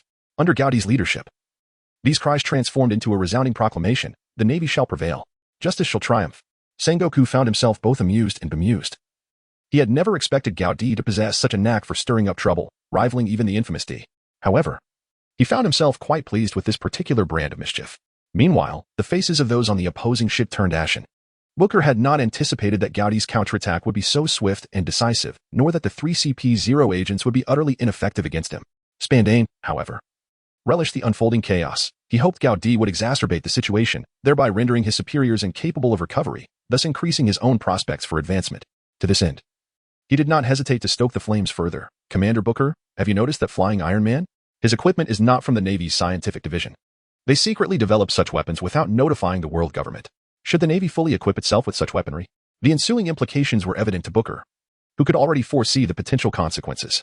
Whether the Navy might rebel or not, merely equipping soldiers on a warship with such weapons posed an intangible threat to all. If this power were in his hands rather than the Navy's. With this thought, Booker glanced at Charlemagne Saint, who had remained silent, having heard Spandane's words. The weapon enthusiast had been unable to maintain his composure since witnessing Tony's armor. Observing the machine guns and miniature missiles in Mark II's arsenal, he instantaneously deemed his own latest model of oversized flintlock cannon far less appealing. If he could harness this power for his own use, the opportunity to secure a seat among the elders would be within reach. Not that they would wield it for him, they would still represent the world government strength, merely cultivated through his efforts, in contrast to the value of a son's life. The opportunity to gain a seat among the elders was undeniably worth it in Charlemagne Saint's eyes. With this in mind, he coldly declared, I have stated, I only care about results. Misinterpreting his words, Booker interjected, all CP operatives, follow me. Capture that individual named Gowdy and all those from the Rogtown Navy branch. Abla Booker was not like Spandane, who merely relied on empty rhetoric without substantial strength. His ascent to the position of CP0 commander was a testament to his formidable combat prowess, which surpassed that of ordinary CP agents. With a burst of moonwalk, he shot forth like a cannonball, locking onto Gowdy with deadly intent. Seeing their leader spring into action, the previously hesitant CP agents, now emboldened by Sengoku's absence, finally moved as well. Meanwhile, Gowdy, swiftly locking onto Booker, unleashed a rapid iris recognition technique. For 143,335? This value must represent the pinnacle of CP0. Arriving at this conclusion, Gowdy was imbued with the spirit of the Master of Gold, true moonwalk. Utilizing the same technique, Gowdy ascended unprecedented heights. The moonwalk executed by Booker generates small air pockets, while the true wave step of Gowdy, augmented by the principles of speed physiology, produces a sonic boom. The initial force generated at the moment of launch propels the battleship backward by several meters. The less formidable members of the naval crew are compelled to rely on others or objects to maintain their balance and prevent themselves from toppling over. Those skilled in the iron block technique immediately activate it to shield themselves from the fierce winds stirred up by Gowdy's true wave step, lest their faces be painfully grazed by the gusts. Is this what you dare to call the Six Styles? Seeing this astonishing moonwalk, Booker felt a tightening in his chest and exclaimed, Gowdy, do not presume that mastering the Six Styles grants you the capability to contend with me. CP0. Before he could finish his sentence, he sensed a powerful hand firmly gripping his head. In the next instant, he found himself embedded into the main mast by Gowdy. Years of battle experience instinctively prompted him to activate the iron block. Otherwise, the main mast would have surely served as his colossal ship coffin. Is this what you dare to call the Six Styles? It is nothing short of a disgrace to the very term moonwalk. As Gowdy's thunderous shout resonated, it unleashed a widespread mocking skill that blurred the lines between friend and foe. Before the CP agents could rush towards the warship, they swiftly shifted their targets, either charging forward or raising their firearms in the direction of the mainmast. On our side of the warship, those who had even a modicum of proficiency in the Six Styles looked bewilderedly at Zifa. Teacher Zifa, is what Senior Gowdy said true? Teacher Zifa, you are biased. I want to learn the true Navy Six Styles. Teacher Zifa, I wish to master Iron Block, Flame Iron Hand, and True Moonwalk. Hearing his students utter such words, Zifa's complexion shifted from yellow to red, and finally to black. His mind was overwhelmed with a surge of frustration. This is not what I taught. Who knows how that rascal developed this? However, upon a moment's reflection, he chuckled inwardly. After all, I am Gowdy's mentor. Beside him, the chuckling Sengoku turned to Zifa, incredulously asking, Zifa, what has happened to you? Why does your face look so grim? Just then, Carp, who had been absent until now, strolled in leisurely, bellowing with laughter. Ahahaha, Zifa, you must teach me your true iron block face defense when you have the time. The previously tense atmosphere shattered instantly under Carp's jibe. Among the Navy personnel aboard the warship, those with a bit of courage were laughing uncontrollably, while the more timid were crouched on the ground, clutching their stomachs in mirth. Zifa, having absorbed 1,000 critical hits, now longed to give Carp a proper thrashing. If the situation permitted, he would even consider delivering his own version of the Iron Fist of Love to those ungrateful youngsters behind him. Gowdy is also a product of my teaching. Sengoku, Carp, when can you two nurture a successor of such caliber? Then I shall capture a Sea King-class creature for you. Zifa dared to speak, and Sengoku dared to respond. Very well, I shall host a farewell banquet for you, and you can pass on your position as chief instructor of the Navy to Gowdy. At that moment, Sengoku was genuinely contemplating this idea and intended to report it to Admiral Steelbone Kong upon his return. Zifa snorted disdainfully, turning to Kazan, who was struggling to suppress his laughter, and slapped him. Kazan, what are you dawdling for? Hurry and lend a hand. Do you expect me, your teacher, to intervene personally against such incompetent foes? The bewildered Kazan exclaimed, oh, and activated his moonwalk to charge forward. Meanwhile, Borisolino, who had come with Karp, prepared to mock Kazan, only to be flung towards the enemy by Zifa. Borisolino, you lazy fellow, stop spectating. If we lose, you'll be on guard duty at Judicial Island. Amid Borisolino's still nonchalant response, the eager Navy personnel, longing to settle scores with the CP agents, surged forward. Such is the nature of regular troops, drawn to combat against the armed police. In stark contrast, the atmosphere on the world government side was fraught with tension, a scene shrouded in smoke. The CP agents poised to ambush Gaudi, under the relentless barrage of Tony's machine gun and missile suppression, dared not show their faces. Occasionally, one or two would attempt to dash out using moonwalk, only to be sniped back by Hawkeye's explosive pellets. At this moment, Charles Mako, shielded by his slaves, had returned to the captain's quarters to witness this unexpectedly chaotic skirmish. He had anticipated a balanced confrontation but was instead met with a one-sided assault from the Navy. Moreover, the three formidable figures aboard the opposing warship had yet to make a move, indicating that the CP department's highest officials were trapped in a dire predicament. It seemed that the combat prowess of CP-0 could no longer compete with the esteemed status of the Celestial Dragons. Charles Mako had long since cast aside thoughts of his son's demise. His focus now lay on how to secure the Navy's favor. If the Navy were to develop a favorable impression of me due to this incident, and if that ironclad fellow in the sky could rise to power within the Navy with my support, then, with this thought, he commanded the slaves beside him. Instruct my subordinates to refrain from taking action. Let CP-0 receive a proper lesson. Atop the mast, Booker had finally extricated himself. After Gaudi's earlier proclamation, he had been overlooked as Gaudi turned to seek out Spandam. For Spandam, the architect of Barrett's escape, Gaudi felt only the urge to deliver a thorough beating as thanks. After all, it was Spandam who had provided Gaudi with a potential opportunity to confront Barrett again. However, reflecting on Barrett's cruel nature and the disaster he would bring upon the seas, Gaudi showed no mercy. Recalling the masked design of his son's legacy, Gaudi declared, "You will cease this instant and apologize to me. Do you think the charge of assaulting a CP-9 officer is something a mere colonel like you can bear?" With a crunch, Spandam's teeth shattered, silencing him as he listened to Gaudi enumerate his transgressions while being pummeled. "You conspired with the Celestial Dragons to hunt slaves. You planted spies in my ranks. You allowed Barrett to escape." Just as Spandam seemed on the verge of losing consciousness, Gaudi's heightened senses detected several slashing waves aimed at him. After dodging, the unfortunate Spandam became the last victim of the onslaught. Meanwhile, the shocked Booker, witnessing Gaudi's formidable observation hockey, began to shift positions for a long-range attack. Realizing that his earlier miscalculation had cost him dearly, Booker now believed he possessed the strength to engage Gaudi in battle. This belief held a grain of truth, albeit with the distinction of being swiftly defeated in one or two moves. Activating true moonwalk, Gaudi had refined his speed and agility to their zenith. Every shot from Booker's finger gun was aimed at predicting Gaudi's trajectory, yet it was the heads of his own CP agents that fell to the ground. In less than half a minute, dozens of CP agents succumbed under the barrage of his finger gun's slashing waves.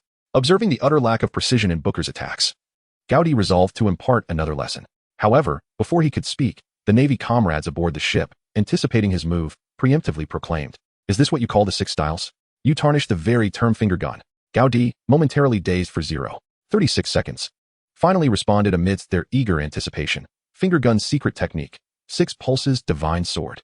At the utterance of this technique's name, the entire battlefield seemed to pause for his impending performance. A vibrant array of red, orange, yellow, green, blue, and indigo slashing waves surged forth like a rain of rainbows. The Shaoshang sword's might was formidable, evoking a sense of earth-shattering power. The Shangyang sword's clever agility was elusive. The Zhangchong sword's sweeping force was imposing. The Guanchong sword favored an antiquated, clumsy strength. The Shachong sword offered rapid lightness, and the Shaozi sword's unpredictable movements were intricately nuanced. In that moment, Gaudi seamlessly integrated all these elements into one. At this moment, Gaudi felt that, apart from the system within him, there must be a hidden devil fruit, a supplementary golden finger, known as the human fruit, mythical beast type, Jin Yang form. As he observed the multitude of 6-colored slashing waves approaching him, the clever little Bucher, feeling unable to evade, activated iron block, no dead angles for defense. In mid-flight, Tony witnessed this scene and silently lamented. Do these individuals possess any sense? Are they truly unaware that CPs perish due to the truth of iron block? In that moment of distraction, Tony collided directly into the captain's room without noticing the situation ahead. Kazan and Bartholomew Kuma, this pair of unfortunate brothers, could only watch in speechless astonishment. The ability to launch long-range attacks using finger guns was a rarity. Yet Gaudi's finger gun technique, Six-pulse divine sword could effectively serve as a wide-area group attack. It is well known that within the Navy's combat system, a significant chasm exists between the ranks of Rear Admiral, and wide-area group attacks are an essential component that cannot be overlooked. Meanwhile, on the warship, Zephyr felt an immense satisfaction as he activated true iron block, skin defense, completely disregarding Karp's mockery, and immersed himself in the delightful vision of nurturing a future Marine Admiral. Turning to Karp, he was now deeply engrossed in the joy of cosplaying as Gaudi, pointing at Zephyr and exclaiming, "You dare call that Six Styles? You are but tarnishing the reputation of Iron Block. True Iron Block, armored skin defense." After speaking, he covered his face, hidden beneath a metallic doghead hat, with armament hockey, turning it entirely black. This puncture was unbearable for Zephyr. "Do you even dare call that hockey? You are simply besmirching the very essence of hockey. Armament hockey, doghead strike." His hands, enveloped in armament hockey, struck toward Karp's doghead. Hearing the absurdity of their exchanges, Sengoku felt compelled to remind the two that they were still engaged in battle. "Do you even dare call that hockey? You are utterly tarnishing the name of hockey. Conqueror's hockey, shut up fist." With that, Sengoku's Conqueror's hockey enveloped his fists and charged at the two. Zephyr dodged swiftly, executing a shave to evade. Karp, however, did not intend to evade and charged forward, using the metallic doghead crafted by Tony to meet the attack head-on. With a resounding clang, Karp's head did not suffer additional bruising from Sengoku's strike. Instead, he was jolted by the massive surround sound, causing a throbbing headache. Sengoku was astonished that Karp's metallic doghead had not even deformed. This was extraordinary. Although Sengoku's actions appeared somewhat performative, they were nonetheless genuine Conqueror's hockey.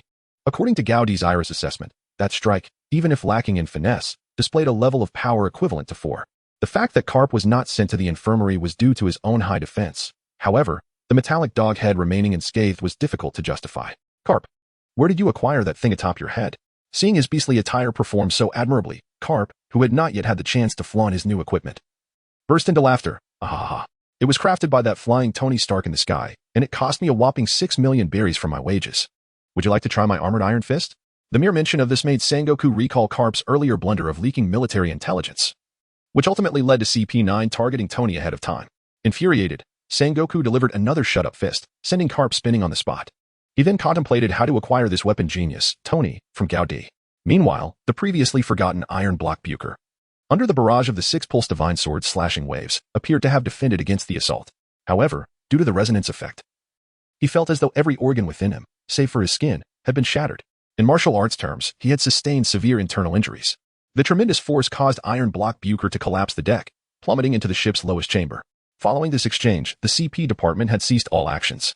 With their two leaders incapacitated, what further purpose was there in continuing the fight? Observing that the situation had reached a conclusion, Sengoku declared, "Everyone, cease your movements. Any issues should be resolved through discussion. We must jointly investigate the truth behind this incident, providing the world government and celestial dragons with a satisfactory explanation, as well as justice for the deceased Saint Felrock." Upon hearing this command, all Navy personnel promptly halted. The Navy, who had yet to deliver a proper counterattack to the CP agents, sighed deeply on the deck, observing the latter's faces twisted in rage from their beatings. Meanwhile, in the captain's room, a different scene unfolded.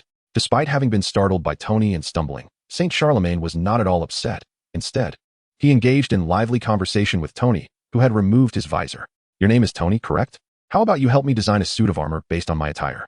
You can name your price." "Oh, my friend, that's not feasible. This suit of armor weighs 200 kilograms, and your frail frame would likely struggle to support it." Demonstrating remarkable patience with his first noble admirer, Tony completely forgot he was an accomplice to the murder of Charlemagne's son. "I see your physique isn't much better than mine. Why can you, while I cannot? Are you perhaps an ability user?" Determined to win Tony over, Charlemagne swiftly concealed his inherent arrogance, disregarding Tony's manner of speaking, which he would normally find utterly offensive. "My friend, your outfit resembles a spacesuit, and your belly resembles an agitated pufferfish. Such a design is wholly impractical for combat. Furthermore, how will the armor's energy be resolved?" Upon sensing a slight willingness from Tony, Charlemagne quickly added, "Energy? What kind do you require? Just name it, and I can provide it for you. Whatever amount of berries you need, feel free to ask." Hearing this, Tony pondered how this individual contrasted so starkly with his son. As his wariness began to resurface, Tony inquired, "My friend, what is your motive behind all this? You have CP0 as bodyguards, and you rely on the Navy to combat pirates. Do you wish to take to the battlefield yourself?" Charlemagne lifted a new, oversized flintlock pistol and presented it to Tony. "How about this weapon?" Tony took the weapon into his hands, examined it, and sincerely praised, "I believe this is a beautifully crafted antique weapon. If you were willing to gift it to me, I would place it in my villa's collection, alongside my most treasured artworks. However, as a weapon, I feel its effectiveness pales in comparison to, while speaking. He drew out the electric whip hanging at his waist. Given the indoor setting was unsuitable for concealment, Tony briefly recounted the magnificent achievements he had attained using the electric whip. Upon hearing that Tony had subdued Barrett with the electric whip, Charlemagne was utterly awestruck. Not to mention the plasma cannons, anti-Rokushiki armor, anti-Barrett armor, and anti-Whitebeard armor. Confused by the convoluted conversation, Chalmako finally confessed his true intentions to Tony. Tony Stark, I acknowledge your genius. I can provide you with all the resources you need to realize your visions. Really? Be it manpower, materials, or anything else. But what is your true motive behind this? Tony inquired, somewhat taken aback. I wish for you to arm the Navy with a high-tech force. Let the world government witness the might and invincibility of this army. In return, once you gain the world government's approval, you must reveal to the world that I am the one funding your endeavors. Of course, I also require you to create a weapon that you deem most impressive for me. This antique weapon shall then be yours. Understanding dawned upon Tony. This was a politician seeking to leverage his influence for votes. As a seasoned capitalist, Tony was all too familiar with such maneuvers. Without overthinking it, he replied to Chalmako, listen, I truly sense your sincerity. However, I must consult my superior on this matter. You're speaking of the naval officer who sent that worthless book flying? Absolutely no problem. I relish the idea of befriending such elites. Listening to Chalmako, Tony mused that this fellow could potentially be a formidable presidential contender in the United States. It was hard to fathom what would transpire if he discovered that the elite he admired was the very enemy responsible for his son's demise. Would he not be utterly shattered? Then, amidst the astonished gazes of all present, Tony and Chalmako emerged side by side from the captain's quarters. Clearing his throat, Chalmako spoke. I am deeply saddened by the loss of my son. As for the Navy, your efforts in this matter have far exceeded your duties. I am immensely proud to have such dedicated warriors serving the world government. The indigenous people present were left speechless. Only Tsuru and Sengoku seemed somewhat unfazed, as they were aware of Chalmako's aspirations to compete for the position of elders, and given Tony's prowess in weapon invention, they might have reached an understanding. Understanding Tony well, Garp had already begun devising ways to advise him on how to outsmart the celestial dragon. One could only wonder how Chalmako would react upon learning the truth. After a brief discussion, Chalmako continued, I am willing to accept the Navy's investigation conclusion regarding the incident, and I express my gratitude for the Navy's stance in this matter. A celestial dragon thanking others? This is a question that has perplexed everyone present for a century. However, Garp soon came to terms with it. Although the original narrative painted the celestial dragons as a group of entitled, ineffectual beings, their ability to govern the world government for 8 centuries must hold some significance. Whether through ambition, means, or hidden strengths, they are not easily shaken by any individual, organization, or nation. Moreover, from the likes of Doflamingo, it is evident that the ineffective celestial dragons are merely the superficial figures who possess only mockery skills. Hidden figures like I'm are undoubtedly far more formidable. Chalmako, at present, could be considered a minor player among them. Amidst the silent skepticism, Chalmako continued, those responsible for this incident should be CP0, who failed in their duty to protect. I will report the specifics of this situation to the elders upon my return to Mariewa. I extend my gratitude to Tony Stark for demonstrating the power of technology. Thanks to Colonel Garp, I have witnessed that the Navy's justice can be so pure. Therefore, I have decided, in the name of the Chalmako family, to sponsor Mr. Tony Stark in further research for the Navy to develop advanced weaponry, to establish a more formidable naval force. I hope that under Colonel Garp's leadership, this force will eradicate the detestable pirates from the seas, creating a peaceful and stable maritime environment for the world government and all its citizens. This series of acknowledgments left Sengoku utterly perplexed. What was happening? This was entirely different from what he had envisioned. Sengoku had anticipated that the celestial dragons would be enraged. CP0 would intervene, and the younger generation of the Navy would engage in a confrontation. Ultimately, he, as the mediator, would maintain the celestial dragon's dignity while safeguarding the Navy's interests. But now, he had merely become a backdrop. His only contributions were throwing a couple of punches at Karp and ensuring his child did not kill the opponent. Most critically, Chalmako's act of repaying kindness had essentially thwarted Sengoku's plans. The prospect of having Garp as an instructor? That was out of the question. The conditions laid out by Chalmako were such that even Admiral Steelbone would have no reason to refuse. As if that were not enough to bemuse Sengoku, an even more absurd scene unfolded. Under the leadership of Smoker and Belmere, the soldiers of the Rotown Navy branch began chanting Garp's name. Tsuru, witnessing this spectacle, shook her head and stepped forward, proclaiming, we are grateful for the trust bestowed upon us by the world nobles. We also thank Colonel Garp for exemplifying the essence of Navy justice through his actions. Hereby, I announce the promotion of Colonel Garp to Rear Admiral. This had long been decided, but Tsuru had not yet had the opportunity to present Garp with his commission. She chose this moment to do so, allowing Garp to shine publicly while also highlighting the Navy's policy of meritocracy. Moreover, this was done in the presence of the celestial dragons, a rare occurrence in the Navy's history. As for Garp, he did not shy away from stepping forward to receive his new insignia from Tsuru herself. Without excessive ceremony, Tsuru continued. I also announced the promotion of Tony Stark to the rank of lieutenant. This is an elevation from the originally intended sergeant rank, a decision made on the spot. After all, Tony's demonstrated abilities are more than sufficient for the rank of lieutenant. It would be impossible for Tony not to feel elated upon hearing this. Although the helmet of his armor effectively concealed his expression, with a flick of his foot's arc reactor, he gracefully soared through the air, landing steadily before Rear Admiral Tsuru. Lifting his visor, he offered a somewhat unconventional salute and jested, Rear Admiral Tsuru, may I craft my own insignia for the armor? Tsuru patted the Iron Man, who stood at her height, and earnestly replied, I hope you will continue to fight for the Navy's justice under Rear Admiral Garp's command. Before his arrival, Tony, despite having received numerous ornate medals from the military and the government of the beautiful nation, had never been formally awarded a military rank. This novelty left him somewhat exhilarated. He turned to face all the admirers casting envious glances at him and proclaimed once more that iconic line, I am Iron Man. This scene provoked a sense of irritation in warring states, who stood behind him, eager to deliver a punch. Following this was Black Widow's ceremony. After replacing her shoulder insignia, Hawk whispered in a voice only she could hear, Natasha, my fleet is always open to your joining. However, Black Widow replied earnestly, I believe Admiral Goad is quite an excellent commander. Not surprised by her non-committal response, Hawk thought that there would be plenty of opportunities in the future to expose her to the powers of the wash-wash fruit. Unbeknownst to him, Black Widow had already taken precautions against Hawk, having experienced the power of the wash-wash fruit herself. Moreover, she shared a sisterly bond with Guion. After the grand finale, the task of cleaning up the battlefield naturally fell to the thoroughly defeated CP department. This incident made the CP operatives, who previously considered themselves elite, realize a crucial truth. Strength is the only standard valued by the world government. Absolute loyalty seems trivial in the face of absolute strength. Observing Hawkeye's melancholic demeanor, the young native Drake approached him, attempting to console him with his clumsy words. Mr. Barton, I believe with your marksmanship, it's only a matter of time before you shine in the Navy. Seeing the childlike Drake comforting him, Hawkeye ruffled his hair and replied, You too, Drake. Don't let your father's actions cause you to doubt justice. Regardless of the camp you find yourself in, as long as you protect the justice in your heart, that will be your eternal source of strength. Drake nodded, somewhat comprehending, and then asked, Mr. Barton, may I train with you? In Drake's eyes, Hawkeye's diligence was the most admirable. He felt that Hawkeye's approach suited him far more than the other three members of the Justice League. Hawkeye knelt down to the somewhat pitiful boy and said, If you can make it to the lookout tower by sunrise tomorrow, then you may train with me from now on. Drake nodded earnestly and deeply bowed to Hawkeye. Among all present, Kazan felt the most surreal, having witnessed the entire event unfold. From seeing Goad kill a celestial dragon to the ultimate, unexpected resolution, he felt a sense of enchantment and developed a new understanding of justice. After collecting his son's belongings, Chalmako Saint, under Tony's guidance, sought out Goad. Goad did not refuse Chalmako Saint's proposal. After all, who could turn down the opportunity to construct his own sky battleship with the enemy's funding? However, Goad laid down his own condition. The research and construction must take place in Water 7. Collaboration was one thing. But if Chalmako Saint intended to build the battleship in the Shabandi archipelago, Goad feared they would be harassed by the likes of the rascal Charlos before even completing the main cannon. The celestial dragons offered no bounty. Even if they eliminated a threat to the populace, the system would not reward them, nor could they proclaim their heroism. Such nameless heroism could suffice for a time.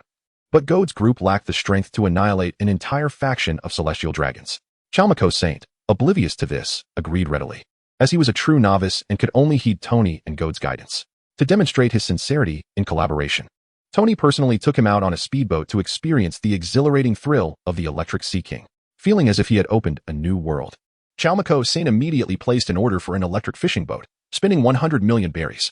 Such a lavish display of wealth prompted Goad to exclaim, This extravagant expenditure in the heavens surely surpasses the ordinary berries. After tidying up the remnants of the scene, Goad and his group followed the warship to Judicial Island to reunite with Guion. Goad planned to retrieve the warship and then head to Water 7 to assist Tony in establishing the laboratory before proceeding with the next phase of their plans. At this moment, Judicial Island had seen varying degrees of recovery from the wounds inflicted during Barrett's escape. With the assistance of the station Navy, Guion ultimately located Tom, who was not imprisoned on Judicial Island but at his workshop in Water 7. Upon receiving the blueprints, Tom was unable to stop as he examined them. This master shipwright, who had spent a lifetime crafting vessels, found himself questioning his existence. The designs of the internal combustion engines on the blueprints far exceeded his experience and imagination, outperforming his own designs in terms of performance, quality, and feasibility by more than a factor of 2. What baffled him most was why such blueprints would come from a Navy officer and why they were entrusted to him. Guion did not provide the answer he sought. merely stating that the designer would return to him after the trial concluded. After Guillaume departed, Tom began to recall the power mechanisms from the design of the Pluto. And comparing the two led him to a shocking conclusion. The power mechanism of Pluto and the designs before him were not products of the same era. Thus, he eagerly anticipated the meeting with the designer. The purpose no longer mattered. He felt that as long as he could learn even a fraction from that individual, his life would not have been in vain. Meanwhile, the newly liberated Barrett recuperated on an uncharted island in the Grand Line, accompanied by Buena Festa. As for Baretless, he had separated from them shortly after escaping Judicial Island. Festa, puffing on a cigar salvaged from the commandeered warship, inquired of Barrett, "You devil's progeny, why did you come to Drum Island to rescue me?" Barrett, fiddling with the campfire, replied absent-mindedly, "I initially intended to collaborate with you, using the pirate festival to lure those so-called great pirates and eliminate them all, to prove I am the strongest man in the world. But now, I've changed my mind." Festa exhaled a smoke ring, continuing to inquire curiously, "That's a mad idea, but I like it. Yet why the change of heart? Has one failure disheartened you? We escaped, did we not? Retreating is not a choice for a man like you." Barrett snapped a stick in his hand, his expression twisted into a fearsome grin. "I am not disheartened. Rather, before I execute that plan, I must eliminate those who defeated me on Drum Island." As he spoke, a chilling smile crept across Barrett's face. Festa, intrigued by Barrett's unsettling demeanor, became increasingly curious about the individual who had triumphed over him, wondering what kind of being could best bear it. If an admiral-level Navy officer had intervened, he might accept it, but the opponent was merely a colonel, leading a group of recruits fresh from the East Blue. "What do you plan to do? Do you need my assistance?" "I intend to return my gaze to Changqian Island, where General Jonathan, the head of the G8 branch, came to bid farewell." He expressed considerable regret for missing this classic battle, as he was personally occupied with the task of blockading the seas at that time.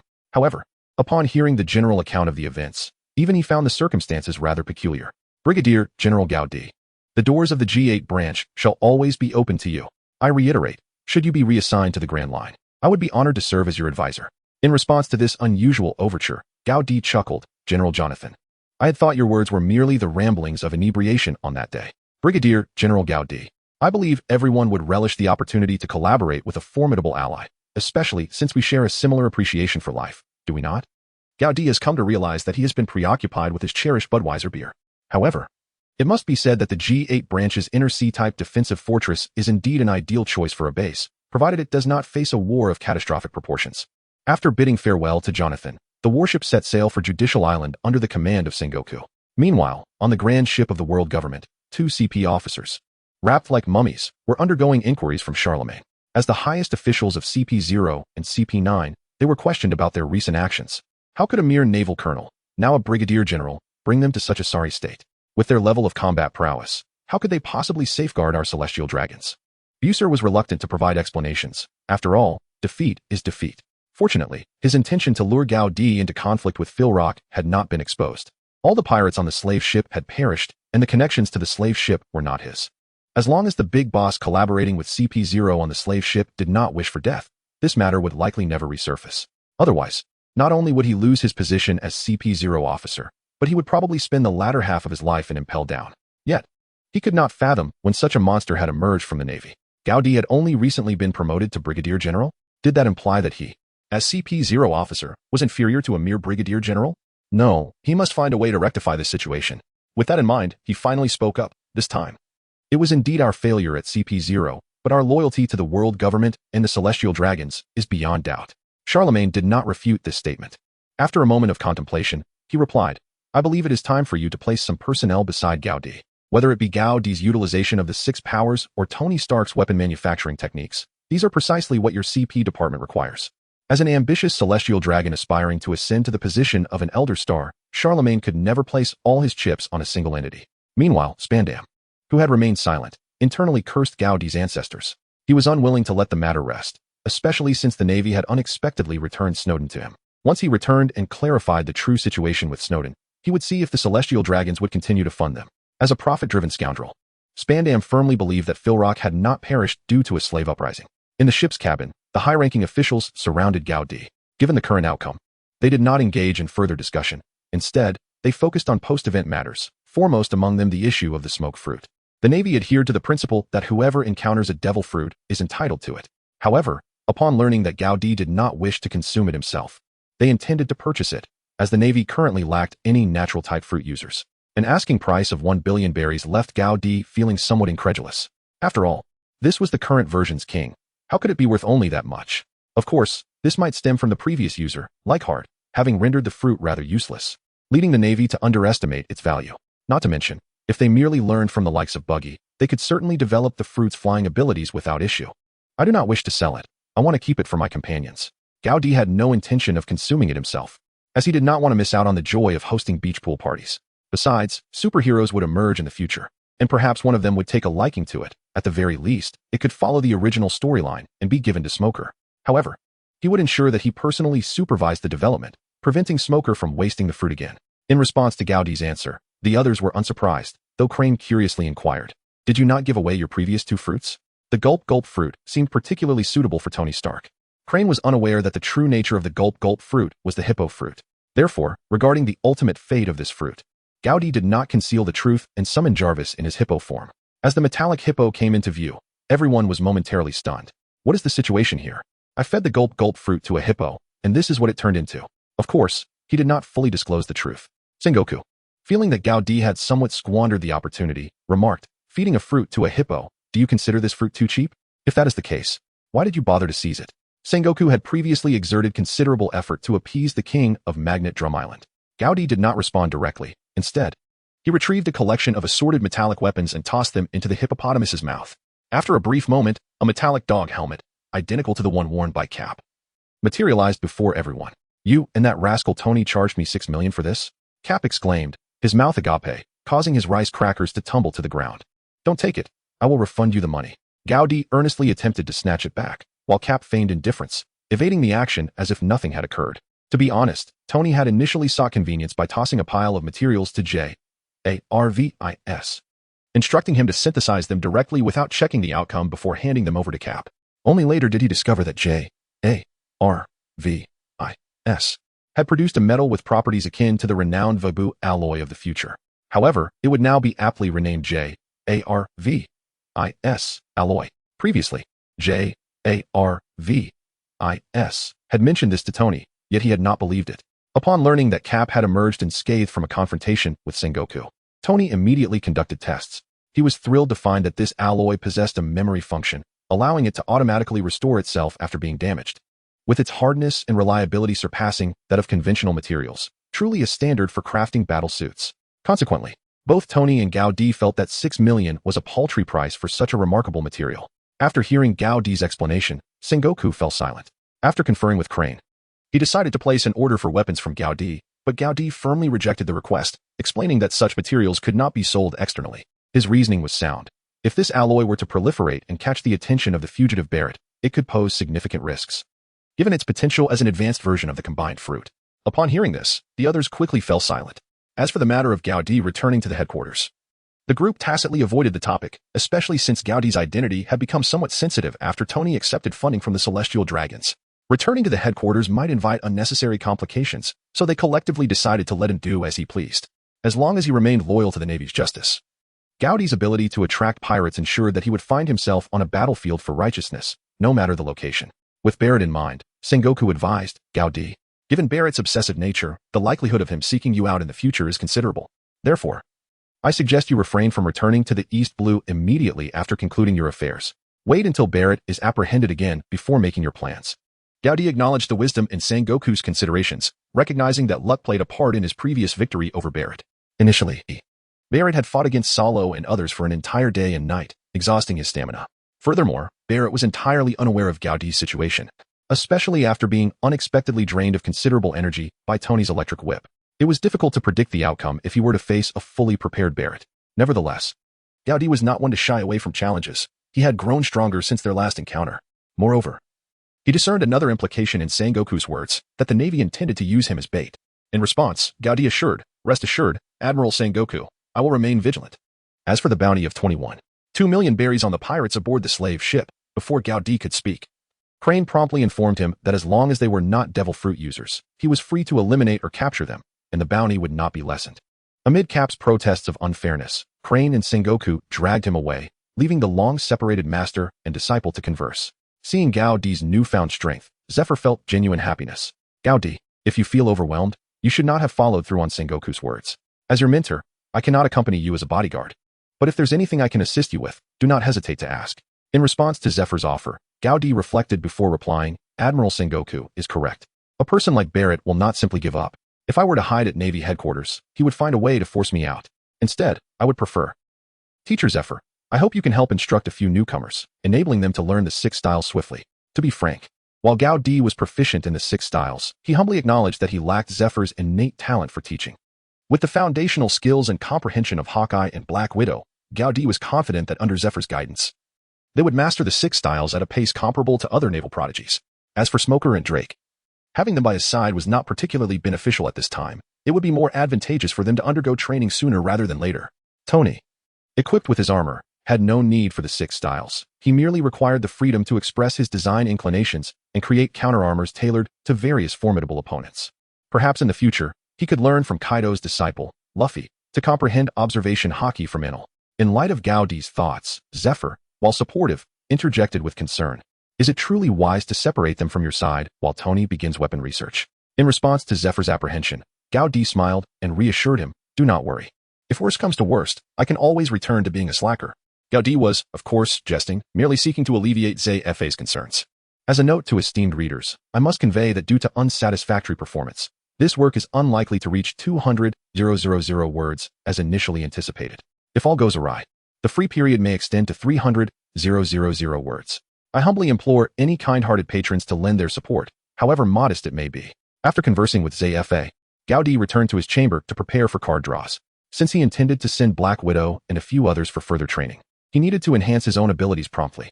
The bounty for capturing pirates had accumulated to 17 million berries, which could be exchanged for justice points. Justice points, 0. After converting 220 points into justice points, Gao Di began to strategize in his mind as per his previous routine. In terms of personal strength, his speed had reached its zenith, and his mastery of observation haki could be considered quite proficient. Thus, it seemed prudent to reinforce his power and armament haki. As for Conqueror's haki, Gao Di believed it was not so easily attained. After all, among the over 1,000 chapters of the original work and the 1,200 characters depicted, only a mere 17 possessed this formidable ability. Presently, only 10 had definitively awakened this power, and Gao Di surmised that according to the system's nature, such a lethal weapon would not manifest in the early stages of his journey.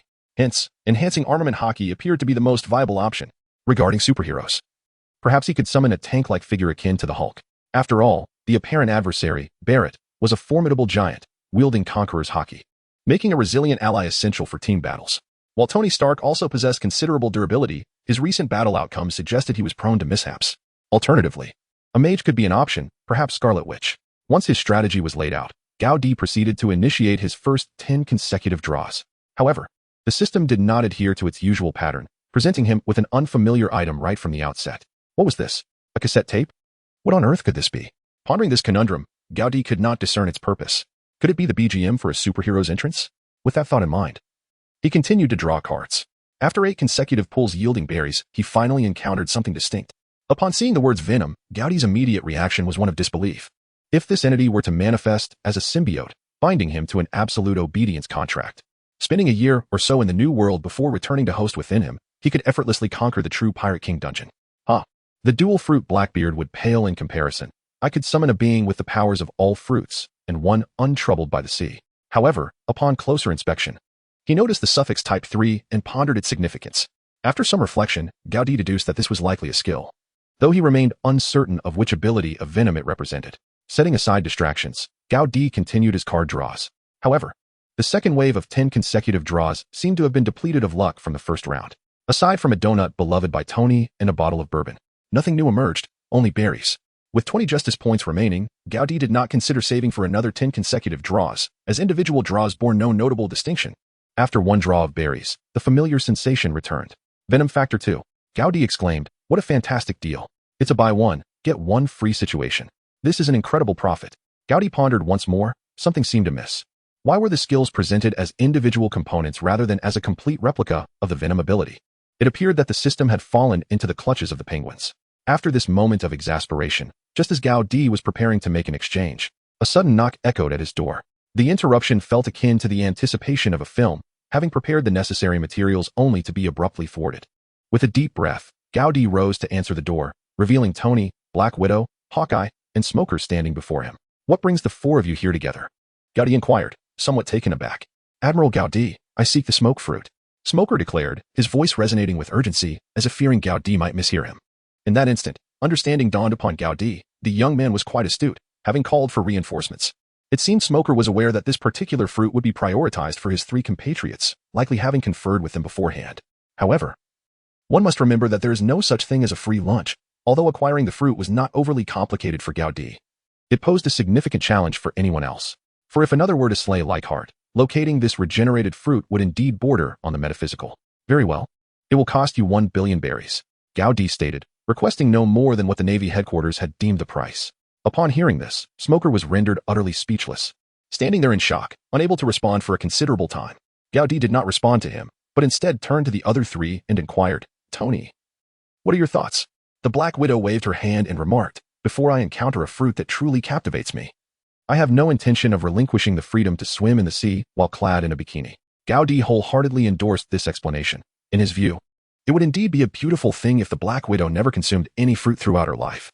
Tony exchanged a knowing wink with Gao Di, and they shared a smile, nodding in agreement that great minds think alike. Then Tony added, you know, I am not particularly interested in powers derived from enhanced beings. I place greater faith in the strength forged through technology. Hawkeye's statement, however, caught Gao Di by surprise. I already have my eye on a particular fruit, the target fruit. Upon hearing this response, it seemed evident that the diligent Hawkeye had thoroughly absorbed the information regarding the devil fruits from Jarvis. Yet, reflecting on the appearance of the target fruit, Gao Di could not help but admire Hawkeye's courage and his unwavering determination to grow stronger. Gao Di then turned his gaze towards Smoker, who remained silent. Gao Di proceeded to speak, Natasha, could you calculate how much bounty Smoker would receive based on the regulations of our Kroger Navy base for the battles he has participated in? This matter had previously been discussed among everyone regarding the distribution of the bounty. The Justice League, as the main force in battle, would take 80%, while the remaining 20% would be shared among the local natives, with everyone who participated in the fight receiving a share.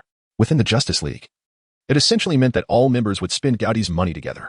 As for the exact amount, only Natasha, the capable secretary, was privy to the details. Gao Di was not well informed on the specifics, only concerned with how often he could draw cards.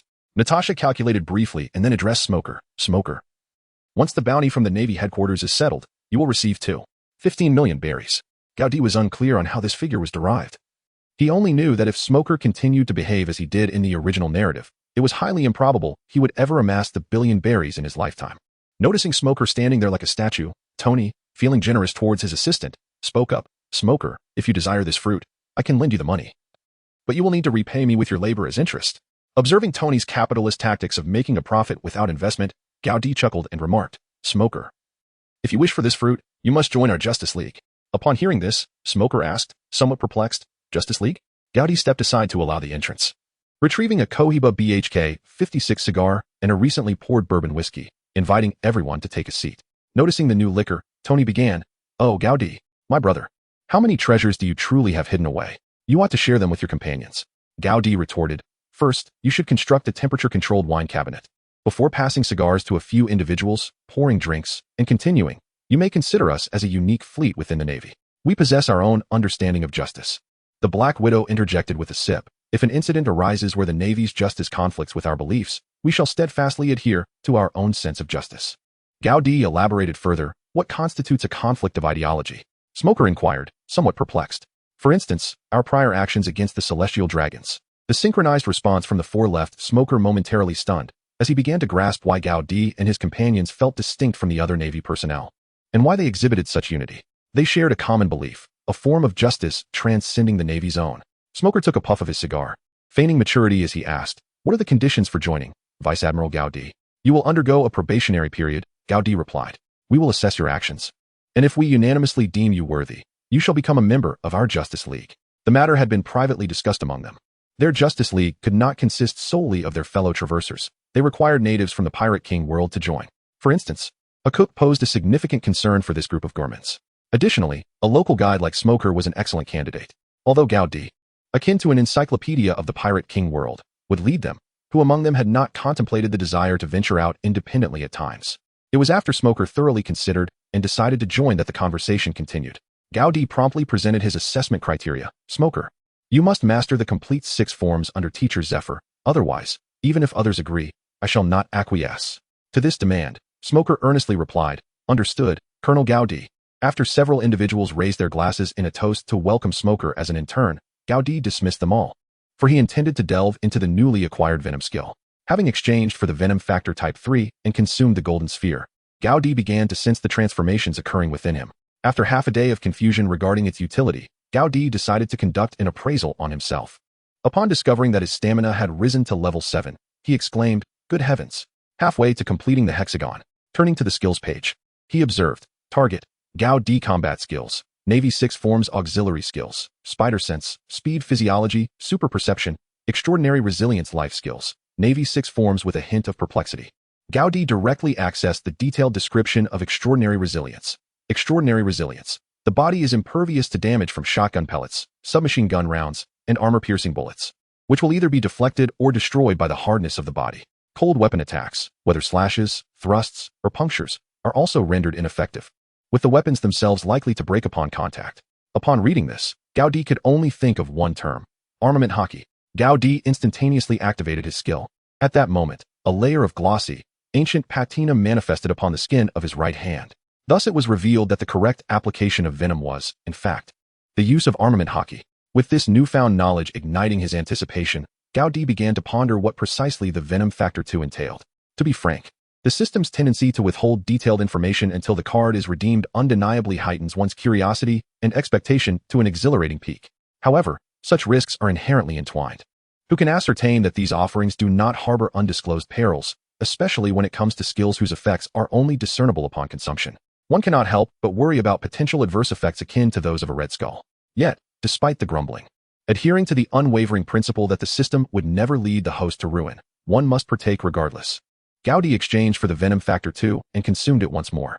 After sensing no immediate reaction within his body, he once again employed his identification technique. Target, Gao Di Intelligence, 7 Strength, 5 Speed, 7 Stamina, 7 Energy Projection. For combat skills, 6 Observing the unchanged figures, Gao Di flipped to the skills section. Target, Gao Di Martial Skills, Navy 6 Styles Auxiliary Skills, Spider Sense, Physiological Speed, Supersensory Perception, Extraordinary Resilience, Magic Resistance. Life Skills, Navy 6 Styles. An addition of Magic Resistance. This should be an enhancement to the hockey of armament, right? Upon further inspection, he discovered Magic Resistance, capable of resisting damage inflicted by magic on the body, can nullify magic when activated during an attack. Magic? In the world of One Piece, where no magical constructs exist, Gao Di felt uncertain about the utility of this ability. However, recalling that armament hockey could counter natural-type devil fruit users in their elemental forms, Gao Di believed he had stumbled upon a revelation. Indeed, a buy one, get one free deal is the complete manifestation of armament hockey. This incited a fervent desire within Gao Di to find someone to test it on. However, upon reflection, the 3 admirals were still formidable opponents. Ace had yet to be born, and Blackbeard had not yet acquired the dark fruit. As for Caribou, his whereabouts were still unknown, adrift in some barrel. Therefore, to validate this discovery, he would either need to feed the smoke fruit to Smoker ahead of time or seek out Enel in the Sky Island. No, wait. Enel would not ascend to power for another decade or so. He should still be an unskilled rapper at this stage. It was impractical to give Smoker the smoke fruit early, as Gao Di had no intention of recruiting a marginally competent Smoker into the Justice League. His future goal for Smoker was to serve as a backup admiral. If he couldn't even master the 6 styles, then the notion of him being a viable backup admiral was laughable. Consequently, feeling devoid of worthy opponents, Gao Di reluctantly resolved to seek out the wash fruit, which he believed also belonged to the realm of magic, to verify his findings. Without further ado, Gao Di exited his quarters and headed directly to the deck to find Vice Admiral Tsuru. At that moment, the 4 naval comrades were engaged in conversation about Barrett on the deck. Noticing Gao Di's arrival, Zephyr remarked, "Gao Di, are you itching for a spar again?" Gao Di shook his head, his expression grave as he addressed Tsuru. "Vice Admiral Tsuru, I believe there is an issue with my body. Could I request your assistance in cleansing it with the wash fruit's ability?" Upon hearing this request, the 4 regarded Gao Di with astonished expressions. Ordinarily, the power of the wash fruit primarily served to strip living beings of their strength and could slightly cleanse the malevolence within one's heart, purifying their spirit and weakening their malice. However, Gao Di's request was evidently aimed at eliminating a debuff, which fell within the medical realm. "Gao Di, we have a ship's doctor. If you're feeling unwell, you should consult him. Tsuru's wash fruit might not be of help." Sengoku's words came with a hint of awkwardness. One could surmise that his internal monologue was, "How could you, who can effortlessly incapacitate Bucky without injury, be in this predicament now?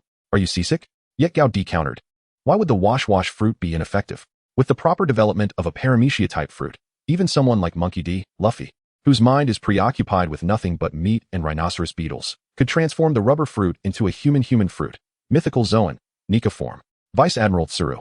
As a distinguished strategist with an intelligence level of 7, how could you not extract even a modicum of healing properties from the wash fruit? Tsuru appeared to ponder Gaudi's statement, and after a moment, she replied, "All right, I shall give it a try. Now, tell me, what seems to be the issue with your body?" Gaudi extended his right fist, concealed beneath his justice cloak, and earnestly stated, "Vice Admiral Tsuru, look. Our fists have grown larger and turned black. They are incredibly hard. No matter what I do, they won't revert. Please help me find a solution." Before he could finish, the old hero Garp erupted into laughter, rolling up his sleeves and launching a punch at Gaudi in a fit of rage. Gaudi, undeterred, summoned his strength and unleashed a colossal punch, fortified by the armament haki, striking with unyielding force. In an instant, the venerable hero Garp seemed to be ensnared by the curse of the axe Emperor Monka, tracing a flawless parabolic arc through the sky before plummeting towards the distant horizon where the sea met the sky. Ha ha ha ha. The hero of the Navy. Iron Fist Garp has been sent flying by my student Gaudi. Zephyr laughed unabashedly and audaciously. Heh, Garp must have dozed off the moment he threw that punch. Sengoku chuckled, his amusement mingling with awkwardness. Tsuru laughed with an air of wisdom and profundity. The Navy officers observing were utterly astounded, their worldviews shattered. A cigar from Burn Mountain tumbled onto the foot of the weasel, and it wasn't until it burned through the surface of his military boot that he awoke Burn Mountain with a swift strike of his sheathed sword. Kazan, witnessing the spectacle, couldn't help but twitch at the corners of his mouth, ultimately turning back to the ship's cabin. His feelings towards Gaudi had transformed from respect to a sort of desperate admiration. Wow, Gaudi's punch, infused with armament haki, truly embodies the essence of Master Zephyr. Palyasolino, in shock, found himself harboring a curious thought. Impressive. Gaudi, from now on, for any task, I shall rely on you. Perhaps a more precise expression would be, you lead the charge against the foes, and I shall merely bask in the experience and slack off. From the lookout, my hawk. After following Garp's trajectory with a 180-degree turn of his neck, inquired of Drake, is Vice Admiral Garp's title of Iron Fist a lesson imparted to his subordinates? Drake replied earnestly, no, he must have been asleep just now. Meanwhile, Tony delivered a sharp slap to Smoker, the intern, exclaiming in frustration, oh, Smoker, how could you forget to open the bedding? My berries. With no one left to chastise, Smoker could only internally scoff. You truly dare to demand payment after defeating Admiral Sengoku and Vice Admiral Tsuru? Smoker was utterly convinced that, prior to this, none but the esteemed members of the Justice League would have ever bet against Gaudi. As the commotion settled, the onlookers, while suspecting Garp had intentionally held back, could not deny the authenticity of that formidable punch enveloped in armament haki. In this era where such haki had not diminished in might, particularly against Logia-type abilities, all present were moved by Gaudi's impressive display of strength. Meanwhile, the man himself, Gaudi, inwardly cursed, Vice Admiral Garp. You are indeed the recipient of the Oscar Lifetime Achievement Award within the Navy. Gaudi was certain that Garp had not exerted his full strength, for just before their fists collided, he had glimpsed Garp's stats, level 6 power. Although it was only one tier above his own, it still represented a disparity of over 20 tons. Gaudi was not so naive as to believe that he could effortlessly defeat Garp. He was unaware of the circumstances under which Garp was later felled by the Axe Emperor. But the punch he had just received seemed to have been executed in a reverse manner, influenced by Garp's initial force, a blend of rigidity, softness, and eventual fatigue. This interaction allowed Gaudi to elevate his mastery of armament haki to a new level, without Garp's formidable iron fist prompting such a reversal. How could one expect the magnificent strike that later emerged from Kaido, the teacher of the future? As he contemplated this, Gaudi rubbed his slightly swollen fist and turned to Tsuru, stating, Tsuru, look. Tsuru promptly raised her hand to unleash a wash fruit technique. However, instead of employing the healing method she had developed after being inspired by Gaudi, she aimed to restore his flamboyant psyche to its original, unadorned state. Yet, to her surprise, the previously unfailing wash fruit failed this time. Not granting Tsuru a second chance to use her ability, Gaudi, fortified by his newfound resilience, sincerely expressed his gratitude. Thank you, Tsuru. At a loss for words, Tsuru was unsure how to assess Gaudi, so she chose not to return to the ship's cabin immediately, instead pondering the fruit development direction he had suggested. Although Sengoku remained silent, he had already concluded in his heart that if he were to successfully ascend to the rank of Fleet Admiral, Gaudi possessed the potential to be his successor. Seizing the opportunity, Gaudi also took a moment to review the stats of Sengoku and Zephyr. Sengoku had a reading of 65, 7, 44, 7, 46, presumably the values after activating his fruit ability. Zephyr's were 474636, indicating that the gap between him and the admirals was likely one of experience. However, based on the data, There appeared to be no significant difference in capabilities between Gao Di and the admirals, ignoring the intense gazes from others. Zephyr briskly pulled the still-dazed Gao Di back to the cabin. A day later, the warship arrived at Eni's lobby, where it disembarked Gao Di, Tony, and over 100 naval soldiers brought from the East Blue. The vessel then set sail for Navy headquarters with Mihawk, Black Widow, Smoker, Drake, and Belmare, the new disciples of Zephyr. The inclusion of Belmare could be attributed to her acknowledgement of Black Widow as her master. Thus, wherever her master went, she followed. Meanwhile, Kaji, who wished to remain behind, was forcibly persuaded by Tsuru under Gao Di's subtle hints to ensure the safety of Black Widow and Mihawk. Gao Di exchanged 1998 gold coins for 20 positioning badge fragments, successfully forging 2 positioning badges. Given the grim experience of Zephyr's students being nearly annihilated by pirates, with him losing a hand in the process, Gao Di deemed it prudent to equip them with positioning badges, while also testing their functionality. Gao Di remained uncertain whether the system possessed a resurrection feature should these superheroes truly perish. Moreover, the system's tendency to refrain from providing any item descriptions left him exasperated, prompting him to voice his frustrations with each exchange. However, this time, the positioning badge elicited an involuntary commendation from Gao Di towards the system. This object, akin to tattoo stickers from his previous life, boasted customizable designs. With a modest foundation in art from his past existence, Gao Di toiled for a while and produced a design that he found quite satisfactory. Using Thor's hammer and Hawkeye's bow as a backdrop, he placed Captain America's shield prominently in the foreground. To honor Tony, the first veteran, Gao Di replaced the original star emblem on the shield with Tony's arc reactor. Upon seeing the design of the tattoo sticker, neither Black Widow nor Hawkeye offered any commentary. Hawkeye, after clarifying its purpose, promptly pressed the sticker onto his left forearm without the need for sweat or saliva as an aid. In an instant, a palm-sized image was imprinted on his forearm. At that moment, the system's prompt reappeared. Target has been bound. Do you wish to activate the positioning badge? Without a moment's hesitation, Gao Di opted to activate the badge, and the system interface subsequently displayed the option for the badge's bound user. Gao Di did not rush to explore his abilities. Instead, at Black Widow's request, he helped imprint the badge onto the nape of her neck. Gao Di, can this truly allow you to sense our location? Black Widow inquired, feeling no change in her own body. Try stepping back a bit, Gao Di suggested, and with a few leaps, Black Widow vanished from Judicial Island. Without activating his observation hockey, Gao Di summoned the system in his mind, selecting the option to bind the badge to its user. Target, Natasha Romanoff. Current location, Judicial Island. Health, 100 stamina, 100 restricted functions. Unactivated. Beneath this data was a small green map, with a green dot precisely marking Black Widow's current position. As she moved, the dot followed suit. What a remarkable item. This essentially functions as a contract with a positioning feature, Gao Di mused, satisfied by the label restricted functions. Upon further inspection, he discovered the badge was extraordinarily user-friendly. Not only could he manually select the percentage of strength to be restricted, but it also offered an automatic restriction mode based on distance. For instance, if situated 10 kilometers away, strength would decrease by 10, with the baseline coordinates adjustable by location. If only I could summon Scarlet Witch, he thought. Reflecting on this newfound knowledge, he explored the other numerical options available. Apart from the name, there were no peculiarities, and the other 3 options each provided corresponding functionalities. The location option could be set to send alerts. For example, the system would automatically notify him when the target left a designated area. Health and stamina could also be configured to trigger alerts when reaching a specified percentage threshold.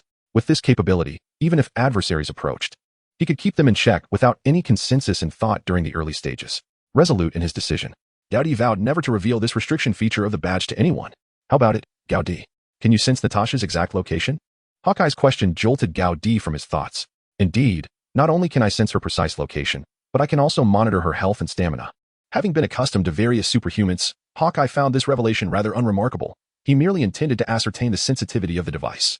With that in mind, he drew a sea stone dagger from his waist and lightly grazed it against his calf. Gao Di, can you tell me my current health status? Gao Di cherished the unspoken understanding that existed among a few individuals. Upon clicking on the name of Eagle Eye, he observed the value in the health bar steadily diminishing. Health, 99. 95. Health, 99. 94, yet ultimately, this figure settled at 99. 93. Gao Di exited the system and inquired, has the bleeding been stopped? Eagle Eye nodded and replied, yes. Would you like me to? No need, Gao Di interrupted. There will be plenty of opportunities for battle in the future.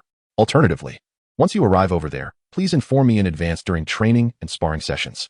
Gao Di felt that it was rather inappropriate for a common individual like Hawkeye to inflict harm upon himself for such an experiment. If the target had been someone like Wolverine or Captain America, Gao Di would have been more than willing to test the system's determination of injuries rated below 5. Indeed, the quality produced by the system is unparalleled. Gaudi was exceedingly pleased with this enhanced life card. After concluding the experiment, he produced 2 diminutive phone bugs and handed them to Hawkeye, stating, "These are synthesized from the surveillance bugs used by Jarvis on the Celestial ship.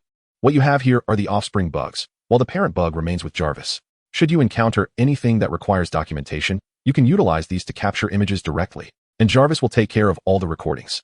In the event of a particularly urgent situation, pressing the button thrice in succession will send a distress signal to Jarvis." This new type of phone bug, devised collaboratively by Gaudi and Jarvis, possesses not only remote surveillance capabilities but can also serve as a demon-slaying decree. However, the recipients of the notifications are not the Navy, but rather the Justice League. As he gazed at the departing warship, Tony spoke up with an uncommon tone of anticipation. "Gaudi, I am quite eager to learn that observation hockey. Once this is settled, rest assured, Tony, I will keep this in mind and ensure you find a suitable instructor." Gaudi was taken aback to discover that Tony shared the same thoughts as him. After silently commending Tony, Gaudi began to ponder in his heart whether their teacher was more akin to Enel, Kaku, or Usopp. At this moment, Justice Island had fully entered the post-war reconstruction phase. Observing the ruins around them, Tony remarked, "Oh, the architectural style of this world is indeed quite peculiar. This 18th century European architecture is truly astonishing. Oh, Gaudi, look at those patrolling forces. Ha ha ha, the Royal English Police are riding dogs here." Gaudi lifted his gaze, and there stood the loyal canine brigade of the Judicial Island, the elite guards. With a sigh of resignation, he murmured, "Why has Barrett dealt with these hounds as well?" After reuniting with Guion, the trio embarked on their journey aboard the warship towards Water 7. Upon their arrival, they fortuitously encountered the judicial ship outside Tom's workshop. Coincidentally, it was now October 13th, had it not been for Barrett's ruckus. The trial would have concluded 3 days prior. Seizing the opportunity, they decided to observe the proceedings, and their naval identities ensured no hindrance in boarding the judicial vessel. Once inside the courtroom, as they settled down, Tony jested, "The judicial ship. Its original design concept surely must have been to handle such situations, right? Tony, you're overthinking it. Such occurrences have only transpired once in the past 800 years, Gaudi replied. So one might say the ship is akin to your Pacific Fleet. Though the comparison was somewhat exaggerated, Tony grasped the implication. Had they been on the previous Earth, he might have engaged Gaudi in a debate regarding patriotism. However, in the world of One Piece, such discussions were decidedly out of place. Before them stood Tom, his rotund form shackled. As the benevolent old judge addressed a naval officer with a booming voice, "Tom, you crafted the pirate ship Aro Jackson for the executed pirate king, GOLD. Roger. This proves you are an accomplice to the world's most notorious criminal. Escort shipwright Tom to Judicial Island for execution." Gasps erupted from the citizens of Water 7 in attendance. What? Tom is to be sentenced to death? It turned out he was indeed the one who built the pirate king's vessel. Knowing the outcome, Gaudi remained unfazed, while Tony, observing Tom's plump silhouette, inquired, "Is that fellow a pufferfish fishman? And who is that naval officer?" "He belongs to the horn boxfish tribe. The naval officer's name is likely Akin." Akin? Such a casual name. Amidst their idle chatter, the old judge, noticing the agitated audience, rapped his gavel to restore order before solemnly declaring, in principle, a shipwright selling a vessel incurs no guilt. However, when it pertains to the pirate king, the narrative shifts. Anyone who has aided the pirate king is deemed a perilous individual. Hence, shipwright Tom is sentenced to death. Remove the prisoner. Upon hearing this, Tom exhibited no trace of panic. Instead, he calmly stated, "I am currently conceptualizing a steam train that could traverse the seas." Listening to Tom's elaborate vision of the sea train, Tony whispered, "What an imaginative fellow." Gaudi was unaware of the underlying principles. Yet he could assert with certainty that Tom had indeed triumphed in the end. "Tony, who would have imagined that Iron Man's suit could materialize into reality before your time? If I were to assume your current position, while you occupied that of Mr. Tom, I too would deem you a lunatic." Gaudi's sharp retort left Tony utterly speechless. Indeed, for an inventor, the absence of imagination renders one no different from an ordinary manual laborer. Naturally, Tony was not the only one harboring such sentiments. A shipwright present among them interjected, "What nonsense are you spouting? As a fellow shipbuilder, I feel embarrassed for you. There are sea kings and tsunamis out there." Unperturbed by the skepticism of others, Tom continued to speak with fervor. Regardless of passengers or cargo, they should remain unaffected by the whims of weather, allowing anyone the freedom to traverse the seas at will. The maritime tracks need not be fixed. They merely need to float slightly below the surface of the water, thus entirely evading the havoc wrought by waves. The maritime train would glide as if traversing a taut wire, with the tracks serving solely as markers, eliminating the necessity for guiding pointers. Was this fellow truly envisioning a levyless German Lorenz line? What a fanciful notion. Did he believe trains were akin to acrobats balancing on a tightrope? Tony could not help but interject with a sarcastic remark. Gaudi remained indifferent, simply listening as Tom continued to speak. "I was contemplating the notion of creating a different kind of annoying noise from the wheels on the tracks as the train passed, thus deterring the aquatic creatures from approaching." This track would connect the 3 islands surrounding the city of 7 waters, enabling trade to flourish swiftly among them. I am nearing completion of the design, which is no ordinary endeavor that a mere shipwright could easily accomplish. Upon hearing Tom's words, the shipbuilders expressed their doubts. Could this truly work? Meanwhile, the ordinary citizens of the city of 7 waters exhaled their heartfelt exclamations. If such a thing were possible, it would be wonderful. This idea is truly remarkable, but can it genuinely be realized? Tony, after pondering this, nodded slightly in agreement, saying, the concept of using sound to repel fish is indeed intriguing. However, mere noise from the wheels will not suffice to drive away the aquatic creatures. Only ultrasonic waves would do the trick. Gaudi chuckled, remarking that it seemed Tony's patron, Tom, was indeed secured. With Tom's assistance, the construction of the sky battleship would become significantly more manageable. Moreover, he had 2 apprentices and a cadre of acquaintances. The astonished old judge, equally wide-eyed, inquired, will this route connect to Justice Island? Tom, gazing resolutely at the old judge, replied, indeed, Your Honor. Once this technology is realized, we shall traverse the seas, ushering in a new era of communication between any islands in the world. The maritime train embodies the hope of 7 Water City. How long will it take to achieve this vision? The old judge pressed anxiously. 10 years, Tom stated. Then you are permitted to proceed with the construction. Thus, the development period for the maritime train was set, allowing Tom to serve a 10-year suspended sentence. With the judge's gavel striking decisively, Tom's probation was sealed. At this moment, sitting in the front row of the audience were Iceberg and Frankie. No, they should now be referred to as Isbegu and Carter Fram, who began to applaud and cheer in unison. Their enthusiasm sparked a wave of applause from the citizens of 7 Water City and Tom's old friends who had come to witness the proceedings. Yet, 2 individuals stationed at the entrance wore expressions of derision. Aswan, do you not think that filthy fishmen are merely spouting nonsense? Winston remarked. Whether he is speaking the truth or not remains to be seen, but I can assure you that if he is indeed truthful, once he constructs the maritime train, we shall find ourselves utterly out of work. What do you mean? Winston gestured across his throat, mimicking a cutting motion. Aswan shook his head, saying, I'll create a bit of trouble for him first, then have the boss discuss it with his old friends. If they all deem Tom a menace, this matter will be of little concern to us. Having spoken, Aswan moved forward and addressed the chief judge's child, stating, We all know that the most crucial component of a steam train is the internal combustion engine. To my knowledge, given the current design and manufacturing capabilities of 7 Water City, it is utterly insufficient to produce an internal combustion engine powerful enough to pull several carriages. I suspect that Tom is merely seeking an excuse to obtain a suspended sentence, with the intention of escaping during this period. This declaration sent a ripple of astonishment through the crowd. Although they harbored great aspirations for the maritime train Tom had described, Aswan's assertion presented an irrefutable fact. Had it been the old Tom, he might have struggled to provide compelling evidence to counter such a claim. However, the situation was different now. He possessed the internal combustion engine blueprints provided by Gaudi. With these designs in hand, a knowledgeable individual could swiftly debunk Aswan's doubts. Tom strained against his shackles, preparing to retrieve the blueprints from his pocket for validation, but the vigilant Navy guards mistook his actions for an attempt to flee and promptly aimed their firearms at him. Yet, the anticipated scene of Tom being shot down did not unfold, as Gaudi sprang into action, employing an impressive display of agility to deflect all the bullets aimed at Tom with blinding speed. With a commanding voice, he declared, Let him finish speaking. The naval officer, initially poised to reprimand, fell silent upon noticing the insignia of a brigadier on Gaudi's shoulder. It was then that the assembled crowd recognized that among the seemingly inconspicuous Navy attendees, there was indeed a 3rd brigadier. In the midst of his astonishment, Tom regained his composure and produced the blueprints, presenting them to the chief judge. Your Honor, this is an internal combustion engine design I acquired a few days ago. The smallest engine depicted here exceeds 500 horsepower. The judge, lacking expertise in the matter, sought the assistance of a shipbuilding expert in the audience. After glancing over the blueprints, the shipbuilder gasped, This is impossible. However, before he could continue his examination, Tom swiftly reclaimed the blueprints. The judge, anxious for a response, asked, What do you think? The shipbuilder, now fervently enthusiastic, exclaimed, Your Honor, currently our best internal combustion engine in 7 Water City is approximately 2,000 horsepower. Based on my assessment, the engine in this design is likely to achieve 5,000 horsepower without issue. Mr. Tom, please allow me to join your construction team. With this revelation, the old judge beamed, saying, Tom, keep striving. I eagerly anticipate the day I can travel to Justice Island aboard your maritime train. Meanwhile, the thwarted Aswan quietly slipped away with his companion, unnoticed by the crowd, from the judicial vessel. Pluto. Pluto is merely a younger sibling. Gaudi's previous act of heroism did not evoke much of a stir.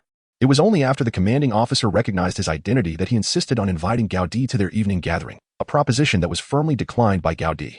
Gaudi's foremost objective at present is to subdue Tom. Should there be a male-exclusive second half, he would gladly partake.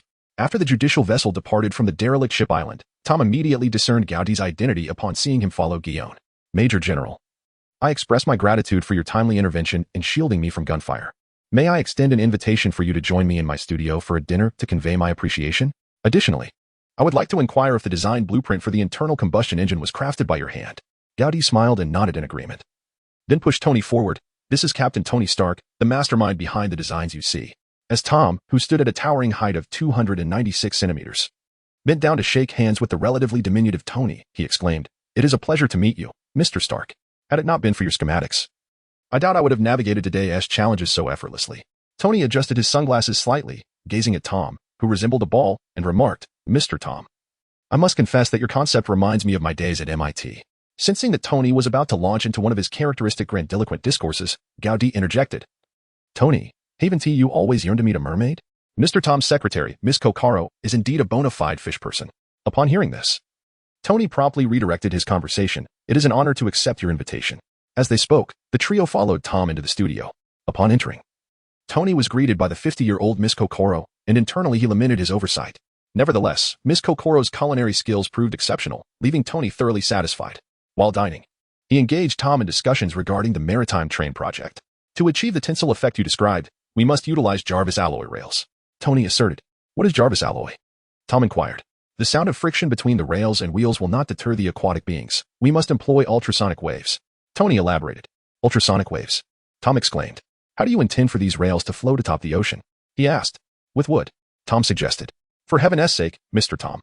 Wood's weather resistance is abysmal. You must use polyurethane rigid foam." Observing his once esteemed mentor being schooled like a novice apprentice, Espegu and Framu abandoned their meals, eager to absorb every detail of the exchange. Witnessing Tony's expertise and charisma completely enthrall Tom, Gaudy stood and said, "Please continue your discussion. Tony, I will attend to matters concerning your laboratory in the shipyard." Tony signaled an okay gesture and resumed his conversation with Tom, who, concerned that Gaudy might get lost in the seven-water city, enlisted Espegu as a guide. Upon exiting the abandoned ship island, they sought to rent a unique mode of transportation, known as a blue, to navigate the waterways of Seven-Water City. This city bore a resemblance to the water-laden Venice of Gaudy's previous life, and the blue proved to be the most convenient vessel for traversing its canals. Under Espega's guidance, Gaudy fulfilled his dream of visiting Venice, a journey he had missed in his past life. In truth, traversing the entire world of One Piece could be likened to a circumnavigation of the original Earth, as landmarks from Asia, Africa, Latin America, Australia, Europe, and the polar regions could be found in this maritime domain, each rendered with a unique twist reflective of the local culture. An hour later, Espegu led the pair to dock number 3, which had been purchased by the affluent Chalmaco Saint to serve as Tony's laboratory and shipyard. However, it seemed the previous proprietor had been less than scrupulous, as he departed without settling the wages and severance for his original workers, resulting in a gathering of disgruntled shipwrights at the dock's entrance seeking their due compensation. As Gaudy faced this familiar scene from his past life, he remained composed, confidently stepping into the shipyard while carrying his barger. Meanwhile, within the confines of Tom's workshop, the conversation had shifted from the sea train to the aerial mothership designed by Tony.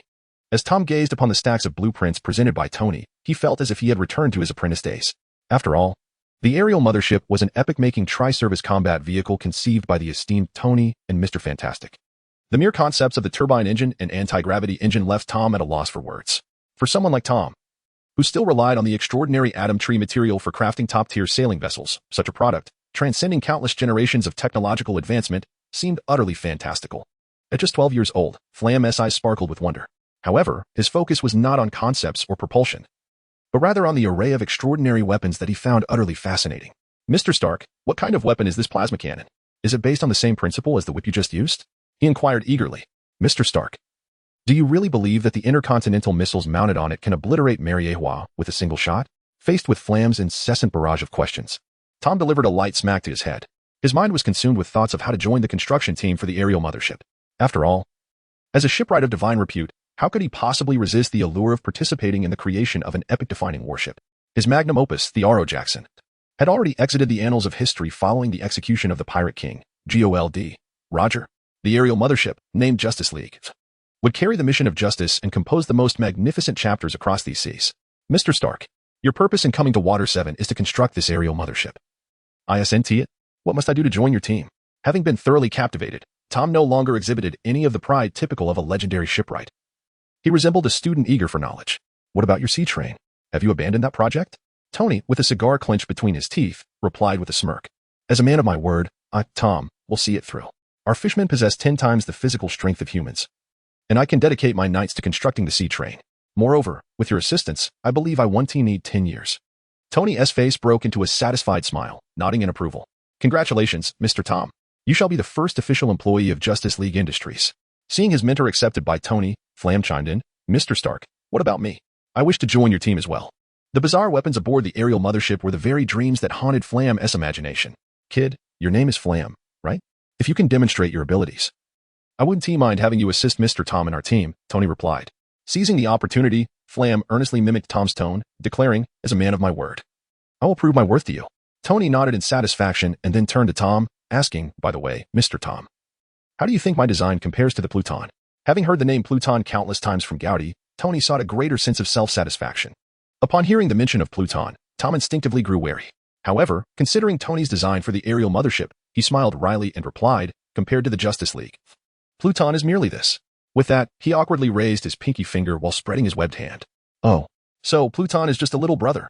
Tony chuckled, extinguishing the ash from his cigar on the table. After Aswan returned to his residence, he contacted his boss via snail phone. As one of the underlings of Umid, the king of shipping and one of the 6 underground kings, he and his partner Winston had received a task from Umid after Roger's execution to recruit Tom and ensure he only aided Umid in shipbuilding. However, upon their arrival, Tom had decisively rejected their offer. Tom's exact words were, I will not work solely for one individual.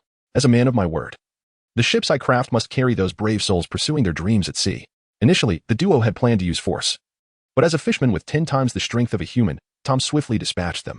Under the threat of Umid's wrath, they lingered in Water 7, seeking a suitable opportunity to abduct Tom. Yet, given the current circumstances, their plan to kidnap Tom was evidently unfeasible. With Tom committed to constructing the sea train, Umid's business would undoubtedly suffer catastrophic damage, as Water 7 stood as the largest shipbuilding center in the Pirate King's world, with the sea train linking several tourist destinations. Thus, they believed Tom's days were numbered. Umid would never allow him to complete the sea train. As expected, upon hearing their report, Umid's murderous intent flickered, though he masked it, instructing them to continue monitoring Tom. Umid reached out to the other 5 kings of the underground world, preparing to discuss the matter. Once the 6 were connected via video snail phone, Umid relayed the news of Tom's 10-year probationary period to construct the sea train. The king of assassins, Pietro, was the first to respond. Umid, you intend to eliminate that guy Tom, don't you? I can assist you, but my services won't come cheap. Unfazed, Umid replied. Name your price. We can negotiate the money. Haha. Given the vast scale of this project, the materials required will be astronomical. Is there an opportunity for me to profit from this? Feld, the king of loan sharks, chimed in. Sensing a chance to profit, Kibison, the king of storage, added. Feld makes a valid point. We could both reap substantial rewards from this. Let us hold off on the killing until the sea train is nearly complete. Feld and I will cover your assassination costs. Thank you for providing such valuable information. I shall leave the rest to you to discuss. Umid cackled, reveling in the unfolding intrigue. In a significant development, Morgans abruptly terminated the call. The enigmatic queen of Pleasure Street, Stussy, remained silent, diligently noting the conversations of several individuals. In truth, she was a member of CP0, and her title as the Queen of Pleasure Street merely served as a convenient guise for espionage. Following the thorough reprimand of Ablabuk by Godi, the atmosphere within CP0 grew palpably tense, with intelligence increasingly focused on Godi. Once it was confirmed that the collaboration between Tony and the Celestial Dragons was centered in Water 7, any information related to this city became crucial for every CP0 operative to acquire. Upon learning that the 4 intended to gauge the Navy's protective measures surrounding Tom, Stussy promptly ended the call and began reporting to her superior, Book. At that moment, Book had just endured a severe scolding from the elders, although he was not dismissed. The incident involving the assassination of Philrock Saint was ultimately attributed to CP0's inadequate protection. Furthermore, the fact that Barrett had managed to escape from Judicial Island, which was overseen by Spandam, only compounded the embarrassment for the entire CP department. These 2 incidents, both linked to Godi, solidified his reputation as a bane for CP. Barrett had been apprehended by Godi, and the discovery of Philrock Saint's demise was also attributed to him. Upon hearing this news, Book instructed Stussy, since they intend to test the Navy's capacity to safeguard Tom, fan the flames and let them also probe Godi's capabilities. He held no illusions that these shadowy figures could eliminate Godi directly. He merely sought to uncover any potential leverage against him through continuous testing. At Dock No. 3 in Water 7, Godi had resolved the issues with the disgruntled dockworkers demanding payment. He needed to recruit personnel, and utilizing these seasoned workers would streamline the process. However, Godi was unwilling to personally reimburse the debt left by the unscrupulous owner. Instead, he promised the workers he would help them locate the culprit. The method of finding him was entrusted to Tesaro, a thief by trade. After considerable contemplation, Godi ultimately decided against recruiting Tazaro into the Navy, opting instead to employ him as a covert operative under the guise of a petty criminal. Tazaro harbored no grievances regarding this arrangement, as the role of a small-time thug aligned more closely with his previous life. Before nightfall, news arrived that the unscrupulous owner's true identity was that of a pirate named Elinan. Although the bounty was only 1,000,000 berries, it was sufficient for Godi to pursue. Under Tazaro's guidance, Godi, disguised in casual attire, along with Guillaume, arrived at the Cervantes bar. Upon entering, they spotted a boisterous man in a floral shirt seated at a table, attempting to flirt with a waitress named Nakajima. "I've sold my dock, come sail with me. Serving others is not a task for a beauty like you."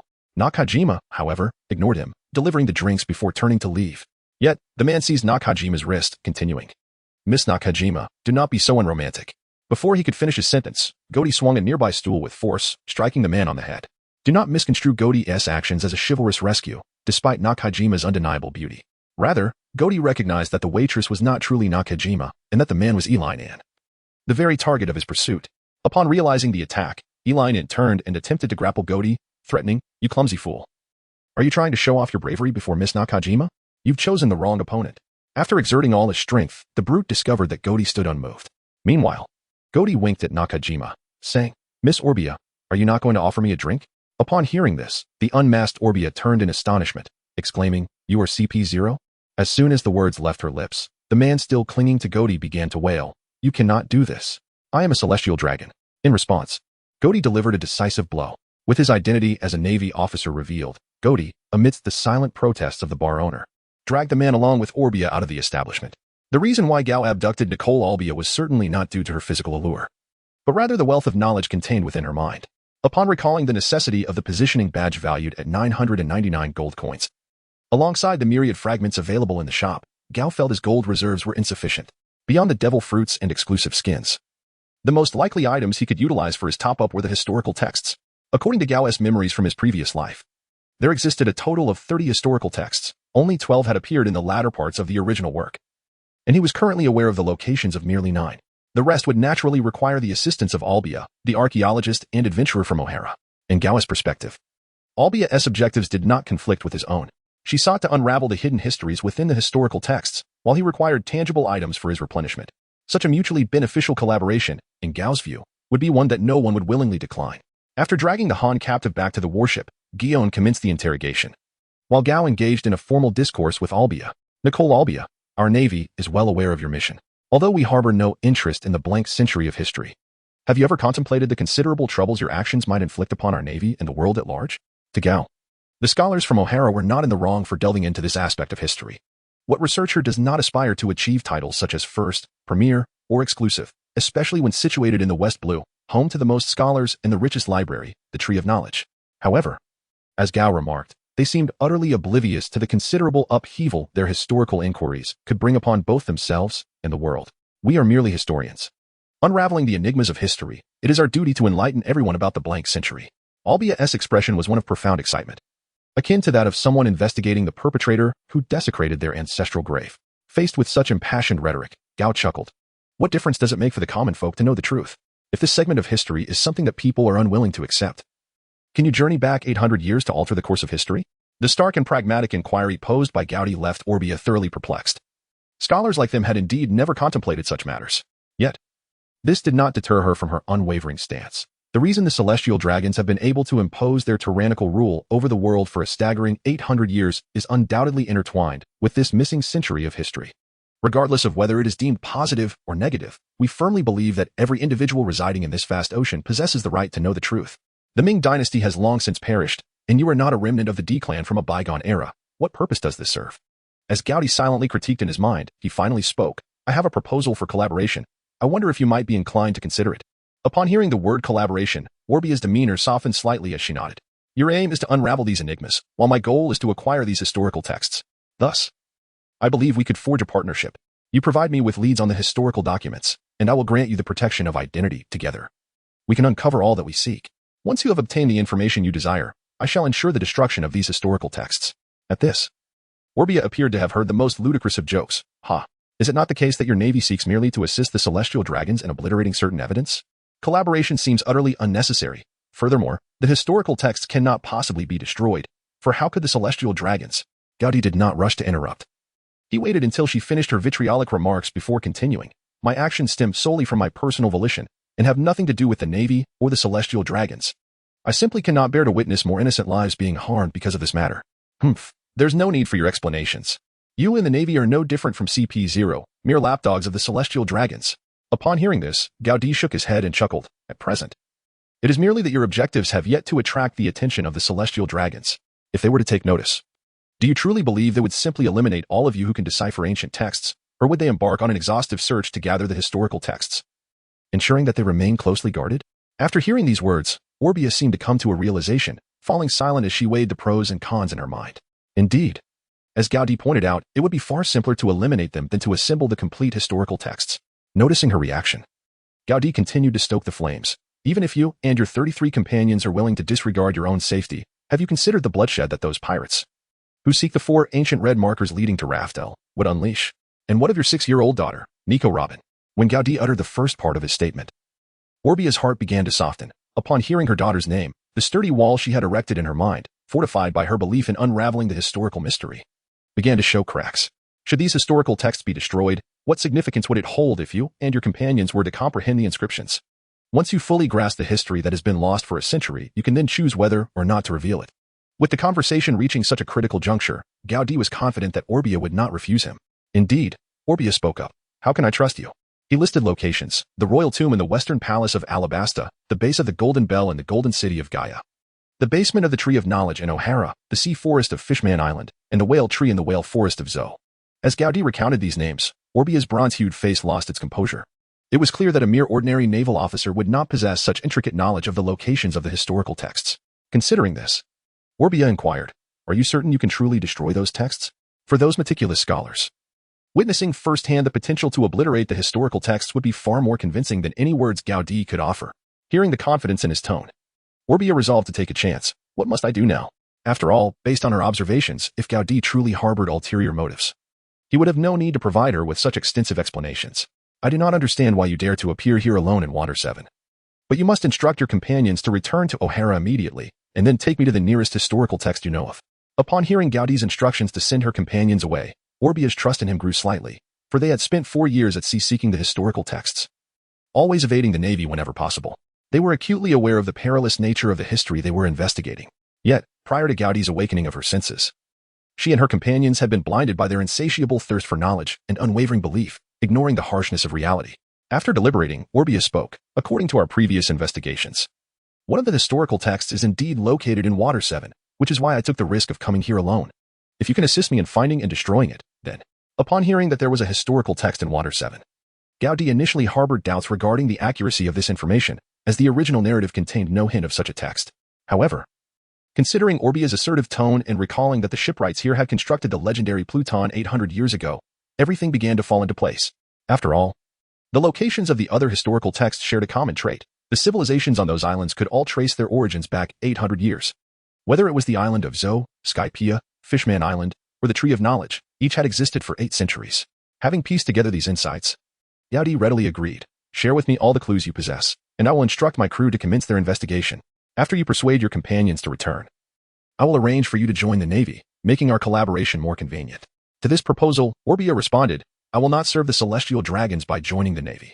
If that is a prerequisite, then I believe there is no basis for our cooperation. In light of this, Gaudi did not press the matter. Waving his hand dismissively, we can decide on that once we have completed this cooperation. Gaudi firmly believes that for a scholar like Orbia, who possesses a profound conviction, once trust is gradually established, her joining the Justice League will be an inevitable affair. The inclusion of this silver-haired, bronze-skinned professor would undoubtedly fill the gaps in Gaudi's knowledge regarding the world of One Piece, thereby significantly enhancing the Justice League's future capabilities. Furthermore, given Orbia's extensive knowledge, it is not implausible that she could assist Gaudi in uncovering additional items for acquiring gold coins. After Orbia's departure, the interrogation results from Guion emerged, leading to a raid on Elenin's stronghold in Water 7. The following day, under Gaudi's leadership, naval soldiers escorted the now-captive Eline Ann to dock number 3. With CEO Tony Stark at the helm, the shipbuilders first unleashed their pin-up fury upon Eline Ann. Subsequently, they joyfully received their overdue wages from their new employer, Tony Stark. In addition, with the adept assistance of the legendary shipwright Tom, they swiftly signed a new labor contract with the Justice League Industries without a hint of hesitation. News of Tom's incorporation into the Justice League Industries soon reached Umit, courtesy of Aswan. along with pertinent details about the Justice League Industries. Upon hearing of the Celestial Dragon lineage and the naval affiliation, Umit felt a surge of irritation. However, after conversing with 5 old friends, he received a suggestion from Stussy to place a few spies among the shipbuilders under Tom's tutelage. This would allow them to absorb Tom's expertise before contemplating the execution of their ultimate plan. Faced with this multifaceted proposal, the other 2 kings, who were eager to profit from this situation, expressed their agreement. With a spy in place, they could consistently obtain the latest intelligence on the construction of the sea train, enabling adjustments in raw material pricing and, consequently, substantial profits. As for the selection of the spy, Stussy volunteered to take charge. Given her reputation as the queen of the pleasure district, none questioned her capabilities. However, following their conversation, Umit discreetly contacted the king of assassins, Pietro, urging him to send someone to test the strength and disposition of the Justice League Industries. Stussy's actions were remarkably swift, meticulously adhering to the infiltration standards reminiscent of CP9's operations in the future. She arranged for Tony to be thoroughly and comfortably surrounded by shipbuilders, secretaries, and bar owners. As for Tom, he remained blissfully unaware of the existence of the Pluton blueprints, showing no interest whatsoever. Yet, to maintain her cover, Stussy was more than willing to gather and share relevant information with the other 5 kings. Meanwhile, Gaudi, after serious deliberation with the leaders of the CP department, resolved against placing spies in his vicinity. The current example of Snowden served as a stark warning. Upon his return, he often uttered nonsensical lamentations, frequently kneeling in remorse. At that moment, Orbia, unable to persuade her 3 companions to depart, found that these idealistic scholars, after hearing Gaudi's words relayed through her, reached a consensus. They decided to remain and observe. Should Gaudi's assertions prove true, they would not object to such a collaborative approach. After all, his words had indeed resonated with them, for they were fundamentally compassionate individuals. Moreover, they cared deeply about the authenticity of historical content itself, questioning the necessity of the medium through which this history was conveyed, particularly once they had acquired all pertinent knowledge. Most importantly, following her collaboration with Gaudi, Orbia could return to O'Hara to clandestinely conduct her research, free from the constant anxiety of evading the Navy and CP0 on the high seas. Upon receiving Orbia's response, Gaudi was unsurprised. If they were willing to wait, so be it, as he also yearned to swiftly locate the historical text for assimilation, bolstered by the intelligence provided by Orbia. Gaudi employed Jarvis's computational prowess to deconstruct the previously traceable clues into several unrelated conditions, distributing them among his junior naval officers for investigation.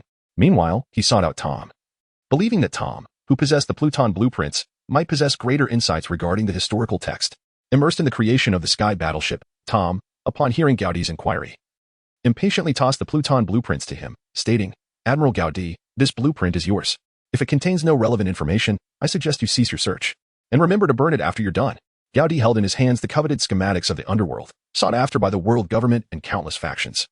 Gazing in bewilderment at Tom, who remained engrossed in his metalwork. Yet, a voice within him incessantly prompted, "Special item detected. Would you like to absorb it?" Despite this, Gaudi refrained from immediate absorption. Instead, he made his way to Jarvis's studio, which had already established itself in Dock 3. Requesting Jarvis to scan and archive all the relevant data, Tony cast a glance at the underworld's blueprints and, adopting a commanding demeanor, proclaimed, "The greatest merit of this warship lies in its firepower. Beyond that, it possesses no other redeeming qualities." Gaudi chuckled.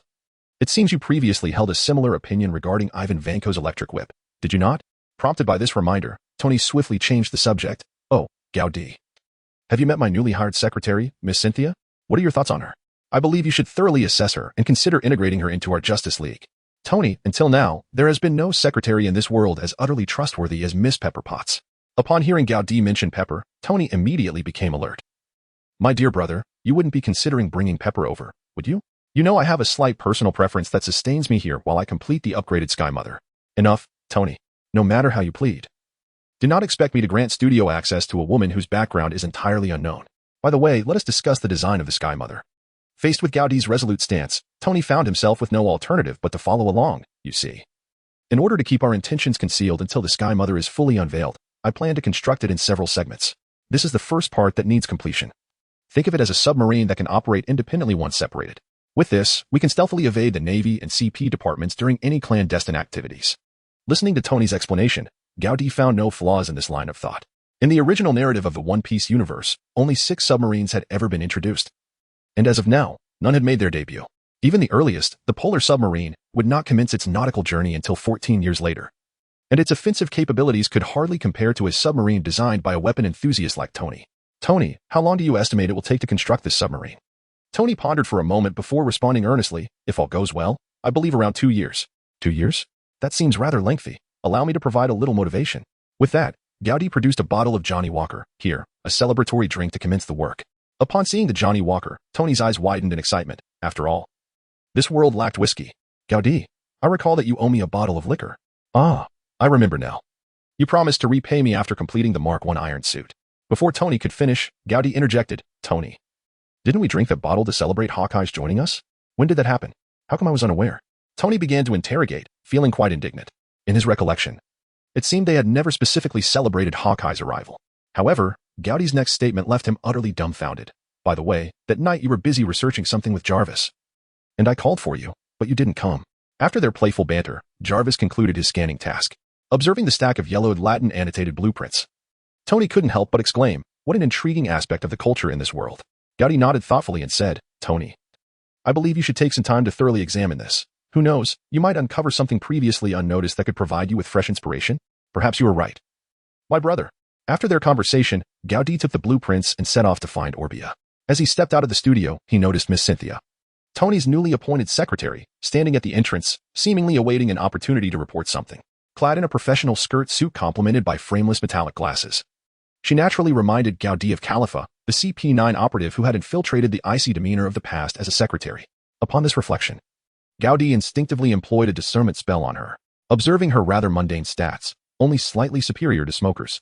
Along with her proficiency in skills such as tea ceremony and massage, essential traits for a female secretary, Gaudi promptly dismissed any inclination to investigate this woman further.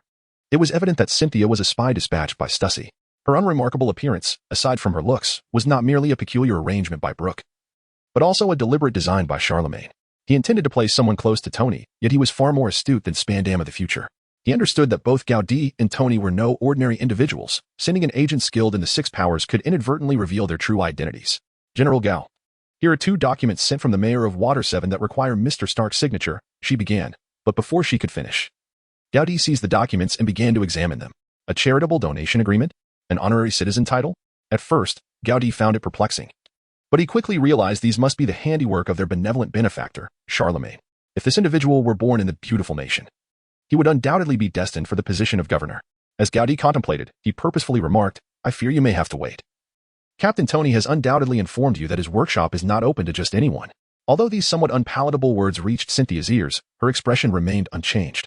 She simply adjusted her glasses and replied, Very well, General Gao, I shall return to seek Mr. Stark once he has completed his work. Gaudi did not dwell on the matter for long. He turned and departed to locate Orbia, whom he had temporarily concealed aboard the warship.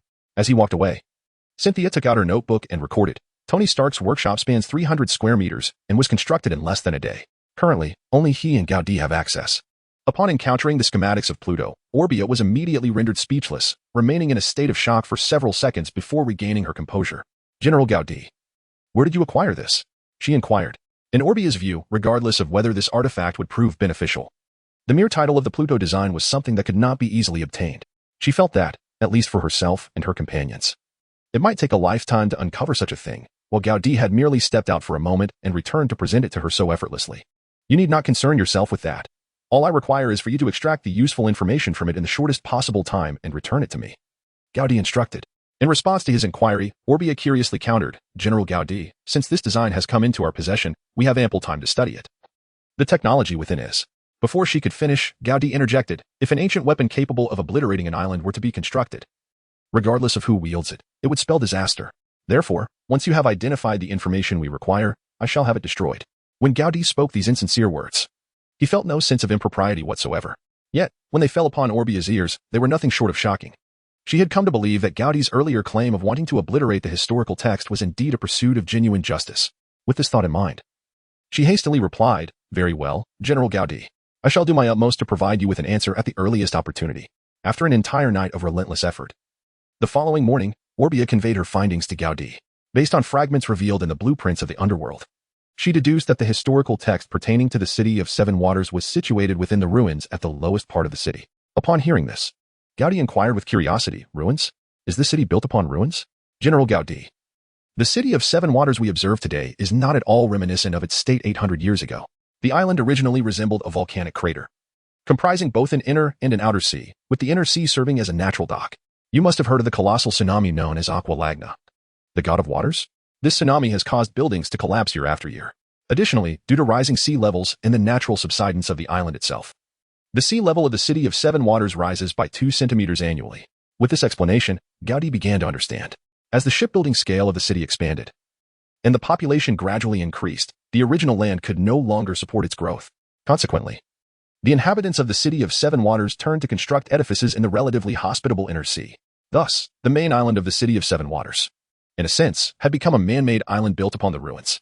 Beneath the main island, there exists a depth of at least 20 meters filled with abandoned structures, which now serve as the foundation for the current buildings on the island, constructed layer upon layer atop the submerged remnants. Upon hearing this unprecedented explanation, Gaudi found it somewhat fantastical. Did this imply that every structure on the island concealed dozens of layers of foundation beneath? The notion that these edifices had remained intact after being submerged for centuries seemed rather absurd. However, considering that this was the world of One Piece, he found solace in the absurdity, reasoning that any inconceivable matter could be justified by the established lore. With this thought, Gaudi did not dwell further and directly inquired, "Can you ascertain the specific location? I can only approximate a range of about 100 meters in diameter, but due to the elevation variations, the search will not be without its challenges." Faced with such numerical intricacies, Gaudi was disinclined to calculate manually and instead relayed the data to Jarvis via his wrist device. Moments later, Jarvis returned with a search workload of 700 square meters. Observing Gaudi's enigmatic actions, Orbia, astonished, asked, "General Gaudi, what is that device on your wrist?" Not wishing to elaborate, Gaudi simply replied, "Once you join the Navy, I may consider revealing its secrets." For Orbia, whose curiosity was insatiable, this was indeed a tempting proposition. Yet, ultimately, reason prevailed, and she shook her head, stating, "I will not join the Navy. We should instead deliberate on how to conduct such an extensive search. I suggest utilizing your position to hire some merfolk to assist you." To this, Gaudi shook his head, responding, "You need not concern yourself with that. I will find a way." Although the merfolk were a straightforward solution for the natives of the One Piece world, Gaudi only knew Tom among them, convincing him to abandon his current tasks to assist in locating a historical text that did not pique his interest was out of the question. However, with Tony and the fruit-imbued Jarvis at his disposal, Gaudi could accomplish this task independently, provided Tony created a suit that allowed him to breathe underwater. Once submerged, he could easily pinpoint the location of the historical text using his supersensory abilities. Nevertheless, he had previously tested his powers underwater and found their effectiveness considerably diminished. Based on his land tests, where his supersensory range extended up to 10 kilometers in a straight line with a radius of 3 kilometers. He merely needed to dip his head into the sea to accurately locate the historical text in no time. With this in mind, Gaudi declared, "Prepare yourself. We shall embark on our search tomorrow." Orbia, uncertain of what preparations Gaudi required, nodded in agreement. After entrusting the task of creating battle armor to Tony through Jarvis, Gaudi returned to his cabin and began to draw cards. Skeptical of the miraculous possibilities of a single draw, he had not formulated any prior strategies and directly summoned the system to exchange justice points for a card. Amphibious breathing? It seems that no Marvel superhero possesses this unique ability. However, the joy of unexpectedly drawing a miracle transformed Gaudi's skepticism. This skill, which could be easily inferred as a system-assigned ability, could indeed be described as miraculous. Without further contemplation, Gaudi exchanged for the golden orb suit. Feeling no significant change in his body, he stepped out onto the deck and plunged into the sea. Indeed, after acquiring the skill of amphibious breathing, he could now breathe underwater as freely as a fisherman. Moreover, it was a passive skill that required no conscious activation on his part. However, 5 minutes after he submerged, Ji-Yun, who had seen him dive, sensed something amiss. As she leaped into the water, she commanded the other soldiers to search for him. Her anxious expression conveyed an urgency that almost screamed for a search party. Yet, oblivious to the underwater experience, Gaudi was exhilarated, frolicking in the sea and inadvertently swimming back and forth between Water 7 and Judicial Island. When he surfaced near Judicial Island, he startled the leisurely fishing Admiral Kaji, who exclaimed, "Major Gaudi, weren't you with Ji-Yun at Water 7? How did you end up here?" With a broad smile, Kaji's eyes nearly vanished. "It's too hot, so I decided to swim to cool off. I must have lost my bearings underwater and accidentally drifted over here. You carry on, Admiral Kaji. I shall return now." Watching Gaudi swim away, Kaji internally scoffed. What a load of nonsense. Swimming? Accidentally drifting? With Ji-Yun not around. Who are you fooling? Determined to expose Gaudi's true nature in front of Ji-Yun, Kaji pulled out a phone bug and called Ji-Yun in rapid succession, initially expecting no one to answer. However, he was surprised to hear Ji-Yun's voice. "Kaji, how many people can you summon right now? Gaudi has been underwater for 11 minutes and hasn't resurfaced." Before she could finish, Kaji boldly interjected, "I just saw him. He said he was practicing swimming and accidentally swam from Water 7 to Judicial Island." "Listen to me, Ji-Yun. I bear no ill will toward him, but I believe vanity is certainly not a trait of a Navy officer." Before Kaji could finish, Ji-Yun abruptly hung up. Bewildered, Kaji muttered, 11 minutes to swim from Water 7 to Judicial Island? Does he think he is a fishman? At this moment, Kaji seemed to realize something. This speed, not even the fishmen could achieve. It is well known that even with the sea train in operation, traveling from Water 7 to Judicial Island would take over 20 minutes. Meanwhile, Gowdy, submerged in the ocean, began to piece things together. This skill must be akin to that of DC's Aquaman, Arthur Curry. Perhaps the name Justice League served as a tribute to DC, prompting the planners to recall that the pool of abilities included more than just Marvel. Could it be possible to gather the likes of Superman, Batman, Wonder Woman, The Flash, Aquaman, and Cyborg in the future? While contemplating this, Gowdy instinctively thought that having just Wonder Woman would suffice. The other 5 were of little consequence. As he leisurely floated in the sea, he also managed to take down several sea kings, intending to return and treat the little natives to a feast.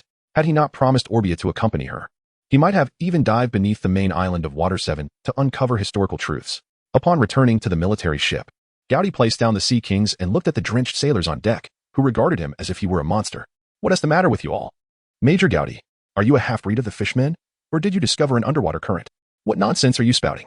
Major Gowdy crossed over based on his own strength. What kind of divine technique is that?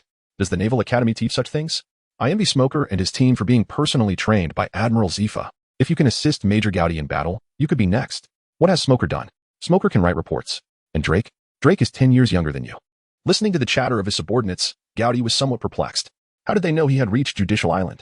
At that moment, Ji-Yuan approached and provided him with the answer. A while ago, Kaji said he saw you at Judicial Island. Is that true? Or do you have a twin brother of whom you are unaware? Observing Ji-Yuan's intrigued expression, Gowdy directly inquired, Ji-Yuan, would you be interested in learning about the 6 styles underwater? There was no way to clarify the situation, even if Gowdy wished to explain. So he resorted to the concept of Sanji's moonwalk from later generations. As for why others could not replicate his speed, that only indicated they had yet to master the 6 styles. Are you certain you speak the truth? Gowdy did not respond. Instead, in full view of the onlookers, he wrapped his arm around Ji-Yuan's waist and leapt directly into the sea. At that very moment, Sidney Riley, who had just joined the Justice League Industries, managed to board the warship under the guise of a shipwright for routine maintenance. Through snippets of admiration and astonishment from the naval personnel, he pieced together the truth of the situation and reported it to Stussy. After recording this intelligence, Stussy remained silent for a considerable time before deciding to suppress it for the moment. After all, the notion of traversing from Water 7 to Judicial Island within mere minutes and employing the 6 styles underwater was, frankly, difficult to believe, even for her, a member of CP0 who wielded the flying finger gun. Furthermore, her interaction with Gao Di and the scholars from O'Hara required further verification. Should the evidence prove irrefutable, it would signify a monumental contribution to the world government. Simultaneously, Orbia disembarked from the warship and made her way to the bar where she had arranged to meet her companions. Within the establishment, now renamed McGiverns from Cervantes, Orbia, donning a linen cloak to conceal her white hair, cautiously convened with her allies.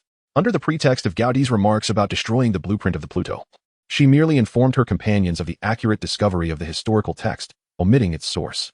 Nonetheless, this revelation left her companions in a state of astonishment. It was noteworthy that this was merely 2 days post their collaboration, and Gaudi's achievements had already surpassed their efforts, which had spanned over a week. Orbia, is this information reliable? One companion inquired. Gaudi will commence his search tomorrow, based on my observations of him these past 2 days. I believe the results shall not keep us waiting long. Orbia herself was uncertain why she felt such conviction, her words becoming somewhat vague. Yet, in her heart, she anticipated that answers would emerge within the day. However, all of this was recorded by the surveillance phone bug concealed in the tavern's shadows. The new owner of the bar, McGivern, promptly reported the information to Stussy. After consolidating the 2 pieces of intelligence, Stussy decided to relay the details to her superior, Booker. Upon hearing the news, Booker pondered deeply before issuing a command. Stussy, contact that crew of flying pirates and instruct them to lay an ambush. Once they ascertain the nature of Gaudi's collaboration with the scholars of O'Hara, eliminate them. But, my Lord Booker, what if they fail? After all, if Gaudi is capable of employing the 6 styles underwater, Vanderdecken VIII may not be a match for him. Do not underestimate Vanderdecken VIII. His target fruit ability, should it make contact with Gaudi, would render him incapable of leading a tranquil life, even if he survives this encounter. Despite still recuperating from his injuries, Booker did not dare to underestimate Gaudi, although he had never witnessed the 6 styles in action beneath the waves. If it was indeed Gaudi, he could not dismiss the possibility entirely. Following this incident, he had been reprimanded by the 5 elders and resolved to select the most exceptional children undergoing training on Ganhao Island, instilling in them the concept of simultaneously merging the 6 styles. Consciously, he directed their training with Gaudi as the model. Among those children, the most outstanding was a lad named Rob Lucci. Once Stussy confirmed that Commander Booker would not change his mind, She inquired again, with Gaudy's reputation. It may be challenging to persuade Vanderdecken the Eighth. Shall we resort to that option? Use it. That tool was specifically designed to manage such anomalies. You need not worry about them turning it against us afterwards.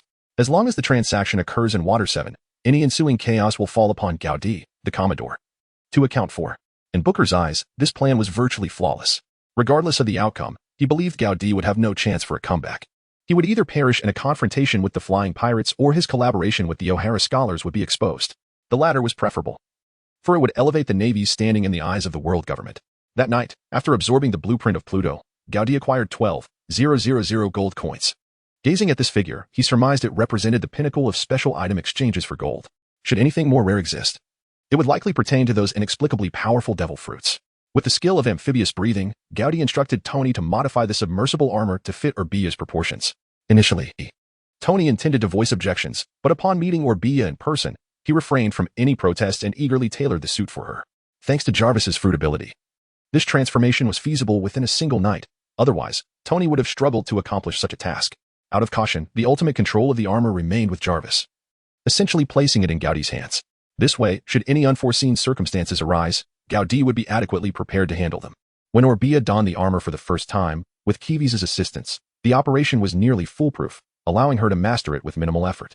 This elevated her perception of Gaudy and his companions to a new level. In her view, if this armor truly belonged to her, there would be no expanse of sea she could not traverse, nor riddle she could not unravel. As she continued to familiarize herself with the controls, Jarvis established contact with Gaudy through the wristband. Mr. Gaudy, may I initiate communication with Miss Orbia? I believe the wealth of knowledge in her mind could significantly enrich my database. Gaudy pondered for a moment before saying, let us discuss this after we complete tomorrow's tasks. Be vigilant. If she inadvertently reveals anything while deciphering the ancient script, make sure to document everything. As you wish, Mr. Gaudy. The next morning, under the watchful eyes of the shipbuilders at dock number 3, Gaudy, unburdened by any belongings, and the heavily armed Orbia descended into the water together. Mr. Tom, that new female armor must be Mr. Stark's latest creation. It's absolutely splendid. I aspire to create the most advanced weapons just like Mr. Stark.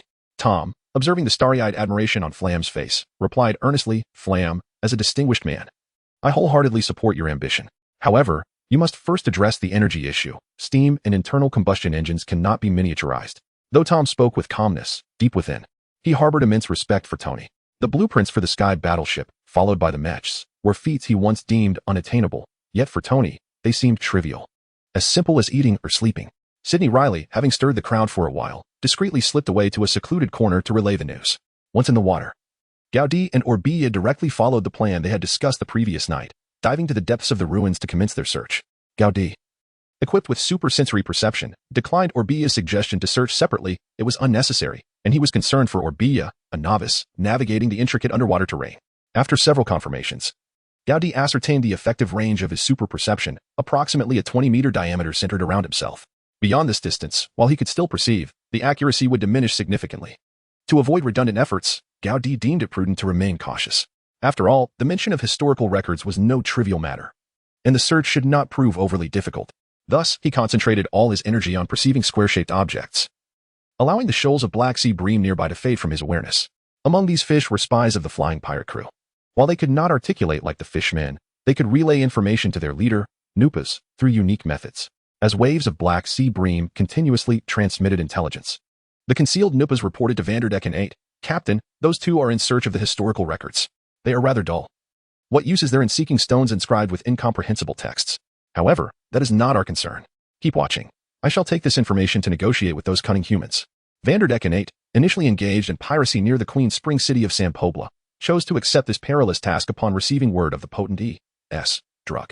Despite facing Gaudy, who had bested Barrett, Vanderdecken 8 felt confident in overcoming him, relying on his fruit abilities and a cadre of fishmen, especially in underwater combat with the aid of E.S.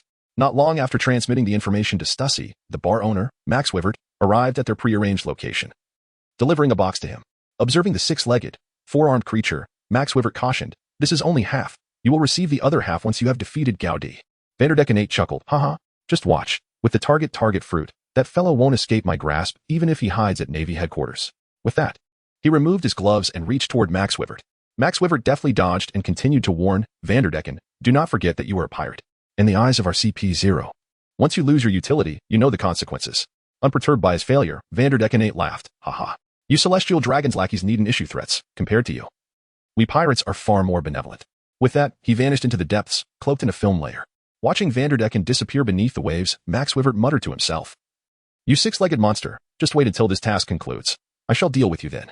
Receiving Stussy's report, Booker felt elated. Envisioning Gaudi being ousted and imprisoned and impelled down, he commanded, proceed with the plan. Let them engage in battle first. If Gaudi loses, we shall eliminate the flying pirate crew as well. Over an hour later, after Gaudi's diligent search, he finally discovered the historical records at a depth of 12 meters underwater. Throughout the entire process, Gaudi did not employ any auxiliary devices for breathing, nor did he surface for air, which severely challenged Orbia's previously stringent scientific views. Before them stood a palace with distinctly Gothic architectural features. Passing through the OG arch adorned with reliefs, a grayish-blue historical record was placed at the center of the palace. Given the duration submerged, certain areas had been overtaken by various marine organisms, with some ancient texts obscured. Clearly, a thorough cleaning was necessary to fully decipher the inscriptions, just as Gaudi anticipated. Upon approaching and touching the surface, the system's prompt sounded. Special item detected. Would you like to absorb it? Observing Orbia's excitement, Gaudi addressed her via his wristband. Do you require my assistance in clearing away those marine creatures? No need. Give me some time. I will manage it myself and translate the content shortly. Orbia's reluctance stemmed from a fear of Gaudi damaging the historical records, considering he had once mentioned he possessed the means to destroy them. Yet, as her words fell, Gaudi felt the hairs on his arm stand on end. 3 fishmen surged toward them at astonishing speed. One, resembling a squid, was spewing ink, clouding the surrounding water in darkness. Faced with this sudden, obscured predicament, Orbia panicked and exclaimed, how could we be targeted by the fishmen? Gaudi remained unperturbed. With the aid of his super perception, if the opposing fishmen were also hindered by the ink, it could indeed turn into a combat advantage for him. However, he could not fathom why he was targeted, especially since he had no grievances with the fishmen, except for the 2 subordinates of Mantoas. The timing was peculiar, coinciding with his recent discovery of the historical text. If it were mere coincidence, he certainly would not believe it. Do not panic. With the protection of your armor, typical attacks cannot harm you. The fishmen's offensive methods are limited. Just be cautious. Do not recklessly use the thermal weapons on your armor. We must avoid causing a disaster here. Upon hearing Gaudi's confident reassurances, Orbia felt a slight sense of calm wash over her. She began to follow the operational procedures she had familiarized herself with the day before, deploying the alloy combat knife from her arm to prepare for the confrontation. As for the powerful electric whip and various underwater weaponry Tony had mentioned, she decided to heed Gaudi's advice and refrain from using them unless absolutely necessary. In a swift turn of events, 3 fishmen had already approached Gaudi and Orbia. With the enhancement of his super perception, Gaudi swiftly dispatched one with a precise strike from his finger gun. This action left the remaining 2 fishmen somewhat flustered. Is your ink transparent? It seems utterly ineffective. The octopus fishman found this remark perplexing, as his interference technique was typically reliable. Since it failed to affect Gaudi, there could be only one explanation. This individual possessed formidable observation hockey. Keep him occupied. If we can just have Captain Daikin touch him, victory will undoubtedly be ours. Suddenly, a dragon surged from the depths of the water. Upon uttering these words, the octopus fishman changed direction and fled, simultaneously intensifying his ink discharge. Under the enhancement of his super perception, Gaudi sensed that the octopus fishman was likely expelling nearly all of his ink. Meanwhile, another fishman of an unknown species lay motionless on the ground, causing Gaudi to question the purpose of this mysterious maneuver. A thought flashed through his mind. Was this individual akin to the new fishman pirate crew member, Geo, capable of blending with his surroundings? With this notion, Gaudi pretended to casually step on the creature, simultaneously executing a gale foot strike that cleaved through the ground beneath him. As his foot made contact, he added a deliberate twist for emphasis. The entire performance flowed seamlessly, leaving no trace of pretense. The fishman, struck and injured, offered no sound and promptly lost consciousness. In that moment, Gaudi's perception detected a rapid-moving entity darting towards Orbia. Despite his unwavering trust in Jarvis's alloy, Gaudi, uncertain of Orbia's capabilities, rushed to assist her. To his surprise, the approaching entity was swift, merely exchanging a light touch with him before vanishing. He then heard a voice that left him slightly exasperated. Ha ha ha. What a foolish human. If my hand touches you, prepare for your demise. The fishman was clearly speaking to himself, yet Gaudi's super perception was not easily outmatched. Vanderdecken 9? Are you rushing to deliver fruit to Hawkeye? Familiar with the original narrative, Gaudi quickly deduced an answer. As expected, Vanderdecken 8's subsequent actions confirmed Gaudi's suspicions. A barrage of various weapons, propelled by diverse trajectories of force, hurtled towards Gaudi. With his stamina at 7, he had no intention of evading. Instead, he activated his speed enhancement and charged toward the source of the attack, employing the moonwalk technique. With an array of incoming projectiles trailing behind him, as he burst forth from the inky cloud, he beheld the 4-armed, six-legged fishman. This is not Vanderdecken 9. Could it be his ancestor, Vanderdecken 8? Remarkably, for arms mint, he could target 2 additional entities compared to the 9th. Contemplating this, Gaudi imagined if Robin were to wield dual devil fruits, consuming both the flower fruit and this target fruit. She could become an intercontinental missile launcher capable of striking multiple adversaries simultaneously. As he pondered this, Gaudi unleashed several finger gun strikes towards Vanderdecken 8. However, the latter, undeterred, hurled an assortment of objects, successfully neutralizing Gaudi's attacks mid-flight. Observing this, Gaudi felt a desire to engage in a drawn-out duel, as he had already considered the fruit to be within his grasp. He aimed to thoroughly comprehend the capabilities of this adversary to guide Hawkeye in its future utilization. With this in mind, Gaudi propelled himself towards the ocean's surface. He believed that in an underwater confrontation, the individual clad in a protective layer would hesitate, and only on land would he unleash his full might. As for whether the foe would dare pursue him, Gaudi harbored no concerns. Water 7 was not a naval base. For a pirate, as long as they were not cowed to the extent of Taylor, possessing self-awareness regarding the strengths of others while remaining oblivious to their own, there was no place they would shy away from once hostilities commenced. During his ascent, Gaudi utilized his wristband to contact Tony through Jarvis, urging him to prepare for battle. The moment Gaudi erupted from the water, trailing a chaotic array of objects. A startled Tony exclaimed as he removed his visor, "Is Gaudi some sort of magnet? But why the stones and shells?" Tony. Orbia is engaged in combat with an octopus fishman 12 meters below and may face additional enemies. You must assist her. Without hesitation, Gaudi closed his visor and dove back into the depths. Meanwhile, Vanderdecken 8, concealed within the massive formation of debris Gaudi had summoned, also surged forth from the water. Witnessing this colossal dragon, composed of assorted objects, rise to the surface, Sidney Riley and the shipyard spy, Cheskador, were left dumbfounded. They were aware of Vanderdecken's prowess. Once he touched a target, the items he threw would pursue unerringly to the ends of the earth. What extraordinary speed must one possess to orchestrate such a magnificent spectacle with the thrown objects? Though they struggled to comprehend it, the undeniable awe they felt compelled them to accept the reality. Superb. Gaudi is even more formidable than Mr. Stark. Fram's current behavior transcends mere starry-eyed wonder. If one were to seek a standard reference, it could only be likened to the eyes of a golden retriever, shimmering with pure 24-karat enthusiasm. Nearby, citizens gathered at Dock 3 witnessed this extraordinary spectacle. A child nestled in his grandfather's embrace pointed excitedly towards the dock, exclaiming, "Grandpa, look! A dragon is flying out of the water." The astonished grandfather, gazing at this bewildering sight, stood frozen, his mouth agape and hands immobile, causing both his grandson and his pipe to tumble to the ground. Amidst the child's wails, the old man strained his mind, utterly perplexed by the nature of this phenomenon. Decades of life experience told him it was merely a heap of refuse. Yet, he could not articulate a single coherent thought. Casting a glance at the imposing giant clam upon which the 8th Vanderdecken stood, Gaudi mused that if Eagle Eye were to consume this fruit, encountering any creature capable of flight would indeed transform him into a soaring eagle. With a deft leap and a swift maneuver, Gaudi appeared atop the giant clam where Vanderdecken stood. The sudden shift in direction caused the entities that formed the colossal dragon behind him to collide and disintegrate in chaos. Vanderdecken the 8th, who was the mastermind directing you from behind? Gaudi inquired, not hastening to deliver a fatal blow, but rather engaging in a tactical assault while questioning. Upon hearing his name called so directly, Vanderdecken the 8th chuckled. "Ha ha ha. Am I already so renowned that even the newly arrived Navy from the East Sea knows of my title? How could Gaudi possibly be aware of this? It is solely based on his appearance and abilities that he has deduced such matters." Little did he expect that this individual, whose thought process deviates from the norm, would play along so convincingly. Adhering to the principle that excessive chatter leads to demise, Gaudi continued to engage nonchalantly. "It matters not whether I speak or remain silent. Simply await the day when your family's curse fades into oblivion." In response to Gaudi's words, Vanderdecken's laughter grew increasingly derisive. "Ha ha ha. How amusing that you are aware of our family's curse, yet you still naively believe you can bring about my demise." Gaudi did not perceive any causal relationship between the two, and he was particularly skeptical of the notion of reincarnation, at least within the realm of One Piece. Regardless, he was resolute in claiming Vanderdecken's bounty and fruit for himself.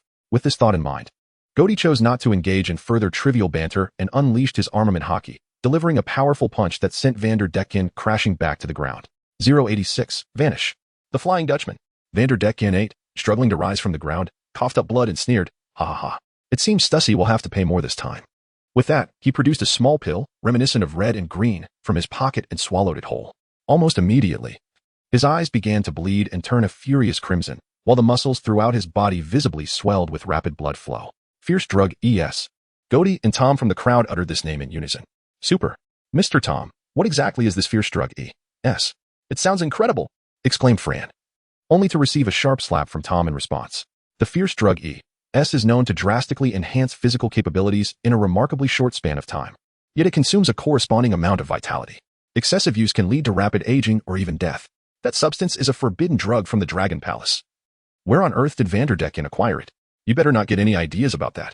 Before he could finish his warning, the transformed Vanderdecken 8 charged towards Tom. Ha ha ha. I never expected you, the divine shipwright, to be here as well. Perfect, you can help me repair my Flying Dutchman. With his enhanced physique. Vanderdecken 8 seized Tom in a tight embrace, choosing not to battle Goaty and instead leapt into the water. Goaty was left in a state of bewilderment. Under normal circumstances, Tom would never be so easily captured by Vanderdecken 8, yet the latter had consumed the fierce drug E.S., witnessing their mentor being abducted. Asparg and Fran shouted and jumped into the water in pursuit. With remarkable swiftness, Goaty hurled the two small demons back to the shore. Leaving behind the command, go inform Brigadier Gun, before pursuing Vanderdecken 8, regardless of any ambush or attempts to flee that Vanderdecken 8 might employ. Goaty was resolute in his pursuit, for neither the Tom nor the target fruit could elude him, empowered by the lethal elixir ES, Vanderdecken 8. With his 6 webbed feet propelling him through the water, had significantly increased his speed, rivaling that of Goaty, who was operating at a physiological speed of Gear 1. Moreover, Vanderdecken 8 had captured Goaty in his sights and relentlessly hurled a variety of chaotic objects in an effort to impede Goaty's advance. As Goaty forged his path with a finger gun, he caught sight of Tony, who was locked in fierce combat. Observing the flickering flashes of electricity, Goaty mused. Tony must have clandestinely practiced wielding the electric whip. Otherwise, using it in the ocean could easily result in his own demise. In the moment of distraction, he noticed Vanderdecken had already entered the current connecting the inner and outer seas, accelerating towards oblivion, yet still managed to wave farewell to Goaty with one hand. Goaty, undeterred, swiftly accelerated to the second gear, his curiosity piqued regarding the intentions of Vanderdecken 8. Following the current, he ventured into the open sea, where he soon beheld the legendary ship, the Flying Dutchman, resting on the ocean floor. However, unlike the original tale, Goaty did not encounter the colossal sea beast that typically towed the vessel. Yet, this seemingly dilapidated pirate ship emanated an allure uniquely its own. Whether it was the gracefully curved hull, the fearsome figurehead adorned with sharp teeth, or the ropes encrusted with marine life, the ship exuded an air of enigma. Goaty surmised that this colossal entity could navigate the ocean's depths either by harnessing the currents of the seabed or through the extraordinary powers bestowed by Vanderdecken's fruit. Indeed, once the 8th Vanderdecken boarded, the Flying Dutchman sprang to life, stirring up the once tranquil seafloor into a frenzy of silt and fish, accelerating relentlessly towards Goaty. The Vanderdecken family is undeniably insane. In the original narrative, the 9th used Noah to ram Fisherman's Island, and now the 8th employs the Dutchman to collide with Goaty. Truly, each generation seems more unhinged than the last. Goaty remained unperturbed, accelerating towards the sea while shifting into second gear. In his ears, he could still hear the exchange aboard the Flying Dutchman between Tom and Captain Vanderdecken 8. Vanderdecken, you madman. Weren't you supposed to be repairing the ship? Why are you now intent on ramming it into Goaty? That fellow, no matter how formidable, is merely human. I shall crush him into mincemeat with the Flying Dutchman. However, Tom, recalling the image of the colossal dragon surfacing before his capture, felt a sudden calm wash over him. He ran his hand along the ancient hull of the Flying Dutchman, lamenting inwardly, what a pity, such a magnificent vessel, and now it seems destined to become mere scrap. Having heard Tony's boastful tales, he harbored no doubts. Should the ship indeed collide with Goaty, it would undoubtedly be Goaty who would emerge unscathed. Before long, the people of the city of Seven Waters beheld a scene they would never forget. A towering figure, draped in the cloak of naval justice, soared from the waters off the back streets, closely followed by a colossal ghost ship that appeared on the verge of disintegration. The spray it kicked up arched into a rainbow across the sky as it barreled towards Dock 3 of the main island. The Navy personnel at Dock 3, upon witnessing this spectacle, shouted in unison, "Look, it's Admiral Goaty. Is he pulling a ship up from the depths? Given its dilapidated state, the treasures aboard must be considerable. Good heavens, that vessel dwarfs my warship. How on earth is this possible? I shall henceforth honor Admiral Goaty as the Shipmaster Goaty. You are being too modest. He should be called the Island Master." As his subordinates chattered excitedly, Gun interjected firmly, "Hurry, increase your speed to provide support. Who knows what might be aboard that ship?" Standing at the entrance of the bar, MacGuffin looked up at the pirate ship that blotted out the sun, his heart pounding with both astonishment and a sense of relief. With this turn of events, Goaty could scarcely escape unscathed. If that behemoth were to land, one could only imagine the chaos it would unleash on the main island. Meanwhile, from the Flying Dutchman, an array of weapons and projectiles soared towards Goaty. Though they were clearly faster than the pirate ship, they still could not catch up to Goaty, who had activated the true moonlit ripple step. Many eager children, curious about the pirate ship's trajectory, had already begun to chase after it towards Dock 3. The reason Goaty expended such great effort to bring the Flying Dutchman to Dock number 3 was to ascertain whether this vessel could be commandeered for his own purposes. After all, the contemporary standard small warships lacked the gravitas that aligned with his unpretentious character and aesthetic sensibilities. As they neared their destination, Gaudi directly ascended to the deck, perhaps finding that even his formidable abilities could not determine whether the current circumstance had indeed struck its intended target. Consequently, the Flying Dutchman visibly hovered in the air for a few seconds before it began its descent. The shipyard workers at dock number 3 witnessed this spectacle and, in a panic, began to flee, uncertain if this colossal craft would indeed crash down upon them, reducing them to mere pulp. Only Espegu and Fram remained nearby, anxiously observing the trajectory of the descending object. What could Espegu do? The impending fall of this vessel threatened to obliterate the entire dock number 3. At that moment, a figure adorned in red and gold surged forth from the waters in front of the dock, soaring upwards to support the vessel's hull. The power of the arcane propulsion system beneath him was maximized, generating a cyclone of force that was several times greater than usual. Yet, it merely slowed the descent slightly. Jarvis, summon Gaudi for assistance at once. This behemoth weighs several hundred tons. I cannot bear it alone. Upon hearing the voice emanating from his wristband, Gaudi extended his hand to the ship's side, preparing to leap. However, in that fleeting instant, a melodic voice resonated in his mind. Special item detected. Would you like to absorb? What a pity. Such a striking, vintage vessel. In silent lamentation, Gaudi made an unwavering choice to absorb the moment. Subsequently, an unforgettable spectacle unfolded before the onlookers. The entire Flying Dutchman vanished into the heavens, and a deluge of treasure, gold, jewels, and weapons not intrinsic to the ship itself descended from the sky above Dock 3, a veritable shower of riches that could crush a man in an instant. Accompanying this was Gaudi's thunderous roar that reverberated through the dock. Vanderdecken 8, return my antique ship. This exclamation left Vanderdecken 8, who was already in a state of bewilderment, utterly perplexed. It was my ship, now it's gone, and I have no idea where to seek redress, he thought, feeling an overwhelming sense of injustice. Meanwhile, Tony, deprived of his target, burst through the cascade of treasure and soared into the sky, taking the plummeting Tom along for the ride. Gazing down at the unimaginable wealth raining down upon them, he became utterly enraptured in the stratosphere. Realizing he had lost his most formidable throwing weapon, Vanderdecken 8 snapped back to reality and began to panic. Before he could even land, he was struck by Gaudi's slicing wave. Recklessly risking a significant reduction in lifespan, he hastily consumed 2 capsules of the potent ES medicine. As he touched down, his wounds had already healed, his muscles swelled even more than before, and his once brown, curly locks began to show signs of gray. Ha ha ha, humans. You shall never triumph over the race of fishmen, he declared. Curiously, Gaudi refrained from replying and instead unleashed an appraisal spell with a mere blink. To his astonishment, the results revealed: Intelligence 2, Strength 6, Speed 5, Endurance 3, Energy Projection 3, and Combat Skill 3. The ES medicine was indeed extraordinary. A single dose could potentially maximize his speed and strength. Earlier, when Gaudi had first assessed Vanderdecken 8 at sea, the values were 243333. Now, after just 3 doses, he had effectively enhanced a mere wilderness buff creature to the status of a dragon.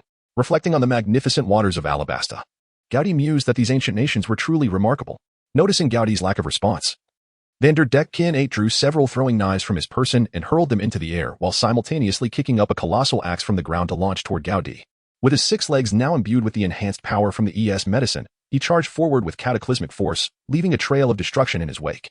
At the very moment when the projectiles were about to strike Gaudi, he vanished with a swift motion, causing all the weapons to collide with one another. Observing the heap of twisted metal that resulted from the impact, Gaudi clearly sensed a shift in the power of Vanderdecken 8.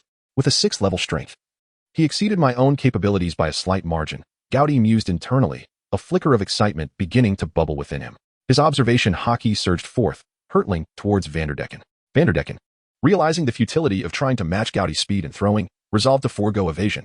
Instead, he placed his previously aimed hand upon himself, launching all available weapons into the sky above Gaudi. Suicidal spinning lock, he cried. As Gaudi's armed hockey reached Vanderdecken, the latter, despite the perilous strain on his body, clung tightly to Gaudi with 6 legs and 4 arms. For the moment, his 6th level strength allowed Vanderdecken to temporarily surpass Gaudi, rendering Gaudi unable to break free. To devise such a technique with an intelligence rating of merely 2, you truly are remarkable, Gaudi remarked, recognizing Vanderdecken's intent. Vanderdecken's audacious maneuver of using himself as a target and Gaudi as a shield might have bewildered others, but with Gaudi's extraordinary resilience, a stamina rating of 7, he remained unfazed. Even with a guaranteed direct hit, what could it matter if the defense remained unbreached? As for the possibility of a critical strike, Gaudi discerned no signs of such potential emanating from Vanderdecken. However, the onlookers were far from as composed as Gaudi, witnessing the spinning weapons hurtling towards Gaudi's back. The recently arrived Guillaume sprang into action without a word, drawing her sword to intercept. Initially, she managed to deflect 3 projectiles, but after that, her hands were left bloodied and torn. Yet, bolstered by her conviction, she continued to wield her blade. Her lack of confidence in Gowdy was not the issue. Having personally felt the weight of such power and its sheer volume, she could not guarantee Gowdy's safety. Franz, driven by adrenaline, was not idle either. He had somehow procured a shield and charged at a rapidly spinning dagger. After all, he had seen Gowdy safely return his mentor, Mr. Tom. Perhaps due to the inferior material of the dagger compared to the shield, the impact sent Franz flying while the dagger met its demise. Noticing a glimmer of effectiveness, Franz retrieved the dislodged shield and aimed it at his sword with renewed vigor. However, this time, fortune did not favor him. The sword collided with the shield but did not lessen its force, instead pushing Franz backward. At that moment, Esparga joined the fray. Though he berated Franz with insults, he nonetheless braced his shoulder against Franz's back, together resisting the advancing sword's force. Yet, as mere adolescents, they found themselves utterly incapable of contending with such strength. Just as the shield appeared on the verge of failing, Gowdy's voice thundered, armored color iron block, copper hammer iron head. A resounding thud reverberated through the air. Under Gowdy's powerful headbutt, stars began to dance around Vanderdecken's head, his grip slackening as he collapsed to the ground, frothing at the mouth, his targeting fruit ability nullified. As the weapons fell abruptly to the ground, the trio who had rushed to Gowdy's aid finally exhaled a sigh of relief. Gowdy initially intended to assess the extent of his formidable level 7 endurance. After all, in typical sparring sessions, no one truly goes all out. Thus, when cornered, he unleashed his ultimate technique, targeting the notorious Vanderdecken, who had consumed the perilous drug ES. However, with his heightened perception, he could not allow the three individuals shielding him to persist any longer, particularly the young Espegu and Fram. Hence, he was compelled to swiftly conclude the confrontation. At that moment, the remaining Navy personnel hastily arrived, only to discover the Flying Dutchman had inexplicably vanished, coupled with the treasure strewn about. Everyone was left in a state of astonishment. What are you dawdling for? Gather all the treasures. These are spoils of our Rogtown naval base. Under Gowdy's urging, the others snapped back to reality and began their diligent work. Meanwhile, Gowdy secured the unconscious Vanderdecken with sea stone handcuffs and confined him within Jarvis's workshop. Lost within the stratosphere, Tony had begun his return journey. From him, Gowdy learned that the rest of the flying pirate crew had been dealt with, while Orbia was still at sea, researching the historical text. With that, Gowdy plunged back into the water, reasoning that given the commotion, it would be prudent to retrieve the object in question. An hour later, the cleanup efforts were nearing completions, and the historical text monument had been retrieved by Gowdy and placed within the storage of Dock Number 3. The citizens of Water 7, who had witnessed Gowdy's adeptness at handling the vessel, now encircled the entire perimeter of Dock Number 3, including the current mayor of Water 7. Those who had seen the Flying Dutchman vanish into thin air, followed by a rain of treasures from the sky, were particularly astonished and eager to squeeze in for a closer look and inquire about the events that transpired. Some journalists who had captured the ethereal ship in flight even offered exorbitant sums of 100,000 berries to the station navy for entry. However, without exception, they were ruthlessly barred from entry by Gowdy's enthusiastic admirers. Had Tony been present, he would undoubtedly have seized all the money, subsequently organizing a press conference to elucidate the day's events, concluding with a triumphant declaration, "I am Iron Man." Meanwhile, within Tony's office, Gowdy, Guillaume, and Tony were reviewing the preceding battle. "Gowdy, what exactly happened with that ship's sudden disappearance?" In response to Guillaume's inquiry, Gowdy furrowed his brow and began to analyze seriously. "You must be aware of the capabilities of the target fruit. Based on my conjecture, it is likely that Vanderdecken, under the influence of the drug ES, unexpectedly developed a new application, sending the ship to a predetermined location." Tony, possessing some insight into the matter, affirmed, "I believe that is indeed the case. That six-legged creature must have, under the drug's influence, inadvertently tapped into a realm of spatial transportation. However, one aspect perplexes me. Why did the treasures not accompany it? I suspect this was the creature's first attempt using this skill, and it failed to master the technique. After all, treasures consist of precious metals and gems, which differ fundamentally in quality, density, and composition from the wooden hull of a ship. Perhaps we can glean more when that fellow awakens for thorough questioning." Gowdy and Tony collaborated seamlessly, establishing the ultimate developmental direction for the future of the target fruit. Initially, Gun was skeptical of Gowdy's fantastical claims. However, after their extensive back-and-forth analysis, Gun, whose emotional intelligence far surpassed his intellectual capacity, ultimately chose to believe them. After all, what other explanation could there be? "Gun, could you kindly draft the battle report?" "I'll check if that fellow has regained consciousness," said Gowdy. "Tony, you're in charge of handling the reporters and officials outside. This is undoubtedly your forte." Gun nodded and continued, "What is your explanation regarding the historical text? For those of us who cannot comprehend it, it appears as nothing more than a worthless stone. Yet for the scholars of O'Hara." Before she could finish, Gowdy interjected, "Gun, I have my own plans for this matter. Instruct Vice Admiral Crane and the others to refrain from interference." Seeing Gowdy's unwavering confidence, Gun nodded and departed. Once Gun had exited, Tony quietly inquired, "My friend, there must still be some residual lethal substance ES in that six-legged creature. I intend you wish to utilize it for research, I presume?" Do you fancy yourself as Dr. Bruce Banner? Gaudi replied. Tony, the side effects of that substance are glaringly evident. It merely shortens one's lifespan. Rest assured, the ladies of Happy Street will not hold your hide against you. This last remark, however, provoked Tony's ire. Enough. Gaudi, do you not value the bond of trust we share? With that, Tony stormed out, leaving Gaudi to shake his head before proceeding to the studio. At that moment, Vanderdecken VIII had awoken. Were it not for Gaudi's entrance, he would have believed he had transcended into an alternate dimension. Given the technologically advanced metallic walls surrounding him, Gaudi approached him, and Jarvis automatically conjured a chair for Gaudi to sit upon. Now speak. Who exactly orchestrated your actions? In the face of the imposing figure before him, Vanderdecken VIII retorted, What have you done with the Flying Dutchman? That is a cursed vessel, one that can only fulfill its destiny through the powers of the Vanderdecken lineage. Do you possess the coordinates of the individual at that location? Gaudi interjected, intrigued. You possess some discernment, human. Let us collaborate. There lies an abundance of treasures. As Gaudi's expression grew less stern, Vanderdecken VIII began to exhibit a sense of bravado. Are you not referring to the treasure trove of the Isle of the Fishmen? Is it not the endless bounty of deadly elixirs that you seek? Who truly commanded you? Gaudi, uninterested in the ramblings, swiftly fired a sea-stone bullet into the center of one of his palms. Treasures held little allure for Gaudi. What mattered most to him was the bounty acquired after capturing pirates. You cunning human, it pains me to reveal that it was Stussy, he gasped. No sooner had the words left his lips than a sea-stone dagger pierced his heart. You cannot kill, with the fading of Vanderdecken VIII's voice. Jarvis had already prepared an apple nearby, which began to morph into an indescribably grotesque form.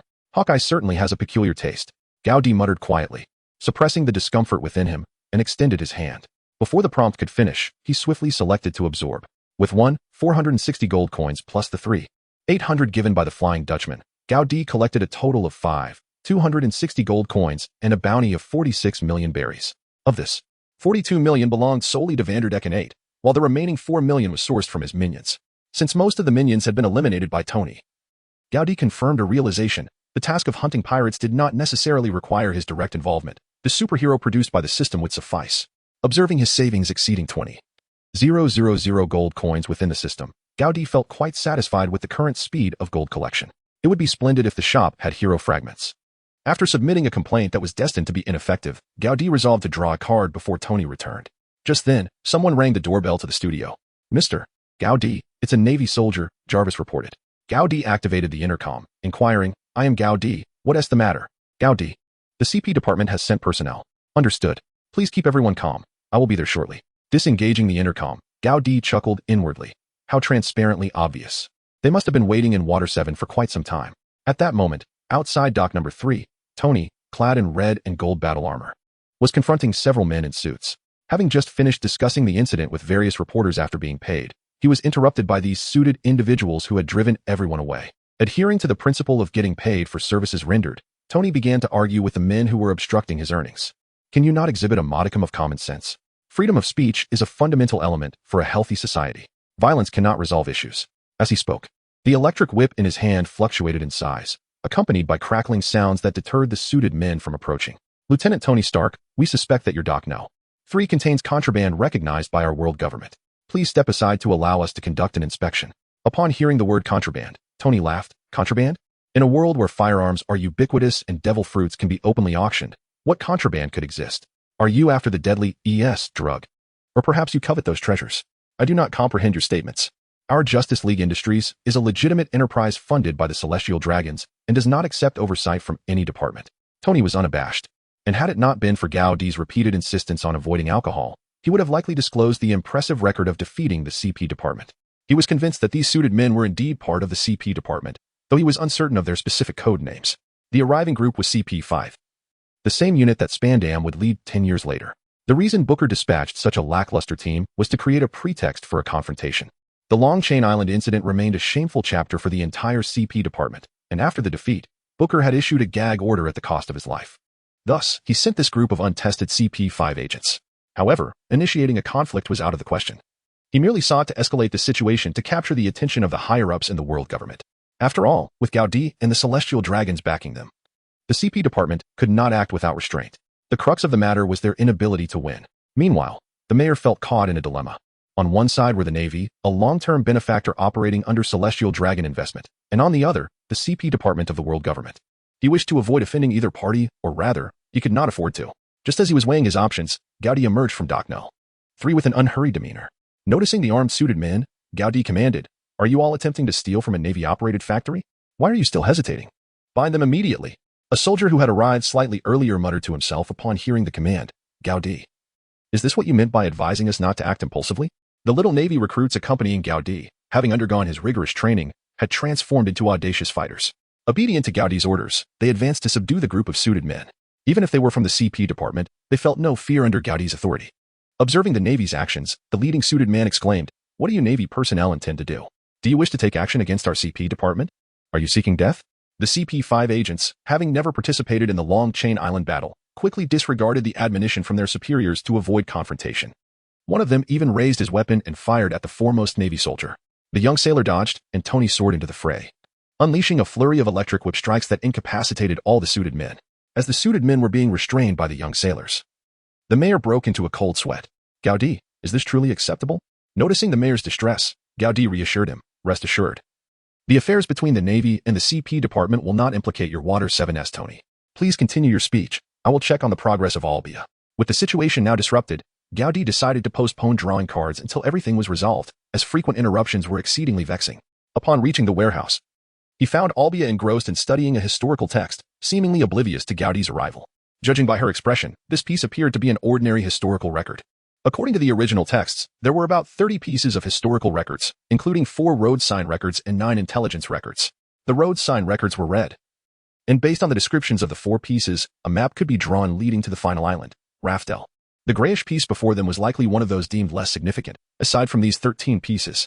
It was not until Gaudi approached Albia from behind that she came to her senses and spoke. This historical record details some genuine accounts of the power of the ancient weapon, Pluto. Displaying no interest in the content, Gaudi interjected, "If you have noted that down, then I shall destroy it. Do you truly have no interest in history at all?" Albia retorted, "None whatsoever. One cannot live in the past, can they? We should look forward," Gaudi stated, delivering a powerful punch infused with armament hockey. Though he felt no pain, the historical record showed no signs of damage. If a method of processing could be discovered, such a weapon's creation would render even the supreme greatsword, the 12 crafts, insignificant. Observing Gaudi's actions, Albia smiled. "It seems you intend to employ that ability which makes ships vanish to obliterate this historical record, do you?" The brilliant historian Albia would not subscribe to the notion that the Flying Dutchman was spirited away by the prowess of Van der Deck Can 8, as others might. For reasons unbeknownst to her, she firmly believed that this was the very capability Heidi was poised to wield in order to obliterate the annals of history.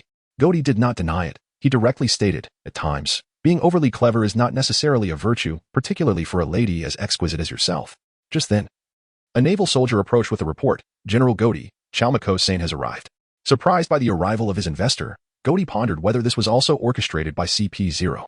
Could it be that the honeymoon phase with the Celestial Dragons was about to come to an unexpected end? Upon hearing the name Chalmako Saint, Orbia's expression instantly turned frosty. "I have heard that this dock is merely a concession from the Celestial Dragons to you as future partners. Do you not intend to clarify this matter for me?" The mention of the word partners confirmed Gaudi's suspicion that Orbia was indeed seeking collaboration with him.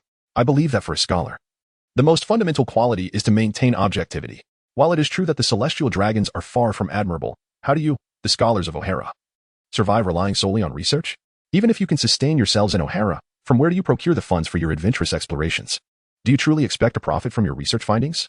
Gaudi's inquiries once again left Orbia in a state of bewilderment. Indeed, it is the ordinary individuals who share their ideals that underpin their research. In a certain sense, it is also the common folk that sustain them, albeit under a different guise. The tense atmosphere did not linger for long, as Gaudi spoke up. "Given your intelligence, I trust that you require no guidance on what actions to take. I am to meet with Charlemagne shortly. This may present a fortuitous opportunity to grant you scholars from O'Hara a legitimate identity." As Orbia seemed poised to retort, Gaudi interjected, "If your ultimate aim in studying the historical texts is self-destruction, I shall not impede you." With that, Gaudi turned and exited the warehouse. After a moment's contemplation, Orbia, albeit reluctantly, followed suit. While she harbored a strong aversion to the Celestial Dragons, she could not deny the validity of Gaudi's assertions.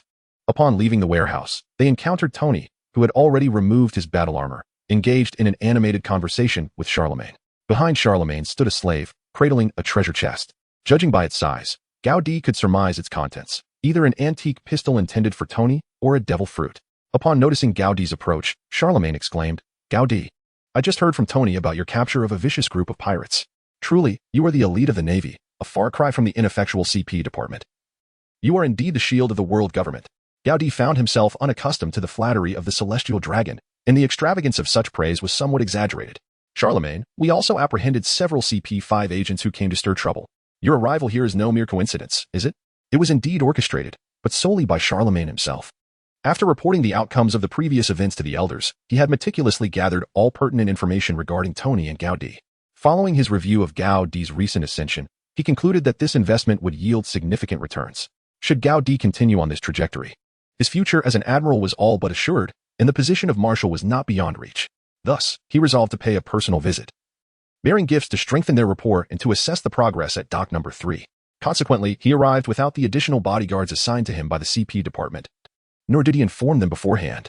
Since the incident at Long Chain Island, he believed that unless the CP department thoroughly understood the significance of Gaudi and Tony's assets, the bodyguards would be better off seeking formidable pirates and impelled down, at least under the threat of the slave collars.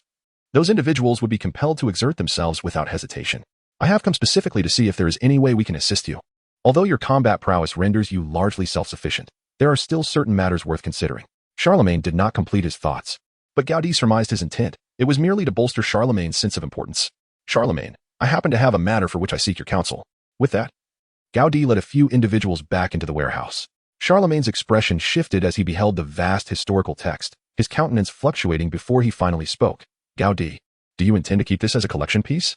Frankly, aside from the fervent zealots of O'Hara, no one can decipher its contents. In truth, only the figure who resides at the pinnacle of the celestial dragons, Lord M, is privy to the secrets of the blank century. For individuals like Charlemagne, as long as they can preserve their privileges, the events of that century are of little consequence. It is merely adherence to ancestral traditions that compels them to believe that the history of that lost century must remain concealed. Have you never considered the possibility of destroying these historical texts? If so, even if someone were to comprehend the inscriptions, it would matter little. In response to Gaudi's inquiry, Charlemagne shook his head. You must have attempted such an endeavor. It is utterly impossible to obliterate this material. And the distribution of these stone tablets is far too extensive. Rather than expend great effort searching for them, it would be more efficient to eliminate all the fanatics from O'Hara. At that last remark, Orbia, who had remained silent, clenched her fists and began to approach Charlemagne, only to be forcibly restrained by Gaudi. What if I could destroy it? In response to Gaudi's counter, Charlemagne replied nonchalantly, why exert oneself on such a futile task? Aside from the few known fragments, the rest are hidden away. Charlemagne abruptly realized his oversight and quickly amended his statement. Admiral Gaudi, are you truly serious? If you can indeed destroy these historical texts, then... Charlemagne pondered for an extended period, struggling to formulate an appropriate promise. After all, if Gaudi could resolve this monumental hidden threat, the ramifications would be beyond his imagination. To put it simply, Lord M would undoubtedly regard him with newfound respect. Even more simply, if the 4 red-marked historical texts were to be destroyed, the incendiary effect of Roger's dying words would be significantly diminished. It is likely that few new pirates would venture forth, and the older pirate crews would become considerably quieter. Along with the Revolutionary Army, Admiral Gaudi, please articulate your conditions. As long as it falls within my capabilities, I shall wholeheartedly support you. Charlemagne believed that an individual of Gaudi's caliber would not disclose such intelligence without reason. Instead of speculating, it was preferable to directly inquire about his desires. I require you to communicate with the elders. I can collaborate with the scholars from O'Hara to locate and destroy these texts. Furthermore, CP0 must cease its interference in this matter. Upon hearing this request, Charlemagne was taken aback and responded, is it truly that simple? But what significance does this hold for you? This is no trivial matter. The scholars from O'Hara have already grasped some of the contents of these historical texts, so persuading the elders and the world government regarding this issue will not be straightforward. As for my purpose, as a Navy officer, it is naturally to diminish the number of pirates. Destroying these texts will at least dissuade some who were incited to piracy by Roger's words. In light of Gaudi's articulated challenges, Charlemagne remained undeterred, or perhaps restored to his customary pride. Rest assured, allow me to handle this matter. The individuals in the CP department have expended countless resources over the years on this issue, yet tangible results remain elusive. You are correct. We should leverage those fervent enthusiasts to uncover these items. In his view, persuading the 5 elders to acquiesce should be rather straightforward. Initially, by utilizing these scholars, we can swiftly locate and eradicate the historical texts, while also somewhat altering the perception of the celestial dragons among the residents of O'Hara. Once this matter is resolved, whether to eliminate or imprison the individuals involved is merely a matter of decree from the world government. As for the ostensible objectives of Charlemagne Saint, he is utterly indifferent to their authenticity. Upon hearing Charlemagne Saint's voluminous assurances, Heidi introduced him, saying, Charlemagne Saint, this is Miss Albia, a scholar from O'Hara. The historical text you see before you was discovered with her assistance. Upon hearing this, Charlemagne Saint showed no sign of discomfort regarding his prior statement about eliminating all O'Hara scholars. Instead, He donned a beaming smile and said, "Miss Albia, I thank you for your invaluable contributions to history." Witnessing Charles Saint's demeanor, Tony could not help but muse internally. This individual is undeniably cut out to be a politician. It is somewhat regrettable that he was born among the detestable celestial dragons. Albia witnessed the transformation in Charles Saint, a phenomenon she had previously deemed impossible, which evoked a distinct emotional response towards Heidi. She surmised that Heidi's plan was to leverage the endorsement of the celestial dragons to fully legitimize this endeavor. Although she had come to believe in Heidi's noble intentions as a naval officer, she still harbored suspicions that the disappearance of his ship was shrouded in secrecy. This enigma presented a tantalizing temptation for someone like her, who was innately drawn to uncovering the truth. Moreover, she felt that O'Hara possessed both the capability and the obligation to ensure the preservation of the complete historical texts. Charles Saint. I hope that we in O'Hara can reach a consensus with the world government on this matter. The truth of that history should be known to the people of the world. Perhaps you are correct. I shall do my utmost to address this issue. However, until the complete history is unveiled, I hope the scholars of O'Hara can maintain a neutral stance. The performances of Charles Saint and Albia rivaled that of any skilled actor from the land of Palusalino. While they appeared amicable on the surface, only they knew the true intentions lurking beneath. As for Heidi, he was indifferent to their thoughts. His singular objective remained the retrieval and absorption of the historical texts. Heidi, how do you intend to destroy these items? Charles Saint began, but Heidi interjected before he could finish. After you communicate with the 5 elders, have Book come to witness the proceedings. I will also invite senior officials from the Navy to attend. Charles Saint expressed his strong agreement with Heidi's plan and, after nodding in approval, instructed his slave to hand the treasure chest to Heidi, saying, "Heidi, I believe you may find this useful. Although I am uncertain of the fruit's abilities, I feel it is far more meaningful to entrust it to you than to allow another celestial dragon to use it for their amusement." Charles Saint spoke from the heart, albeit with the underlying intent of winning Heidi's favor. After receiving the package, Gaudi did not hastily open it. He handed it to Tony and said, "I appreciate your kindness, but I hope to expedite the collaboration with Scholar O'Hara. Of course, I shall not intrude upon your work," replied Charlemagne, who then exited the warehouse, accompanied by the market, leaving with expectations that far exceeded those he held upon his arrival. He now sought a luxurious hotel to stay in and aimed to promptly engage with the 5 Elder Stars regarding this matter. As for those captured by Gaudi from CP5, he did not give them a second thought. Upon receiving Cynthia's report, Booker was once again taken aback. Why was Charlemagne present at this moment? Moreover, why did he not react upon learning of the existence of the historical text? Cynthia was oblivious to the nature of the transaction that took place between Gaudi and the others in the warehouse. She could only ascertain that Charlemagne had encountered the historical text and Orbia, and he appeared to be in remarkably good spirits upon his departure. Booker felt that the unfolding events had once again surpassed his plans and control, prompting him to instruct Cynthia to continue monitoring while he reluctantly sought out the 5 Elder Stars, despite his injuries still not fully healed. He paid little attention to the capture of Vanderdecken and the disappearance of the Flying Dutchman. After all, even if Vanderdecken confessed everything, the tug-of-war between the CP department and the Navy had always been tacitly accepted by the world government. Moreover, his purpose was to uphold the interests of the world government and the celestial dragons. Meanwhile, after Charlemagne's departure, Gaudi and Tony proceeded to Jarvis's workshop to open the treasure chest. Upon seeing the fruit, Jarvis projected the relevant information from the Devil Fruit Encyclopedia. After comparison, Gaudi confirmed that the fruit, resembling the pudding fruit, was indeed the animal-type devil fruit, dachshund form. Reflecting on the original work's owner of this fruit, Gaudi considered that adhering to the original narrative might be a wise choice. In his understanding, a dachshund was nothing short of a pet dog. And regarding Jarvis's retrieval of information that indicated a dachshund could be employed as a hunting dog, Gaudi perceived little developmental value in it. Even if it awakened, what could its diminutive size accomplish? "Tony, what do you think of this fruit?" In the spirit of camaraderie, Gaudi inquired. "If you wish to transform Natasha into a pet that can be cradled in one's arms, I believe this could be a delightful choice. I can craft a collar for her. What do you think of red or black leather?" "Black, undoubtedly. After all, Black Widow is associated with black. However, I doubt she would accept such a transformation, and I believe there are more suitable animals to cradle." After a spirited discussion, both men concluded that, whether now or in the future, no one in the Justice League would have any interest in this fruit. Thus, Gaudi resolved to directly fuse it with a weapon instead. He was uncertain how Vegapunk operated, but he believed entrusting the task to the present Jarvis would yield no errors. Under Jarvis's protection, Gaudi swiftly completed the absorption and rebirth of the fruit. Regarding the recovery price of 300 gold coins, which was even cheaper than the mushroom fruit, Gaudi reaffirmed his intention to synthesize it. "Tony, do you recall that I mentioned the Navy has a technology allowing weapons to consume animal-type devil fruits?" Upon hearing Gaudi's remark, Tony nodded. "Oh, indeed, my brother. This fruit is an excellent candidate for experimentation. Let me ponder what weapon would be most suitable." Before Gaudi could respond, Tony promptly tossed his electric whip and a new arc reactor into Jarvis's separated hippopotamus mouth, alongside the fruit. Well, this is brilliant. Gaudi, momentarily constrained by the original work's limitations, had not considered this approach. After witnessing Tony's audacious maneuver, he couldn't help but exclaim in surprise. Tony, why didn't you place the armor in there? Oh, damn. My brother, why didn't you remind me sooner? Jarvis, stop. But it was too late, before Tony could finish speaking. An electric whip, now sculpted into the shape of a dachshund's head, was expelled by Jarvis.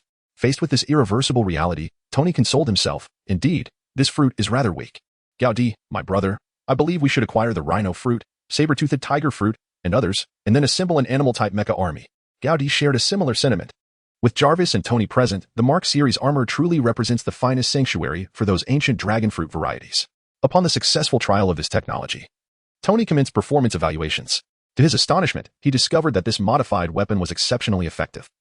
Not only could the whip's head morph into a canine visage that clamped down on adversaries while delivering sustained plasma discharges, but upon transforming into beast form, it could autonomously pursue targets as commanded. The quantity of plasma emitted could also be adjusted and controlled. Moreover, in its beast form without activated currents, it resembled a harmless creature, particularly adored by young ladies as a pet dog.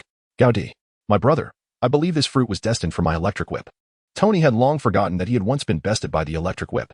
However, Gaudi would not fail to remind him, Tony, at the end of the day, this invention is the brainchild of Ivan Vanko. In this world, who truly recognizes who Ivan Vanko is? I wonder, if I were to take it for a stroll down Joy Street, what might happen? Gaudi wished to avoid envisioning those painfully vivid scenes. So he promptly exchanged the cassette he had drawn earlier and handed it to Tony, saying, Tony, you must construct a tape recorder for me. This matter had lingered in Gaudi's mind, and seizing the opportunity today, he urged Tony to attend to it. Tony, upon inspecting the unlabeled cassette, expressed his anticipation, saying, I hope it contains some AC/DC rock. Gaudi shared his curiosity, eager to discover the music contained within this cassette bestowed by the system. Under Tony's guidance, Jarvis ingeniously assembled a portable Sony cassette player from a collection of discarded materials.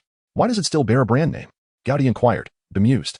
Tony shrugged and, with an innocent demeanor, replied, Come on, my friend, the devices for playing cassettes are relics from the late 20th century. That's all that remains in my memory. Gaudi contemplated the situation, acknowledging that while Tony was indeed a genius in creation, he likely would not invest his time meticulously refining such a civilian device. He inserted the tape into the player and connected it to the studio's sound system. As the tape began to spin, a lively and melodious piano tune filled the air, followed by a clear and youthful voice singing. When I had you to myself, I didn't want you around. Those pretty faces always make you stand out in a crowd. Oh, my brother, he thought, surprised to discover it was a song by Michael Jackson, a tune that had certainly endured the test of time. He himself had not yet been born when it first graced the world. Although Tony was not the type to break into an impromptu dance at the mere sound of music, like Star-Lord, he nevertheless began to sway gently to this iconic song that heralded the legendary life of Michael Jackson. Gaudi felt a sense of familiarity upon hearing the prelude. But despite Tony's mention, he could not discern its relevance. It was not until the chorus played, Oh baby, give me one more chance, to show you that I love you, that an image of Groot swaying in a flower pot materialized in his mind. Instinctively, he turned to glance at the green plant on the studio's control panel, which had been entrusted to Tony's care by Hawkeye instead of being taken away. Unfamiliar with Groot, Tony had instinctively regarded him as mere decorative foliage on the control panel. Indeed, as Gaudi's gaze fell upon Groot, who had previously only shown the beginnings of a head, he unexpectedly maintained a striking pose, resembling a meticulously crafted figurine of a young Groot. With this amusing thought, Gaudi resumed discussions with Tony regarding the operational feasibility of the Devil Fruit Armory, leaving the task of monitoring Groot to Jarvis. Gaudi, I believe the rhino fruit would be an excellent choice, if we could acquire it. No, Tony, I think the ancient dragon fruit would be more reliable, considering the sheer size of dinosaurs compared to rhinos. Meanwhile, the unobserved baby Groot continued to sway, gradually developing delicate green shoots on either side of his originally unified tree-like form. As the music played on, these tender shoots grew thicker and longer. Unperturbed, Groot danced and flourished, while Tony and Gaudi, two LYBs, discreetly discussed the changes observed in Groot through a small projection created by Jarvis. Oh, the vitality of this tree creature is truly astonishing. Compared to Steve's old popsicle, this one is indeed immortal. Tony, you haven't encountered Groot before, have you? This little tree has a peculiar trait. He can only say one phrase.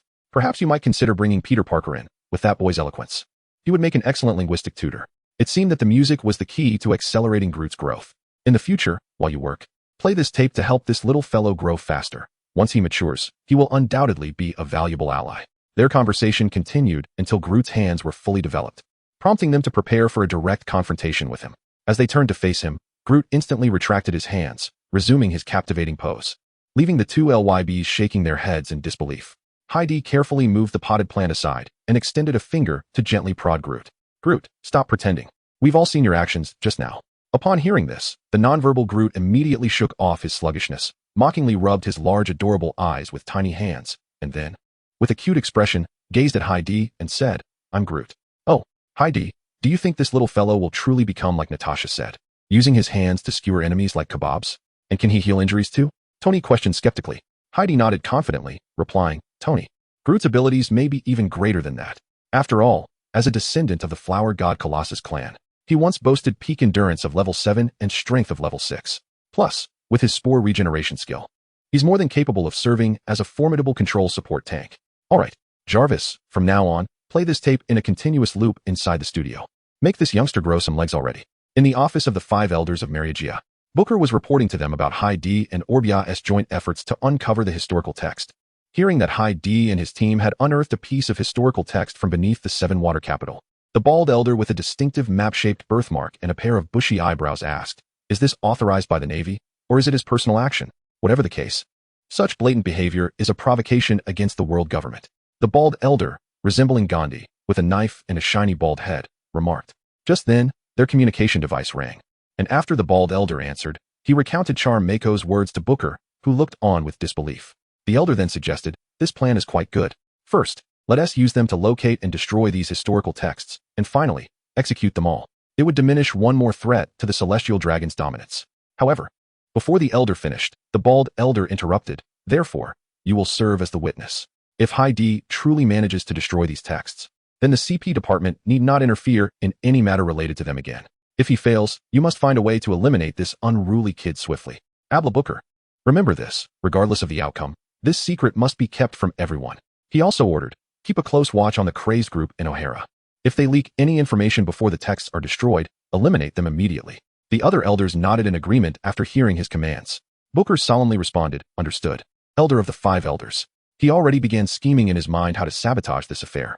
If Heidi gained the approval of the elders, then the next day, Battered Booker and Rear Admiral Crane appeared in the 7-water capital. Once all witnesses had gathered, Heidi directly absorbed the historical text before them. Of course, he had previously instructed Jarvis to scan every word into the database meticulously. Witnessing the sudden disappearance of the historical text, even Orbia, who had mentally prepared herself, was wide-eyed and utterly incredulous. Unwilling to accept this reality, Booker endured his injuries and launched a slash wave at the site where the text had vanished. The attack, however, passed through unobstructed, stirring up dust that settled slowly. At this moment, Booker's heart sank entirely, and his last flicker of hope was shattered. Last night, under his orders, a team of skilled thieves had infiltrated dock number 3 in the dead of night, intending to steal the historical text. Yet, they were all defeated by a sausage dog wandering outside the warehouse. According to a report from Secretary Cynthia, the team encountered Tony's new pet, a sausage dog named Lightning, at the warehouse entrance. One member, frightened that Lightning's barking would attract Tony, attempted to kill it, but was instead bitten and electrocuted. In a similar manner, the entire team was swiftly neutralized by Lightning. That very night, Lightning also eliminated another group, an assassin sent by Piccolo to test the Navy's defenses. Now, Lightning curled around Booker's feet. Get away, you pesky dog, Booker snapped, his mood sour. Woof, woof. Lightning responded with 2 barks before opening its mouth to bite. Fortunately, Tony intervened in time, shouting, Lightning, how could you attack your own kind?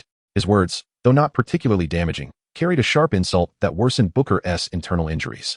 Lightning hesitated briefly, then lifted its hind leg and urinated a stream of electric plasma onto Booker's foot. Before Booker could lift his leg to dodge, the plasma shot out and rendered him unconscious. Lightning's impressive display caused Charm Makos to exclaim, Tony Stark, where did you find this rare beast capable of urinating electric currents?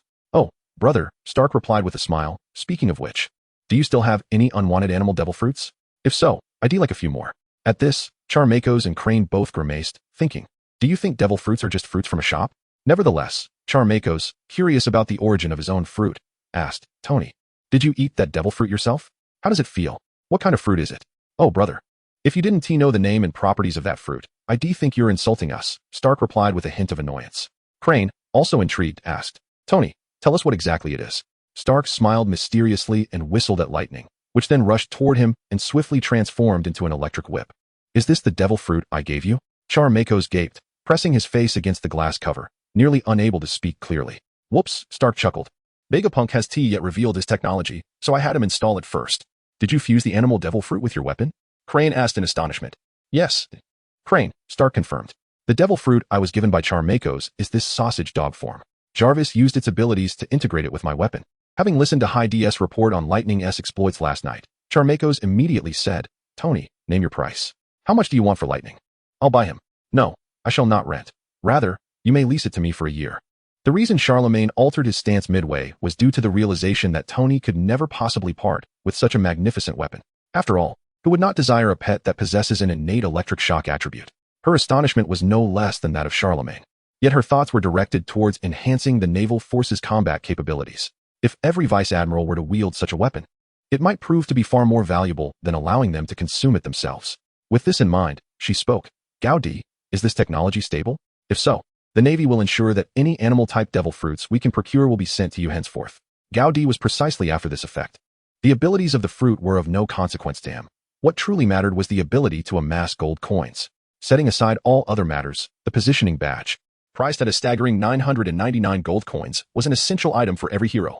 The substantial historical text previously mentioned was worth a mere 9,999 gold coins. Tony glanced at Gaudi, who nodded in approval, and then spoke up. Brother Chalmako, I can lend you this for a while. With that, Tony generously handed over the Lightning to Chalmako Saint. Under Tony's guidance, Chalmako Saint reveled in the experience, exclaiming with delight, Brother, be cautious not to harm yourself. Just look at the pitiful state of that fellow on the ground. At that moment, Booker had regained consciousness. Observing the crackling electric dog whip in Chalmako Saint's hand, he finally understood the situation.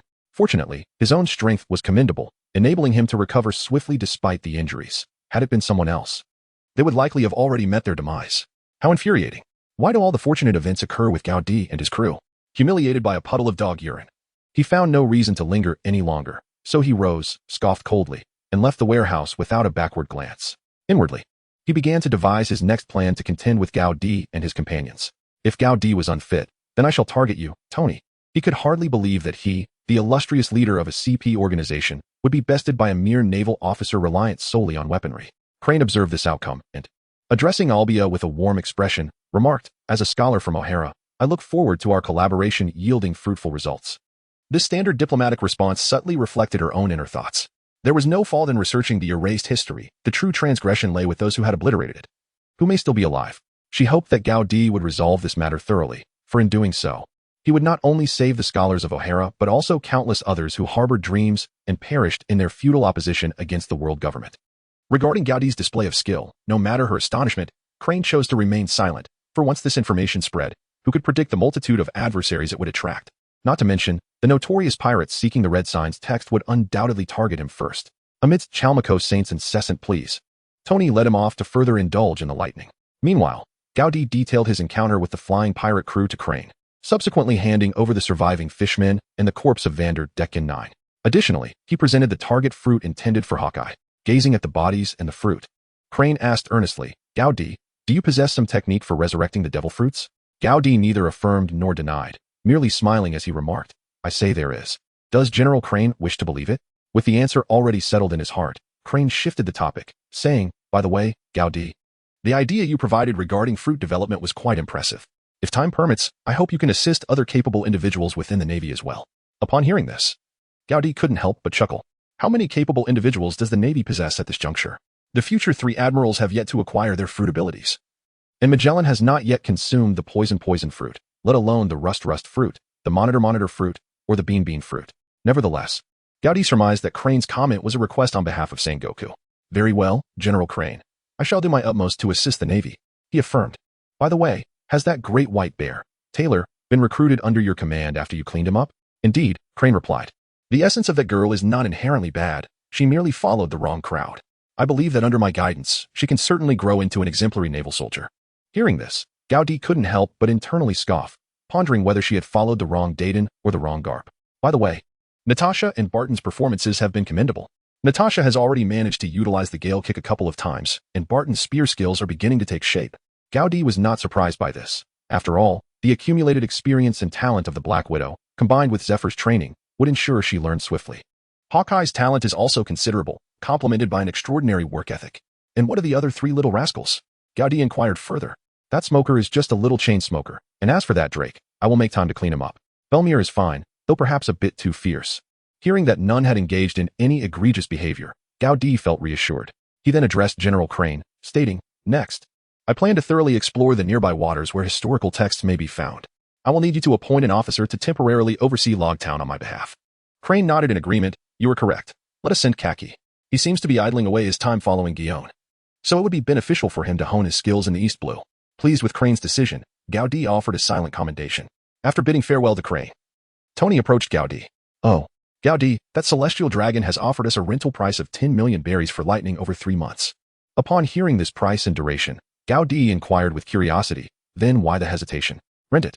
He reasoned that purchasing a chemi would cost 100 million, whereas renting lightning for 3 months at 10 million is undeniably a profitable deal.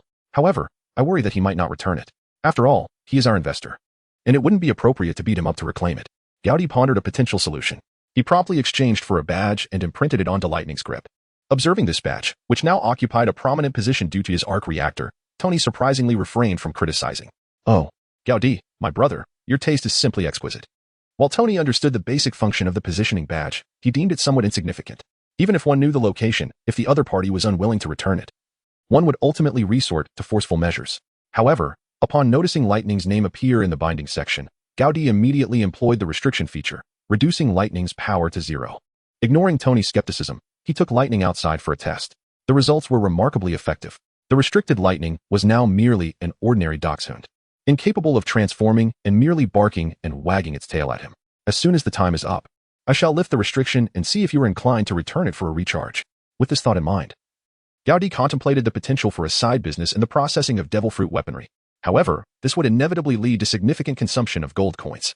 Currently, the shop interface displayed only 11 icons for positioning badge fragments. To refresh, one would need to purchase a total of 24 items. Those 11 badge fragments could be acquired for just over 10,000, but refreshing the remaining items would not be inexpensive. Upon returning to the studio, Gaudi confidently told Tony, rest assured, he will return it after 3 months. My brother, can you refrain from always being so enigmatic? We are the best partners. After all, Gaudi paid no heed to Tony's emotional strategies, opting instead to feign ignorance as he playfully teased the dancing Groot, who was engrossed in his headphones. Meanwhile, in the Magus Thwaites Tavern, Orbia had recounted the entire sequence of events to her awaiting companions. After listening to Gaudi's various antics, particularly his manipulation of the celestial dragons, she resolved to support this collaboration, driven by a keen thirst for knowledge. She was also intrigued by Gaudi's ability to seemingly make things vanish into thin air. Orbia, see if you can bring Gaudi to O'Hara. I believe his talents in this regard may rival yours, one companion suggested. This judgment was not solely based on Gaudi's displayed abilities, but also on the historical coordinates he had previously shared with Orbia. While those coordinates might hold little significance for the scholars of O'Hara, Gaudi was a Navy man. Particularly notable was the region on Sky Island, Skypea, which could only be known through first-hand experience or thorough knowledge of centuries-old history. Upon hearing her companion's naive words, Orbia shook her head with a mix of amusement and despair. That's impossible. From my observations, he shows no interest in the contents of historical texts. Besides, do you really think bringing him to O'Hara would be wise? He asked the sort who would destroy even the blueprints of the Pluton without hesitation. With the vast array of books within the Tree of Knowledge, do you think we could contain him? In truth, Orbia misjudged Gaudi. Had he ventured to O'Hara, it was likely he would have absorbed the Tree of Knowledge entirely. After listening to Orbia's analysis, her companion swiftly changed the subject. Let us return and await your subsequent updates. We will continue researching the locations of other historical texts, and as soon as we make any new discoveries, we will inform you immediately. Orbia nodded in agreement. Do exercise caution. Although we no longer need to play hide and seek with the world government and the Navy, it is prudent to keep this matter under wraps. If those pirates were to find out. She then retrieved a greaseproof paper package from her pocket and handed it to her companion. Please deliver this to Nico Robin. Tell her that whenever I uncover a new historical text, I will send her a gift. Inside the package was Gaudi's reward for Tony, a delightful donut he had invented, themed after lightning. In the office of Spandam on Judicial Island, 9 individuals clad in white suits, varying in height and build, gathered solemnly, all listening to the reprimands of Booker. This assembly of CP-0-9 officials marked a rare occasion where they convened not for the World Conference. Lord Booker, I believe our strategy against Gaudi should not revolve around brute strength. It would be best to allow Gaudi to defect from the Navy on his own. Spandam interjected. Spandam harbored as much hostility towards Gaudi as Booker did. Yet unlike Booker, he lacked the courage to confront him directly, thus resorting to cunning tactics. Spandam, do you genuinely believe that Gaudi would engage in any acts contrary to Navy justice? Booker retorted, irritation evident in his tone. Truthfully, while Booker harbored resentment towards Gaudi, he found it implausible that Gaudi would commit any treachery against the Navy. Gaudi himself might remain loyal, yet his compatriots would not. Given Gaudi's character, he would not abandon his fellow countrymen. If Tony were to be unjustly branded with a crime that necessitated his execution or expulsion from the Navy, it would spell disaster. Hearing this, Booker surmised that despite their shared misfortune, Spandam's knack for plotting behind the scenes was an innate talent. Let's reach out to Caesar from the scientific division. He has a keen interest in Tony's technology. We can also ally with the Underground King. Tom is now an employee of Tony, and the construction of this sea train has certainly attracted attention. With this, Booker felt confident that the plan would proceed without further complications. Meanwhile, Caesar in Punk Hazard was in a state of deep frustration. He had anticipated that upon completing his mission on Rare Beast Island, his minor advancements with artificial devil fruits would soon position him as the world's foremost scientist, surpassing Vegapunk. Yet, now he found himself overshadowed by the unexpected emergence of Tony, this wild scientist. Although the newspapers had not disclosed much sensational news, the name Iron Man had already spread widely within the Navy. Just as he was seething with indignation, his transponder snail rang. Upon answering, he found it was Spandam, prompting him to smirk and mock. Chirp, chirp, chirp. Lord Spandam, how fare you? I hear you've sustained injuries in the line of duty, once again at the hands of that oblivious fool. In pursuit of his objectives, Spandam bore with Caesar's jibes and replied deliberately, Caesar, do you not wish to see that upstart Tony completely brought to ruin? I have devised an infallible plan. Would you care to hear it? Upon hearing Spandam's scheme to eliminate Tony, Caesar patiently listened. Chirp, chirp, chirp. I must concede that this is indeed a sound plan. I can inform you that in half a month, a new type of warship will undergo trials in the Maelstrom. I am confident that Tony will find it immensely interesting. Spandam promptly responded, rest assured, once that man is brought down, all of his inventions will be delivered into your hands. Chirp, chirp, chirp. I will contact you with specific timing arrangements. As for the execution, it is up to you to devise the means. After concluding the call, Spandam and his colleagues engaged in a lively discussion, ultimately crafting a plan they deemed flawless. This scheme was codenamed Molten Iron, on Gaudi's warship. The two groups apprehended by lightning that night had already undergone interrogation. The thieves yielded little useful information. They were merely mercenaries, uninterested in their superior's identity. However, the assassins proved to be more intriguing. Under the various tactics employed by Shizuka, they inadvertently revealed the name of Piccolo. Upon hearing this name, Gaudi inquired with some perplexity, why would the king of assassins set his sights on Tom? Shizuka, adept at the art of entrapment, reflected briefly before responding. Piccolo would not have acted against Tom without external influence. He must have been hired by someone. Perhaps Tom had encroached upon the interests of one of the six kings? With Shizuka's insight, Gaudi's understanding deepened. Following Tom's temporary reprieve due to the construction of the sea train, the most anxious party was likely Umid, the king of maritime trade. If the sea train connected the seven waters with the surrounding islands, his maritime transportation business would undoubtedly suffer significant repercussions. It seemed this idea originated with Umid, highlighting the need for enhanced defenses on the part of the Justice League Industries. Curious about the term Justice League, which Gaudi occasionally uttered, Shizuka asked, Gaudi, is the Justice League an organization established among your compatriots? I would like to join. Before she could finish, Gaudi interjected, given our shared commitment to naval justice, your membership would not make a significant difference. Gaudi was not apprehensive about potential rivalries. Rather, he believed Shizuka's inclusion would offer little value. Her combat prowess was not particularly outstanding, and her role overlapped significantly with Black Widow's. Gaudi, who harbored a disdain for excessive competition, preferred to limit internal rivalry within the Justice League, focusing instead on fostering unity within the naval ranks.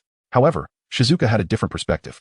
Gaudi, with Natasha currently pursuing her studies, she won't graduate for at least a year or two.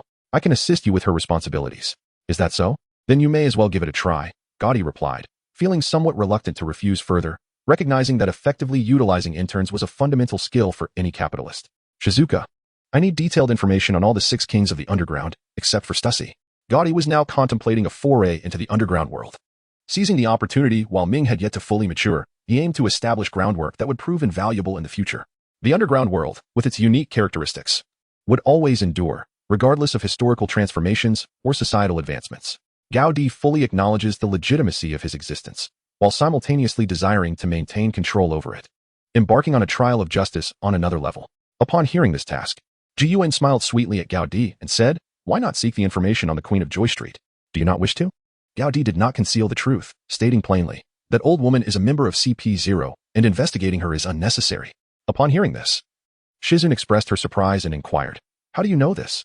Having spent considerable time in the bustling streets of Joy City engaging in undercover operations, Shizun prided herself on her understanding of Stussy, yet Gaudi's revelation made her feel like a naive fool, dancing in circles. You only need to believe what I say, Gaudi asserted. Do you believe I did it on purpose? After Shizun departed, Gaudi locked the door and began her card-drawing endeavors. With 27 million berries at her disposal and 46 single draws ahead of her, Gaudi felt it prudent to devise a strategic plan, given that DC's skills were now available. It was only logical to consider arranging for Wonder Woman and Harley Quinn as well. Joking aside, once Groot awakened, Gaudi concluded that the maid should be her primary choice, and naturally, her first thought for a candidate was Scarlet Witch. Compared to the dull Doctor Strange, Scarlet Witch's abilities, which did not require equipment, resonated far more with Gaudi's inclinations. Regarding her own strength, Gaudi believed it was time to amplify her power. As for energy projection and combat skills, she felt those required long-term accumulation, particularly the latter. Having mapped out her strategy, Gaudi deemed it sufficient and commenced her card draws. However, to her utter astonishment, the first 4 pseudo-10 draws yielded neither a skill nor a hero. Aside from the berries, she obtained 10 bottles of various liquors, 4 cans of cola, 2 bottles of Budweiser, 7 types of food, 2 boxes of cigars, a vinyl record, and a dartboard featuring Spider-Man. Upon seeing these items, Gaudi felt compelled to urge Tony to establish a small bar within the Justice League Industries. Otherwise, these items would gather dust in the warehouse, a true waste of potential. Am I being targeted by the system? After questioning herself, Gaudi switched the interface to the store, deciding to purchase some items to change her luck. After swiftly buying the remaining 7 locator badges, she resumed her card draws. Whether it was the change of fortune or a newfound generosity from the system, on her first of the last 6 single draws, she obtained a skill, Venom Factor I. Could this be gene replication? With a fleeting moment of simple contemplation, Gaudi continued to draw cards. Indeed, her luck seemed to have been reserved for the final 6 draws, yielding a lollipop, a crystal cup, an absinthe knife, and a 1993 Ball-Thus Wine label edition of Ch To Mouton. Finally, the climax of her last draw revealed a hero. The appearance of this character was entirely unexpected yet somehow anticipated. Kingpin. Gaudi was previously contemplating initiating actions in the underworld, but now he was suddenly confronted by the king of the mafia. Well, what does it matter about the 6 kings? With the presence of Jean Bing, this fellow could simply unify the 6 into one and ascend to imperial status. Gaudi finally comprehended the significance of the Spider-Man on the dartboard. It was intended as a gift for Jean Bing to adorn his future office. Reflecting on the tumultuous history between this formidable antagonist and numerous superheroes, Gaudi resolved to release Jean Bing first, aiming to unify the underworld before proceeding further. He had already contemplated which indigenous guide to enlist, and naturally, it would be the future Golden King, Taizolo, as their personalities and aspirations would harmoniously align. After devising his plans the previous night, Gaudi exchanged for the Venom Factor Type 1 Gold Wave Sphere and swallowed it without a moment's hesitation. Without pausing to truly absorb the experience, he initiated a self-assessment. Martial skills, Navy 6 styles auxiliary skills, spider sense, extraordinary resilience, speed, physiology, super perception, magic resistance, liquidification life skills, Navy 6 styles gazing at the liquidification skill. Gaudi felt a twinge of confusion. Could this enable him to liquefy his own body? Wasn't that akin to Caribou? The mere thought of that repugnant individual made Gaudi instinctively uneasy. Nevertheless, to be fair, if it were indeed such a skill, he would be quite pleased, as it would greatly facilitate simple tasks. Upon examining the skill's explanation, Gaudi grasped its essence. Liquidification allows one to liquefy their extraordinary resilience, enabling external entanglement, projection, and internal disruption. Venom was essentially a master of armed color domineering, presenting a comprehensive trio of skills that rendered armed color domineering utterly transparent. Having understood the system's intent, Gaudi felt that Venom's presence in the skill pool had been thoroughly exhausted. After all, to date, none of the heroes whose skills Gaudi had utilized had made an appearance. Gaudi tentatively attempted to utilize the external release, yet his initial awkwardness hindered his ability to regulate his strength. Consequently, he inadvertently penetrated the partition of the 10 cabins on this level, resulting in a complete breach. The first 9 cabins were of little consequence, as there was no one present. However, the final cabin belonged to Guillaume. At that moment, Guillaume was seen clutching a Conpira in his left hand, while his right hand clutched a bath towel that had been reduced to a mere third of its original size, leaving one to wonder what it could possibly conceal. Gaudi remained composed, and after a swift motion, he earnestly seized the Genpyra from her grasp, inquiring, "Do you believe I did this intentionally?" "I do believe you, but how could you time it so impeccably?" The autumn waves of Shikigawa's laughter danced in the air. Suddenly, Gaudi drew forth the Genpyra, and a dark substance emanated from it, enveloping the blade that had previously reflected every detail of Shikigawa's form with clarity. "I simply wish to experiment with the nature of this armament hockey's encasement." Upon hearing this reply, the delicate blush that adorned Shikigawa's face deepened, tinged now with genuine ire. Yet, before her outburst could escape her lips, her gaze was captivated by the entirely black Genpyra in Gaudi's hand. "Is this the blade shrouded in armament hockey?" Shikigawa's tone wavered with uncertainty. Gao Di nodded and directly returned the knife, saying, "I am not very skilled with a blade. You should give it a try. It is wiser to entrust this first endeavor to you." Ji Yuan felt uncertain about his ability to harness the true potential of Jin by Luo's inaugural journey with the Black Blade. Gao Di no longer hesitated. Though he had never tasted pork, he had witnessed pigs run. Despite his lack of skill with a blade, he had perused the techniques of all the great swordsmen in the original work. However, recalling the sage words of Master Jin Yong, no move surpasses moves. He cast aside the notions of various sword styles such as one-blade flow, Ki, black blade, death, lion song, and Elbaf spear, mighty nation. With a swift motion, he directed a strike towards the surface of the sea beyond the gaping hole in the warship. A cerulean wave of slashing energy erupted from the tip of Jinbaira's sword. And as the blackness on the blade gradually vanished inch by inch, the power of the wave intensified. Ultimately, even the sword-wielding Guillaume could not fathom the terrifying magnitude to which this strike would evolve. After Gao Di sheathed his sword, he gazed outward, observing the ocean surface, which, after being neatly sliced, now surged with colossal waves.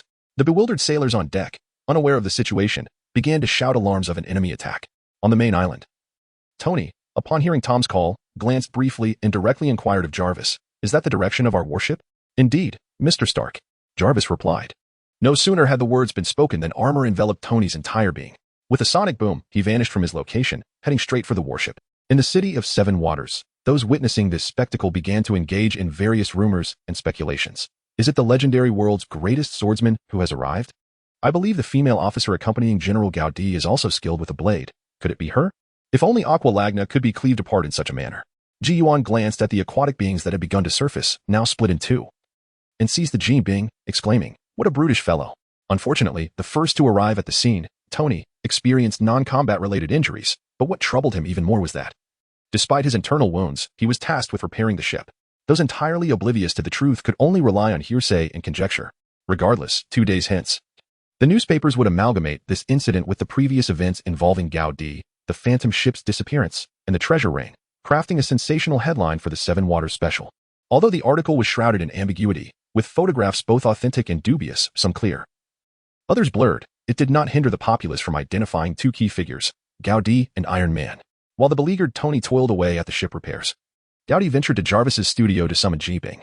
Gazing upon this towering figure, standing at 266 centimeters and weighing over 200 kilograms, with more than 90 of his physique comprised of muscle, he was indeed an imposing sight. Gao Di began to ponder the potential outcome of a confrontation between this individual. Should he master the art of armed hockey and ZFA, wrapped only in a bath towel around his lower body? Jin Bin instinctively started to search for weapons upon seeing Gao Di, a towering figure over 3 meters tall. As he took in the high-tech metallic room and sensed no trace of killing intent from Gao Di, the imposing aura of the underworld's foremost figure surged within him. "Friend, do tell me, how much did that person offer you?" "I, Jin Bin, am willing to pay double or simply name your price," he said, rising steadily while conversing. Upon hearing this, Gao Di chuckled. "I believe you are mistaken, Mr. Jin Bin. You are now a great distance from Hell's Kitchen. This is the world of One Piece, akin to a realm resembling Earth in its moral fabric." This was the most extensive explanation Gao Di had provided to a newcomer since Tony's time. Though he could easily subdue Jin Bin through sheer force, Gao Di deemed such a method too primitive for a crime lord who showed no hesitation in confronting superheroes. After absorbing Gao Di's introduction, the astute Jin Bin inquired, "Are there others like me, time travelers from my world?" Gao Di nodded and remarked, "You must be well acquainted with Hawkeye. As for Iron Man and Black Widow, I wonder how familiar you are with them?" Upon hearing that they were all associated with Little Spider, Jin's expression subtly shifted. "Relax a little. Let us converse about your future in this realm. Here, you can entirely relinquish the resentment you harbor towards your original world and abandon the way of life you once knew." As Gao Di spoke, he deftly produced a bottle of bourbon, and once Jarvis, in his mechanical form, had handed over a glass, Gao Di personally poured 2 drinks, extending one to Jin Bing.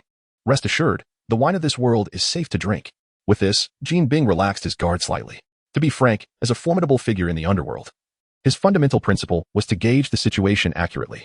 He discerned that he was unlikely to best Gao Di in a confrontation, and given the current circumstances, he believed the man's words to hold some truth. Since he could not overpower his opponent and lacked any personal influence to rely upon, he resolved to listen attentively to what this individual had to say. Half an hour later, Jin Bing had garnered a rudimentary understanding of the world of One Piece, and he was quite pleased with the developmental blueprint that Gao Di had outlined for him.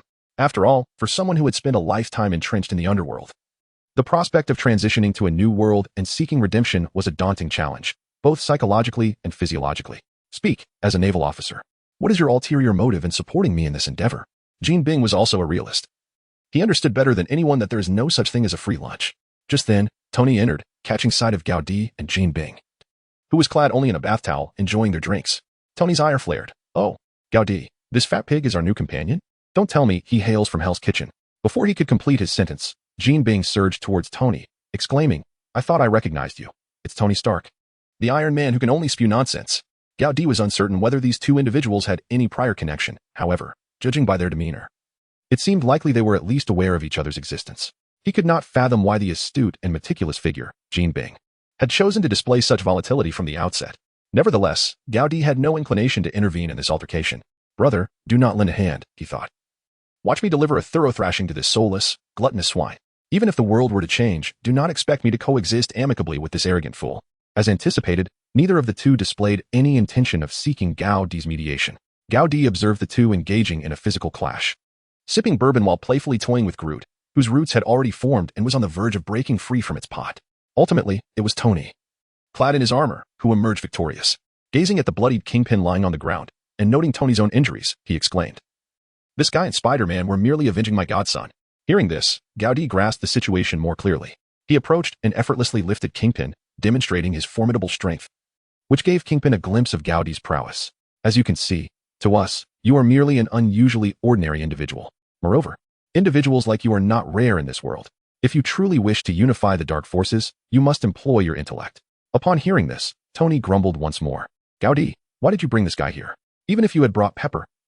Suddenly, he halted, realizing the impropriety of his words. "Tony, the Justice League is an open family. Why should we concern ourselves excessively with our companions' pasts? What about Natasha's history? What was Stark Industries like before your abduction?"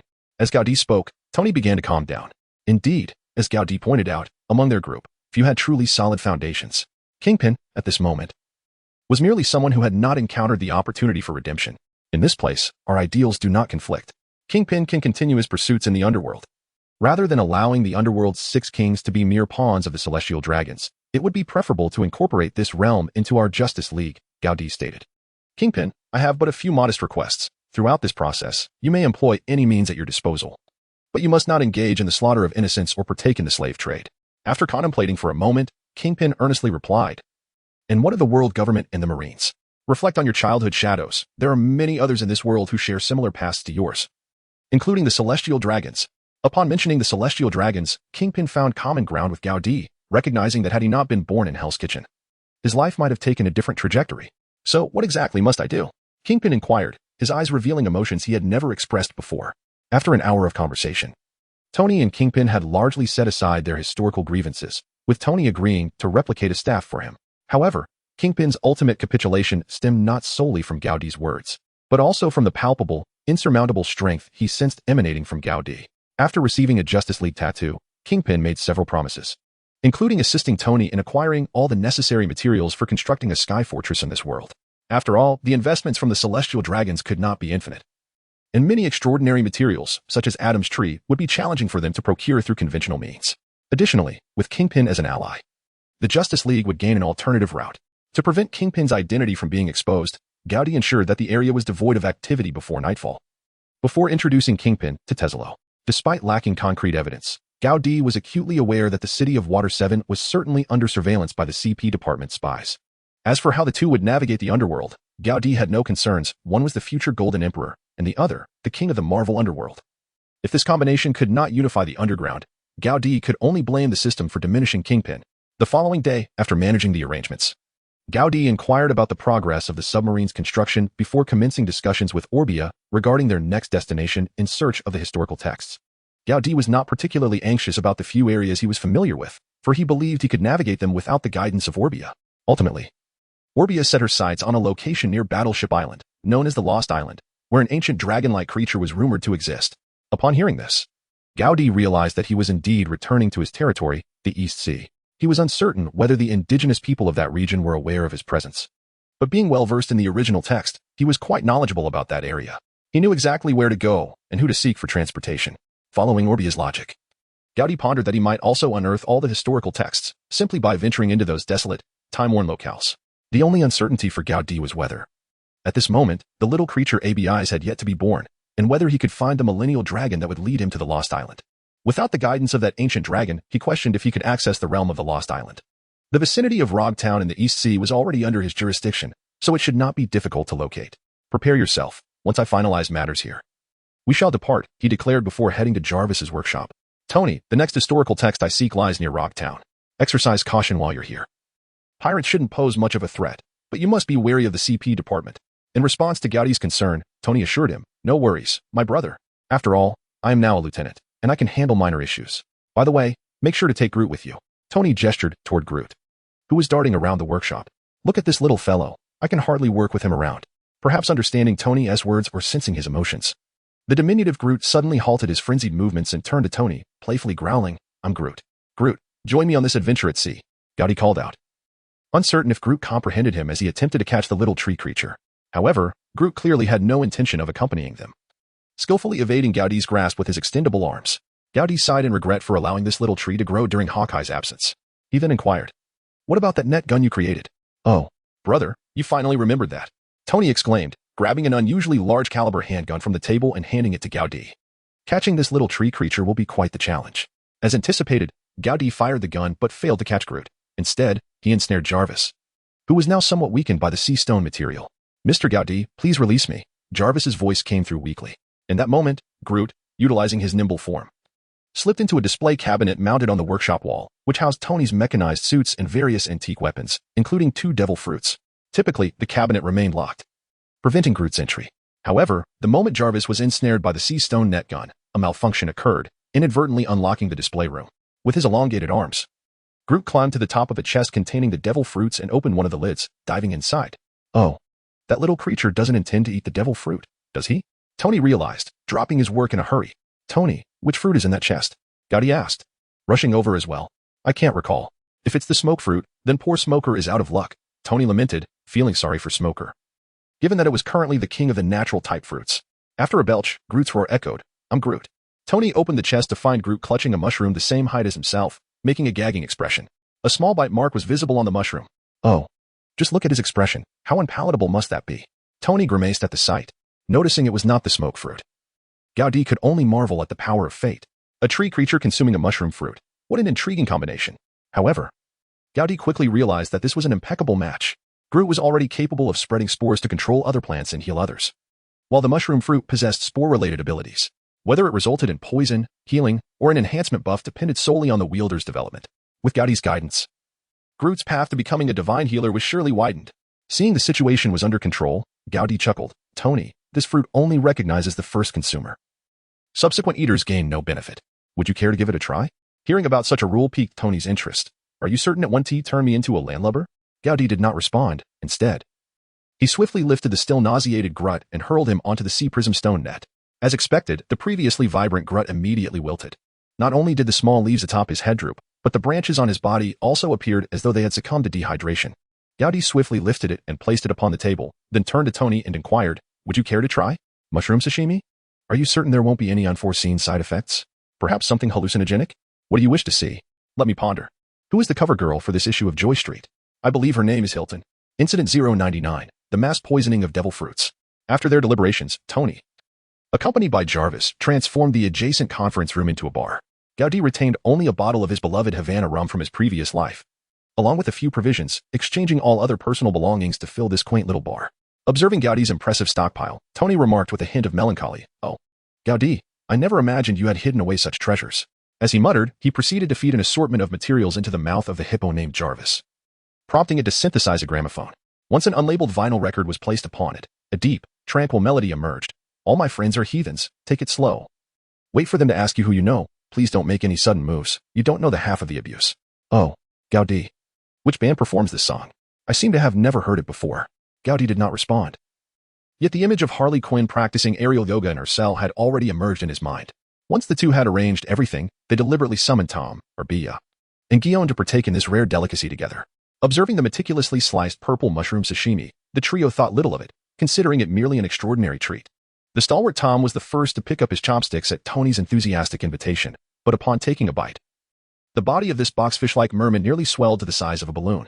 Mr. Stark, I must say, this flavor is truly exceptional. Tom managed to articulate with great difficulty. Hearing Tom's description, Guillaume cautiously inquired, is this the devil fruit you seized from the land of the magnetic drums? Gowdy nodded and said, indeed, there remains that last mushroom fruit. Upon hearing it was a devil fruit, Tom immediately exclaimed in despair, "Mr. Tony. As a dignified member of the fisherman tribe, I can no longer swim. Mr. Tom, please do not be so agitated. The first bite has already been consumed by that little rascal." As Gaudi spoke, he gestured towards the spinning vinyl record, where Groot was awkwardly dancing. Orbia, resting her chin on one hand, savored a sip of the 1993 Mouton, and with keen interest remarked, "Using devil fruit as an ingredient is quite an intriguing experience." With that, she picked up a slice of sashimi and placed it delicately into her mouth. Half an hour later, a flushed Tony pointed at a vibrant cover of Joy Street featuring a captivating woman, exclaiming, "Pepper, do you remember that time?" Just then, Guillaume swung a golden Kintaro, roaring, "Get away from me, you dead man." Meanwhile, Tom lay on the ground, gazing at the ceiling and lamenting, "Look, look, which third-rate shipwright crafted this? The nails have pierced the deck. How can a vessel of such craftsmanship navigate the Grand Line? Bring me my hammer." Orbia then tugged at Gaudi, exclaiming, "Gaudi, look, the ancient characters from the historical text are flying. Do not doubt it, these individuals were not merely intoxicated. Based on Gaudi's assessment, they were likely experiencing hallucinations due to wild mushroom poisoning. As for why Gaudi was unaffected, it was probably because he hailed from the Yunnan province of the Great Huaxian nation in his past life. It wasn't until the following noon that the group returned to their senses. Gaudi said nothing, and the others, in perfect harmony, refrained from mentioning the events of the previous day. Leaving Tony with Ji Yuan and half of the personnel, Gaudi set sail for the East Sea with the remaining crew. As soon as the warship of Gaudi departed, spies from various factions hurriedly relayed the news of his return to the East China Sea to their respective masters. The closest, Spandane, dispatched a ship to follow him under the guise of a farewell, but in reality, it was to verify whether Gaudi, the nemesis of the CP department, had truly left. Upon receiving the report, Buena Festa informed Barrett, who stood at the bow of the ship, grinning maniacally as he commanded, "Pursue him." Meanwhile, the newly assigned officer, Jiajin, received a rather disheartening order to first take up a position at the Roguetown Naval Base and await Gaudi's completion of his mission before proceeding to the 16th Division. "Oh, my dear Guillaume," came the heart-wrenching wails from Jiajin aboard the ship. At that moment, Gaudi was basking in the sun on the deck with Groot.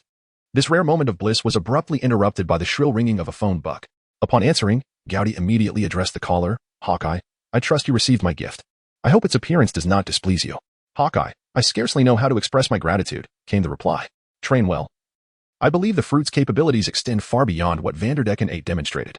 Explore it yourself, and when you encounter any obstacles, we shall find solutions together." Indeed.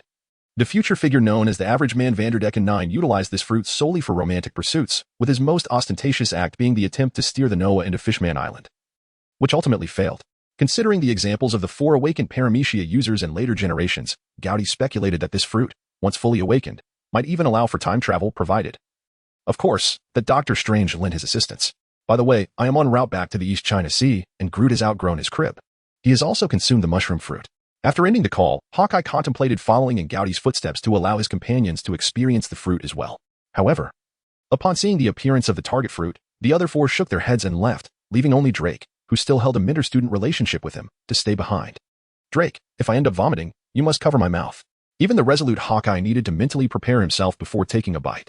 Although it did not taste as dreadful as its appearance suggested, he still struggled against his body's urge to regurgitate and managed to swallow. Upon learning that only a single bite was necessary, Hawkeye discarded the remaining portion into the sea. Now endowed with newfound power, he felt compelled to test its limits. After reporting to Zifa about the fruit's capabilities, Zifa too was curious about its potential. Ultimately, 10 minutes later, Hawkeye delivered a small wooden boat directly to Captain Karp's office, though the coordinates were intended for Zifa, who was seeking Karp for afternoon tea. In that moment, the entire Marine headquarters was once again astonished by this seemingly unremarkable newcomer, despite Hawkeye's previously impressive slingshot marksmanship. As a result, Suru promptly promoted him to warrant officer, as she perceived Hawkeye's ability as a miraculous means of long-range support. In future battles far from the Marine headquarters, there would be no need to mobilize all elite forces. Simply leaving one person as a target while the others rushed forward would suffice, with Hawkeye utilizing his fruit's powers for long-distance delivery. This not only ensured a surprise element but also mitigated the risk of interception along the way. With this in mind, Suru assigned Hawkeye a mission to set Gaudi as a target and return for further training, as she feared Barrett or others seeking Gaudi due to the historical text destruction plan. After all, she had little faith in the CP department's ability to maintain secrecy. "I have seen the world as well." The Black Widow, true to her reputation as a top-tier agent, mastered the fundamentals of moonwalk within just a few days. Hawkeye, embarking on his own missions, also proved capable. While he had not yet perfected the finger pistol, he could still unleash dozens of strikes in a single second. Observing the rapid progress of these two, Zifa was astonished by the innate abilities of Gaudi's compatriots. Consequently, he provided them with individualized guidance each day following regular training. Meanwhile, Other naval officers covertly observing from the training grounds turned into a chorus of envy. I wish I had Miss Natasha's talent. Miss Natasha is my idol. Only Miss Natasha deserves such personalized instruction from teacher Zifa. Of course, Natasha's popularity stemmed not only from her exceptional talent, but also from her striking appearance and bold demeanor. As her disciple, Belmir naturally became Natasha's most ardent fan, and while praising her, she did not forget to extol Gowdy. Especially after the Naval Academy received the latest newspaper featuring a front-page story on the mysterious Swordmaster of the Sea, Gowdy the Shipmaster, ghost ship disappearance, and treasure raid, which captivated the audience while simultaneously shrouding them in intrigue. However, the trio of locals from Roguetown, led by Belmir, understood the reality. You need not speculate. All four of these events were undoubtedly orchestrated by General Gowdy alone, Belmir confidently announced to her fellow cadets. As for the Swordmaster of the Sea, I do not believe it for a second. I have never heard of General Gowdy wielding any weapon other than his body, a Guion fan countered. Before Belmir could retort, a lieutenant who had attended the Long Chain Island incident interjected, who says a slash wave requires a weapon. A gust kick or finger pistol will suffice. You naive souls who have never ventured beyond the headquarters should witness General Gowdy's battles in the East China Sea to grasp the true essence of the slash wave wall and the finger pistol's ultimate forms. He asserted, isn't that right, Admiral Kazan? Unencumbered by missions, Kazan, temporarily pulled in by Zifa as a substitute instructor, was caught off guard by the sudden questioning and instinctively replied, indeed, after witnessing Senior Gowdy's 6 forms, you may doubt the authenticity of your own training. Internally, he chuckled, reflecting on the absurdity of being told that serving in the Marine headquarters was akin to having never seen the world, with the East China Sea being the benchmark for experience. He then laughed to himself, at least I can say I have seen the world. Upon seeing Kazan nod in agreement, the Guion fan fell silent. However, a curious junior naval officer inquired, so what of the Shipmaster Gowdy? Belmir effortlessly addressed this question. Wasn't Vanderdecken 8 the previous user of the target fruit? It must have been General Gowdy who aimed to retrieve that ship, willingly setting himself as the target. After Belmir's explanation, the group understood but was left with a new question. Isn't this something even someone capable of moonwalk could accomplish? Upon hearing this, Kazan couldn't help but chuckle in exasperation. Before anyone could prompt him, he began to elucidate. It's all about the moonwalk. But the efficacy lies in the individual's mastery. If executed correctly, it resembles the true moonwalk of Senior Gowdy. The capabilities of the target fruit have already been showcased by Captain Barton. One must consistently maintain a speed that surpasses that to achieve the effect of maneuvering a ship. Look at the position of Senior Gowdy on this newspaper, he pointed out. Those who had previously dismissed it suddenly thought, Captain Barton managed to transport that small vessel from the port to Admiral Karp's office in mere seconds. To traverse the same distance using the moonwalk is nothing short of fantastical. Moreover, everyone knows that the Flying Dutchman is a ghost ship that navigates the depths of the sea. You are aware of how fast humans swim, and at this juncture, Kazan found himself at a loss for words, realizing the glaring inconsistency. Could it be that Senior Gowdy is a hybrid of fishman and human? That's terrifying. The depths of the sea off Water 7 must be over 100 meters. As the conversation veered into such depths, Zifa, who had been listening, interjected, prompting the group to disperse. He had no desire for anyone to delve further into tales of ghost ships and treasure raids, should any astounding conclusions arise. These young Marines might consider abandoning their studies at headquarters, all yearning to join Gowdy instead. Nonetheless, this did not deter him from seeking the truth from Crane. In Admiral Crane's office, having perused the newspaper, she remarked to Zifa, previously, Guion reported to me that the ship's disappearance might be the work of Vanderdecken. But after witnessing Gowdy's seemingly spontaneous vanishing of historical texts, I suspect he is behind this as well. Zifa chuckled, if that lad won't admit it. Then it must be so.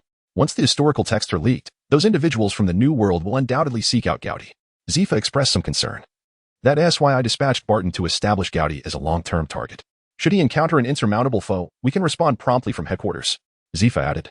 Isn't this part of an elaborate phishing scheme? Crane shook her head. No one can truly gauge Barrett's intentions. If it were a phishing operation, he wouldn't have dispatched Sorrow and the others to scour the seas.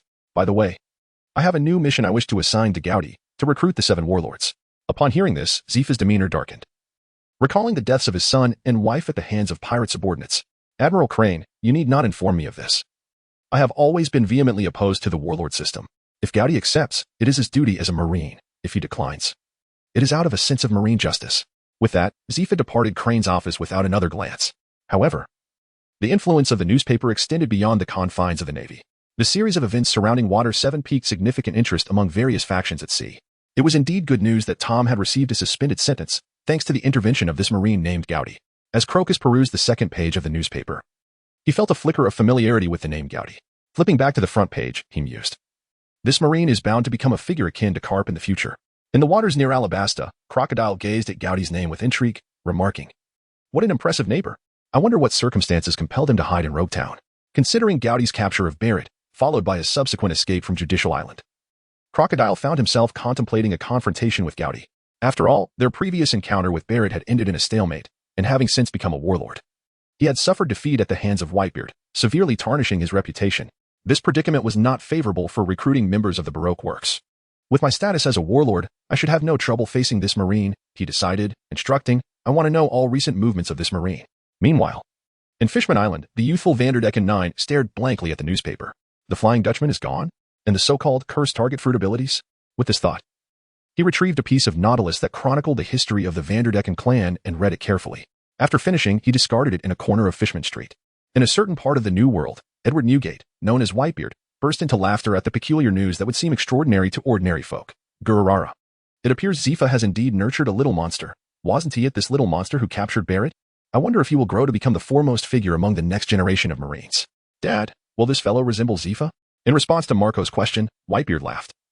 Zifa is far too idealistic. The murder of his family is the most telling example. The conflict between Marines and pirates is inherently irreconcilable. I wonder whose stance this young lad will mirror. As he spoke, Whitebeard reminisced about the time when Roger and Carp united against the Rocks pirates. Reflecting on this, he sighed. The seas were far more tranquil back then.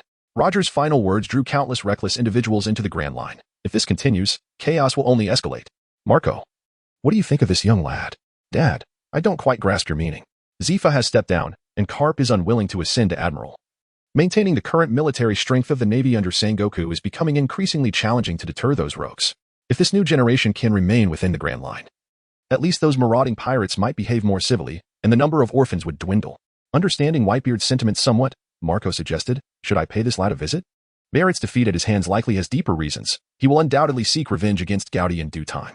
I truly wish he wouldn't have to face such solitude at such a tender age. Upon seeing the description of the great swordsman, Mihawk contemplated. He appears to be quite a formidable opponent. I wonder if I will have the opportunity to encounter him and whether I could emerge victorious. With this thought, he unleashed a slashing wave with his sword, Yora.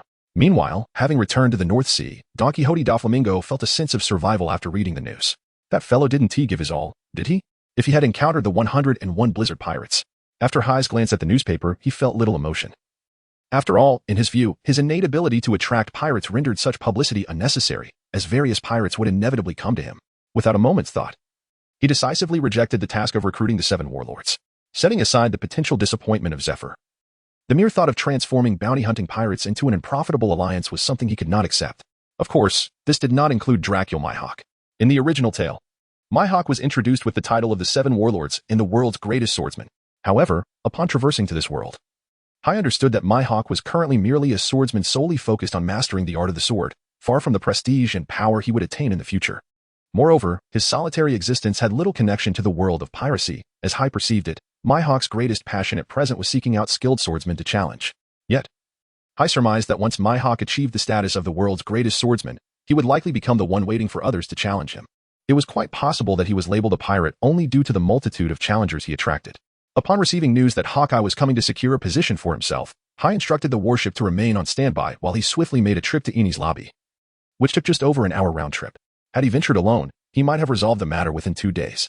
Unbeknownst to him, a group was advancing towards the Roguetown Marine base, with their sights set on Hai. This group was none other than Barrett, following the route from Water 7 to Roguetown. They had pursued him to the Calm Belt. At that point, Barrett's crew faced a dilemma. Their pirate ship lacked the Seastone-enhanced capabilities of a marine warship, and forcing passage through the Calm Belt would be akin to courting death. Just then, Saul, who had been tracking Barrett, arrived with the Marines in pursuit. Combat was imminent, and the outcome was evident. Barrett emerged victorious. Remarkably, Barrett refrained from slaughtering indiscriminately, capturing Saul and his crew instead. Thus, with the Seastone warship now at his disposal, Barrett continued his pursuit of Hai's warship, while Hai and his crew had already entered the vicinity of the warship island.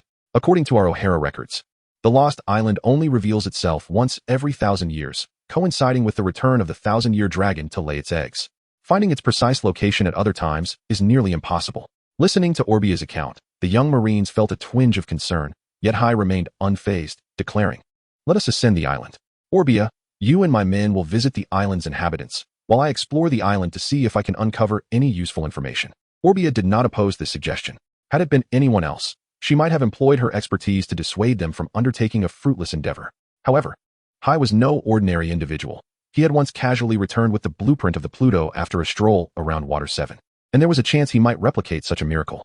Following Hai's plan, Orbia led a team to engage with the island's residents, while Hai, accompanied by Groot, ventured deep into the island's forest. He intended to seek out the thousand-year dragon that Abyss encountered, guided by the original narrative. Should he gain the assistance of such a being, locating the lost island would perhaps prove to be a straightforward task. At that moment, another pirate ship was sailing toward Warship Island, the infamous Blizzard Pirates, renowned throughout the Grand Line. Captain Gravor Pasta, a user of the Ice Fruit, commanded a bounty of 310 million berries.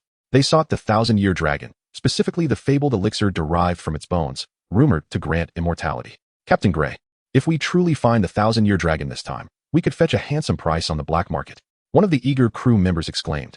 Indeed, Gravor Pasta was not the type to blindly believe in hearsay. He too was skeptical about the supposed properties of the dragon's bones. Nevertheless, the black market was abuzz with high offers for such an item. With the powers of the Ice Fruit at their disposal, the Blizzard Pirates were determined not to miss this opportunity. Gray studied the nautical charts and remarked seriously. Word has it that the marine rookie Hai has returned to the East Blue. Everyone stay vigilant. Captain Gray, you don't truly believe the rumors circulating in the newspapers, do you? I think those reports about Hai are merely a marine fabrication, one of his indifferent subordinates retorted. In response to his dismissive crew member, Gray replied earnestly. Barrett's previous capture is a verifiable fact. That man, who has only ever lost to Roger, is not one to cooperate in a marine charade. It's better to exercise caution. Although Gray spoke with prudence, he held little regard for anyone who had not crossed swords with him directly. Confident in his natural Ice Fruit abilities, he believed that a marine rear admiral without any devil fruit powers would find it ludicrous to defeat him. With Captain Gray's abilities, even if 10 Hais came, we would easily prevail. Despite the flattery from his subordinate, Gray remained cautious, asserting, keep your eyes peeled. If we encounter a warship, we must issue an early warning. At this moment, Hai, rather than searching for the thousand-year dragon, found himself preoccupied with tending to Groot.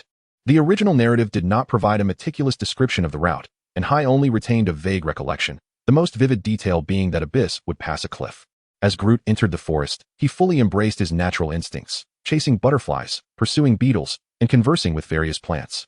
The key issue was that Groot disregarded Hai's instructions, continuously uttering, I'm Groot, in a myriad of tones, complicating the search considerably. Hai could only rely on his heightened senses, ensuring Groot did not wander off while gradually searching. After walking for a while, Groot unexpectedly emerged from the woods with a rabbit as his steed, bounding forth with uncontainable enthusiasm. With a hand fashioned into reins and the other into a whip, he managed to subdue the rabbit entirely, striking a proud pose as if to present his achievements to Hai. Adorning his form was a mini armor crafted specifically for him by Tony, dubbed Armor. It was essentially a device designed for him to carry his portable music player. Hai had previously engaged in earnest conversation with Groot about their quest to find a flying dragon, even demonstrating the concept. It now appeared that all efforts were in vain. Shaking his head, Hai addressed Groot. Groot, we are searching for a dragon, not a rabbit. A dragon with wings that can fly. As Gaudi spoke, he animatedly gestured with his hands. Groot appeared to understand, blinking his large, expressive eyes a couple of times before releasing the rabbit. He extended his arm, and from his palm emerged a scattering of glowing yellow spores that floated into the forest. This was the first time Gaudi had encountered such a phenomenon, and he was unsure whether it was Groot's inherent ability or a result of consuming the mushroom fruit. Nevertheless, he refrained from intervening, allowing Groot to unleash his powers. Once the spores entered the depths of the forest, the previously tranquil surroundings began to tremble. Groot then reached his hand into the nearest tree trunk, closing his eyes as if he were listening intently to something. Observing this scene, Gaudi couldn't help but marvel at the convenience of this little tree creature's ability to communicate with plants, though the inability to converse normally with humans was indeed a drawback. After a brief moment, Groot opened his eyes and climbed onto Gaudi's shoulder, pointing towards the northeast cliff while exclaiming, I'm Groot. In that moment, Gaudi unconditionally chose to trust his companion and sprinted in the direction Groot indicated, giving him a thumbs up and declaring, we are Groot. A few minutes later, Gaudi raced past the cliff that he vaguely remembered from the original story and, guided by Groot, navigated through a series of twists and turns until they discovered a cave. The instant he laid eyes on the cave entrance, Gaudi felt an overwhelming sense of certainty that they had indeed found the right place. Activating his heightened perception, he scanned the cave in a straight line and, as expected, found a millennia-old dragon resting within. Whether this was the same dragon that ABI's encountered remained uncertain, given that 22 years had elapsed since then. Without further ado, Gaudi and Groot approached the cave's entrance. I'm Groot, Groot inquired, his tone laced with curiosity. Gaudi, unable to comprehend the meaning of Groot's words, could only respond with a vague reassurance. Rest assured, Groot, the individual within poses no threat. With that, he stepped forward into the darkness. However, after merely 2 strides, A low yet distinct dragon's roar resonated from within. Following this, a human voice inquired, "Human, have you come here seeking the immortal dragon bones that reside within me?" Taken aback, Gaudi momentarily questioned his own senses, wondering if he was merely imagining things. Could this dragon also be a consumer of the mythical human fruit? Might it be the former form of Chopper, that ordinary citizen? Contemplating this, Gaudi boldly addressed the inky blackness of the cave, stating, "I have come in pursuit of the lost island, to seek a fragment of historical text left behind. If the dragon bones truly grant immortality, your ancient dragon clan would have long since been captured and nurtured by the celestial dragons." Well versed in the original texts, Gaudi understood that the corpses of these millennia-old dragons would transform into fossilized remnants upon death. While it might be feasible to repurpose such a relic as a decorative sculpture, the notion that consumption of these bones could bestow eternal life was nothing short of a folly. Although the cave was shrouded in darkness, this did not hinder Gaudi's extraordinary perception from discerning the situation within with remarkable clarity. As Gaudi spoke, he employed his heightened perception to detect the heartbeat of the millennia-old dragon. To his astonishment, he discovered that the dragon's heartbeat was remarkably irregular. Yet it did not resemble the fluctuations of emotional turmoil. It must be injured, he thought. Before he could voice his concerns, the voice from within resonated once more, "Human, your strength is formidable. The potential power of that small creature upon your shoulder is not to be underestimated." Gaudi was perplexed by the dragon's ability to draw such conclusions. Was it a racial talent, perhaps? Contemplating this, he finally spoke, "I am willing to offer a feasible promise in exchange for your guidance to the Lost Island. The Lost Island surfaces only once every millennium, allowing my kin and me to propagate our lineage. However, the time for its emergence has not yet arrived." Upon hearing the ancient dragon narrate the beginning of this tale, Gaudi discerned its conclusion, though he was taken aback by the dragon's cunning. Thus, he had long prepared his rebuttal. "Surely, the submerged part of the battleship island is the true dragon's lair. I need only locate the abandoned temple to confirm this, and in return, I shall agree to perform a task within my capabilities." Upon hearing Gaudi articulate the intricate details of the lost island and the truth that Battleship Island indeed harbors the dragon's lair, the ancient dragon exhaled a huff, extending its massive head from the cave to scrutinize Gaudi intently. At that moment, before Gaudi could utter another word, Groot, perched on his shoulder, elongated its arm and reached directly for the ancient dragon's head, exclaiming, "I'm Groot," a phrase whose meaning eluded Gaudi. Yet, at that instant, the ancient dragon began to murmur in a manner that suggested it comprehended Groot's utterance. Gaudi believed that it was a situation akin to talking past each other. Yet to his astonishment, the Millennium Dragon, Long E, spoke up and left him utterly perplexed. "I am Grandiel, a Millennium Dragon who has consumed the Whisper Fruit. I can comprehend the language of this little creature and communicate with him." Upon hearing the first two statements, Gaudi discerned the intriguing nature of the situation. The Whisper Fruit indicated that this creature was likely on the brink of death. Otherwise, the future ABIs would not be able to consume this fruit. As for the latter two sentences, they aligned with Gaudi's expectations. Since it was the Whisper Fruit, it was not surprising that he could converse with Groot. This fruit, even if it meant having to bring the Millennium Dragon back, must be acquired. With this thought in mind, Gaudi directly inquired, "What irreversible injury have you sustained? Perhaps Groot could assist you." "Groot, is that the name of this little fellow?" Grandiel replied, somewhat taken aback. "I never expected him to be a healer. However, I am well aware of my own condition. Even if my superficial wounds are healed, the injuries within me have reached an untreatable stage." As Grandiel spoke, he struggled to drag his body out of the shadows. On his left wing, 3 deep wounds were visible, one of which penetrated completely through the flesh, with an infected area continuously oozing blood. Observing the color of the blood and the faint, foul odor emanating from it, Gaudi surmised that the wounds were likely toxic. With this understanding, Gaudi grasped the severity of the internal injuries. Even if the outer wounds were to heal, the poison had undoubtedly permeated to the marrow. Had it not been for the dragon's considerable size, he would have perished long ago. Meanwhile, Groot seemed entirely unfazed by their conversation, leaping gracefully to Grandiel's wound. Extending his right hand, he released spores of green and yellow hues that drifted slowly toward the dragon's injury. Sensing something unusual, both Grandiel and Gaudi turned their heads in unison. As the spores made contact with the wounds, they began to heal at a visibly rapid pace. "Groot, is this the power of your fruit or your innate ability?" Gaudi queried. In response, Groot simply uttered, "I'm Groot." However, the astonished Grandiel interjected to provide clarification. He says the yellow spores are his inherent healing ability, while the purple spores are powers bestowed upon him by the fruit. His original ability is to heal injuries, whereas the fruit grants him the capacity for poison. Although Grandiel's tone was remarkably flat, Gaudi discerned through observing his heartbeat that the Millennium Dragon was quite astonished by Groot's healing prowess, perhaps indicating that the wounds had existed for quite some time. As for the poison, there was no remedy. Had Groot perhaps discerned a method of using poison to combat poison? At that moment, Grandiel offered an explanation. "I sense that the toxins within me are gradually dissipating. I have borne this injury for over 6 months. The one who harmed me is named Crocodile, and I was afflicted by the venom from his golden hook. Crocodile? What does he want with dragon bones? Gaudi pondered. Surely it cannot be for the sake of immortality. Someone as pragmatic as Crocodile would never believe in such notions. There must be some ulterior motive. Perhaps due to Groot's healing of his external wounds, or the goodwill that Gaudi had consistently expressed, Grandiel divulged the series of events that had transpired. Gaudi finally comprehended that Crocodile's objective was the petrified corpse of the Millennium Dragon, intended for use as a figurehead.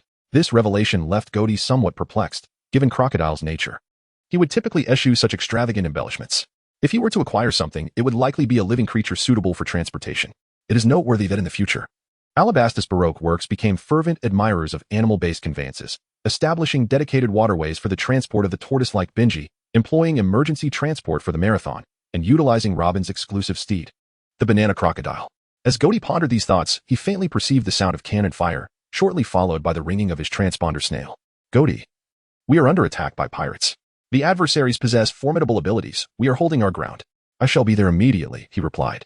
After concluding the call, Gaudi turned to Grut and said, Let us depart, Grut.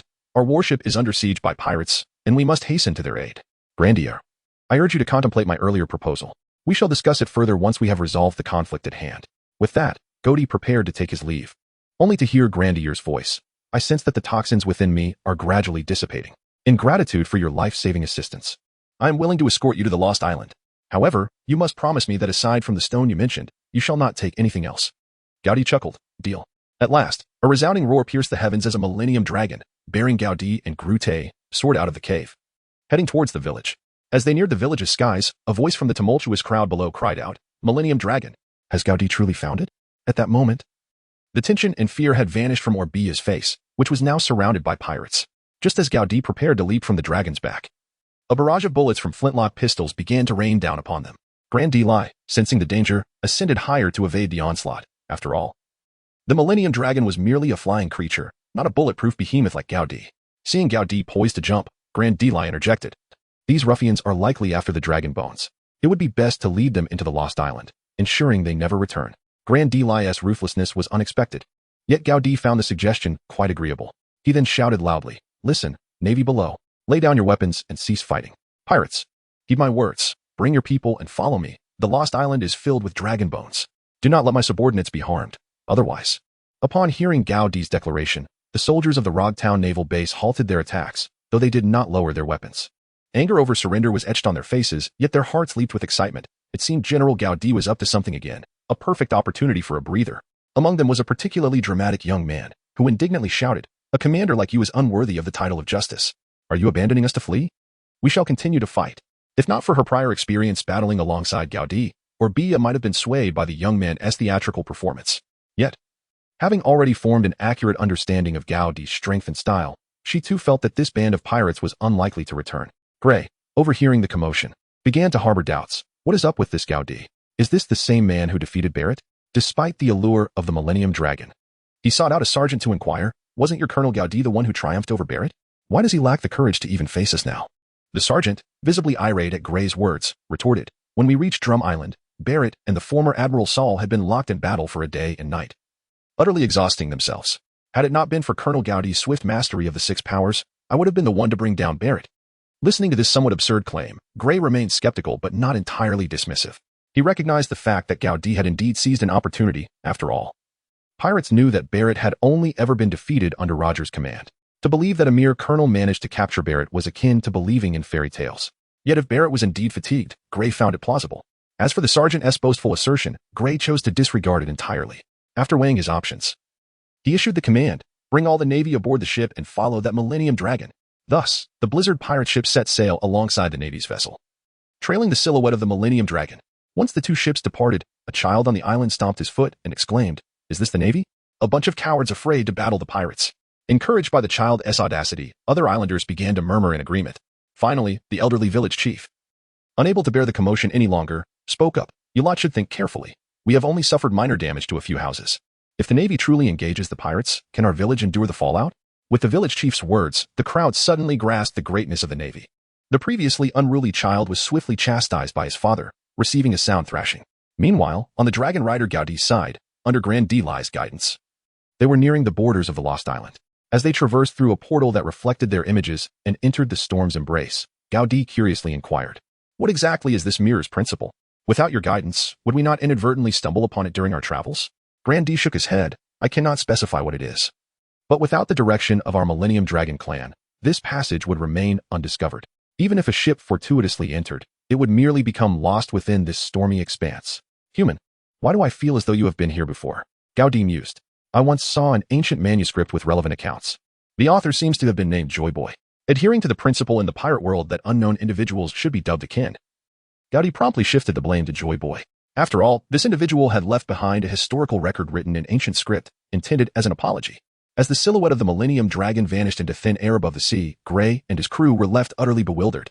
He picked up the telescope that had fallen to the deck, confirming the absence of the dragon before hesitantly asking, did it truly disappear? Or be trapped aboard the warship? Wore a face of astonishment, yet her heart brimmed with exhilaration and anticipation. She reaffirmed her resolve to cooperate, had it not been for Gaudi's presence. She might never have found her way to this place. After a brief moment of shock, amidst the murmurs of the crew, Gray urged his men to follow suit. With the power to freeze the sea and turn it into a battleground at will, he had no doubt of their success. Especially after hearing that Gaudi had defeated Barrett, relying on the exhaustion wrought by other Navy forces. However, upon crossing the mirror, the boundless storm began to sow seeds of doubt regarding the correctness of his earlier decision. "Curse you, Gaudi, could it be that you conspired with that Millennium Dragon?" Amidst the grumbling of his subordinates, Gray suddenly realized a critical aspect he had severely overlooked. How had this Millennium Dragon allied with Gaudi?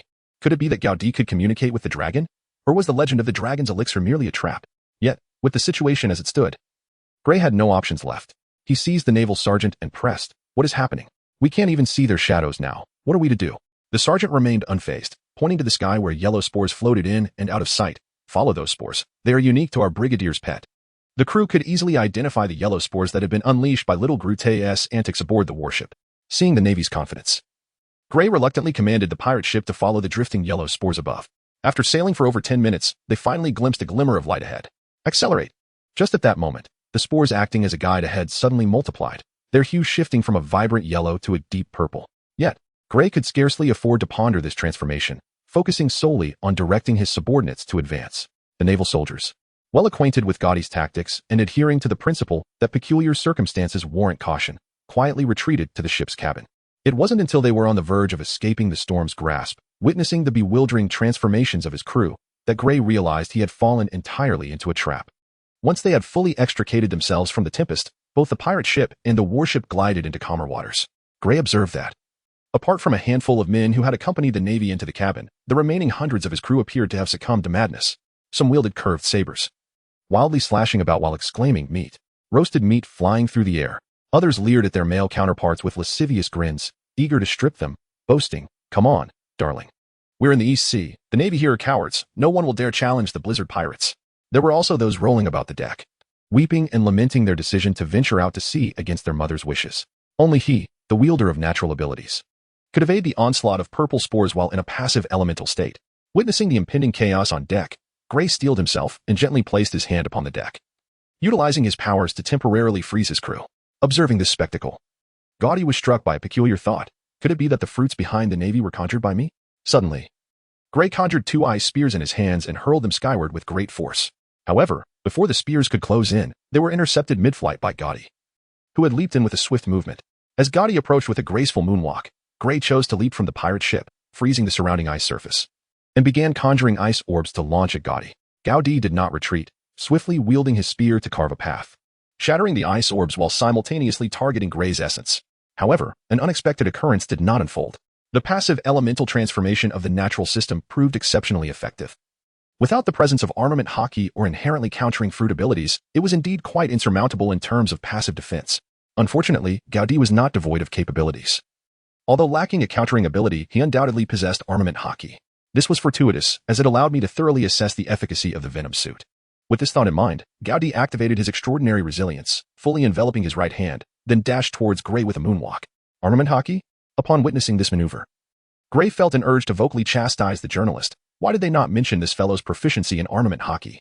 With this thought, Gray tore off his shirt and, bracing himself with one hand on the ground, intoned, "Ice formation, domino ice wall."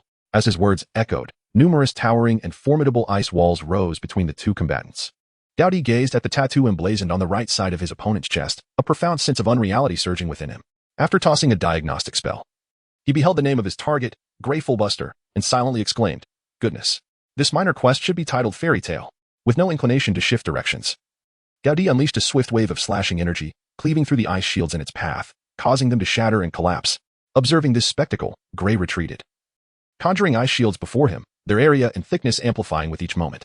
However, it appeared that none of this had any impact on Gaudi. The slashing wave continued unabated, and if it were to be depleted, he would simply unleash another.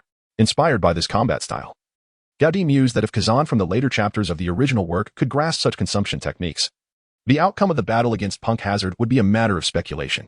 As the thickness of the ice shield reached an astonishing 10 meters, Grey found himself perilously close to the storm circle behind him. Just as he pondered his next move, Gaudi's slashing wave arrived. Upon slicing through the 10-meter-thick ice shield, Gaudi's formidable punch followed suit. In a moment of desperation, Grey activated his ability, raising a massive ice shield adorned with icicles before him. Had this been an opponent lacking the power of hockey, they would have undoubtedly been pierced by the shield. Yet, Gaudi remained undeterred. At the instant his fist met the ice spikes, he released his hockey, shattering the ice shield, and delivered a fist that sent the bewildered Grey flying. Nonetheless, Grey, a notorious pirate worth billions, possessed a wealth of combat experience. Just as he was about to plunge into the sea, he summoned his strength to touch the water's surface with his finger, activating the powers of his ice fruit. He then crouched low, and as his body retreated, a frozen path spanning several dozen meters was etched upon the sea. Eventually, he managed to rise with difficulty and, facing the relentlessly advancing Gaudi, declared, "I did not expect you to be stronger than the report suggested, but merely possessing hockey will not secure your victory over me." With that, a spear of ice materialized in his right hand, and from his back unfurled a pair of ice wings. He took flight, charging towards Gaudi. One could not help but remark that the transformation in Grey's combat style rendered him almost unrecognizable. He now appeared as a different entity entirely, in stark contrast to the previous natural type user, Reinhardt. Before Gaudi, who had yet to engage in speed physiology, Grey adeptly evaded while launching attacks with his elongated spear. Gaudi had expected the ice spear, which he thought would shatter with a mere handful of force, to be exceptionally resilient this time. At least, if it were to exert only half the power as before, a single strike would not be sufficient to obliterate the spear. Of course, Grey had yet to find any effective means to counter Gaudi. While he could manage to evade, he truly lacked any advantageous approach to launch an attack. In truth, it was not that the hardness and strength of the ice had increased, rather, it was the accelerated output of cold air that had maximized the recovery speed of the ice spear itself. Simultaneously, he had to maintain the movement of his wings, rendering his attacks rather futile. Observing the transformation in movement, Gaudi once again lamented. If only Kazan from the later generations of the original work could learn from this. However, Gaudi quickly halted this thought, for after considering the 6 styles in Moonwalk, utilizing this winged method to aid in aerial combat seemed rather misguided. With that in mind, Gaudi grasped the thrusting ice spear tightly with his left hand, pulling Grey closer to him, while his right hand delivered a swift chop. Upon landing, Grey did not dodge this time. Instead, he enveloped half of his body in ice armor for defense, bracing himself to receive Gaudi's strike. Intending to exchange injury for injury, Grey swiftly reached out with his other hand to touch Gaudi's arm, activating his ability. At the moment Gaudi's hand chop penetrated the ice armor, an intense chill began to spread along Gaudi's arm, rapidly extending throughout his body. While frost visibly accumulated on his right hand, Grey relinquished his ice spear, soared into the air, and intoned, "Ice form, prison." As he unleashed the cold air from his hands, a rectangular cage resembling a birdcage gradually took shape, while Gaudi, situated at the center of this prison, was increasingly enveloped by the formidable frost. Above the battlefield, Grand Dilly, who had not missed a single detail, exclaimed in astonishment, "This human's combat talent is astounding. If it were me, I wouldn't have been able to pass that ice wall. I'm Groot." "What did you say?" That fellow was aiming for the dragon bone all along. After a brief exchange between the dragon and the tree man, Grand Dilly concluded that without Gaudi's intervention, his own life as a dragon would surely be forfeit. Ultimately, Groot leaped high and exclaimed, "I'm Groot." Realizing the situation, Grand Dilly dove down, taking Groot along, and directly charged towards the deck of the warship. At that moment, those who had not succumbed to Groot's hallucinogenic spores had brought Orbia and the young sailors to the deck, preparing to threaten Gaudi with their lives. But just then, the Dragon Knight Groot arrived. Grand Dilly executed a low-altitude dive, with Groot tugging at his dragon whiskers, while extending his other hand to an extraordinary length, flipping over a pirate who had intended to strike. Fortunately, being a miniature version of Groot, his abilities were still limited. Had he been any larger, that whip would have done far more than just knock someone over. Seeing one of their comrades taken down, the pirates crouched low, seeking refuge behind Orbia and the others. While evading Groot's attacks, they also fired at Grand Dilly. just as Grandilly ascended to evade the deck once more. Groot demonstrated his violent nature as a combat species from the flower god giant tribe. He leaped down from Grandilly's snout, opened his portable music player, donned his headphones, and plunged into the crowd. That little monster has jumped down. Watch your feet. Anyone who sees him, crush him. The little monster was incredibly agile. And amid the pirates' frantic cries, Groot dodged foot strikes while attacking with his extendable hands, employing all manner of unrefined techniques such as grabbing ankles and toe holds. Within a mere minute, the pirate forces suffered substantial losses, with more than half of their combat strength eradicated. Seizing the opportunity while the pirates searched for him, he stealthily climbed behind Orbia and freed her bound hands. Thank you, Groot. Orbia expressed her gratitude, cradling Groot in her hands. Groot, removing his headphones and blinking his large eyes, replied, I'm Groot. Well done, Groot. After receiving praise, Groot resumed his actions. After a few more leaps, he liberated several more naval soldiers before rejoining the fray. But just then, a pirate suddenly had a brilliant idea, grabbing a fishing net and capturing Groot right in his tracks. Ha! Little creature, I've got you, the pirate boasted, pulling Groot in the net before him. Yet before he could finish his taunt, Groot's hand slipped through the net's gaps and ensnared the pirate's neck. Accompanied by a sharp crack, the pirate met his demise. As more and more naval soldiers were rescued, the remaining pirates stood no chance against the rest of the well-rested navy. In less than a few minutes, the navy had completely regained control of the warship and began their offensive against the pirate vessel. Meanwhile, the great contributor to this victory, Groot, stood atop Orbia, listening to the melodic strains of father and son from his headphones, performing an adorable little dance. What a charming little fellow, albeit a touch too violent, Orbia remarked, shaking her head at the sight of the pirate whose neck Groot had just snapped. Returning to the icy battlefield where Gao Di and Gray clashed, Gao Di, now increasingly coated in frost, entertained a peculiar thought. It was time to test this fellow's prowess and see who was truly more formidable, he or Kuzan from the later generations of the original work. As for the standard of comparison, that would undoubtedly be the long-established unit of combat measurement, Sol. With this in mind, Gao Di made no effort to move, standing firm as the frost continued to envelop him, while donning a mocking expression. He remarked, I never imagined that as a natural type ability user, you would resort to such a technique devoid of any offensive capability. Stung by this taunt, Gray continued to release cold air while laughing. What a foolish navy. You think you can defeat me solely with physical prowess and hardened skin? I can only say you are woefully naive. Rest assured, I won't freeze your head. I advise you to speak less and conserve some stamina to witness how I systematically eliminate your soldiers. Gray fell past her, the natural type ice fruit user. Do you truly believe you can wield this fruit? Gao Di taunted, feeling the frost creep up to his collarbone. I initially thought there might be a grain of truth in what the newspapers reported, but it seems you are nothing more than a brute. As Gray retorted verbally, he simultaneously intensified the speed of his cold air output.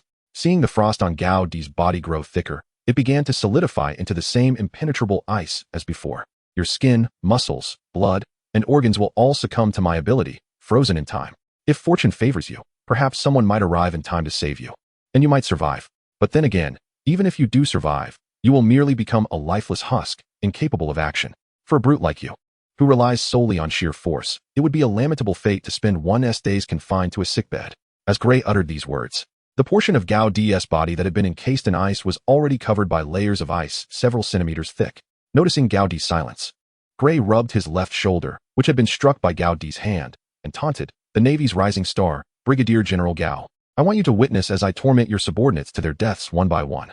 At that moment, Gao Di was acutely aware of the transformations occurring within him. Initially, when encased in ice, he did indeed feel a twinge of chill. However, once he activated the speed of life to accelerate his blood flow, that chill completely vanished. Testing the strength of the thick ice, he gently clenched his fist, expecting to exert considerable effort, yet he effortlessly crushed it to smithereens.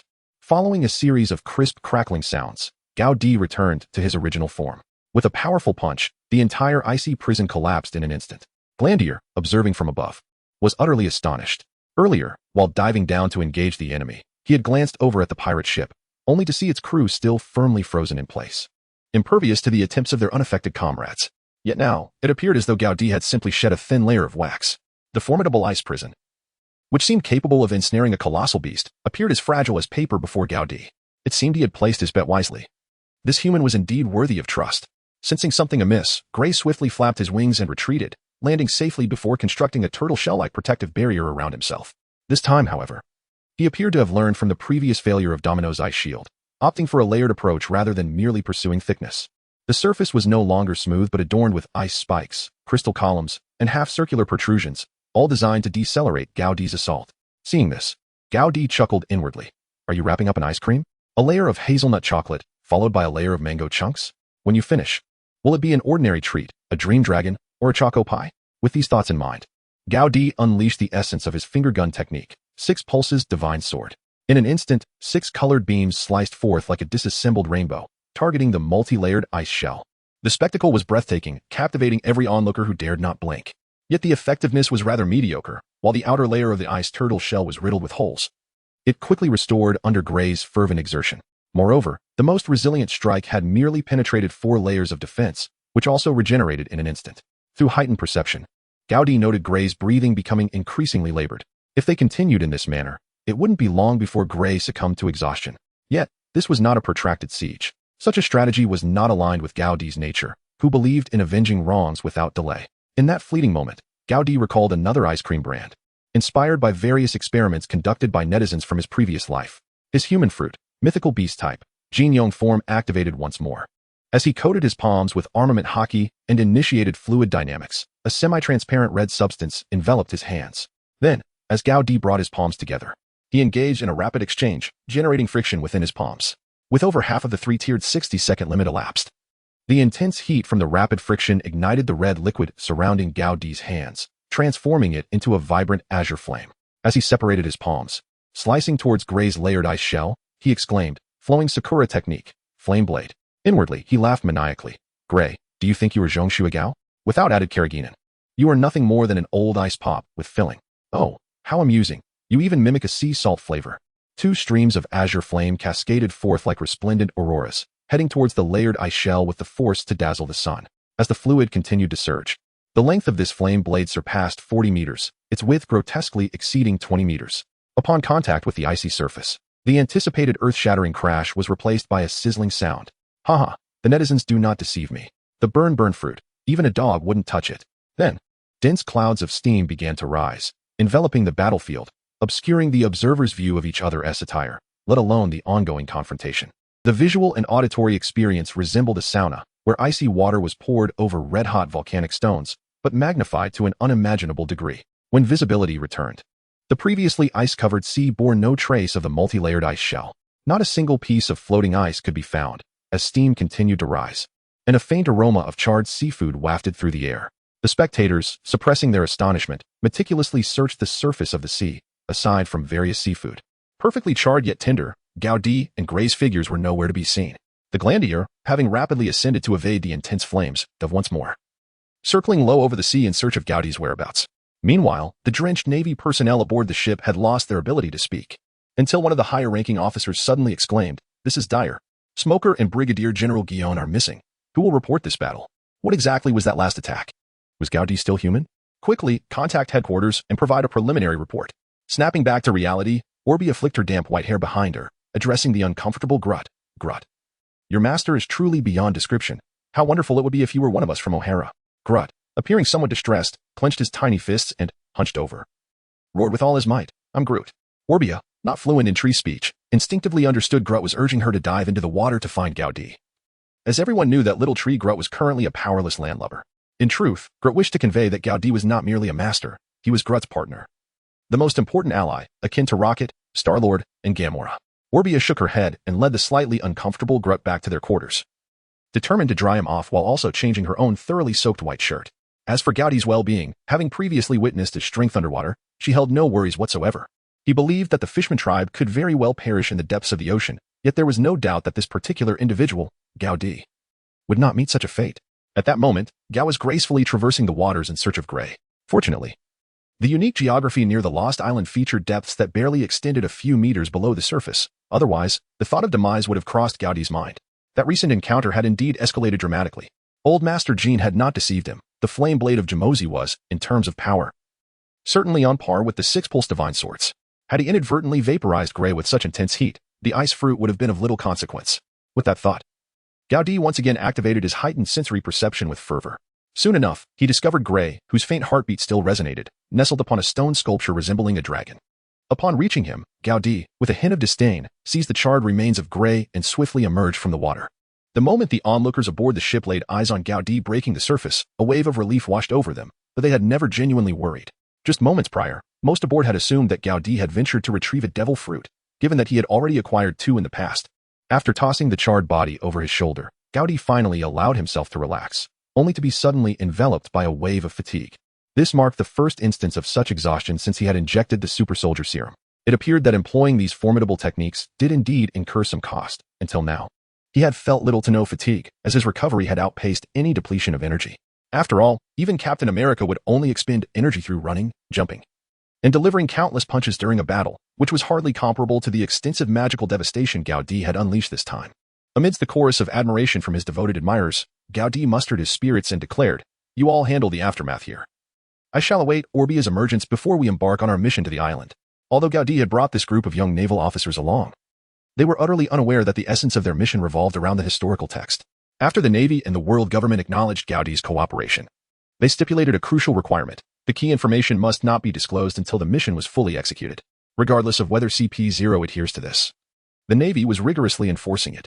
After all, the content of this mission was not beneficial for them. Those pirates who hoped to find the One Piece through the historical text were mostly not virtuous individuals. Once the arrangements were made, Gaudi went to check on the barely breathing Gray. Observing his feeble state, Gaudi shook his head in disappointment. The only aspect of Gray that piqued Gaudi's interest was the power of the freezing fruit. Beyond that, he could hardly fathom extracting any useful information from him. After all, the news regarding the Millennium Dragon Bones held no significance for Gaudi. With this thought in mind, he abandoned the idea of summoning Grit to rescue him and interrogate him. As for when to eliminate him for the fruit, Gaudi decided to wait until he located the historical text. Allowing Gray to endure more suffering would serve as a form of penance for his misdeeds as a pirate. However, just as he turned away, he noticed Gray's right hand suddenly twitch, and a small ice spear began to form rapidly. With a chill running down his spine, Gaudi prepared to confront this stubborn individual who was still clinging to life, when he saw a humanoid figure hurtling towards him at great speed. Kazan? Upon realizing who it was, and seeing no signs of deceleration, Gaudi swiftly seized Gray as a human shield. With a resounding thud, the missile-like Kazan collided with Gray's abdomen. Seeing Gray on the verge of death, Gaudi activated his speed-enhancing ability, propelling the two of them into the ship's kitchen. As he gazed at a papaya on the table that had shifted from yellow to blue, its surface beginning to swell with cloud-like patterns, Gaudi finally breathed a sigh of relief. Once the fruit fully matured, to prevent any further complications, he opted to absorb it. Only after receiving 150 gold coins and witnessing the rebirth of the freezing fruit did Gaudi extract Kazan's head from Gray's abdomen. Gazing at the mess of red and yellow covering Kazan's face, Gaudi couldn't help but gasp. "What on earth, Kazan? Could you not choose a better time for such antics?" After a brief moment of daze, Kazan finally registered Gaudi's voice. Just as he was about to respond, the unpleasant sensations of taste and smell flooded back to him, triggering a wave of nausea. He turned to the sink, retching violently. "Are you seasick, or sick, or just overwhelmed?" Gaudi remarked, but Kazan, despite his inability to articulate clearly, managed to suppress his discomfort and interrupted Gaudi, urging him to refrain from continuing. At that moment, Gaudi's din-din mushy rang, and upon answering, he heard the voice of Admiral Tsuru. "Gaudi, has Kazan arrived? How is he faring?" Admiral Tsuru, he seems to be fine, perhaps just a bit unwell from the rapid flight. He should recover with a brief rest." "Is that so? Excellent. We just received word from your soldiers that you encountered Gray Fulpathasta. What is the current situation?" "Admiral Tsuru, the man has been eliminated. And I managed to acquire the fruit." "No, wait, that freezing fruit was consumed by Kazan." "Admiral Tsuru, this is a freezing fruit. It is worth $1 billion. I demand $2 billion. After hanging up, Gaudi's thoughts turned to killing Kazan to allow the fruit to respawn. After all, the capabilities of this natural-type fruit in the ocean were immense. It could easily be deemed a power that ensures one never drowns. The prospect of traversing the windless zone and sailing the seas alone was tantalizing. Reflecting on the image of Iceman from the X-Men incapacitating Fireman, Gaudi couldn't help but scoff again. No wonder people say the flame fruit is not worth eating. Yet, it wasn't entirely Kazan's fault. Gaudi had neglected to secure the reborn freezing fruit. As Kazan, still disoriented, called out for a glass of water, Gaudi, engrossed in his conversation with Admiral Tsuru, failed to notice Kazan groping blindly for something on the table. He stumbled upon the chilling freezing fruit and instinctively brought it to his mouth. However, instead of the refreshing sweetness he anticipated, the bizarre taste made him retch even more violently. Watching Kazan on the verge of expelling his bile, Gaudi could only shake his head in resignation. Some people's fates are so coincidental that even I, as a time traveler, cannot alter them. With the situation as it was, Gaudi found himself at a loss for words. He couldn't just kill Kazan. Moreover, the later manifestations of fatigue from natural-type fruits offered him a sliver of balance. After all, even if Kazan remained, he wasn't going to consume it himself. What mattered now was devising a strategy to acquire that 2 billion berries. Meanwhile, at the Navy headquarters port, Mihawk glanced at Admiral Tsuru with a hint of guilt. Bracing himself for reprimand, After receiving a call from Gao Di's subordinate, Saru decided to check things out and experience Mihawk's long-range support skill firsthand. As the ship and personnel were prepared, it was unclear whether Mihawk was overly eager or anxious, but he inadvertently sent Kazan, who stood in front of him, flying. With that, Saru decided not to dwell on it and waited for Kazan to report back. After all, as a user of a devil fruit herself, the difference in energy expenditure between washing one person and a group was significant. Moreover, given that Mihawk was still a novice, should he mishandle it or overexert himself, the consequences could be dire, resulting in a whole crew plummeting from the sky. Saru approached Mihawk, patting him on the shoulder, and said, "Mihawk, do not blame yourself. Your choice was commendable. Continue to train your abilities. There will be plenty of opportunities to showcase them on the battlefield." In response to Tsuru's encouragement, Mihawk saluted sharply. Understood. Admiral Tsuru.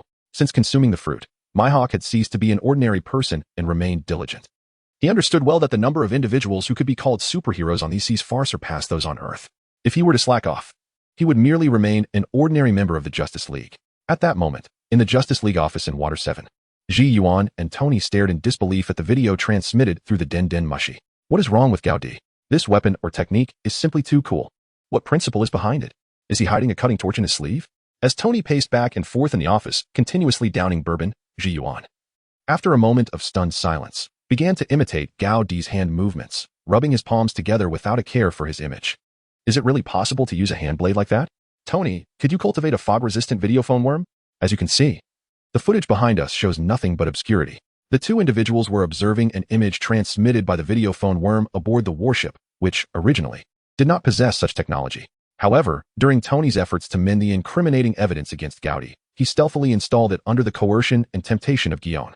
Their intentions were noble, aimed at ensuring they could monitor Gao Di's situation closely, thereby guaranteeing a prompt rescue in the event of a crisis.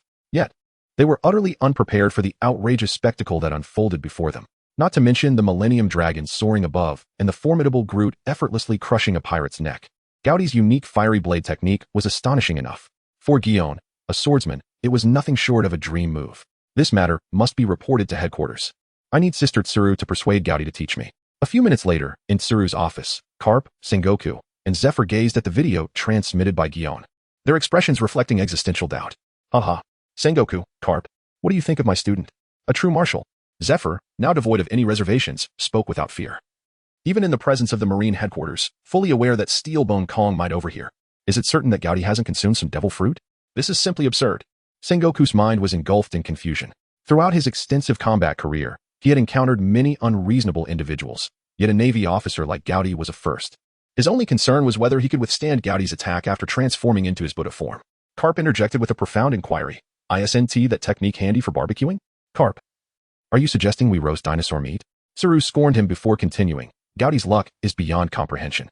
That gray fellow, with his ice fruit abilities, can traverse the seas and the Grand Line at will. It's unlikely anyone could pursue him, yet he crossed paths with Gao Di. And this lost island, who knows if anyone else could even locate it? Reporting this to the marshal? Shall we further elevate Gao Di's rank? Zephyr subtly suggested. No. Tsuru and Sengoku replied in unison.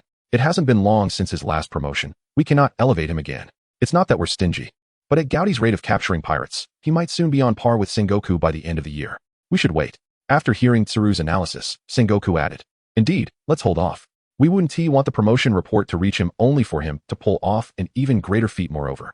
Given the implications involving historical texts and the Millennium Dragon, it would be prudent not to publicize this matter excessively. We could discuss compensating Kazan, who has consumed Gao Di's found ice fruit, Tsuru proposed. At her words, the expressions of the others shifted dramatically. You mean this kid has already collected several devil fruits? He must know how to resurrect them. Carp's remark prompted Sengoku's fist, Zephyr's black arm, and Tsuru's memory wipe to be directed at him. Carp, have you lost your mind? Such a thing cannot occur. Carp, should we summon Gao Di to see if my and Tsuru's fruits can be resurrected? If this matter is ever mentioned, I will hold you responsible. Without his Jarvis Metal Beast suit, Carp rubbed the bump on his head while grumbling. Fine, I never said anything of the sort. Though the thoughts of the three who struck him aligned with Carp's, if such information were to escape their lips, it would effectively issue an open-ended bounty on Gao Di within the pirate ranks. Those capable individuals outside the Navy would see him as a thorn in their side, and the world government might even choose to detain him. After deliberation, they ultimately decided to let Gao Di devise his own means to claim the 2 billion berries using a different pretext. Meanwhile, on the lost island, Kazan, having completed a thorough cleanse, found his emotions difficult to articulate. Initially, he wanted to voice his grievances against the unreliable Gao Di. Yet he awkwardly ended up consuming the latter's devil fruit.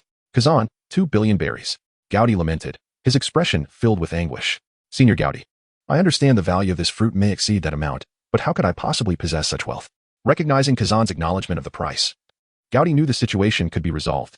The headquarters has the funds. As a future rear admiral and general, it is entirely reasonable for the headquarters to procure a natural-type devil fruit for you. Listening to Gaudi's persuasive words, Kazan finally nodded. All right, Senior Gaudi. I will ensure this is accomplished once I return. After discussing finances, Gaudi shifted the conversation to matters of camaraderie.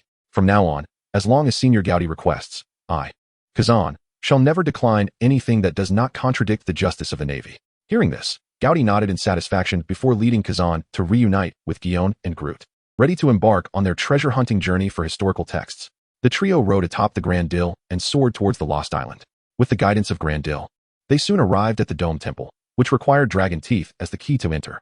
Along the way, as they beheld the remnants adorned with various patterns and dragon motifs, Orbia's eyes seemed to blink not once. Had Gaudi not forcibly carried her away, they might still be waiting at the shore for Orbia to study the intricately carved stone structures. Grand Dill wasted no time and opened its mouth, allowing Groot to extract a tooth. True to his profession as a dentist, Groot performed the extraction, treated the wound, and stopped the bleeding seamlessly. Gaudi entrusted the dragon tooth to Orbia, stating, in this historic moment, I believe it is more fitting for you, as a historian, to undertake this task. Orbia smiled as he accepted the dragon tooth, pressing it into the void left by the missing dragon claw as indicated by Gaudi. Soon, the sound of sliding stone doors echoed softly. Before long, a spiraling staircase descending into the depths revealed itself to the onlookers. The space here is too confined. I shall not accompany you further, Grand Dilly remarked after gauging the dimensions of the doorway with his sizable head. Gaudi nodded slightly yes. Remember to keep an eye on those subordinates. I'm Groot, exclaimed Groot as he jumped down from Gaudi's shoulder. Hearing the translation from Grandel, Gaudi nodded in agreement. As he had previously affixed the Justice League emblem onto Little Groot, alleviating any concerns about the small creature getting lost or abducted, the trio descended the spiral staircase, soon arriving at the temple's base. Indeed, as Orbia had predicted, there lay a historical text in the center of the temple. Though it was largely obscured by the crumbling murals that had fallen from the domes and stone walls, with only a grayish corner visible.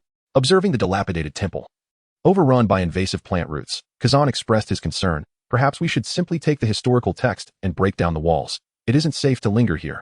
At this, Gaudi burst into laughter. Kazan, you are now a nature-based ability user. Surely you have grasped the concept of passive elementalization, if not active?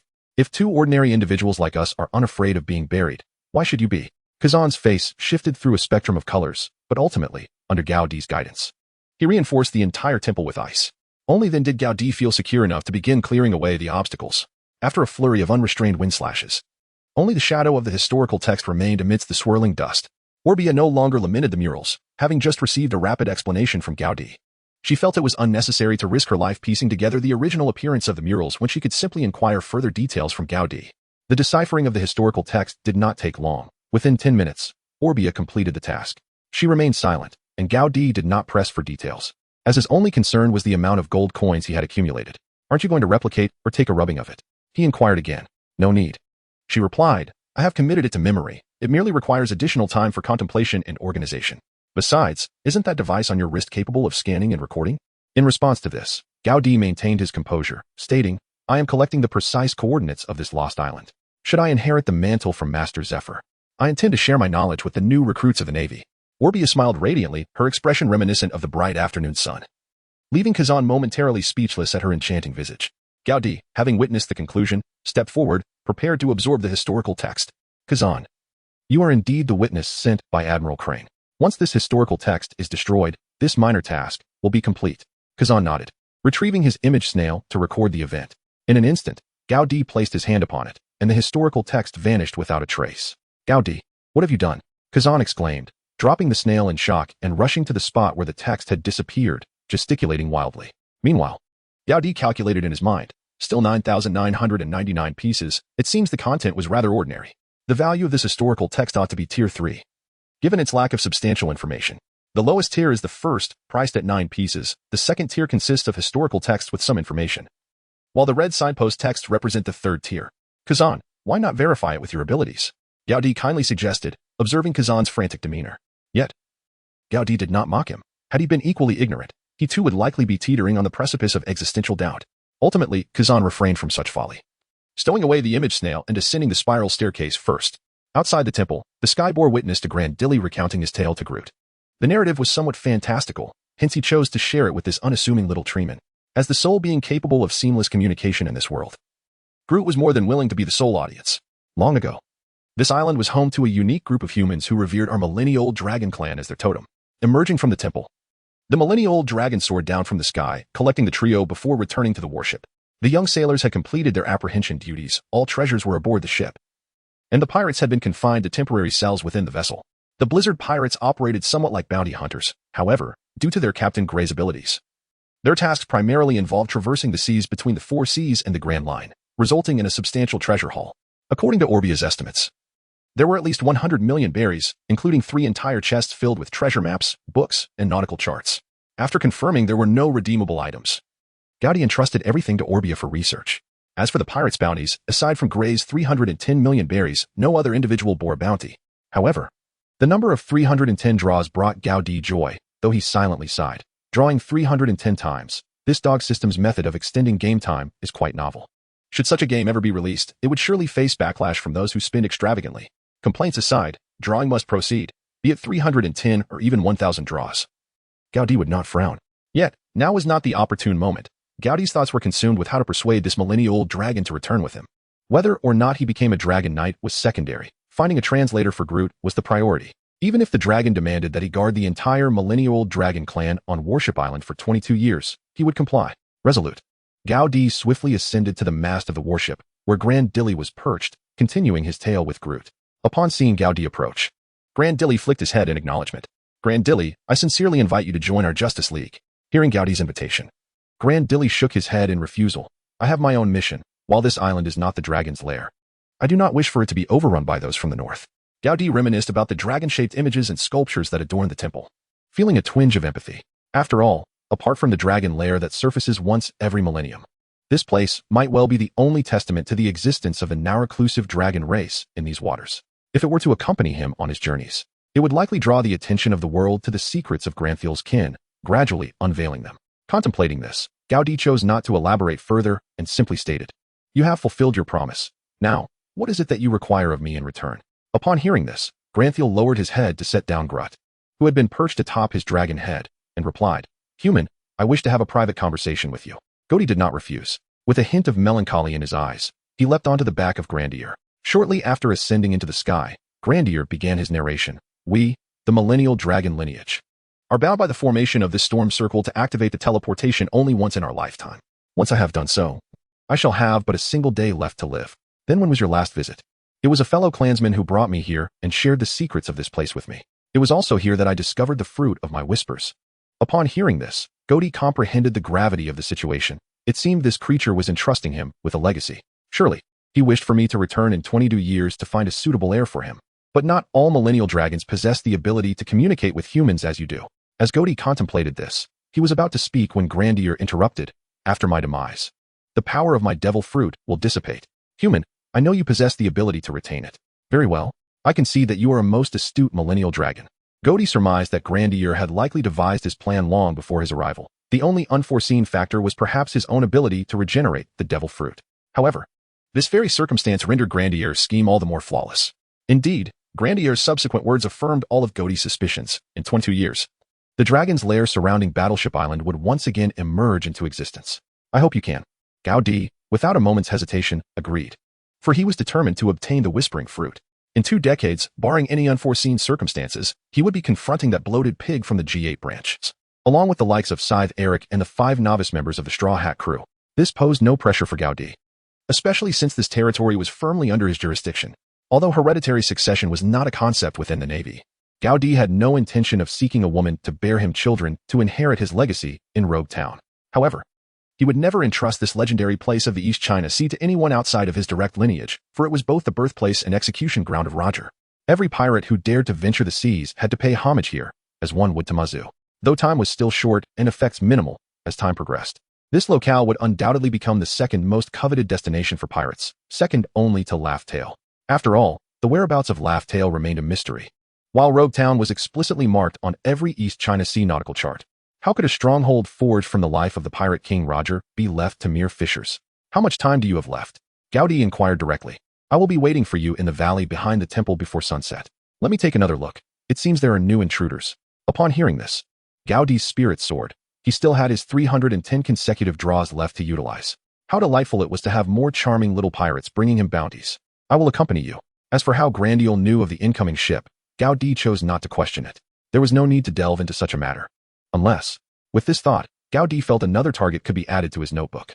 Riding Grandiel into the storm's eye, he activated his heightened perception.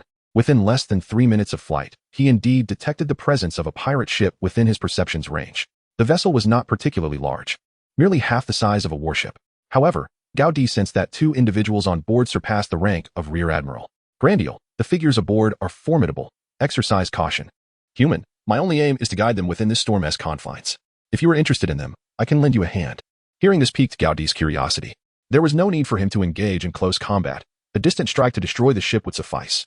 Under such a tempest, surely those who fell overboard would not return alive. Nodding in agreement, he instructed, come a little closer, about 40 meters will do. Minutes later, all aboard the pirate ship witnessed an unforgettable spectacle. Amidst the thunderous downpour over the tumultuous sea, a dragon-like creature soared swiftly, unleashing a dramatically exaggerated blue flame-infused slash from its back. Amidst their incredulous gasps, the pirate vessel was utterly obliterated. In the fiery wreckage, a few fortunate souls glimpsed a figure atop the dragon's back, clad in a white cloak emblazoned with the bold word justice. Then, a warship arrived. Gaudi refrained from descending to finish off the fallen foes. For the auras of the 2 formidable adversaries he had targeted had vanished. Furthermore, his bounty had surged by an astonishing 3 for million berries. In perplexity, Gaudi muttered to himself, despite being 2 Vice Admiral-level pirates, how could they yield only 3 for million berries? Just how outdated is our Navy's intelligence system? As the sun began its descent, Gaudi, accompanied by Groot, appeared in the valley behind the temple. Beneath the towering ancient trees lay a treasure trove of fossilized dragon statues. Remnants of millennia past. This must be the final resting place of your kind, akin to your own, he remarked. In response to Gaudi's inquiry, the increasingly unfocused Grandiel nodded. Indeed, the one closest to me is the kin who brought me here. Upon grasping the exchange, Groot's eyes widened in astonishment, fixated on Grandiel, shaking his head while repeatedly uttering, I'm Groot. I'm Groot. Tears shimmered in his large, expressive eyes. Groot, this is my destiny. I am grateful to encounter such a remarkable friend during the twilight of my existence. You must safeguard this secret for me. Once your companion, Gaudi, finds my successor, you shall convey it to them. Grandiel's voice dwindled to a whisper, and even Gaudi's heightened senses could not decipher his words. In the final moment of illumination, Grandiel steadied his draconic form, unfurling his wings like the ancient dragon fossils surrounding him, and released a resounding roar towards the northwest, the very direction of the dragon's lair on Battleship Island. After the mighty roar, Grandiel began to petrify, maintaining his majestic posture. Groot, overwhelmed with sorrow, watched as he was about to lose the only companion he had had for less than a day, yet the sole being who could converse with him. With determination, Groot scampered towards Grandiel. Utilizing his elongated arms, he leapt onto the dragon's head and gently placed his headphones into Grandiel's ear. The sun is shining in the sky, there isn't a cloud in sight. The rain has ceased, and everyone is engaged in merriment. Do you not perceive the beauty of this new day? With the song's conclusion, the once vividly feathered Grandiel ultimately transformed into a fossil. Though life had ebbed away, Gaudi considered it fortunate that Grandiel, unlike many of his predecessors, would have more individuals to affirm his existence. Moreover, he had forged a splendid friendship with a being of another kind. Observing Groot's profound grief, Gaudi stepped onto the dragon's head and consoled him. Groot, do not be overly sorrowful, this is the fate of Grandiel. Although Gao is quite eloquent at times, that does not imply he possesses the ability to comfort others, especially when faced with a small tree spirit who struggles with normal communication. If the other party were a young lady, however, he could engage in conversation for eternity. Upon returning to the surface with Groot, Gaudi handed over the apple that had transformed into a whispering fruit, saying, Groot, this devil fruit is a gift from Grandiel, and you have the right to determine who shall be its master in the future. Groot nodded and then passed the fruit back to Gaudi, indicating that he wished for him to safeguard it. By the time the two returned to the warship, the moonlight had bathed the sea in a silvery glow. According to Grandiel, upon his demise, the entrance here would close, while the exit would remain open for a duration of 24 hours. Gaudi exhibited no inclination to linger, promptly directing the warship toward the exit as indicated by Grandier. Half an hour later, the vessel emerged from the tempest, returning to the tranquil expanse of the East China Sea. However, the moment the warship reared its head, Gaudi received a call from Crane. Gaudi, it has been several days since we last heard from Sorrow. During our last communication via the telephone book, he mentioned he was near Whiskey Peak. This news cast a shadow over Gaudi's previously amiable mood. Sorrow had pursued Barrett, and if something had transpired near Whiskey Peak, it could only mean an encounter with Barrett. As for other pirates, the only ones capable of besting Sorrow in that vicinity would likely be Crocodile and the Giants. Yet, the current Baroque works crocodile is one of the 7 warlords. Even if he dared, he would not confront Sorrow openly. As for Dory and Bragi, they were kin to Sorrow and were fixated on their duels, making it improbable for them to turn against him. Contemplating this, Gaudi issued an order to alter the ship's course directly through the doldrums toward Whiskey Peak. There were others aboard the warship who shared a favorable relationship with Sorrow, including Kazan.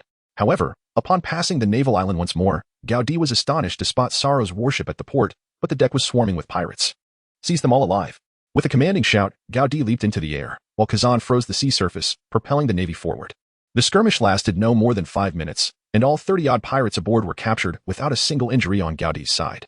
Just after interrogating the first captive, Gaudi stood frozen in place. Before the stationed Kazan outside the interrogation room could inquire, Gaudi exclaimed, "Kazan, send a warship from headquarters. These individuals are Barrett's accomplices." What? Kazan was taken aback by this revelation. He had envisioned countless scenarios in his mind, but never anticipated Gaudi's answer would deviate from his expectations. Barrett and his crew had captured Sorrow near the doldrums, subsequently deducing our whereabouts and sailing with Sorrow and their original pirate ship toward the Lost Island. If all went as anticipated, their vessel would be ensnared in the storm today. What? Kazan seemed at a loss for words. Hurry and contact headquarters. I'll return to find Sorrow. I'll deliver him alive or his corpse. As he sprinted back to the warship, Gaudi's spirits plummeted. He sensed 2 formidable figures, one likely being Sorrow and the other Barrett. The bounty of 3. For million berries must pertain to some minor fish aboard the vessel. The loss of perception could arise from 2 scenarios. Either the target had vanished or the storm had distorted his senses. Regardless, Gaudi was certain Barrett was unharmed. Otherwise, his bounty would not have soared to 1.8 billion berries while only a meager 3 per million was allocated. As for Sorrow, after assigning the warship to return at full speed, Gaudi plunged into the water, activating his speed to its maximum as he swiftly approached the vicinity of the shipwreck. The underwater conditions mirrored those on the surface, with turbulent currents entwined like a child's tangled electrical wires, chaotic and seemingly insolvable. Maximizing his heightened perception, Gaudi commenced a thorough search. After a brief yet fruitless investigation, he prepared to surface with news when he noticed a warship soaring toward him from afar. Upon witnessing this scene, Gaudi quickly checked the system for the location of Hawkeye. After receiving confirmation of Hawkeye's presence aboard the ship, he hurriedly swam in the opposite direction of the approaching battleship. The warship began to turn around, prompting Gaudi to increase his speed to a second tier, skimming across the surface until the vessel landed steadily, at which point Hawkeye released the effects of his fruit. Gaudi was abruptly shaved down to the deck, and before he had the chance to utter a word, the attendant from the ship spoke up, reassuring him, "Rest assured, Sorrow is unharmed." As he spoke, he retrieved an impeccably intact life card from his pocket and handed it to Gaudi. Upon seeing the name Sorrow inscribed upon it, Gaudi's anxious heart finally found solace. As he laid it flat in his palm, he noticed that the direction indicated by Sorrow was astonishingly pointing towards the Grand Line. Even the esteemed Emperor Gao could find himself in a state of confusion, much like in this moment. "Gaudi, please elaborate on the situation here in detail." "As long as there is life, that is the most encouraging news." Gaudi nodded and followed Jean-Gouet into the cabin. As he passed by the exhausted Hawkeye, Gaudi proudly gave him a thumbs up. Inside the Justice League's office, Tony had already donned his armor, eagerly waiting for Ji-Yuan to signal him to embark on a mission to assist Gaudi. However, upon hearing that Salo was unharmed, Tony sank into a lazy sofa, armor and all. His reluctance to rescue Salo stemmed from his concern that the Navy might hold Gaudi accountable for indiscriminately attacking without distinguishing friend from foe. It seemed unlikely that such repercussions would arise now. If the map data were perfected, he could proceed without waiting for Ji-Yuan. Tony resolved that he must expedite the completion of the map data and hasten the construction of the submarine. Yet, a significant challenge loomed before him: energy. His arc reactor could not power a vessel with a displacement of 48,000 tons. On his original Earth, the energy for DS Sky Carrier came from energy blocks created by the Tesseract. Such resources were non-existent in the world of One Piece. The next alternative was nuclear energy. But according to the information at hand, uranium deposits were nowhere to be found here. Even if he knew all the molecular structures and formulas, it was impossible for Jarvis to synthesize nuclear materials from a pile of unrelated substances. The fallback option was diesel. However, the challenges did not end there. To provide Tom with industrial-grade Jarvis alloy for manufacturing railway tracks for the sea train, the price of scrap metal in Water 7 had already doubled. And Tony predicted that the price would continue to rise. If scrap metal was so exorbitant, quality steel would be even more so. Moreover, the steel could not be used directly for submarine construction. It needed to be resynthesized by Jarvis according to Tony's specifications to ensure it met his standards. As Tony would say, only the finest materials are worthy of his creations. Thus, steel was in short supply. Given that Water 7 lacked mineral resources and smelting facilities, it was entirely reliant on imports. With Gaudi out of danger, Tony left Ji-Yuan behind and headed to the bar, summoning Tom to discuss strategies. following in curiosity, Flam. Eager to learn, whimsically suggested, Mr. Stark. According to your reasoning, anything that can generate force can be used as energy, so why not use cola? After saying this, Flam pressed his thumb against the cola bottle's opening and began shaking it vigorously. Seeing Flam's reckless behavior, Tony immediately intervened. Kid, I acknowledge there is a grain of truth in your idea, and I wish you success. However, please do not waste that bottle of cola. If you wish to experiment, I can personally sponsor you to buy some at the market. The cola in Flam's hand was a genuine, imported earth product left by Gaudi, far superior in taste, sweetness, and rarity compared to the cola available outside. Ever since Flam sneakily tried a sip with Tom at the bar, he had no desire to taste the carbonated concoctions with a medicinal flavor that were sold elsewhere. However, he could rarely enter the bar. Whenever he managed to sneak in with Tom, he had to gauge Tony's mood to secure a bottle. The price for having a sip was extending his unpaid work contract by another year. After receiving a playful smack from Tom, Flam continued. Scrap metal isn't exclusive to Water 7. There are plenty in other cities. I heard that the Kingdom of Goa in the East Sea has a mountain of trash. Upon hearing this, Tony suddenly became intrigued. The East Sea was their base of operations. If possible, at this point, Tony already had someone in mind. It was clearly impossible to have Gaudi use a warship to transport garbage. Seeking the celestial dragons was equally futile, even if Charlemagne agreed. The final responsibility would inevitably fall on the Navy. Flam, thank you for your suggestion. For tonight's cola, you won't have to spend a year of free labor. Super, Mr. Stark. Flam's enthusiasm was cut short by Tony's cold voice. I didn't say all of it would be waived, just reduced by half. No, just 3 months. If Gaudi had heard this, he would likely tease Tony as a heartless capitalist. However, for Flam, a mechanical enthusiast, as long as his meals were provided, he would gladly assist Tony for a lifetime. After concluding this topic, Tom chimed in, regarding energy, I have some information you might find useful. There's a substance called dynamite rock. It's always been under the control of the Navy's scientific department. They say that when it explodes, the energy produced can obliterate an island. Hearing this, Tony mused to himself, isn't that just a one-piece version of nuclear energy? I must secure that. As for how to acquire it, he would handle that himself. As the chairman and CEO of Justice League Industries, Tony would never trouble his shareholders for such matters. If he were to bother them for non-combat related issues, it would tarnish his Iron Man reputation. With this thought, he called for Cynthia and tasked her with investigating all information regarding dynamite rock. This fortuitously aligned with CP0's interests upon receiving their mission. The spy quartet had been deliberating on how to inform Tony of this substance's existence. After all, Tony had hardly stepped beyond Justice League Industries, and new employees Sidney Riley and Cheskador had no chance to interact with him. Cynthia's secretary seemed to lack Tony's complete trust, making the 4 spies anxious about how to relay information about dynamite rock without revealing themselves.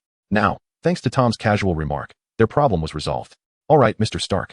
We will gather all information on dynamite rock in the shortest time possible, Cynthia said, adjusting her glasses. After enjoying a drink with Tom, Tony directly dialed Jean Bing's number. Although he was reluctant to reach out to that fellow, he truly did not want to burden Gaudi with this trivial matter. Jean Bing was still mingling in the backstreets, familiarizing himself with the underworld. Upon receiving Tony's call, he was quite surprised. He stepped out of the Magus Tavern, found a secluded alley, and signaled Tesalo to keep watch before starting his conversation with Tony. Jean Bing, are there any others around you? Have you installed the white listening bug? I'm with Jarvis. By the way, didn't I give you the only white listening bug? Tony, with your intelligence, can't you invent a mobile phone? Are you going to build a base station or launch a satellite for me? After some playful banter, they finally got to the crux of the matter. Jean Bing, Gaudi nearly encountered danger just now. I intend to expedite the submarine's construction, but you should be aware of the material supply situation in Water 7. What? You want me to go to the East Sea and bring back garbage for you? Tony, has your brain gone to waste? Do I possess a warship? How long will this back and forth take? Do not mistake me for a naive newcomer without traversing the windless zone. How can I reach the East China Sea? Just a narrow channel of ascending currents. How much refuse could you collect in a single trip? Moreover, are you suggesting that I should become the king of garbage? Until the spittle of the phone bug nearly lands on Tony's face, Jean Bing shows no sign of abating his tirade. After all, he was once the ruler of an entire criminal syndicate. Such uncarded matters are beneath him. Jean Bing. As the saying goes in Huaxia, without the diamond, do not attempt the porcelain task, since you have pledged to reign in this underworld. Such impossible tasks that require the Navy's involvement must fall to you. I never suggested you go alone. Can't you figure it out? I find myself questioning the previous version of you, who was supposedly a high IQ crime lord, the #1 in the underground world, all mere nonsense. Tony, engaging in psychological warfare, shows no intention of granting Jean Bing a retort. Jean Bing, fully aware that Tony is attempting to provoke him, nevertheless cannot allow himself to be so belittled. Enough, Tony. Silence yourself. Tell me the time and the funds at my disposal, and I shall set forth to the East China Sea, which seems to be under Gaudi's dominion. Am I to assume that I can operate there?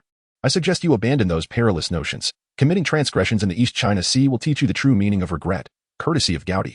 After relaying his demands and timeline, Tony swiftly hangs up before Jean Bing can respond with any foul language. Subsequently, Tony contacts the esteemed mayor of the Seven Water City, a title he is not inclined to neglect. After receiving Jean Bing's call for assistance and hanging up, he lights a cigar, watching the curling blue smoke. Jean Bing remarks to the still loose Taizolo, apart from the Navy's vessels, who else can traverse the windless zone to the East China Sea? The shipping king, Umit. And the Blizzard Pirates. Reach out to Umit's associates. We need to head to the East China Sea, and time is of the essence. Money is no object, ideally. We set sail tonight. No, immediately. With this declaration, Jean Bing has already identified his next target, the shipping king, Umit. Mastering maritime transport in these waters is paramount to controlling the underworld. 3 hours later, a small steam cargo ship laden with sea salt from the Seven Water City departs from the backstreet port. The ship's captain, Aswan, initially believed he was ferrying a wealthy patron unconcerned about expenses, only to discover how gravely mistaken he was upon meeting Jean Bing. Without resorting to the customized scepter Tony had arranged for him, Jean Bing easily subdues Aswan with his fists, commandeering the ship laden with sea salt he had just procured from the black market, and set sail. Under the threat of his life, Aswan reluctantly assumes the role of helmsman, while his companion, Winston, takes on the duties of a deckhand. Jean Bing, having ascended to near-divine status, exercises with bags of salt as weights, while the lean Taizolo uncovers and disposes of all surveillance phone bugs aboard the ship in under 10 minutes, half of which they were previously unaware existed. Meanwhile, a warship arriving from Punk Hazard slowly enters the inner harbor of the G5 Naval Branch. Aside from the Naval Scientific Unit, members of CP5 are also present for protection. This is the Navy's first warship powered by a new type of energy rock, additionally transporting a considerable arsenal of new weaponry destined for impel down. Their purpose in reaching the G5 branch is to deliver 2 notorious pirates captured after a fierce battle that resulted in the loss of nearly 500 naval soldiers, previously apprehended by Vice Admiral Sakazuki and 5 other admirals. Upon completion of the handover, the giant Vice Admiral, LaCroix, stationed at G5, cautioned Spandam, the deputy chief of CP5. These 2 individuals are far from ordinary. Do not release them from their seastone confines for mere amusement. As the mission's commanding officer, Spandam, driven solely by self-interest, dismisses LaCroix's concerns with indifference. You Navy folk are overly cautious. They are merely 2 natural-type devil fruit users. Have you not heard? The Celestial Dragon's latest playthings are weapons infused with animal-type devil fruits. What he refers to is the lightning creature, which Tony rented at a premium for Charlemagne, now fetching a staggering price of 100,000 berries per day in Mariejois. LaCroix, who had never encountered such a situation, chuckles. Just a toy, indeed. Only the Celestial Dragons would squander devil fruits in such a trivial manner. Your G5 branch is as out of touch as ever. Conversing with a giant like you, fixated solely on battle, is truly a burden. As Spandam derides LaCroix, he strides confidently onto the warship. His bravado stems from a top-secret mission assigned by CP0. Completing this task could solidify his position as the head of CP5 without relying on his father, Spandine. The more he contemplates, the more elated he becomes. Bursting into laughter on the deck, Tony Stark, I eagerly anticipate seeing you grovel at my feet like the lightning dog you created, pleading for mercy. After indulging in his self-satisfaction, Spandam descends into the ship's hold, intent on disregarding LaCroix's warnings to humiliate the 2 natural-type pirates. Both hail from the defeated Moonlight Pirates, where Captain Morrow wields the powers of the magma fruit, carrying a bounty of 512 million berries, while Vice Captain Berslokia possesses the powers of the Spark fruit, with a bounty of 423 million berries. Before their capture, the Moonlight Pirates were notorious for their slave-trading operations, targeting a single race, the fur tribe of the Furry Kingdom. Thus, the G5 Navy branch not only delivers these 2 pirates but also the slaves they had captured from the Furry Kingdom. After conversing with Sengoku, Gaudi hands over the captured members of the Blizzard Pirates to Sengoku, who assumes full responsibility for the ensuing tasks while Gaudi's new mission is to locate Sol. As for the 20 billion berries intended for the Devil Fruit acquisition, before Kazan can speak, Sengoku has already conveyed the discussed outcome to Gaudi. Gaudi is unfazed. As for the matter of creating justifications, he leaves that to Tony and Black Widow to negotiate. After briefing Hawkeye, Gaudi allows Groot to spend the night alone with the first-time caregiver, Hawkeye. The following morning, he departs with his fleet toward the nearby Marine base in Lobetown. His intentions are threefold: to allow the Navy personnel, who have not seen their families for over a month, to return home, as his subordinates are not merely the usual single seafarers adrift at sea, to help Kaji acclimate to his current responsibilities and lifestyle, and to consult the weapon shop owner, Matsumoto, about whether the Sandai Katetsu and Yuki can be utilized for recharging. Even if it cannot be done, one must first seize the opportunity. As for why there is no immediate rescue for Sorrow, Vice Admiral Crane has made specific arrangements, instructing Gaudi to act according to orders. At this moment, Sorrow and Barrett appeared alongside Feista at Twin Cape. The events that transpired within the storm circle the previous day had completely reshaped the trio's perception of Gaudi. That sudden appearance in a Dragon Knight guise and the cataclysmic flame sword had become a haunting shadow in Feista's mind. Since being cast off the cliff by Gaudi as bait on Magnetic Drum Island, he had not witnessed Gaudi in action again. Later, upon hearing that Barrett had been defeated by Gaudi, he had questioned the match between Gaudi's strength and rank, but now, reflecting on the matter, Feista could only curse the Navy for its unreliability. Such combat prowess seemed almost insufficient for a vice admiral, though Sorrow was shackled with iron balls and chains. He wore a radiant smile. It has only been a few days since I last saw Gaudi, and he has made such remarkable progress. It appears that you, Barrett, the progeny of demons, are not as formidable as I thought. Enraged, Barrett clenched his fist and threatened. Do not presume that I would hesitate to slay you simply because you are a weak giant, relying on your vice admiral status. It seems you have begun to doubt your own strength. If you were still the confident and powerful Barrett, why would you need me as bait? Unable to contain his fury any longer, Barrett swung a punch towards Sorrow's face. Barrett, I did not anticipate that Roger's demise would affect you so profoundly. Is the world's strongest truly that significant to you? Kurokas, standing nearby, remarked leisurely while brandishing a fishing rod. I do not share his faith in companions. I only trust in my own strength, Barrett retorted, consumed by thoughts of vengeance against Gaudi. Firstly, he could not fathom how Gaudi had detected their presence within the storm circle, as the attack had been utterly devastating and clearly premeditated. Secondly, he was bewildered by Gaudi's rapid growth, as it had only been a month since their last encounter. If Gaudi had indeed held back his strength on Magnetic Drum Island, Barrett, who had fought him seriously, would be the first to disagree. If Gaudi had been capable of such a level of attack then, Barrett would have faced him with all his might in the plaza before the castle. The reason Barrett and the others were able to pursue into the Lost Island was largely due to the helpful islanders from Naval Island. They had witnessed the same scenario of pirates taking Navy personnel hostage and assumed it was part of Gaudi's strategy, thus guiding Barrett and his group directly.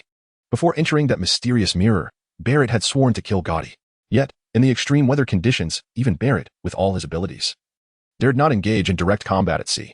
Ultimately, he could only resort to using his Busashoka haki to withstand an attack, sustaining numerous injuries, and managed to piece together a small boat from the wreckage of shattered vessels, escaping the perilous waters with bait, Sorrow, and Feista. That Gaudi, I shall defeat him and utterly tear him apart. As he expressed this sentiment, a pirate ship, unknown from which waters it had come, rode the currents of the upside-down mountain. Barrett rose, cracking his knuckles as he approached it. Upon returning to Log Town, Gaudi was greeted with a grand welcome from the entire town. He found this exceedingly perplexing. Although he had accomplished many significant feats, none were directly related to Log Town, and he did not harbor any delusions of becoming a local idol. Colonel Gaudi. No, Vice Admiral. Thank you. Log Town is now exceptionally peaceful. No pirates dare to approach the island anymore. Indeed, Vice Admiral Gaudi, our relatives from the Polaris Islands have already relocated here. Gaudi, we await you tonight at the Half Mountain Tavern. The statue has already been erected at the entrance of the Navy base. All of this was, of course, the result of Corporal Dole's advanced promotion efforts. However, the fervor exhibited was entirely spontaneous from the townsfolk themselves. Gaudi also felt a sense of joy at the increasing prosperity and flourishing of Rock Town. However, where there is joy, there is often sorrow, as exemplified by the weapon shop owner, Ibn Song. Despite Gaudi's absence from Rock Town, his formidable reputation had instilled a sense of trepidation in the hearts of novice pirates, deterring them from brazenly setting foot on the island. With the decline of piracy, sales of weapons naturally plummeted, relying solely on the townsfolk's occasional purchases for self-defense or decoration. He soon faced the prospect of losing his freedom to enjoy evenings at the Hillside Tavern. As he stood outside his shop, head bowed in despair, a shadow enveloped him. Upon lifting his gaze, he beheld none other than Gaudi. My esteemed Lord Gaudi, come to inspect your blades. Upon hearing that Gaudi wished to view weapons, Ibn Song rubbed his ruddy nose in disbelief and inquired, Lord Gaudi, you are not a swordsman. What need have you for knives? Are you perhaps contemplating the issuance of a ban on blades? This was the only rationale that Ibn Song could conjure. Gaudi chuckled upon hearing this, saying, Prohibit the blade? Why would I ever do that? I would gladly welcome the pirates to come and purchase weapons daily, for it would mean more bounties for me to earn. Had it been the previous, defeated Ibn Song would have deemed such a statement utterly implausible. However, after his resurgence, Gaudi found merit in those words. Very well, please come in, he continued. I am aware of the legacy of this establishment, a venerable 2 centuries old. Upon hearing this, the ruddy hue of Ibn Song's nose transformed into a deep crimson, suffusing his entire visage. Gaudi initially searched through the barrels containing swords priced at 50,000 berries, yet he astonishingly failed to locate the 3rd generation of the cursed sword, Anato. Ibn Matsu. Where is your 3rd generation Anato? This inquiry left Ibn Matsu utterly dumbfounded. The sword, renowned for its curse, had been left untouched since he acquired it.